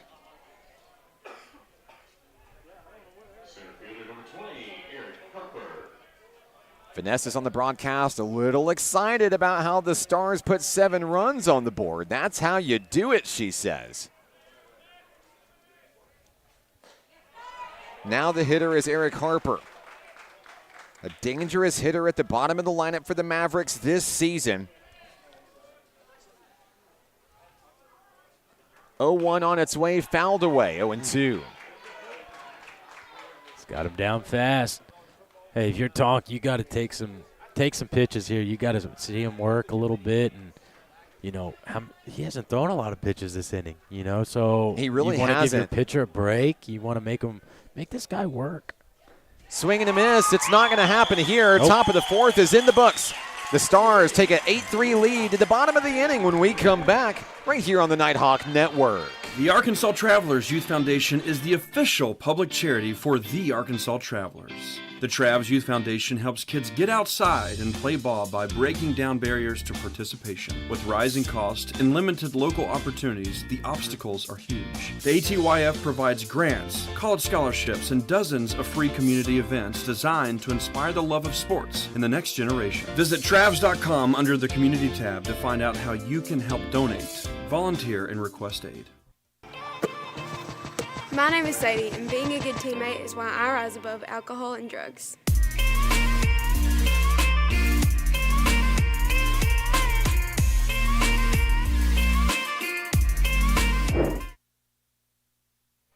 Hey fans, don't forget, coming up next, we still have one more ball game on tap tonight. NOC Enid and ASU Mountain Home. Another elimination game coming your way. The final 4 teams remaining in this tournament: South Arkansas College, NOC Tonkawa, NOC Enid, and the Trailblazers of Mountain Home.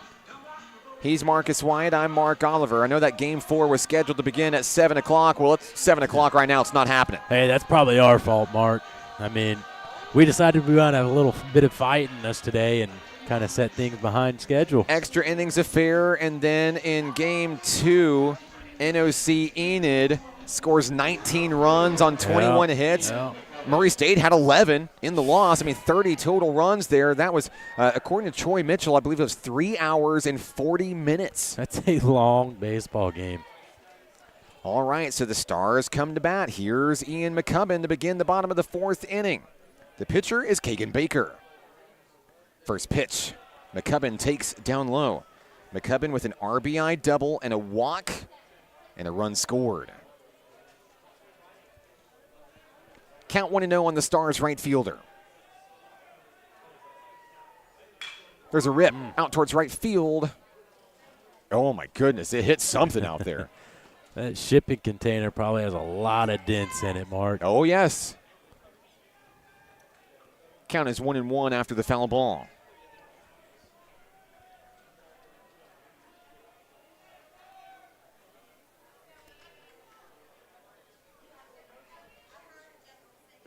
Swing and a miss there. Good pitch, kid.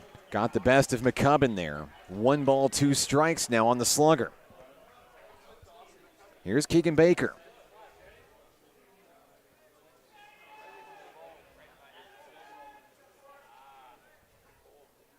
One-two on its way, McCubbin, and a deep ground ball to shortstop. A one-hopper to first in time to retire McCubbin. That's the first out of the inning here in the bottom of the 4th. Second baseman number 7, Chase Irby. Chase Irby will step up for the Stars. He's 1 for 2 with an RBI single. 1 run scored. Irby playing second base today for South Ark. Batting on the right-hand side. Baker checks for the pitch, gets set. First one on its way. High fly ball, right center field. It didn't look like it got in the jet stream. Yeah, I got caught up there. I don't know what it is about that arc up there. Just kills fly balls. That's an out. Second out of the inning.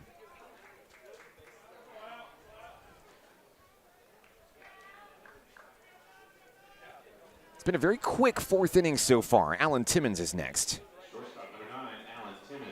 Timmons to the walk and a single. A stolen base, a run scored. Been a productive ball game for the shortstop for the Stars. First pitch, strike 1.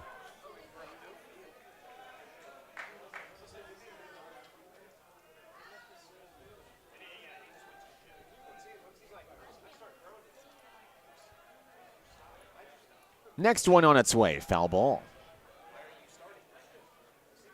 Count is 0-2 on Timmons, fighting to stay alive for the Stars here in the 4th inning with a 5-run lead. It's 2 fastballs in a row. I wouldn't be surprised if he throws him an off-speed here. Oh, yeah. Try to get him guessing.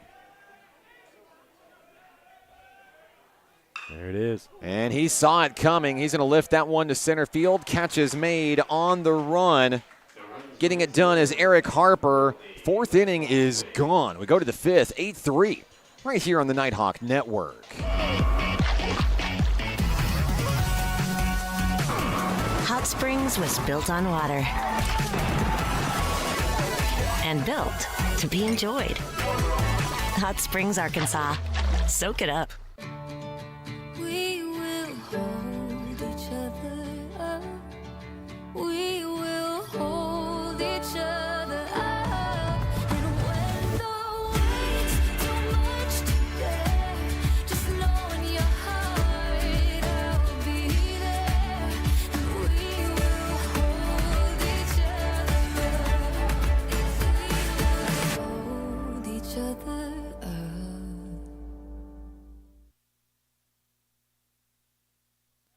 It's the top of the 5th inning. South Ark leads NOC Tonkawa 8-3. Right here on the Nighthawk Network, the last 2 unbeaten teams remaining in our NJCAA Region 2 tournament. With Marcus Wyatt, I'm Mark Oliver. Glad to have you with us. If you're just joining us or if you've been with us for the ride, let us know where you're watching from, who you're excited to see. We'd love to give you a shout out today.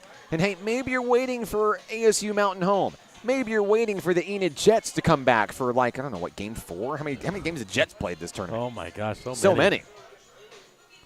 Don't worry, we'll have all the action for you, well, whenever that game occurs. It's not going to be 7 o'clock, though. All right, back on the hill are the Stars. Back in the box are the Mavericks. Tonk looking to chip away at a 5-run deficit here in the 5th.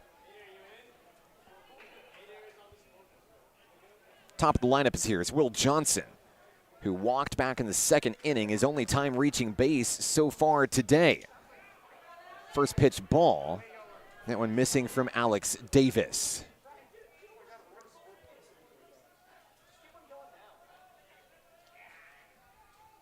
Second pitch of the at-bat, liftoff, right field, foul ball. Oh, and there's somebody out there who almost got plunked by it. There's a kid trying to find all those balls out there, and he almost got hit. If only this was banana ball and he would have caught it. That's what I'm saying. Johnson takes that one down the third baseline. There's the snag, throw to first, and one away here in the inning. Pretty good way to start against the top of the lineup for the Mavericks here. Johnson retired, 5-3. Joey Canzoni is hitless in this ball game, but he was hit by a pitch back in the second inning. He'll try to get back on base here as the Mavericks look for another hit. 6 already today. There's a rip out towards left field. Timmons can't get to it, and Canzoni has his first single.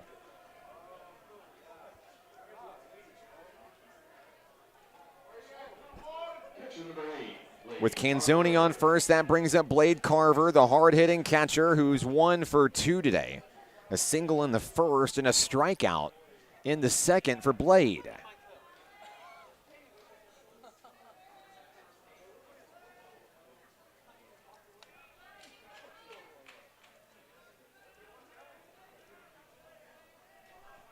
First pitch of the at-bat on its way, strike 1.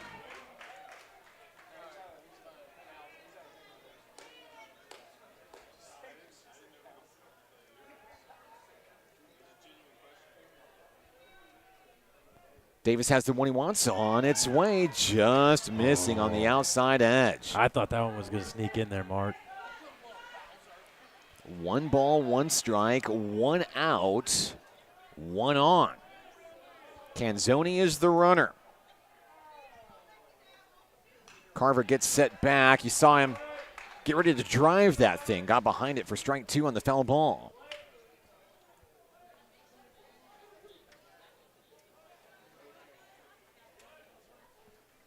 Carver digs back in.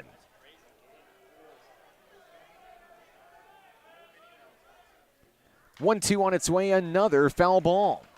85 miles an hour. Davis returns to the mound, hoping to take care of a big hitter here.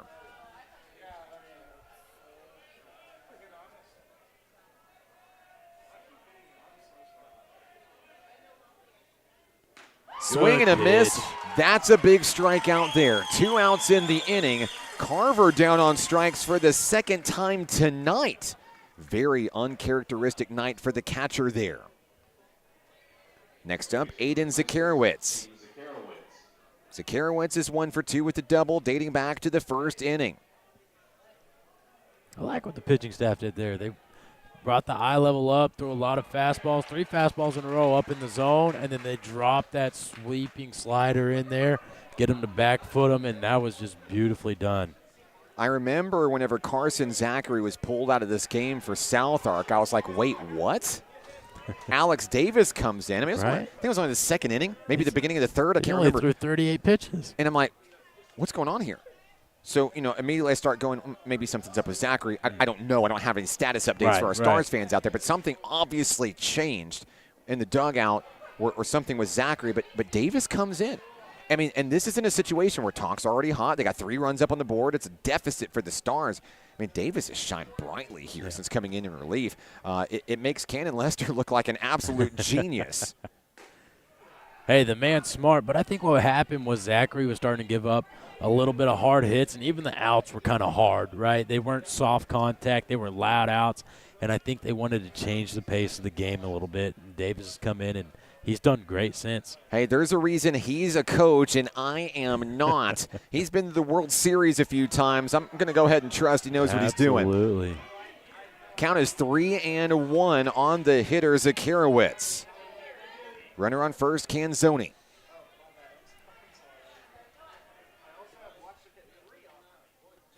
Pitch on its way. Ball 4. 2 Mavericks on. So Zakarowicz will reach with a 1-out or 2-out walk. And once again, the Mavericks see those 2 outs on the scoreboard. Back against the wall. Time to clutch up. Here's Carson Taylor. Taylor is 0 for 1 with a ground out today. Strike one on the first pitch thrown by Davis.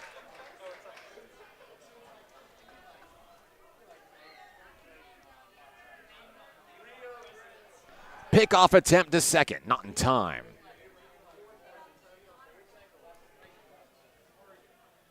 Canzoni back to the bag safely.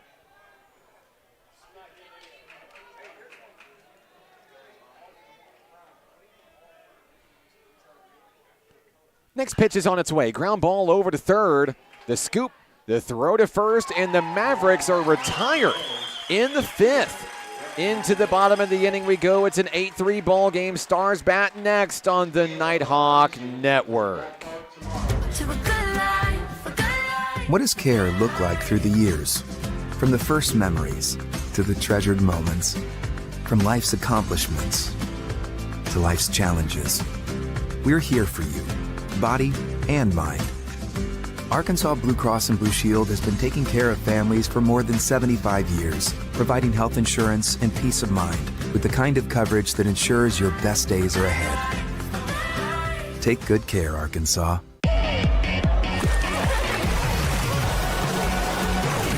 Hot Springs was built on water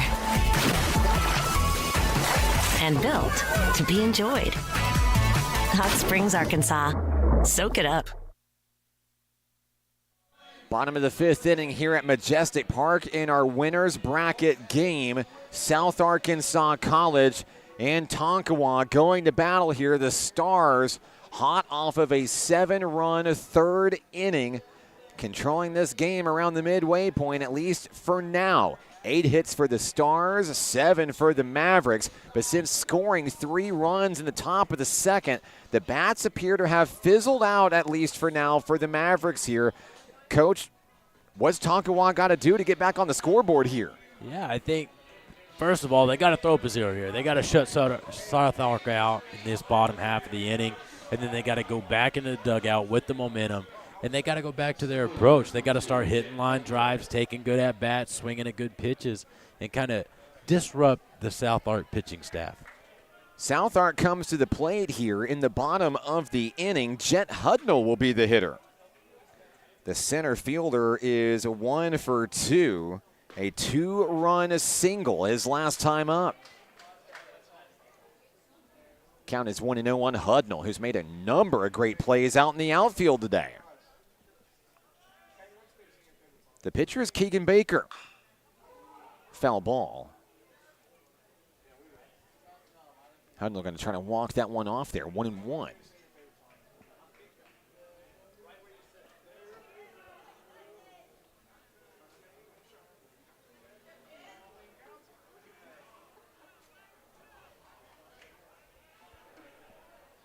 Baker back to the hill, ready to roll here. Trying to take control over this count once again. 1-1 on its way, a swing Good and a pitch. miss.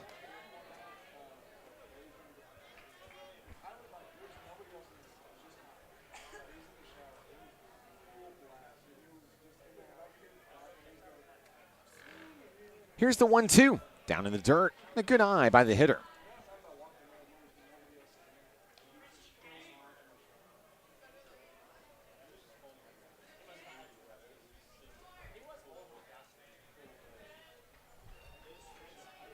The pitcher shakes a couple of them. Finds the one he wants. Hudnall fires it away. Foul ball out of play.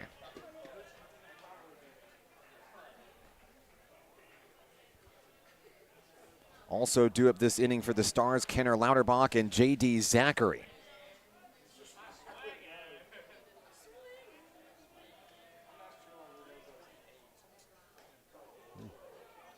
And that one's going to ricochet wood off the top of the catcher there. It's going to be ball 3. Count is full on Hudnall.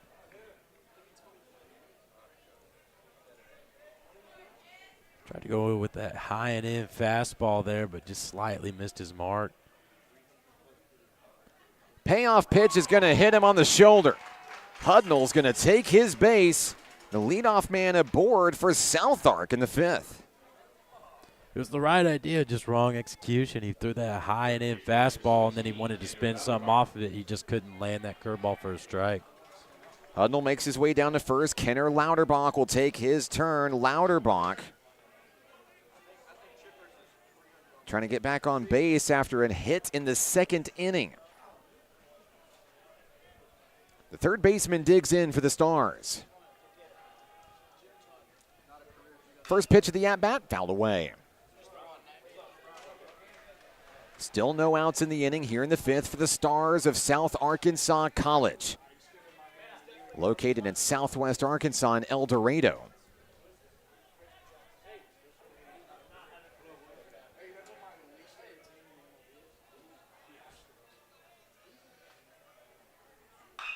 There's a rip to left. That one is down on a two-hopper. The Stars are going to send a man to third, sliding in. Lauterbach to second. He's safe. Clutch double from the third baseman. Two men in scoring position for South Ark, the home team. Here comes J.D. Zachary. Great hustle by Lauterbach right there. I mean, that outfielder did a great job cutting that ball off and getting it in quick. But, man, he was rounding first and had his head down, and he had his eyes set on second base. Yeah, don't tell him that he's got a 5-run lead already. He's gunning that out like this game is still scoreless. Absolutely. I mean, you have to. You have to. I mean, we've seen it multiple times today where teams come back. You got to pour it on. Yeah, you can't leave any regrets here. And this is not even in an elimination game. Like, a loss here does not end your season. You just don't want to end up in the loser's bracket. Absolutely. The loser's bracket has been absolutely vicious, I guess, unless you're Enid. I don't know. Count is 1-0. On the hitter, the catcher, J.D. Zachary. He's 0 for 2 today with a strikeout and a ground out. Runners on second and third. Baker's pitch on its way, a swinging strike.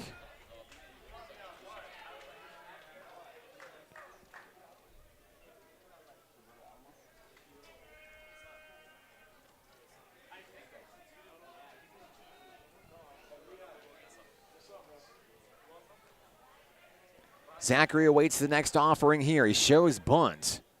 Pulls back ready to slash. 89 on the gun there from Baker.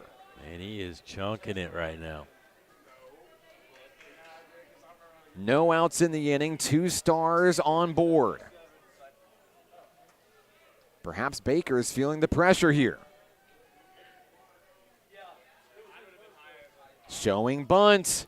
Oh, and it God, bounces. It bounced right back up and hit him in the face. You're right.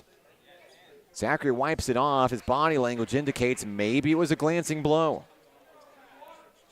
I mean, just an unfortunate bounce there. Yeah. A lot tougher than me. I probably would have been on the ground crying, Mark. I mean, he's telling Coach, hey, man, I'm good. Leave me alone. Seen that a lot. I mean, Ian McCracken, for example, for the Nighthawks. I mean, he took an absolute beating out there in this tournament, slamming into the wall and collides with Dylan Garcia in the outfield. Yep. You know, putting his body on the line. That's what everybody's doing. Put their body on the line. They understand what's at stake here. Everybody's going all out, and I love it. There's a right liner to him. second. I mean, right place, right time for second baseman Aiden Zakarowicz.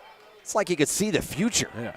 Hey, heads up to the Tonk coaches, man. That was great positioning. They had infield in right there, trying to prevent the guy on third from scoring, and that second baseman was right in the right spot. It's the first out of the inning. We go to the top of the order. Here is Ty Simonelli. I know the Tonkawa Mavericks remember the home run. What do you do here going back to battle against the batter here? Yeah, I think the game plan is do not throw this guy a fastball. If you throw this guy a fastball anywhere middle to in, it's going to be on the train tracks. Baker gets ready. Pickoff attempt over at second. The Stars are back safely. Lauterbach saw it coming, dove back in.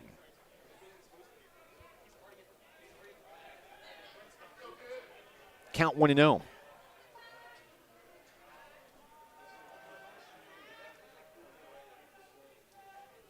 Baker's second pitch. Grounded over to first. There's the scoop. No, it's bobbled. Everyone's safe. Oh, man. That is tough for Tonkawa. The Stars jump all over the opportunity. 9-3 runners on the corners.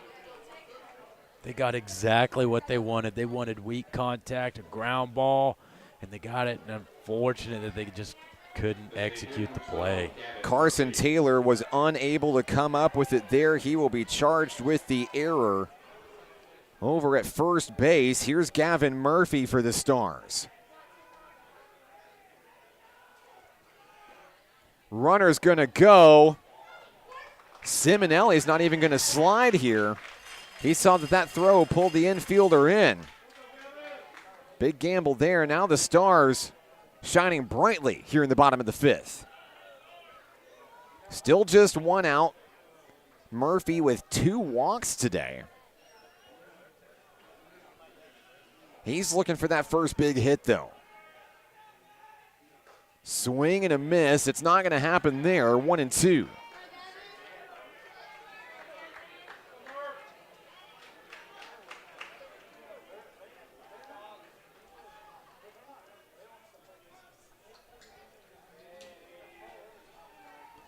On its way, down in the dirt.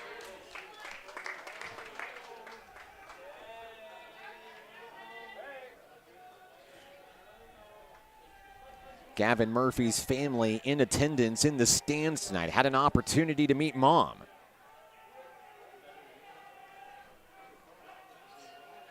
She looks onward from our right. That ball sails away, and I believe the count is full. I think it's 2-2, Mark. I think Bowser hold up 2-2. 2-2.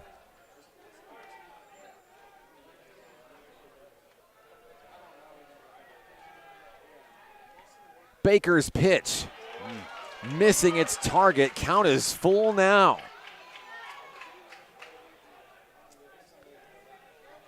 Got a choice here. You can either feed him one or you can put him on base, but the guy behind him, he's just as lethal with the bat. There is a base open. Payoff pitch on its way.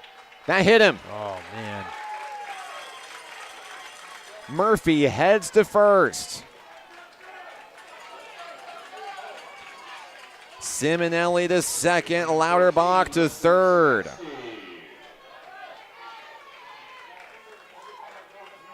Here comes Justin Szymanski.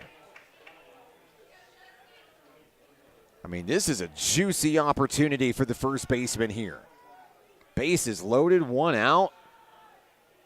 Even a fly ball to the outfield is going to score a run here. Uh-oh. Now a run's going to score because the ball gets away. Sliding under the tag is Lauterbach. 10-3. Everyone's going to advance. Runners on second and third. I think Coach has had enough. I think he might go to the bullpen here. I think he will. We look like, yep, there it is. We're going to have a pitching change. Tonkawa, Hurler, Kagan Baker is done. A 7-run lead for the Stars. Back in a moment on the Nighthawk Network. At Levi Hospital, we believe everyone deserves quality mental health care. Our outpatient behavioral health program offers personalized counseling and medication management for a range of conditions, including anxiety, depression, and trauma. Located in Hot Springs, Arkansas, we proudly serve Garland County and beyond. With individual and group therapy options, we're here to support your journey to healing. Visit LeviHospital.com today and take control of your mental health. Levi Hospital, healing mind and body since 1914. Hi, my name is Keziah, and volleyball is why I rise above alcohol and drugs.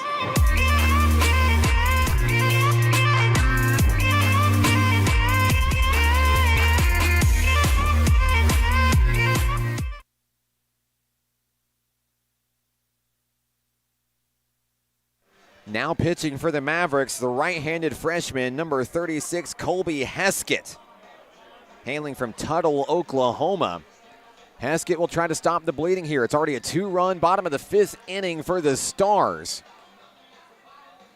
who continue to pound on the runs. 9 hits compared to 7 for the Mavericks.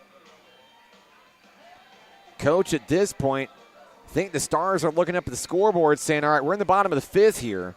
What can we do to get this number to 13? That would be absolutely wild. Oh, absolutely. I know they're just going like, how can we, one, not just win this game, but how can we demoralize Tonkawa, send them to the loser's bracket to where they don't want to play us again, and run ruling them in the winner's bracket game? I think that would do just that. I mean, I think it would be a huge blow for the Mavericks here. Like we said multiple times, it's a team that hasn't really been challenged. You know, in that game against Murray State College last night, it just felt like like almost an unwinnable ball game. I hate to say that, but the way that they controlled the game from the opening pitch and any sort of adversity that came their way, they shook it off and moved on. Yep. I mean, Taylor, the pitcher, of course, the controversial play that led to the ejection out there. Taylor was, knocked around on that play, came back in, continued to throw fireballs out there. Yeah. So, like, nothing shakes, nothing breaks this team. Got to say, maybe they're bending here, down by 7 runs, but, I mean, they're here for a reason. They've won 50 games I would for a definitely reason. Say they're bending, but they're not going to break, Mark. They're not going to break. Knowing this team, looking at them, getting them, watch them play, it's going to take a lot to break this team. Justin Szymanski is the hitter for the Stars here. The count is 1-1. The pitcher, Colby Heskett, for Tonkawa. There's a strike 2 pitch there. Heskett trying to take care of one of the biggest hitters in Region 2 play.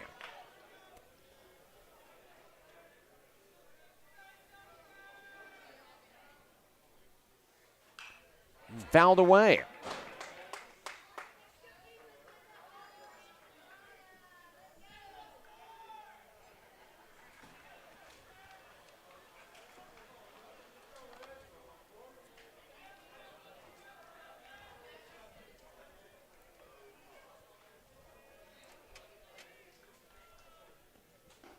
There's a curveball up high, and that one's not going to break inside. 2-2. Good try. Eye. Good try there.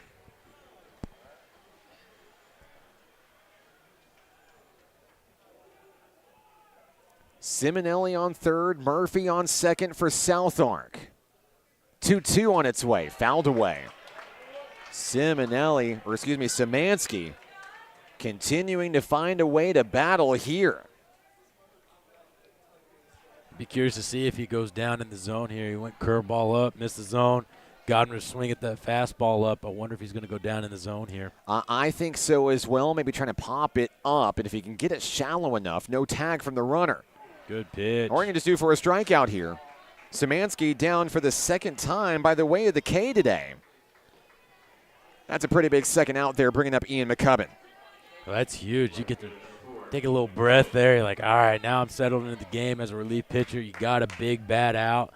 Now you can kind of settle in the game. Proving your value right out of the bullpen. That's what your job is. Here's Ian McCubbin, who has a double, a walk, and a ground out today. Here's a look at Colby Heskett. Pitch coming.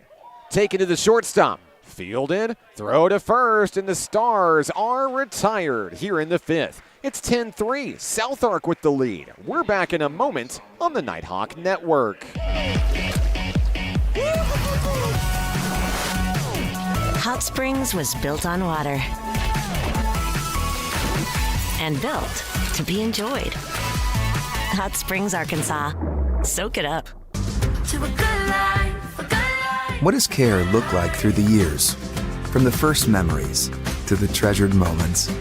From life's accomplishments to life's challenges. We're here for you, body and mind. Arkansas Blue Cross and Blue Shield has been taking care of families for more than 75 years, providing health insurance and peace of mind with the kind of coverage that ensures your best days are ahead. Take good care, Arkansas.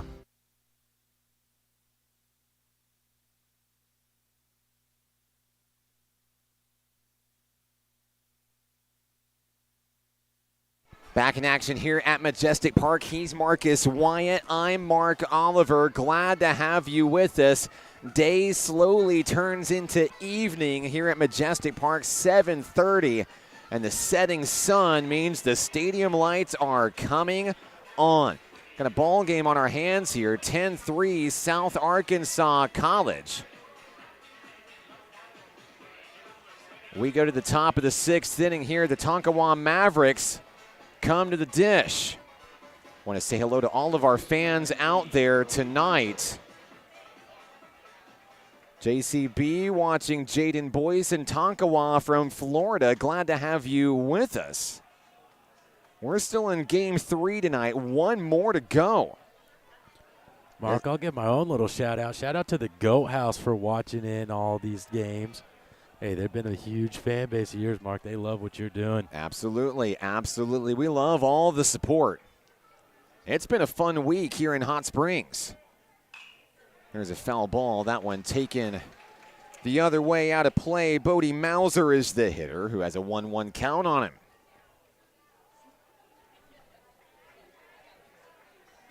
Mauser is 1 for 2 with a single and a fly out tonight. And he'll go down there for strike 2 on a deep cut.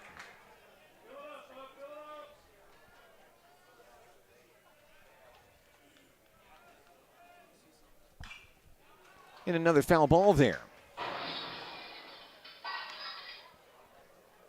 Back on the hill is Alex Davis for South Arkansas College. Looking to win the battle here against the leadoff hitter, Mauser. Got him swinging. Attaboy. Big strikeout to start the inning. First out in the top of the 6th inning, Mauser down. I believe that's strikeout number 4 for Alex Davis today. Jaden Boyce is the hitter now.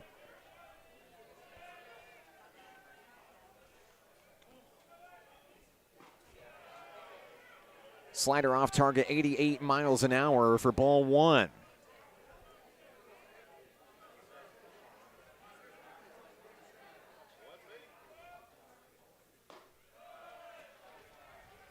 Another miss there, 2-0.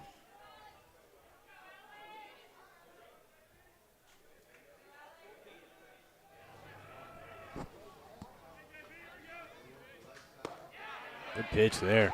He got it down in the zone there. Strike 1 in the at-bat. Boyce looking for his second hit of the ball game here. That might be it. We'll see. Out to center field. Hung up just enough. It is in for the catch. Jet Hudnall makes the play.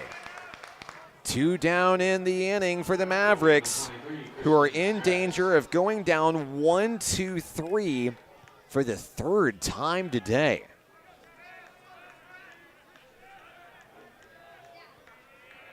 Christian Stratus is at home plate.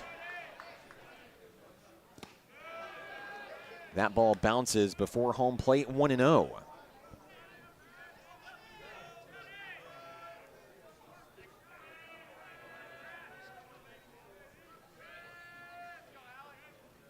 Davis delivers. Same place, same results. That would have been a sneaky pitch, but hey, Bowser hasn't given that all night. He's not giving the down pitch, so props to him. A deep breath from the hurler. On its way, and right there at the bottom of the zone, bouncing off the plate, 3-0. The Mavericks may have an opportunity here. Once again, 2 outs on the board. Stratus trying to get on base.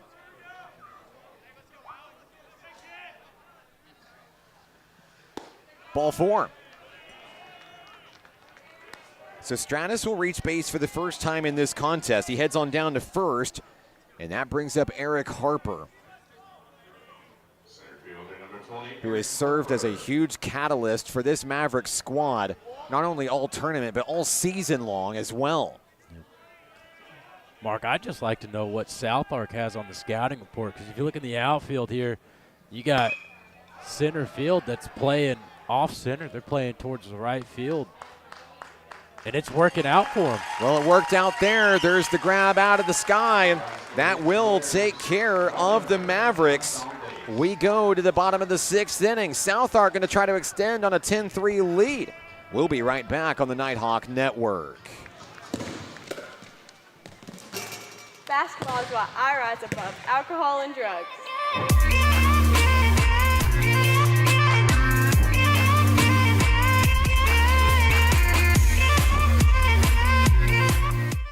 Levi Hospital, we believe everyone deserves quality mental health care. Our outpatient behavioral health program offers personalized counseling and medication management for a range of conditions, including anxiety, depression, and trauma. Located in Hot Springs, Arkansas, we proudly serve Garland County and beyond. With individual and group therapy options, we're here to support your journey to healing. Visit LeviHospital.com today and take control of your mental health. Levi Hospital, healing mind and body since 1914. In the bottom of the 6th inning, South Arkansas College comes to the plate looking to extend on a 7-run lead. He's Marcus Wyatt. I'm Mark Oliver. Tonkawa back on the hill. Colby Heskett, the right-handed freshman. For the Stars,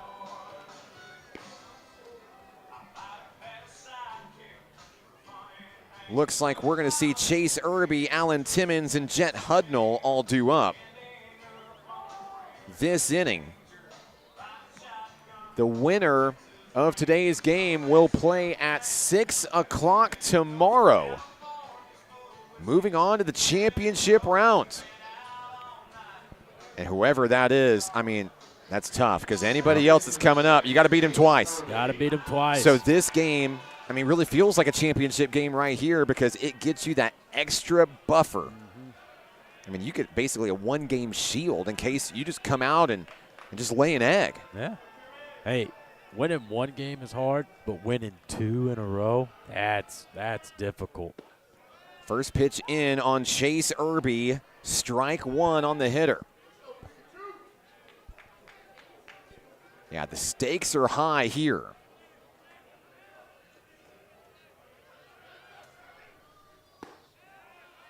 That'll be a quick 0-2 on the hitter. All right, so Heskett in the zone quickly here out on the hill for Tonk.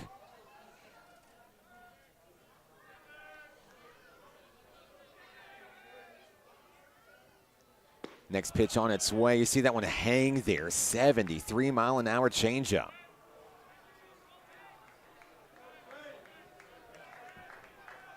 One and 2 on Irby. Second baseman's 1 for 3 with an RBI single. 1 run scored. There's a rip down the third base line. The Mavericks there to field it. Throw to first. Leadoff man gone in the 6th.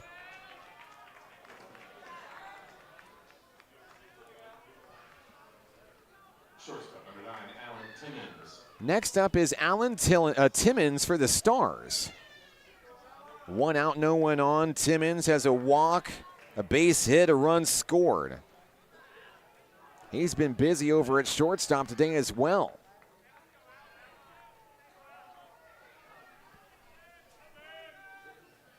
First pitch sky high out to left field. Traveling. Is that going to stay in the yard? Yes, it will. Oh, man. Timmons all the way to the left field wall. He's going to run it out anyway. 2 down in the inning.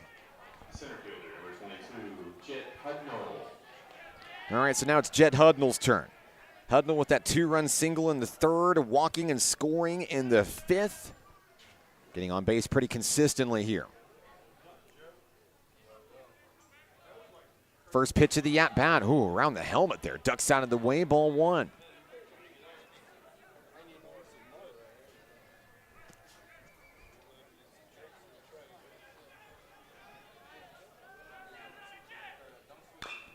Ground ball, foul down the line.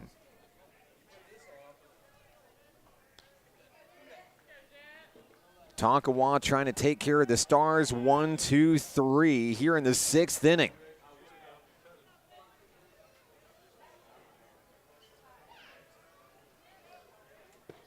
Good pitch. Down in the dirt, a good take by Hudnall.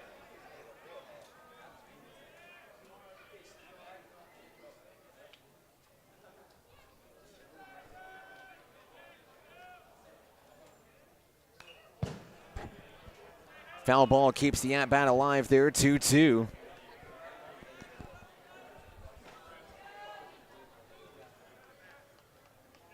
Hudnall checks back into the box against Heskett.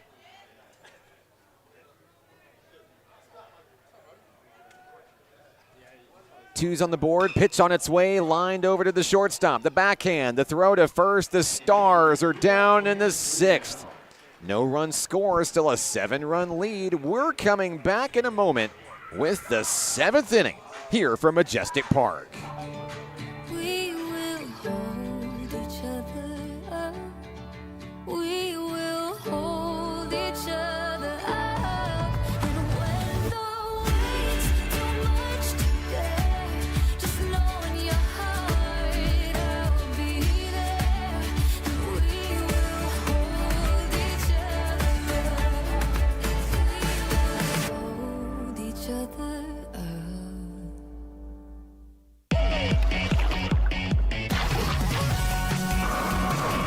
Hot Springs was built on water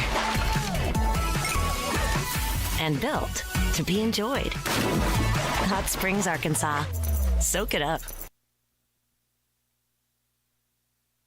Well, we enter the latter third of this baseball game. South Arkansas College still in command thanks to a 7-run bottom of the 3rd inning. Roaring back from behind to take the lead, and they have not looked back since. Tonkawa hasn't scored since the 2nd inning, and that's thanks in large part to the arm of Alex Davis for the Stars. With Marcus Wyatt, I'm Mark Oliver. The Mavericks come to bat, bringing the top of the order with them. Here in the 7th, Will Johnson, Joey Canzoni, and Blade Carver all due up for the Men in Black. Once again, our finale tonight will feature Arkansas State University Mountain Home and Northern Oklahoma College Enid. The Trailblazers and the Jets are standing by for a nighttime finale. Yeah, if you're Tonk right here, you gotta scratch a run or so. You got 9 runs on the board that are unanswered. You gotta do something. Just start chipping away. You don't have to score all of them right here, but you need to chip away a little bit. Will Johnson is hitless tonight. He has reached on 1 walk. He takes ball 1 up high.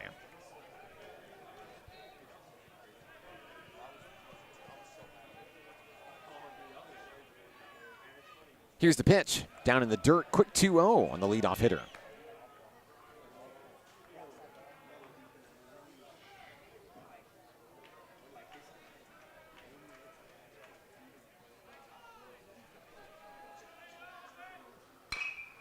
Ground ball over to third. Picked up, throw over to first. Szymanski makes the play. 1 away. Pretty big first out to start the inning there. Taking care of the shortstop, Will Johnson, at the top of the lineup. He grounds out to third base for the 2nd consecutive at-bat. Here's Joey Canzoni, who has a single, also reaching on a hit by pitch.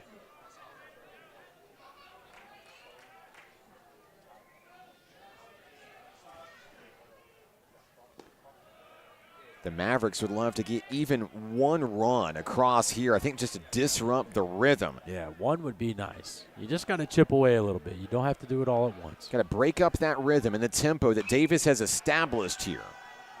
Foul ball knocked away out of play. 1 ball, 1 strike.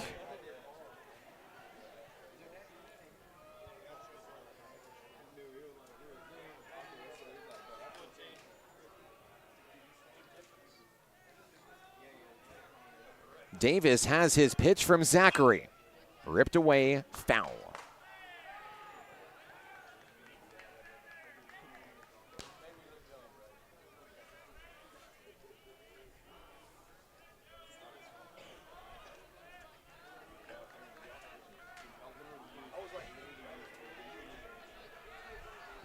The count is 1-2.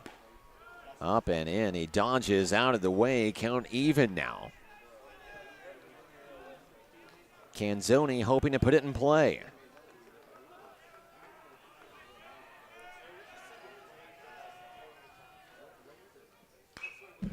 Another foul ball there.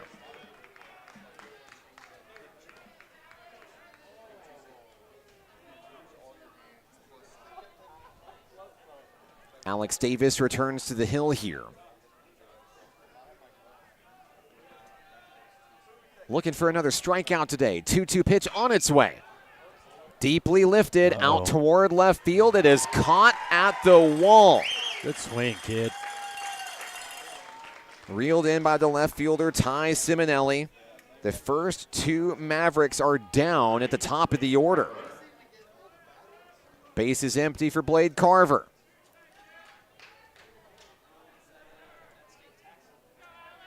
Carver 1 for 3 with 2 strikeouts today. See if he can make an adjustment from his last AB. They went fastball up twice, then got him with a sweeper slider for the punch. Fouling that one away, starting the at-bat from behind, 0-1.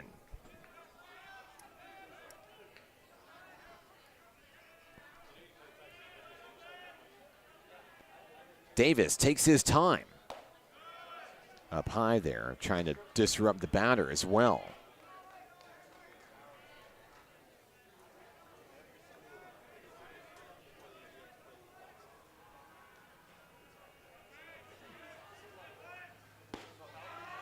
Another take high in the zone, same place, same result, trying to drop it down, couldn't quite get there.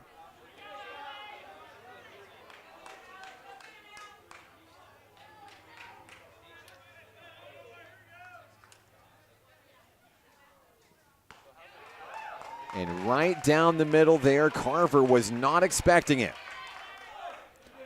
Yeah, they caught him off guard there a little bit. Surprising with the 2-1 fastball. Couple of pitches up high. I guess maybe he was expecting another one up near the shoulders. 2-2 on its way. And I mean, a good eye there. The Stars fans here thought that was another strikeout. It is not. The count is full. A big pitch incoming here to Blade Carver. Ground ball to the shortstop. Simmons turns, fires. Mavericks retired. 7th inning stretch time. The Stars lead it 10-3. We'll be right back. The Arkansas Travelers Youth Foundation is the official public charity for the Arkansas Travelers. The Travs Youth Foundation helps kids get outside and play ball by breaking down barriers to participation. With rising costs and limited local opportunities, the obstacles are huge. The ATYF provides grants, college scholarships, and dozens of free community events designed to inspire the love of sports in the next generation. Visit Travs.com under the Community tab to find out how you can help donate, volunteer, and request aid. My name is Sadie, and being a good teammate is why I rise above alcohol and drugs.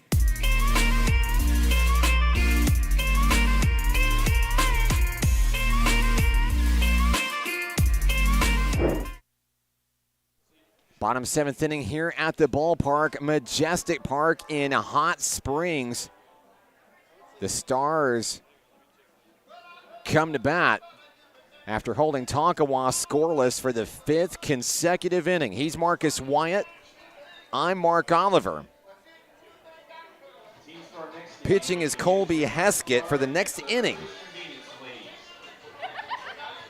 South Arkansas College coming to the bat here. Looks like Kenner Lauterbach, J.D. Zachary, Ty Simonelli. The Stars are cruising thanks to a 7-run 3rd inning. 9 unanswered runs since Tonkawa scored last.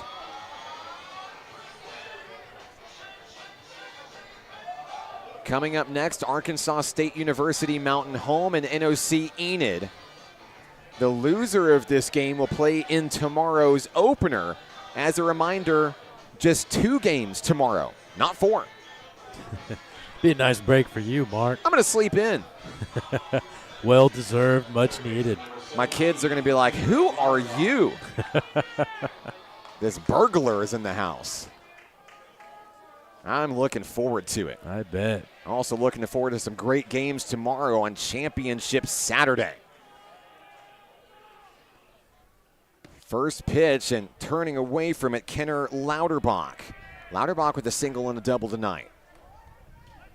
A lot of production out of the bottom of the lineup specifically for South Ark in this 10-run surge. Lauterbach with a takedown low, now 2-0.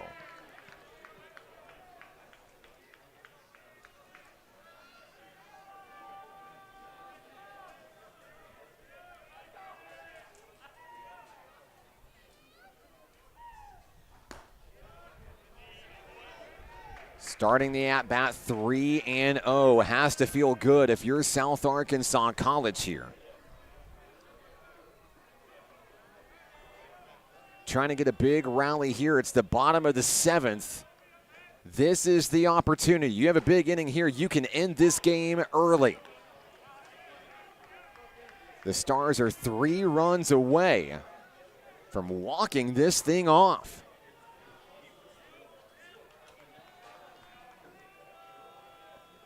The 3-1 is taken into left field. And if that's the mission, that's the best way to start it. Man on, Lauterbach with his 3rd hit of the ball game. Number 9 hitter, the catcher, J.D. Zachary, is next. Zachary is 0 for 3 tonight. It'd be a great time to get his first hit here.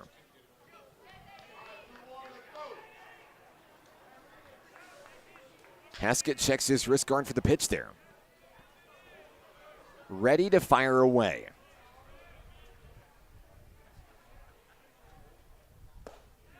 Zachary takes ball 1, too high. Low speed offering there, 73 on the gun.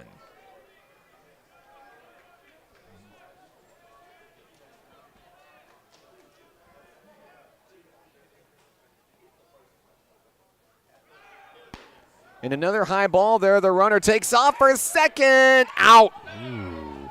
Lauterbach gambled. He rolled the dice, and he came up empty. The bases are empty now. 1 out in the inning. Good throw by Carver there. Hey, that's a tough pitch to handle up and into a righty hitter, and then you got to catch that and make a good throw. Hey, props to him. Count now 2-0 on Zachary. Ground ball down the third baseline. That is a fair ball. The flip to first. Great play. 2 down. The Mavericks say, hey, not so fast. We still have outs to work with here. Run rule? Not happening on our watch. Hey, look, Tonkawa is not very good at losing games. No. 50-7 on the season. I mean, sure, they've lost some here and there. They don't like losing, Mark. They don't like it. Next up, the top of the lineup, here's Ty Simonelli. Simonelli has reached twice in this game, a home run and once on an error. That's the first pitch strike there on the left fielder.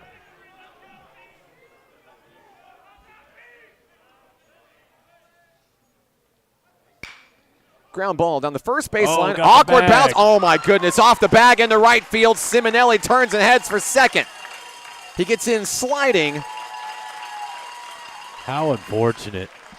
It's like the ball's possessed in some ways, Marcus. I mean, like, there's been a few moments in this contest where it bounces off of a bag, takes an awkward English roll. Yeah. Like, what's going on? Yeah. Hey, they did what they wanted. They wanted a good ground ball. Unfortunately, the bag was like, hey, I'll be in the way this time. And it just took a bad hop off the bag. Simonelli marked with a hit. It's a double. Gavin Murphy will stand in for the Stars. With 2 outs, South Ark hoping to light up the scoreboard for the first time since the 5th. There's a rip up the middle, and that might score a run. He's going to get the green light. Simonelli's coming home. It's 11-3. Great job by Murphy. Big situation. He knew what he needed to do. He gets the RBI single. Simonelli scores for the second time in this ball game. And now the winning run comes to the plate in Justin Szymanski. But first, a mound visit. Pressure's on here. South Ark showing no signs of slowing down. 2 outs, no problems. The hitter will be Justin Szymanski, who is 1 for 4 tonight. A first inning single and a run scored. He gave South Ark the lead early in this contest. Feels like a lifetime ago when Tonkawa led the ball game 3-1 in the second inning. The Stars threatening to end it in the bottom of the 7th. This is a big hitter.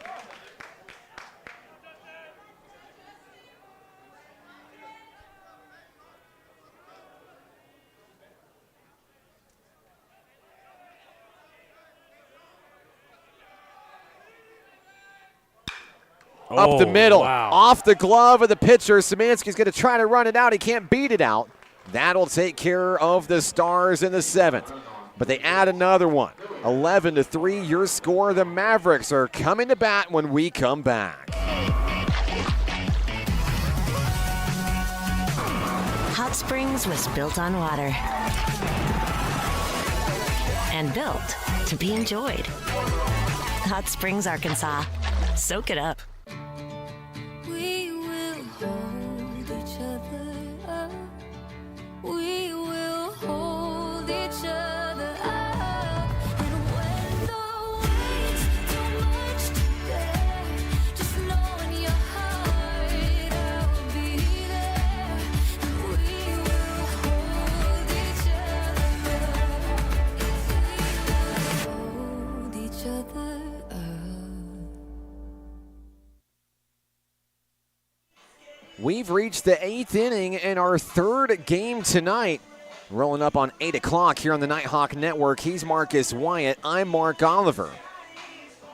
11-3 South Arkansas College. The Stars continue to light up that scoreboard as day turns to night here in beautiful Hot Springs National Park, Arkansas.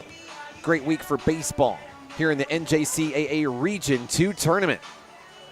4 teams remain. The Stars and the Mavericks, as you see here.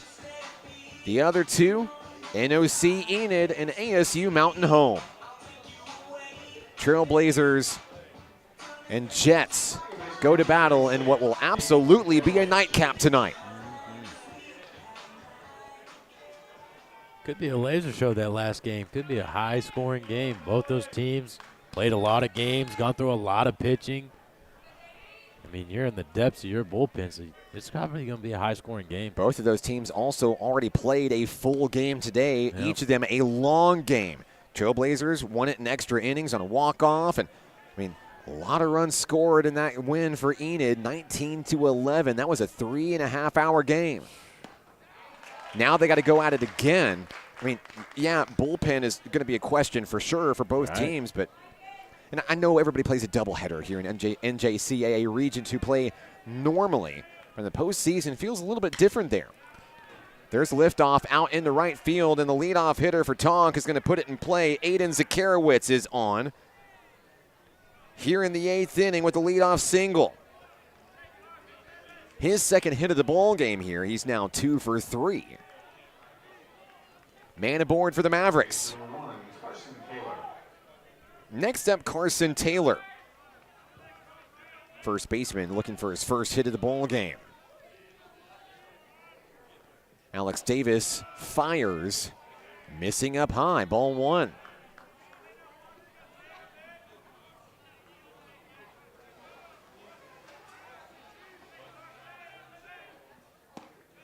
Now trying down low at the knees, can't get the call.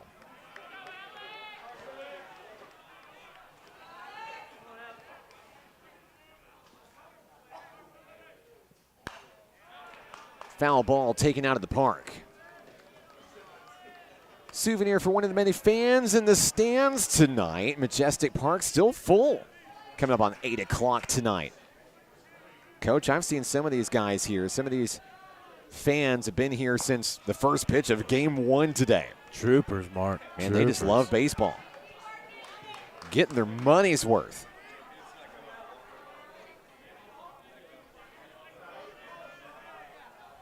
Count is 3-1 on Taylor. Pitch on its way. There's a liner over to right. It's going to drop in foul territory. The count is full. Alex Davis with an opportunity to try to get the first out against the Mavericks here.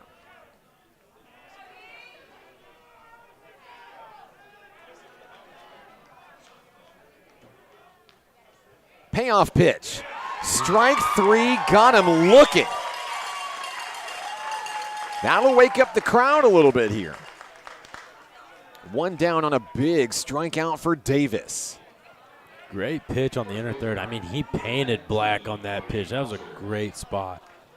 Next up, Bodie Mauser for the Mavericks. 1 for 3 with a base hit. First pitch strike. Well placed. Mauser has seen it, now looking to drive it here. The 0-1, bouncing in the dirt, picked up by Zachary. Great job by the catcher to keep it in front of him. 1-1.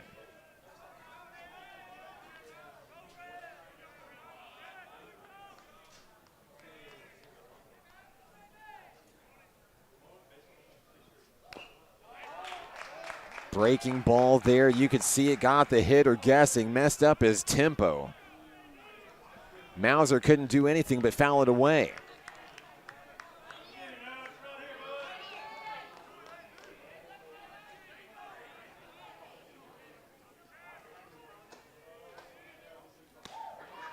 The 1-2 is in for ball 2.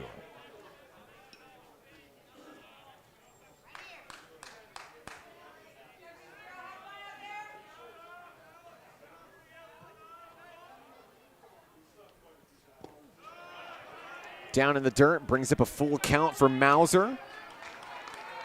The Mavericks are okay with base runners any way they can get them. Mauser trying to get a one-out walk here. Foul ball towards the bullpen for the Mavs.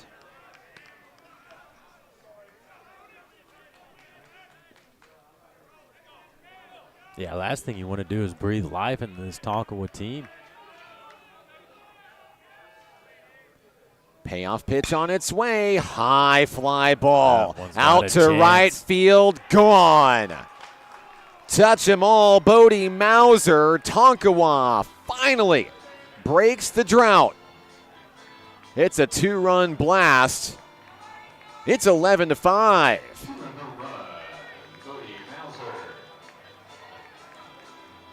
It felt uncharacteristic for the Mavericks to be scoreless for that long.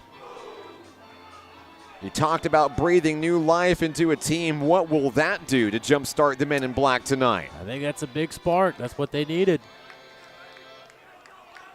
Mauser comes in with a huge hit there. Still just 1 out in the inning. Now your number 7 hitter, Jaden Boyce.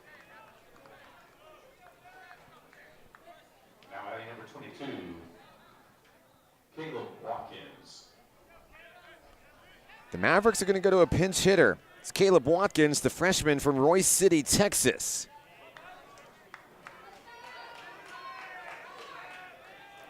Talking about new life, how about a fresh new at-bat here? Watkins batting for the first time in this tournament. Ball 1 down low. Davis hoping to answer back in a big way from the hill. There's a rip up the middle. Over to the second baseman, bobbled briefly. The throw, Zemanski makes the play. 2 down in the inning.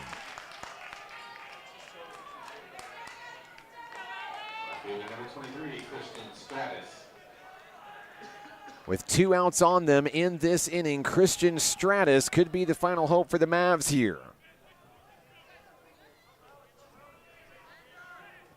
Stratus 0 for 2 with a walk.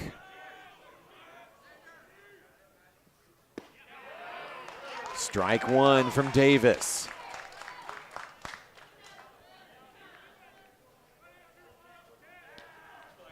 Davis looking unfazed after allowing the home run there. He's like, man, it's just back to business. Swinging strike up high. They kind of settled him back in. It's a huge message to send also. If he's able to get the punch out here, he got the ground out for the second out moments ago. He can take care of Stratus here. That's going to send this game to the bottom of the 8th. There it is. A strikeout looking, and Davis is on fire. We go to the bottom of the 8th inning. South Ark will bat when we return on the Nighthawk Network. Football is why I rise above alcohol and drugs.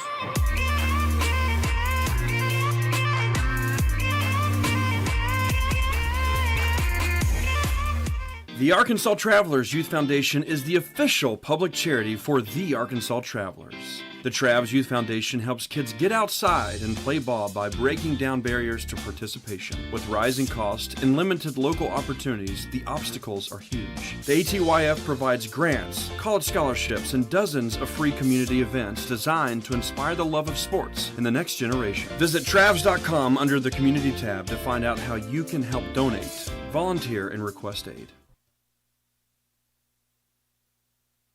It's the bottom of the 8th inning here in our winners bracket matchup. The winner moving on to championship Saturday here at Majestic Park. Joined by Marcus Wyatt, I'm Mark Oliver. The Stars will hope to add some insurance runs here, setting up a do-or-die top of the 9th for Tonkawa. Back on the hill for the Mavericks, it's Colby Heskett. For the Stars, we'll see the 4, 5, and 6 hitters. Ian McCubbin, Chase Irby, Alan Timmons. Yeah, South Park, they definitely want to score here. You know, 1 would be great, 2 would be great, 4 ends the ball game. Last thing they really want to do is put up a big old blueberry, put a big old 0 up there, right, Mark? Tonk just added a couple of runs to the scoreboard. Maybe a little momentum shifting back their way. There's one way to shut it down that I know of. And has to come out and have a big inning here to answer. Swinging strike on the hitter, Ian McCubbin. McCubbin with 1 hit, 1 walk, and 1 ground out today. Connection fouled off the screen. McCubbin is down 0-2 in the count.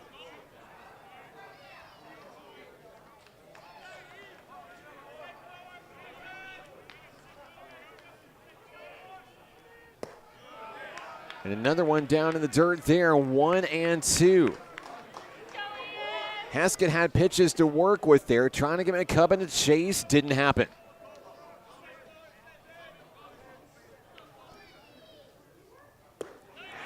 Did he go around? Oh, I think he did. He did. McCubbin will strike out to start the 8th. Pretty big out there if you're Heskett. McCubbin back to the dugout. Here comes Chase Irby. Irby 1 for 4.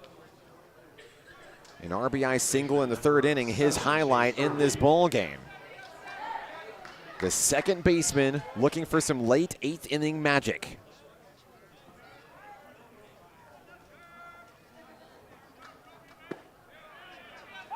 Strike 1.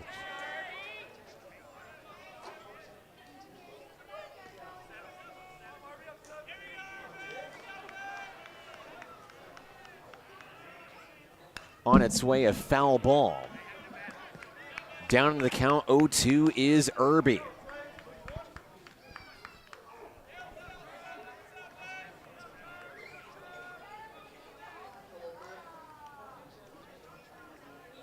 Heskett has the one he wants from Blade Carver. The 0-2 swung through, strike 3, 2 down in the inning. Back-to-back strikeouts from Heskett. Looking to do his job here on the hill. So far, so good.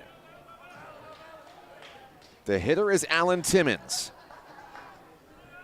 Timmons is 1 for 3.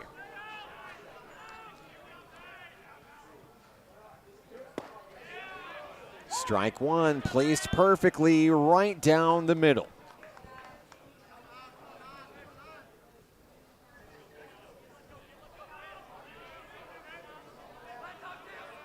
Heskett going to try to get another strike here. Oh, he just missed.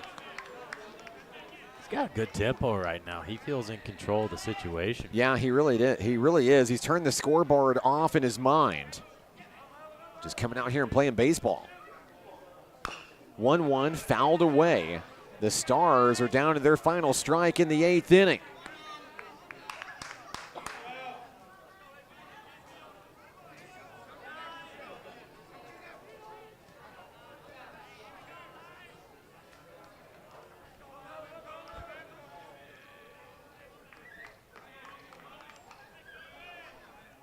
1-2 on its way. He went around. It's a strikeout. He'll strike out the side. Tonkawa heads to the 9th inning. It's back against the wall, an 11-5 ball game. The 9th inning is next here on the Nighthawk Network. What does care look like through the years? From the first memories to the treasured moments, from life's accomplishments to life's challenges. We're here for you, body and mind. Arkansas Blue Cross and Blue Shield has been taking care of families for more than 75 years, providing health insurance and peace of mind with the kind of coverage that ensures your best days are ahead. Take good care, Arkansas.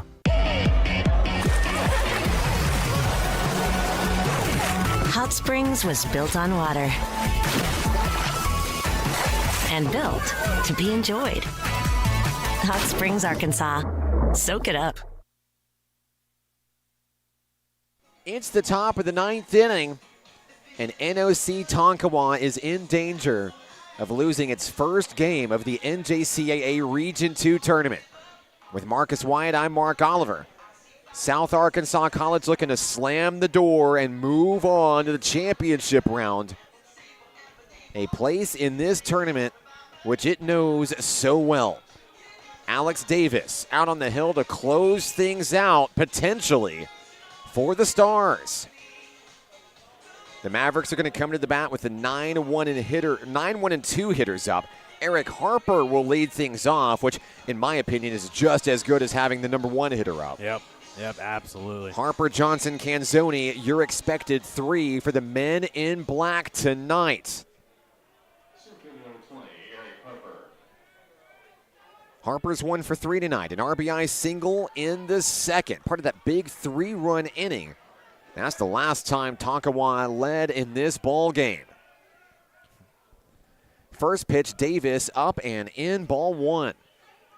Yeah, if you're Tonk, you want to keep this thing going, fight, get base runners on, stay in the ball game. Hey, tie this thing up here, send it to extras. If you are South Ark, you're wanting to finish this thing off and then go hit in the dugout, tell Coach Lester, hey, man, we just beat Tonk. Can you go buy us a medium rare steak? Because that was a tough game. Yeah, and I bet they'll get it, too, if they ask for it. Absolutely. There's still a lot of places open here in Hot Springs to get a good one. 1-1 on its way, bouncing in the dirt, ball 2. So much at stake with a win here. Because whoever advances out of the loser's bracket, it's got to beat you twice tomorrow. Man, yeah. Or I guess once tomorrow, once on Sunday. We do have the championship if game for the tiebreaker scheduled for 1 p.m. Sunday. 3-1 offering. Harper takes strike 2. We've seen Harper do just about everything for the Mavericks in this tournament. Long ball, sure, I can do that. Sacrifice to move a runner around, I can do that too. Blooper where no one is in the shallow outfield, yeah, I can do that. Oh, what a swing. That's what about a deep drive to left field? I can do that too, says Harper. Harper turns and heads for second. That's a leadoff double. What a weapon in this Tonk lineup. Harper's second hit of the ball game. That kid Harper was absolutely flying around the bases. Top of the orders here, Will Johnson. He's hitless tonight. No, excuse me, he has 1 hit tonight. He had the 3-bagger back in the second inning. 1 pitch at a time. Johnson's going to take that first pitch, ground it out over to Timmons. Timmons throws, Szymanski makes the play. Yep. 1 away, but the runner moves to third. They're not even worried about him right now. No, they are not.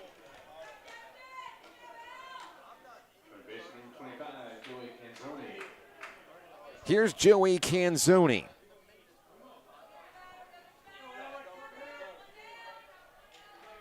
The Mavericks need a little magic here in the 9th inning. That one nearly hit him.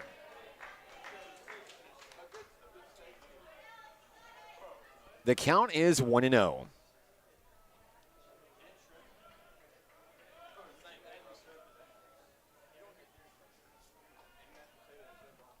Second pitch of the at-bat right on the money. Strike one.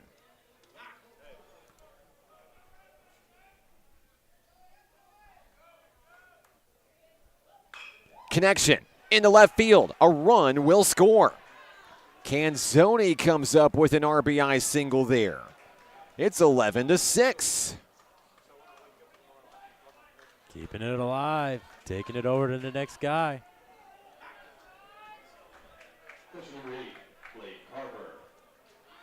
Next up, Blade Carver for the Mavericks. Man on first, one out.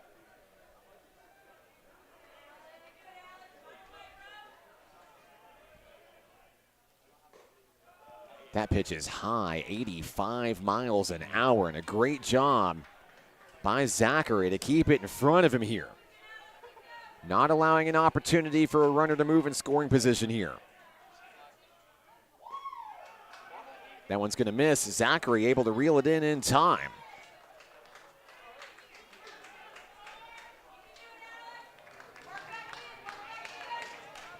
It's a 2-0 count on Blade Carver.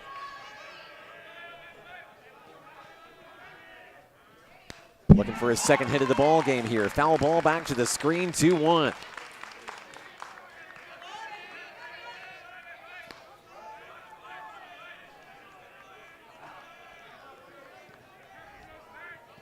Carver with a deep breath steps back into the box for the Mavericks. Fouled away.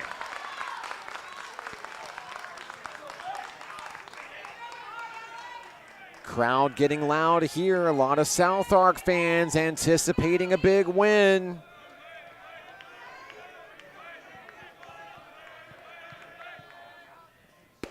Two ducking away. The count is full.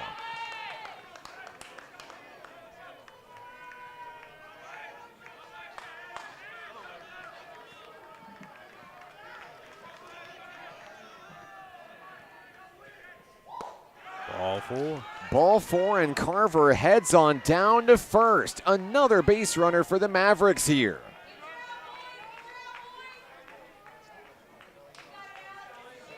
Canzoni to second, Carver now on first. The hitter is Aiden Zakariewicz.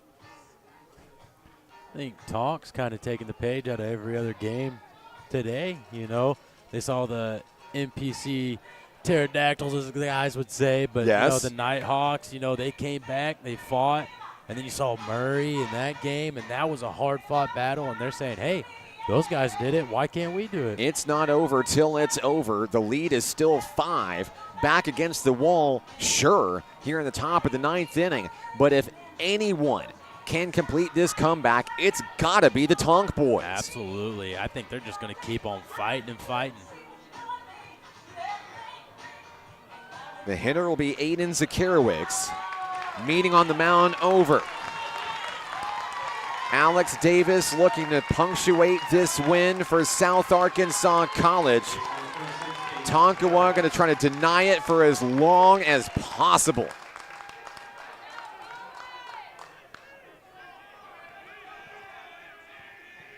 Zakariewicz with 2 hits in this contest. Ball 1 dropping below home plate.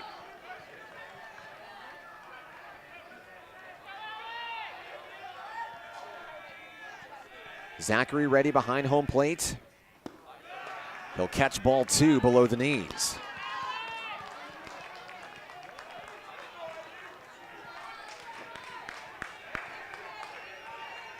Crowd getting loud here at Majestic Park, 3-0. Could the Mavericks load the bases here? Carson Taylor would be up next. And the Mavericks may go to a pinch hitter. Strike one.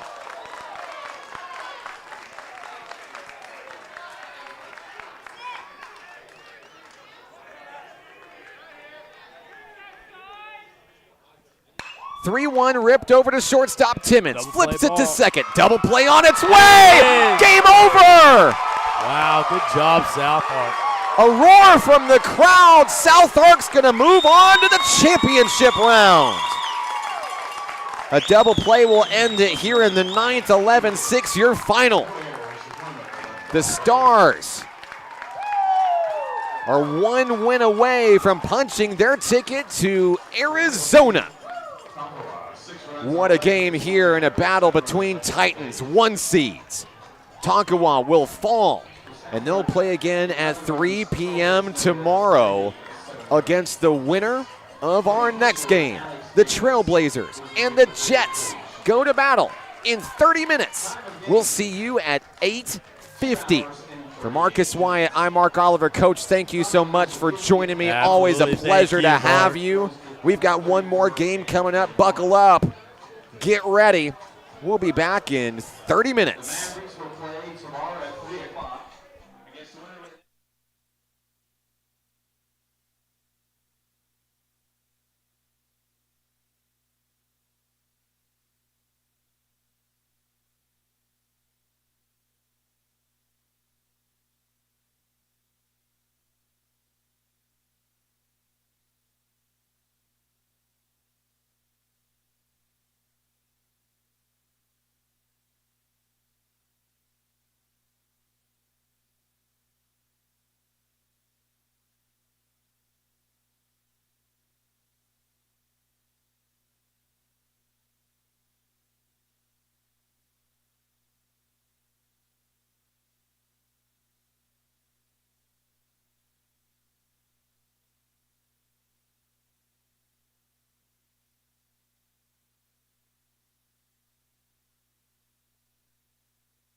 Welcome back to Majestic Park, the site of our NJCAA Region 2 tournament. I'm Mark Oliver with National Park College. Thanks for joining us here on the Nighthawk Network. Whether you're a Trailblazers fan or a Jets fan, let us know where you're watching from, who you're excited to see. We would love to give you some love. Happy Friday to you. Happy Mother's Day weekend to all the mothers out there. And as we begin our nightcap here tonight, I am rejoined by Mr. Aiden Smith of National Park College Nighthawk Baseball. Aiden, what did you think about the previous game? South Ark really took it to the Mavericks there, cruising to the championship round for what I believe is now the 4th consecutive season in this tournament. Impressive. Well, I thought the most impressive thing from South Ark that game was they pulled their starter early, and then their lefty reliever comes in and gives them, 6 or 7 really solid innings there to finish the game. And, yes, South Ark's bats were hot, but to come in there and do as good a job as he did and shut down Tonk, I mean, it's impressive. I mean, Alex Davis was red hot out there on the hill, and when Coach Marcus Wyatt and I were here as well, we had the exact same opinion, like, wait, what? Where does Zachary go? Well, it turns out Cannon Lester is an absolute mastermind. Sounds like he's been doing this a time or two. He's been to the World Series in consecutive seasons, and now his team is going to have to lose twice in order to cough up the championship for the reigning champion Stars. But we're still playing because they have to figure out who their opponent will be. What we do know is that NOC Tonkawa will be watching this live stream closely. They'll play the winner of this contest here. Now, Aiden, this is a tough game here tonight for these two teams, the Trailblazers and the Jets, both playing full games already earlier today. But not only did they play, I mean, these teams are used to playing 2 in a day, but they played very long games. The ASU Mountain Home winning an extra innings, and NOC Enid went the distance in a really high-scoring affair, 19-11, before eliminating Murray State College. The question coming in that is on everybody's minds here, who has gas left in the tank and how much do they have? The home team will be NOC Enid. The Jets on the hill. Their pitcher will be number 30, Bennett Percival. At the plate for ASU Mountain Home, Christian Loera, the shortstop, will start things off for the Trailblazers. He fouls that one away. Count even. 1-1.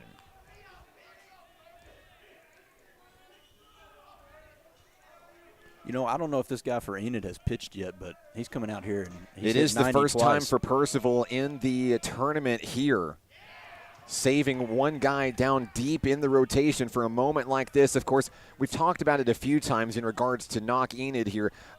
You never expect to come into the tournament and lose game 1, then you're on the backfield.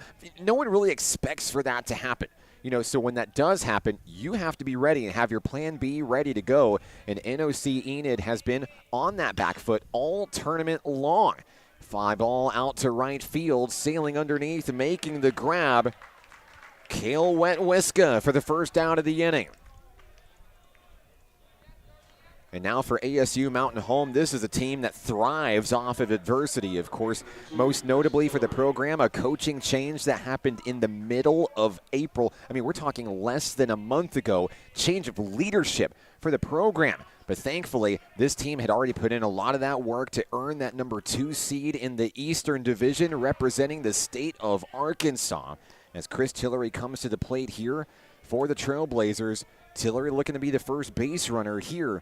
ASU Mountain Home really kind of struggled in that game with Murray State College, almost pulled off the comeback there. And battling back, of course, the game against you guys earlier today, I mean, that game was tied, went to extra innings, and Mountain Home, maybe the biggest thing going for the Trailblazers is that they were the team that batted last in that battle. Yeah, and I don't think anybody doubts Mountain Home's ability to swing it. You know, that they've been able to swing it all year. The biggest question now is how deep is their bullpen? How many arms do they have left? And, obviously we get to see Enid's guy first here, but and he's pumping it. So we'll see what Mountain Home has to counter. Chris Tillery, the hitter, facing a 2-2 count for ASU Mountain Home. That ball is down in the dirt on the offering from Percival. The count is full on Tillery. Once again, we welcome our Jets fans and our Trailblazers fans to the broadcast and just our general baseball fans here. It is Game 12 of the NJCAA Region 2 tournament, and yes, we are still going strong.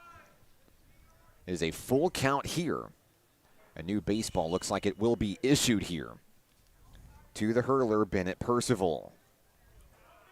You know, the good thing if you're either one of these teams is, you know, this has been a really long day, but if you win, you don't have to play till 3 o'clock tomorrow. Yeah, everybody's going to get the chance to sleep in. There's been some early mornings, and NOC Enid has been no stranger to playing in the opening day. They played in the first game of the tournament Wednesday at 10 a.m., falling to you guys 4-2. And ever since then, it has just been eliminating people left and right. They took out Carl Albert, and you know, now looking to try to eliminate ASU Mountain Home from tournament play here today. This is an elimination game, by the way. The winner going on to face Tonkawa tomorrow. Definitely not an easy task as well. The Mavericks were just handed their 8th loss of the season. Bit of a heartbreaker there if you're Tonkawa. Yeah, and you know South Ark's a good squad. They're always going to give you a good game. Oh, Strike 3, Tillery down on strikes. That was a huge punch out for Bennett Percival. 2 outs in the inning. Pretty good start for Enid here early.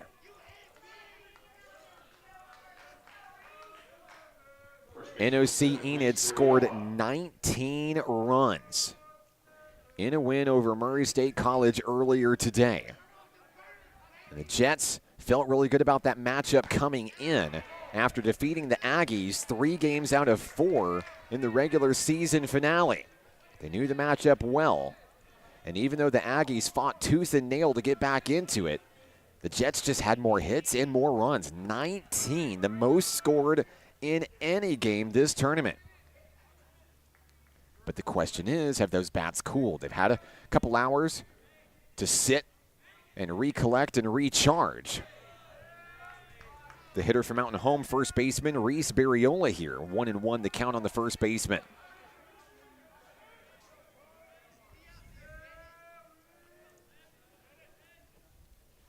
Pitch on its way, too high in the zone, 2-1. We got lots of fans on the broadcast here.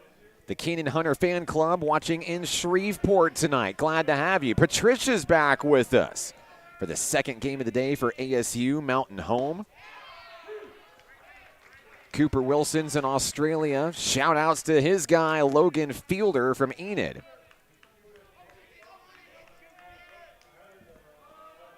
And Miranda's on the broadcast as well, cheering on the blue and green. Heading on down to first is Reese Barriola. He'll be the first base runner of the ball game for ASU Mountain Home, reaching on a walk here. That brings up all-region honoree, the right fielder, Spencer Mounts. Mounts struggled at the plate a little bit in the game against NPC earlier today. Hoping for a strong start here. He swings for the fences, but he comes up empty.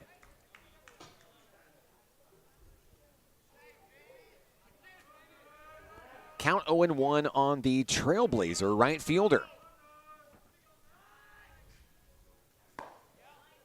Pitch down low, 1-1.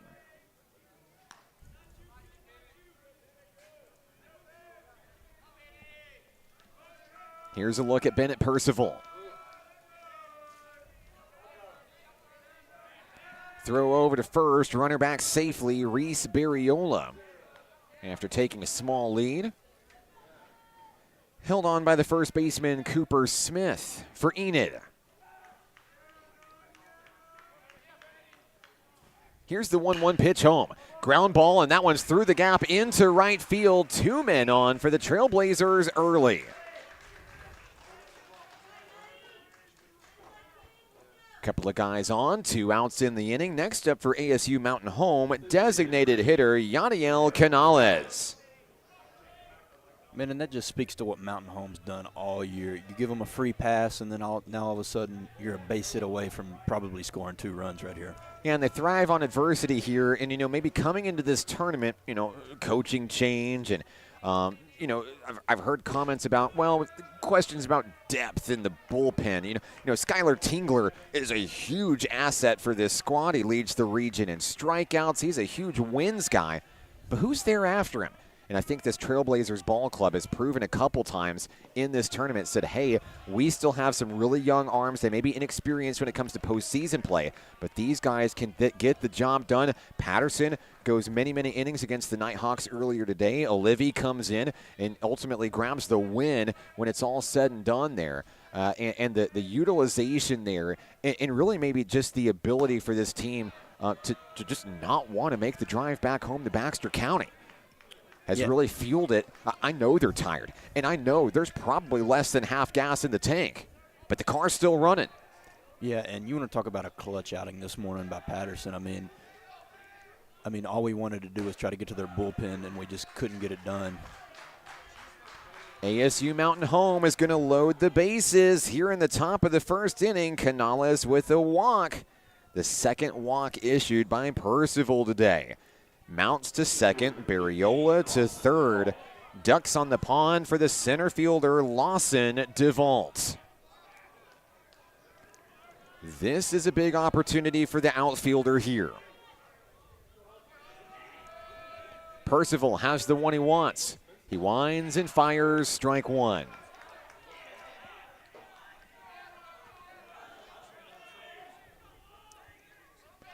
Two outs in the inning. As a pitcher here, you really just have to turn off the base runners in your mind. Play is anywhere. Defensively, it actually increases your options. Ground ball to shortstop, and the flip to second on a hard hit ball. Exactly.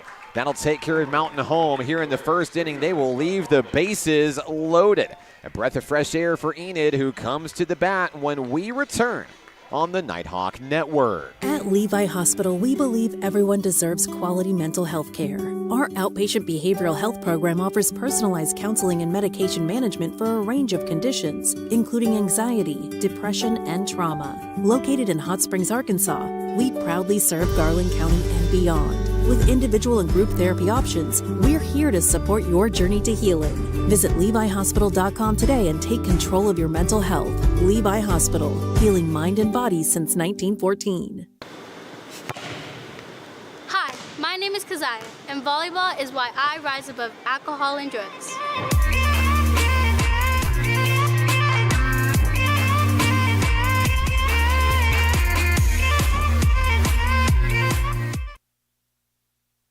It's the bottom of the first inning here at the ballpark, Majestic Park in beautiful Hot Springs National Park, Arkansas.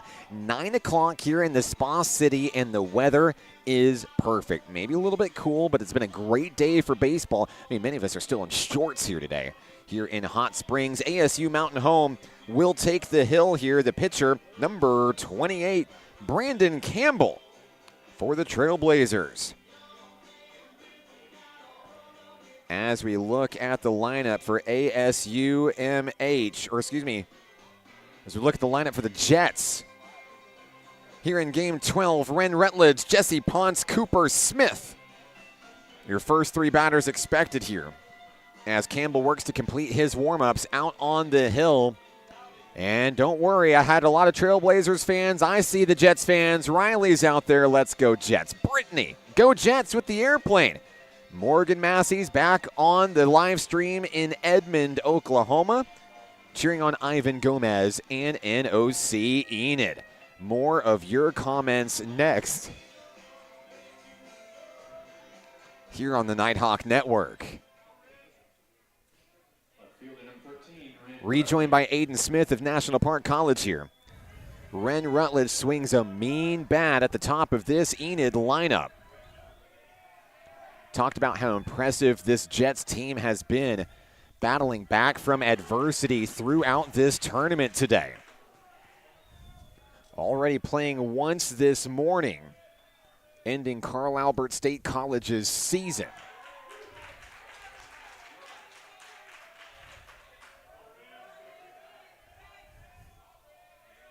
That was in Thursday's action this morning, or earlier today, taking care of Murray State College. That's the first out of the inning, and as Ren Rutledge is retired. So 1 down for the Jets here in the inning. Shortstop number 9, Jesse Ponce.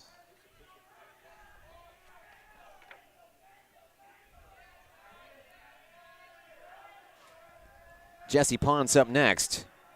The shortstop for the Jets takes one down low, 1-0.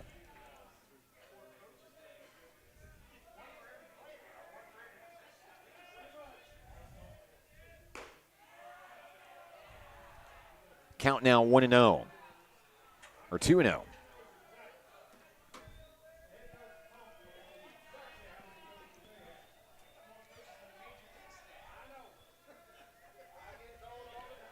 Ponce looking to get on base here.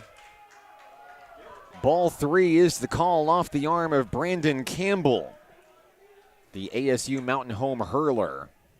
Looking to get it back down in the zone here. Enid trying to have its first base runner in the ball game. They'll get it. Jesse Ponce will walk, a 1-out walk here in the bottom of the first inning. Of course, NOC Enid, the home team in today's contest, a battle of 2 seeds here in this elimination game. The tiebreaker is simply determined by a coin flip. But Enid will have the chance to bat last, and it could pay off in a big way if this game is as close as advertised. Runner on first, next hitter up, Cooper Smith, the first baseman. The big question for this game, Mark, is did Enid save some runs for this game? I know, and that's a real question. It's a real deal out there. You might have a big offensive performance out there, and then you come up flat the next game because the bats have fizzled out, or just the amount of energy expended there in that ball game to get the win. And Murray State College kept battling over and over, pulling within two. They're threatening. Uh-oh, back's against the wall. We got to step up, clutch up here. Can take a lot out of you. That was a hard-fought win for Enid today. And it wouldn't surprise me if Mountain Home does the same exact thing Murray did to Enid earlier. You know, Mountain Home will just keep pressing and keep pressing. Always finding a way. That's postseason baseball. So the count is 3-0 on Cooper Smith. Runner on second, Jesse Ponce. The Jets trying to light up the scoreboard first tonight. Ball 4. All right, so back-to-back walks here after getting the first out of the inning. Next up, designated hitter Jet Creel.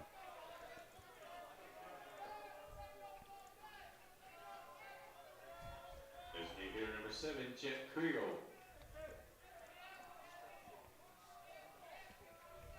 I'd imagine he's auto-taken right here after 8 pitches and 2 walks. Yeah, exactly, and that's exactly how you should start this at-bat here. Make the pitcher work for it. Make him put you in a situation where you need to swing away. Getting on base without the work, yeah, you take it. Never mind. Swings for the fences, comes up empty there. High pitch in the zone there, 0-1 on Creel.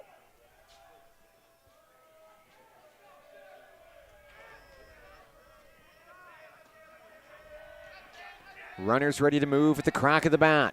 Campbell has the one he wants. And it's a pitch out, no chase.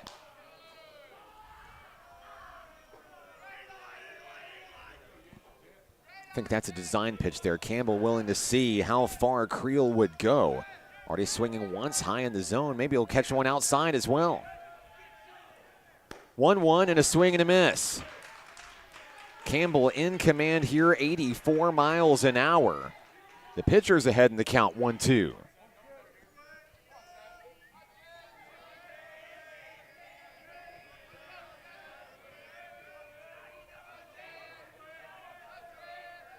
Runners on first and second. The step off and the throw to second there. A little soft toss.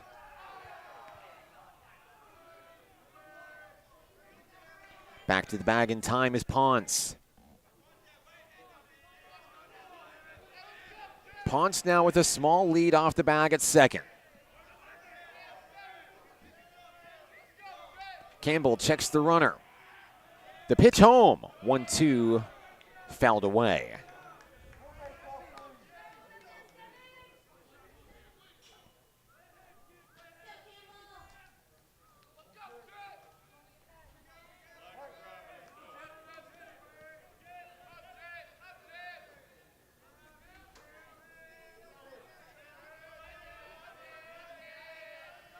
Campbell at the ready for the Trailblazers. Pitch on its way too high. Campbell kind of taking a lot of time in between pitches here, Aiden. Maybe trying to disrupt the rhythm in a different way. Throwing the tempo off. You know, possibly he's already thrown quite a few pitches this inning, so, you know, maybe just trying to catch his breath a little bit. There's strike 3, and down goes Creel, the first K of the day for Brandon Campbell. 2 outs in the inning here. Cale Wetwiska will be the hitter for NOC Enid. The Jets right fielder trying to bring in the first runs of the ball game. A look at Wentwiska.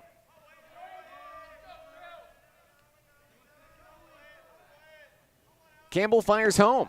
Strike 1.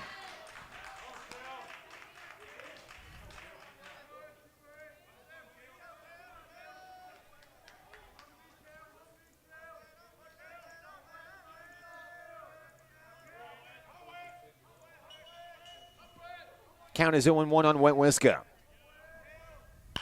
Connection. Out toward right field. Mounts, sails underneath, makes the grab. Let's go to the second inning. No score, Trailblazers and Jets. We're back in a moment on the Nighthawk Network.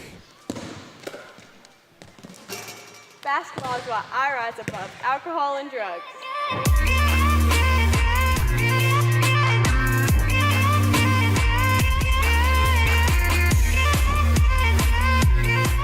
At Levi Hospital, we believe everyone deserves quality mental health care. Our outpatient behavioral health program offers personalized counseling and medication management for a range of conditions, including anxiety, depression, and trauma. Located in Hot Springs, Arkansas, we proudly serve Garland County and beyond. With individual and group therapy options, we're here to support your journey to healing. Visit LeviHospital.com today and take control of your mental health. Levi Hospital, healing mind and body since 1914.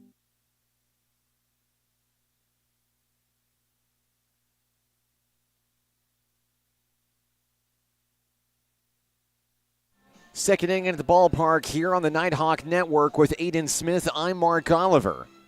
No score between the Trailblazers and the Jets here. A lot of Jets fans watching on the broadcast today. Hello to Nan in Sydney, Australia today. Glad to have you with us today.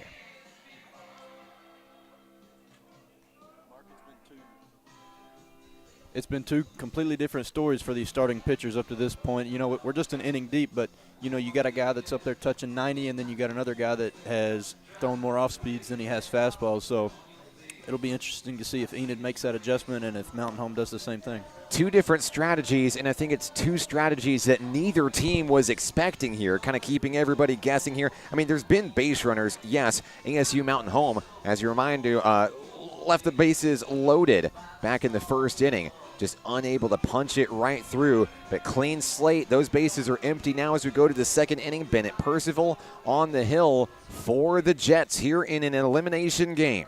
The winner plays tomorrow at 3 o'clock. Only 2 games on the schedule for Championship Saturday. Swing and a miss for the leadoff hitter for ASU Mountain Home, Tucker Christian. Christian, the catcher, here in this battle. That one drops low to even it up 1-1.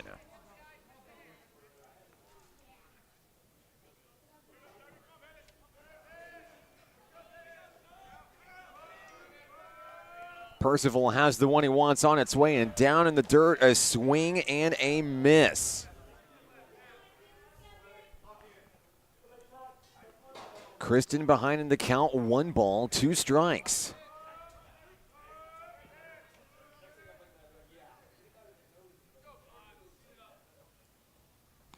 Oh, it's going to hit him. It's going to hit him up above the shoulders.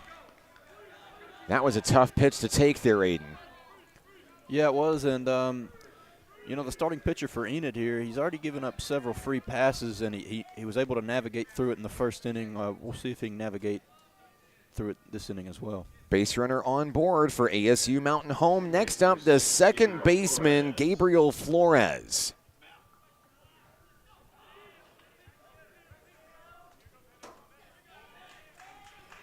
Flores steps to the dish for the Trailblazers. 1 on, 0 outs here in the second. Percival gets the one he wants. Pitch on its way, and Flores takes low, ball 1.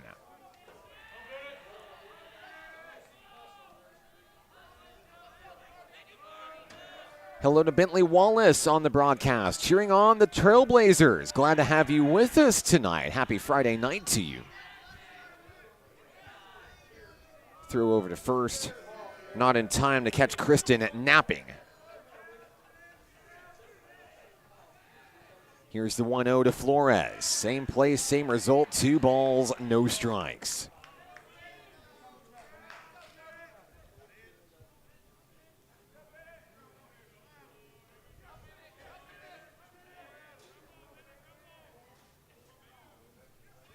Percival comes set. He winds and he throws. It's down in the dirt again. Percival struggling to get it into the strike zone here. ASU Mountain Home hoping to capitalize if they can make a connection.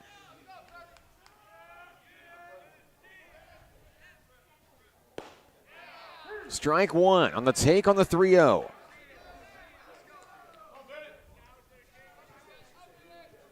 Flores, the number 8 hitter in the Mountain Home lineup tonight. Up and in, ball 4, another base runner on. A hit batter and now a walk. ASU Mountain Home threatening here in the second.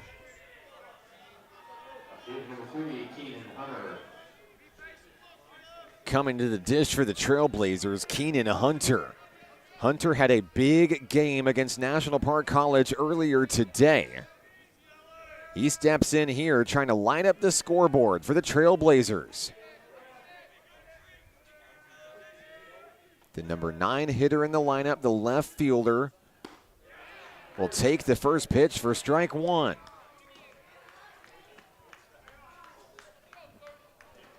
Still a pretty good crowd on hand here at the ballpark tonight.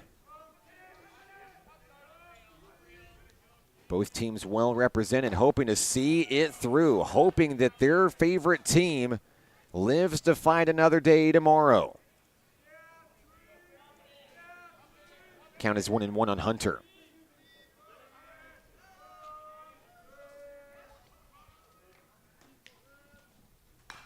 There's a connection, a foul ball back to the screen. I know the Jets used a lot of arms earlier today. Yes. And, you know, this guy's pitch count's already getting up there, you know, just being 2 innings deep. So, you know, unless he can get more efficient, it might be another bullpen game for him. A lot of foul balls, a lot of deep counts here. The 1-2. There's a connection into right field. ASU Mountain Home will have the bases loaded again here in the second inning. Big opportunity here, of course. No outs here. It is tough to get out of if you're a pitcher without allowing any damage in the process. Mountain Home gets to the top of their lineup here, too. Shortstop, number 21, Kristen Loera. Or maybe this is their 9-hole. No, we are back to the top of the lineup here. Christian Loera is the hitter. He's the shortstop. Top of the lineup, base is loaded, no one out. This is the situation that you want if you're Mountain Home. First pitch, strike 1. Good answer there from the hurler. Hoping to take care of the batter here, get one out. Then if you can get a swing high in the zone, either pop it up or force a ground ball. Potential double play ball, out at second, out at first, 2 down, a run scores. It's ASU Mountain Home who strikes first here in this one.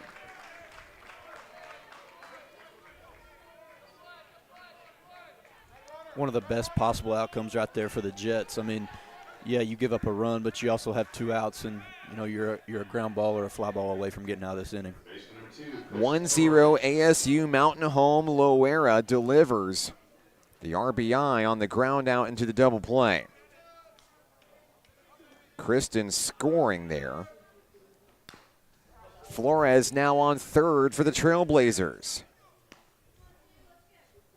The hitter is Chris Tillery.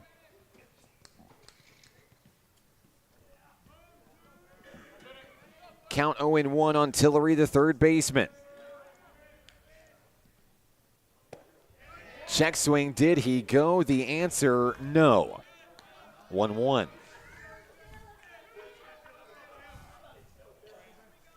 Percival on the hill for the Jets. Trying to stop the bleeding here in the second inning. Slider low and away, 80 miles an hour for ball 2.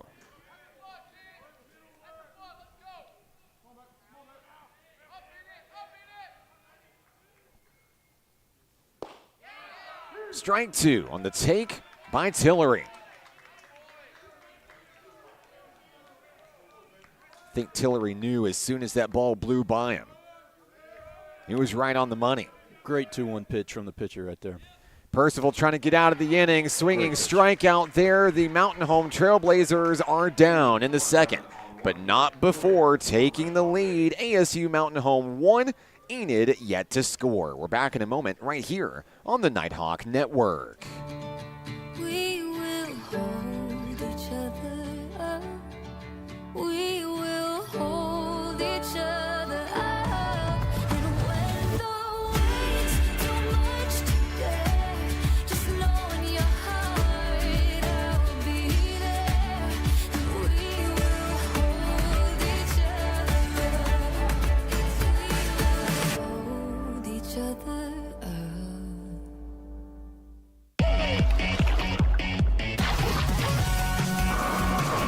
Hot Springs was built on water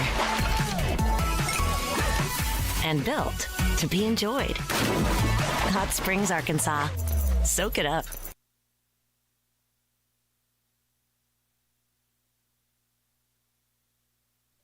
Bottom of the second inning here at the ballpark. Enid comes to the bat against Brandon Campbell on the hill for ASU Mountain Home. Enid now trying to answer a 1-run deficit here. They'll have the 6, 7, and 8 hitters up to do so. Noah Smith, Brody Rutledge, and Graham Hilton getting his first start in the tournament tonight at catcher. I'm Mark Oliver, joined by Aiden Smith here from National Park College. It's our nightcap tonight, game 4 of the day, game 12 overall. 4 teams remaining in the battle for the Region 2 championship. South Ark sitting pretty in the title game already. NOC Tonkawa awaiting the winner of this game in the 3 o'clock slot tomorrow. Whoever emerges out of the winners or out of the losers bracket will have to play 2 and win 2 tomorrow in order to force that if game on Mother's Day Sunday. It's tough to do, but that's why you play the game here. Noah Smith is the hitter. The third baseman takes strike 1 on the first pitch thrown. Mark, I got told that the pitcher for Mountain Home here went 4 innings yesterday, so I'll be interested to see how long he can go today.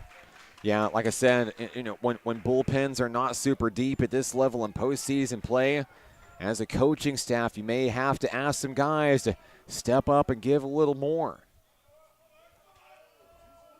0-2 on its way. That one bounces down in the dirt and a good eye by the hitter. Noah Smith looking to get on base for the Jets. Jets have had a couple of base runners in this game, but no hits yet, just 2 walks. Swing and a miss down low and a big strikeout there for Campbell. His second of the day, the first of the second inning. All right, so Noah Smith heads back to the dugout. Next up, Brody Rutledge. The center fielder had a big day earlier today in that NOC Enid win.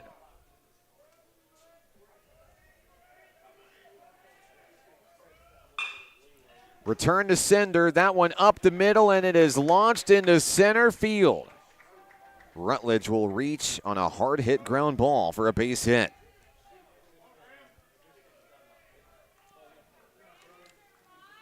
Number 5, Graham Hilton.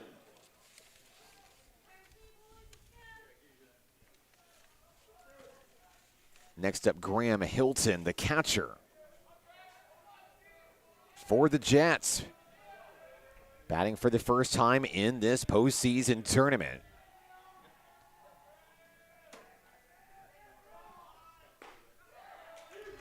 On its way for a strike. Runner on first, one out here in the inning.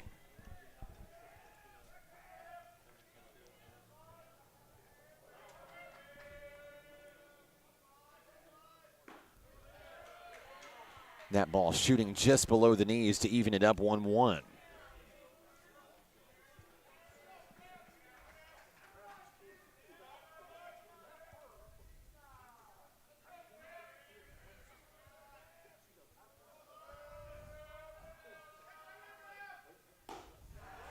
Swing and a miss. Up high on a big cut there by Hilton. He was trying to tie this game with one swing. So now the catcher is behind in the count, 1 ball, 2 strikes.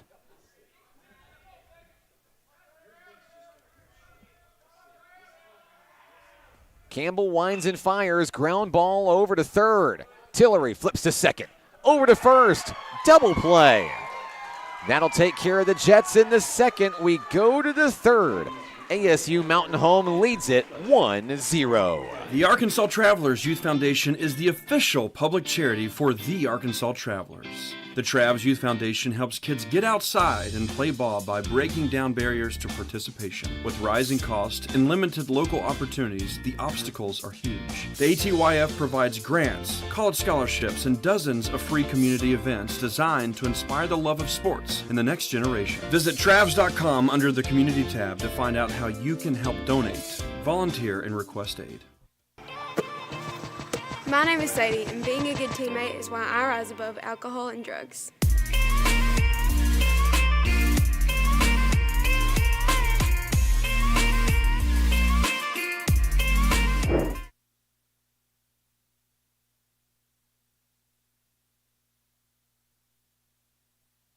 Top of the third inning here at the ballpark. ASU Mountain Home holding on to a 1-run lead. I'm Mark Oliver with Aiden Smith of National Park College. Glad to have you with us along for the ride tonight. Fallon Hunter on the broadcast cheering on the Mountain Home Trailblazers. Glad to have you with us tonight. Let us know where you're watching from, who you're excited to see. We'd love to give you some love. Happy Friday night to you. Both teams playing with their season on the line. It's a long trip home for both teams. No one ready to call it quits on the year just yet. These two teams have battled strong throughout the losers bracket in this tournament. ASU Mountain Home sent to the bottom bracket by Murray State College. And they fought to stay alive with a win over NPC today. NOC Enid was sent to the losers bracket by the Nighthawks and has taken out anyone who stands in their way since then. First up for the Mountain Home Trailblazers, Reese Barriola. The first baseman walked his first time up today against the pitcher Bennett Percival. He'll take strike one right down the middle. Barriola had a nice day this morning when we played him. Swings a pretty mean stick in the lineup there and is pretty good at coming up with a clutch hit whenever the time allows for it. Another big strike there right down the middle. Percival attacking the hitter early here in the third inning.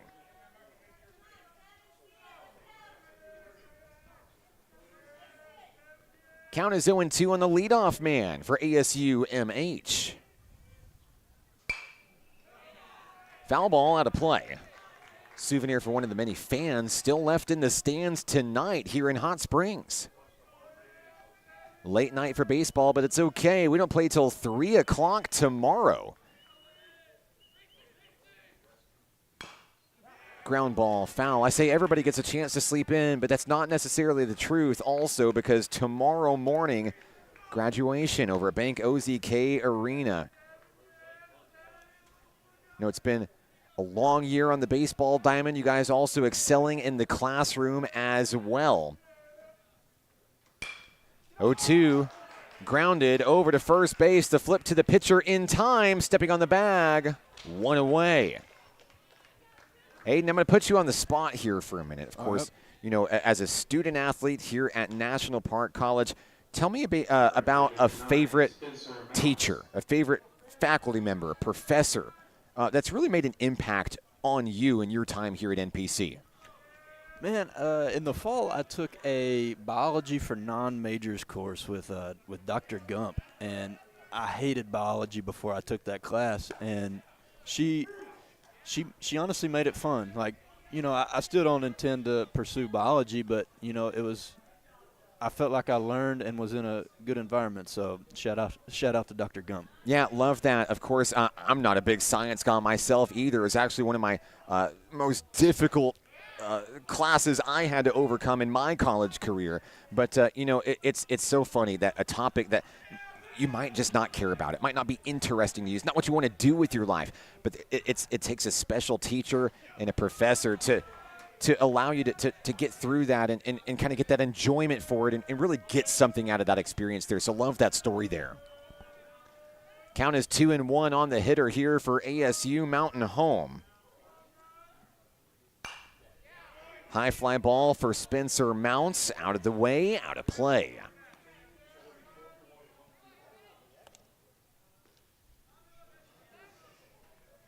Mounts 1 for 1 in this contest. A first inning single. And a big take there. I don't think that one missed by much. Count is full on the hitter, Mounts. On its way, ball 4. Mounts will take his base for the Trailblazers. That's a really good at-bat. Especially coming out after the leadoff man goes down for the first out of the inning. Mounts has maybe not been as offensively proficient as he normally is in the games we've seen him today. But so far, so good in this elimination game, getting on base now a couple times when it really matters for his squad. DH Yadiel Canales up next. He walked his first time up today, now taking a ball on the first offering from the pitcher, Bennett Percival. Time is called, and here comes NOC Enid to talk things over out on the hill.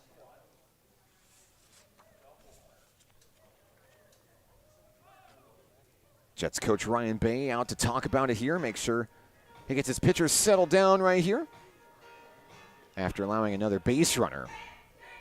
2 hits for the Trailblazers, 1 for the Jets.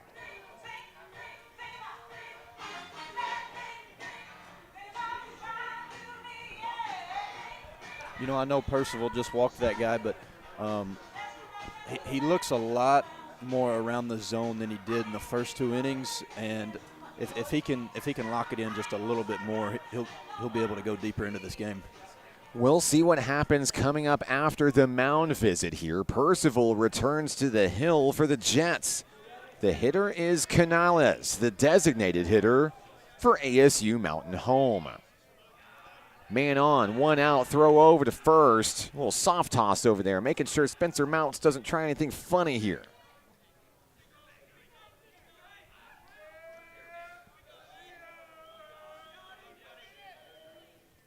On its way, ground ball, foul.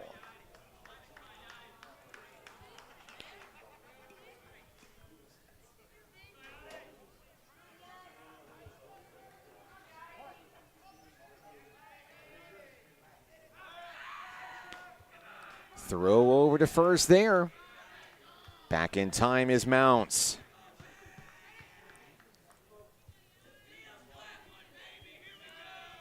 Canales waiting patiently for the next pitch. Ground ball over to third. Can they turn 2? Out at second. Does it get him at first? No. Pulled him off the bag. Thought he got the swipe in on Canales. He did not. 2 down in the inning, and it results in a runner on first. Canales will reach. Mounts out at second on the fielder's choice. Next up, Lawson DeVault, the center fielder. Center fielder number 15, Lawson DeVault. Enid in a pretty good spot here defensively. Can get the out at either first or second. On a ground ball, DeVault has already grounded out once in this contest here.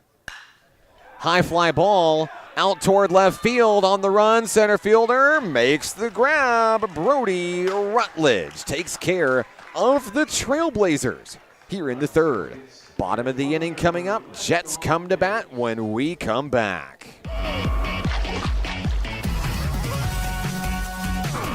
Hot Springs was built on water and built to be enjoyed. Hot Springs, Arkansas. Soak it up. We will hold each other up. We will hold each other up. And when the weight's too much to bear, just know in your heart I'll be there. And we will hold each other up. Hold each other up.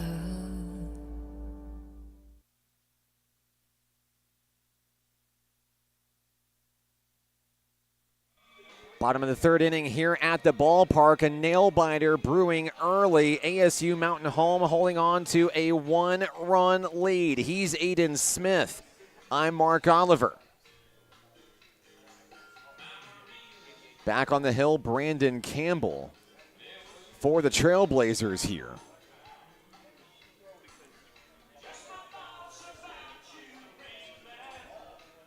Coming up to the plate for NOC Enid in the inning.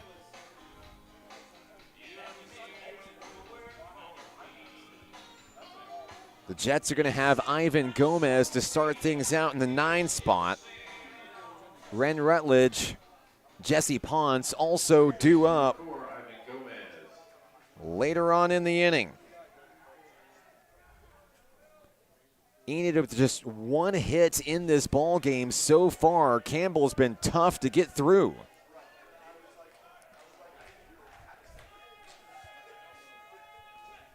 First pitch from the Mountain Home hurler. Got a piece of it. That's a foul ball.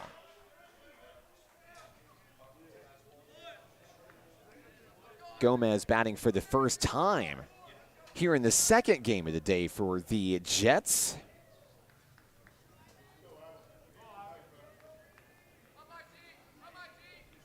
My man Jay Bridges back on the broadcast. Let's go Jets, watching in Southwest Oklahoma today. Been a long day for baseball if you're a Jets fan. Long tournament maybe even as well. But Enid is still fighting to get to championship Saturday. High fly ball popped up out towards Spencer Mounts in right field. Easy grab.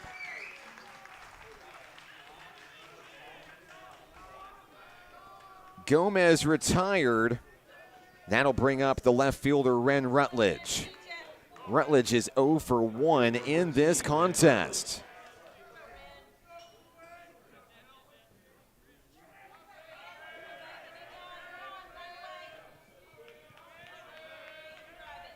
First pitch on its way. High, curving away, 69 miles an hour.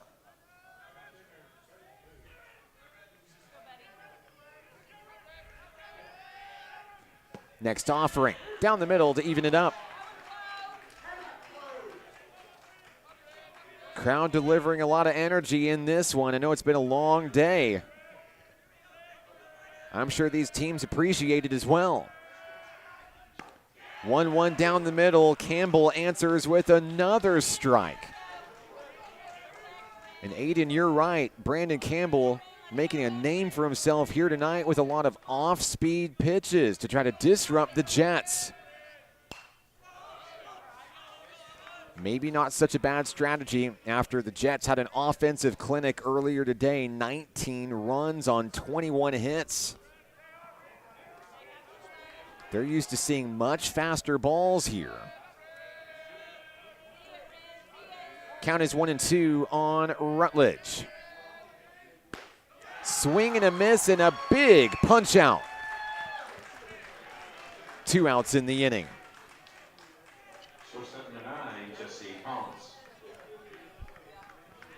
When you throw that curveball that's 71 3 times in an at bat, 84 all of a sudden looks like it's 100, and that's happened to several of these Enid hitters already. With 2 outs on them, Enid now fighting to stay alive here in the 3rd inning. The hitter is Jesse Ponce. He swings at the first one he sees. Foul ball out of the yard.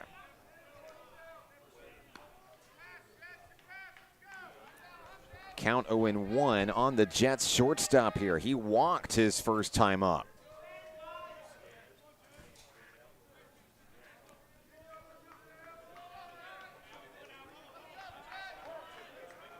Campbell has been wheeling and dealing, trying to protect a 1-run lead. And that ball misses outside. We're even.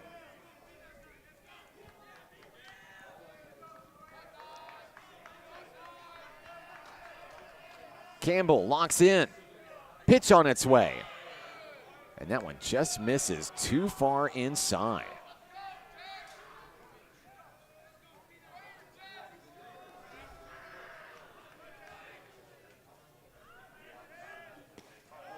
The 2-1 gets past the catcher here. Now a 3-1. Ponce with 2 outs on the Jets, threatening to walk here in the 3rd.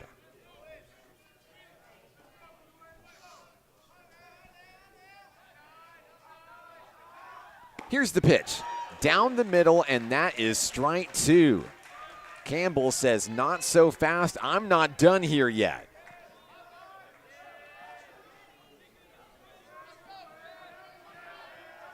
It's a full count. Payoff pitch, ripped up the middle, and that is into right field. Ponce wins that battle there. A huge at-bat for the Jets.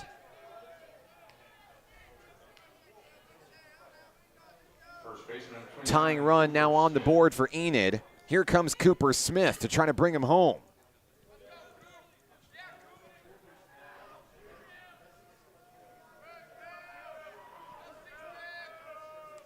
Brandon Campbell just needing 1 out to get the Trailblazers out of the inning. Down the middle, but just off center, ball 1.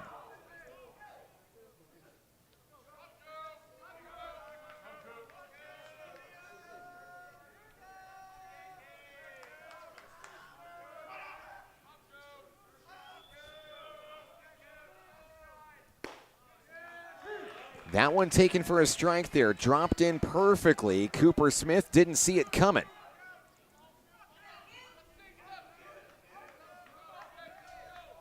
One ball, 1 strike.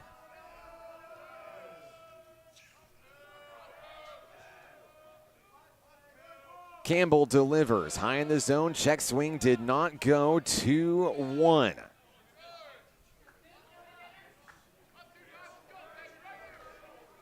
Campbell hoping to bring it down.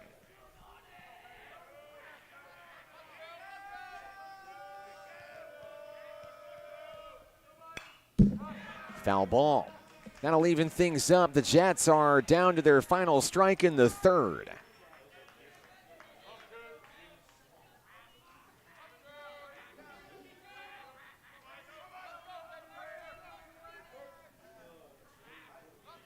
Twos on the board for Enid. Campbell with a check of the runner. Throw over to first. Runner back in time. It's Jesse Ponce who's back to the bag.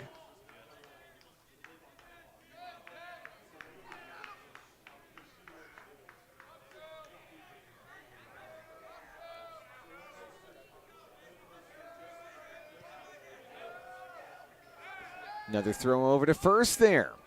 Barriola reels it in.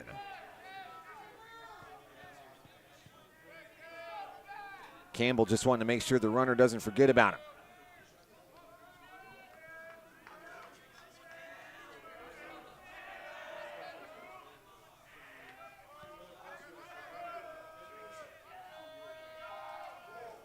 Here's the pitch and a deep fly ball out to center field. Back, making the grab. The Trailblazers are going to take care of the Jets in the third. A one-run lead goes to the fourth. Mountain Home bats in a moment on the Nighthawk Network. Football is why I rise above alcohol and drugs.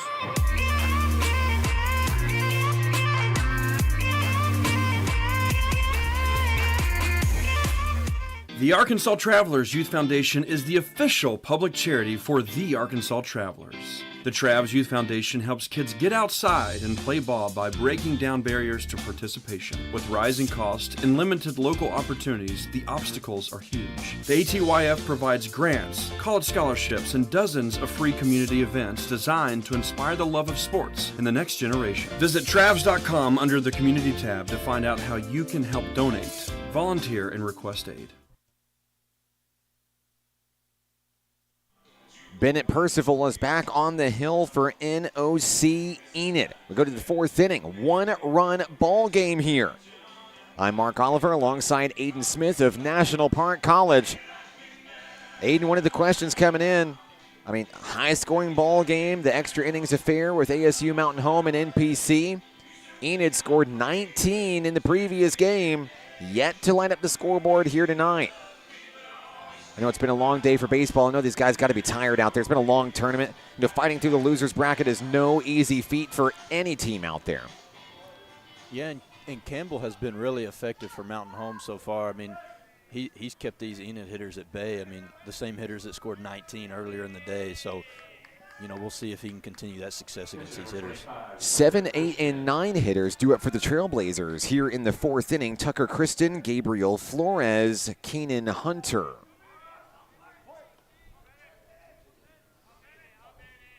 First pitch on its way from Percival, down for ball one. And I know specifically this Mountain Home team has really made an identity for itself this year for really just trying to outscore its competition here. Hard hitting has kind of been the bread and butter, and a deep fly ball is reeled in on a somersault catch. Kale Wetwiska, what a play. That was one of the most impressive grabs we've seen in the tournament. A little gymnastics move out there. That was a huge out for Enid. You know, if he misses that, that's probably a triple. Oh, absolutely. I mean, it is a risk that, I mean, you've got to be sure before you go all in on that play like that. Wetwiska is that guy, at least he is tonight. The next hitter is Gabe Flores, the second baseman. Pitch on its way from Percival. There's a strike call there.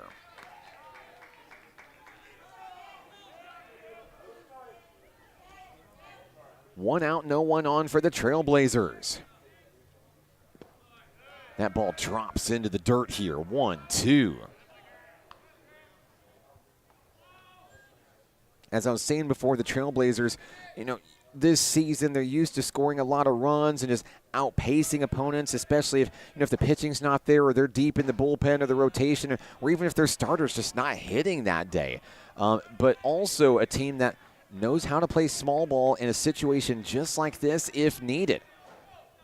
I mean, it's about as close as it can be a one-run ball game here.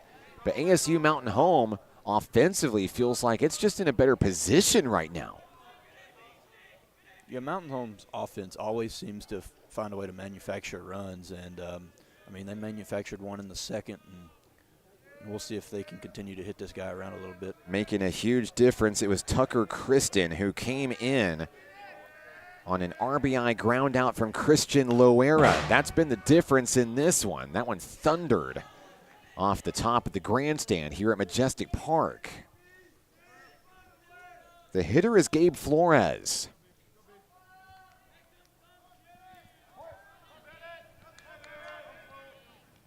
2-2. Ball three.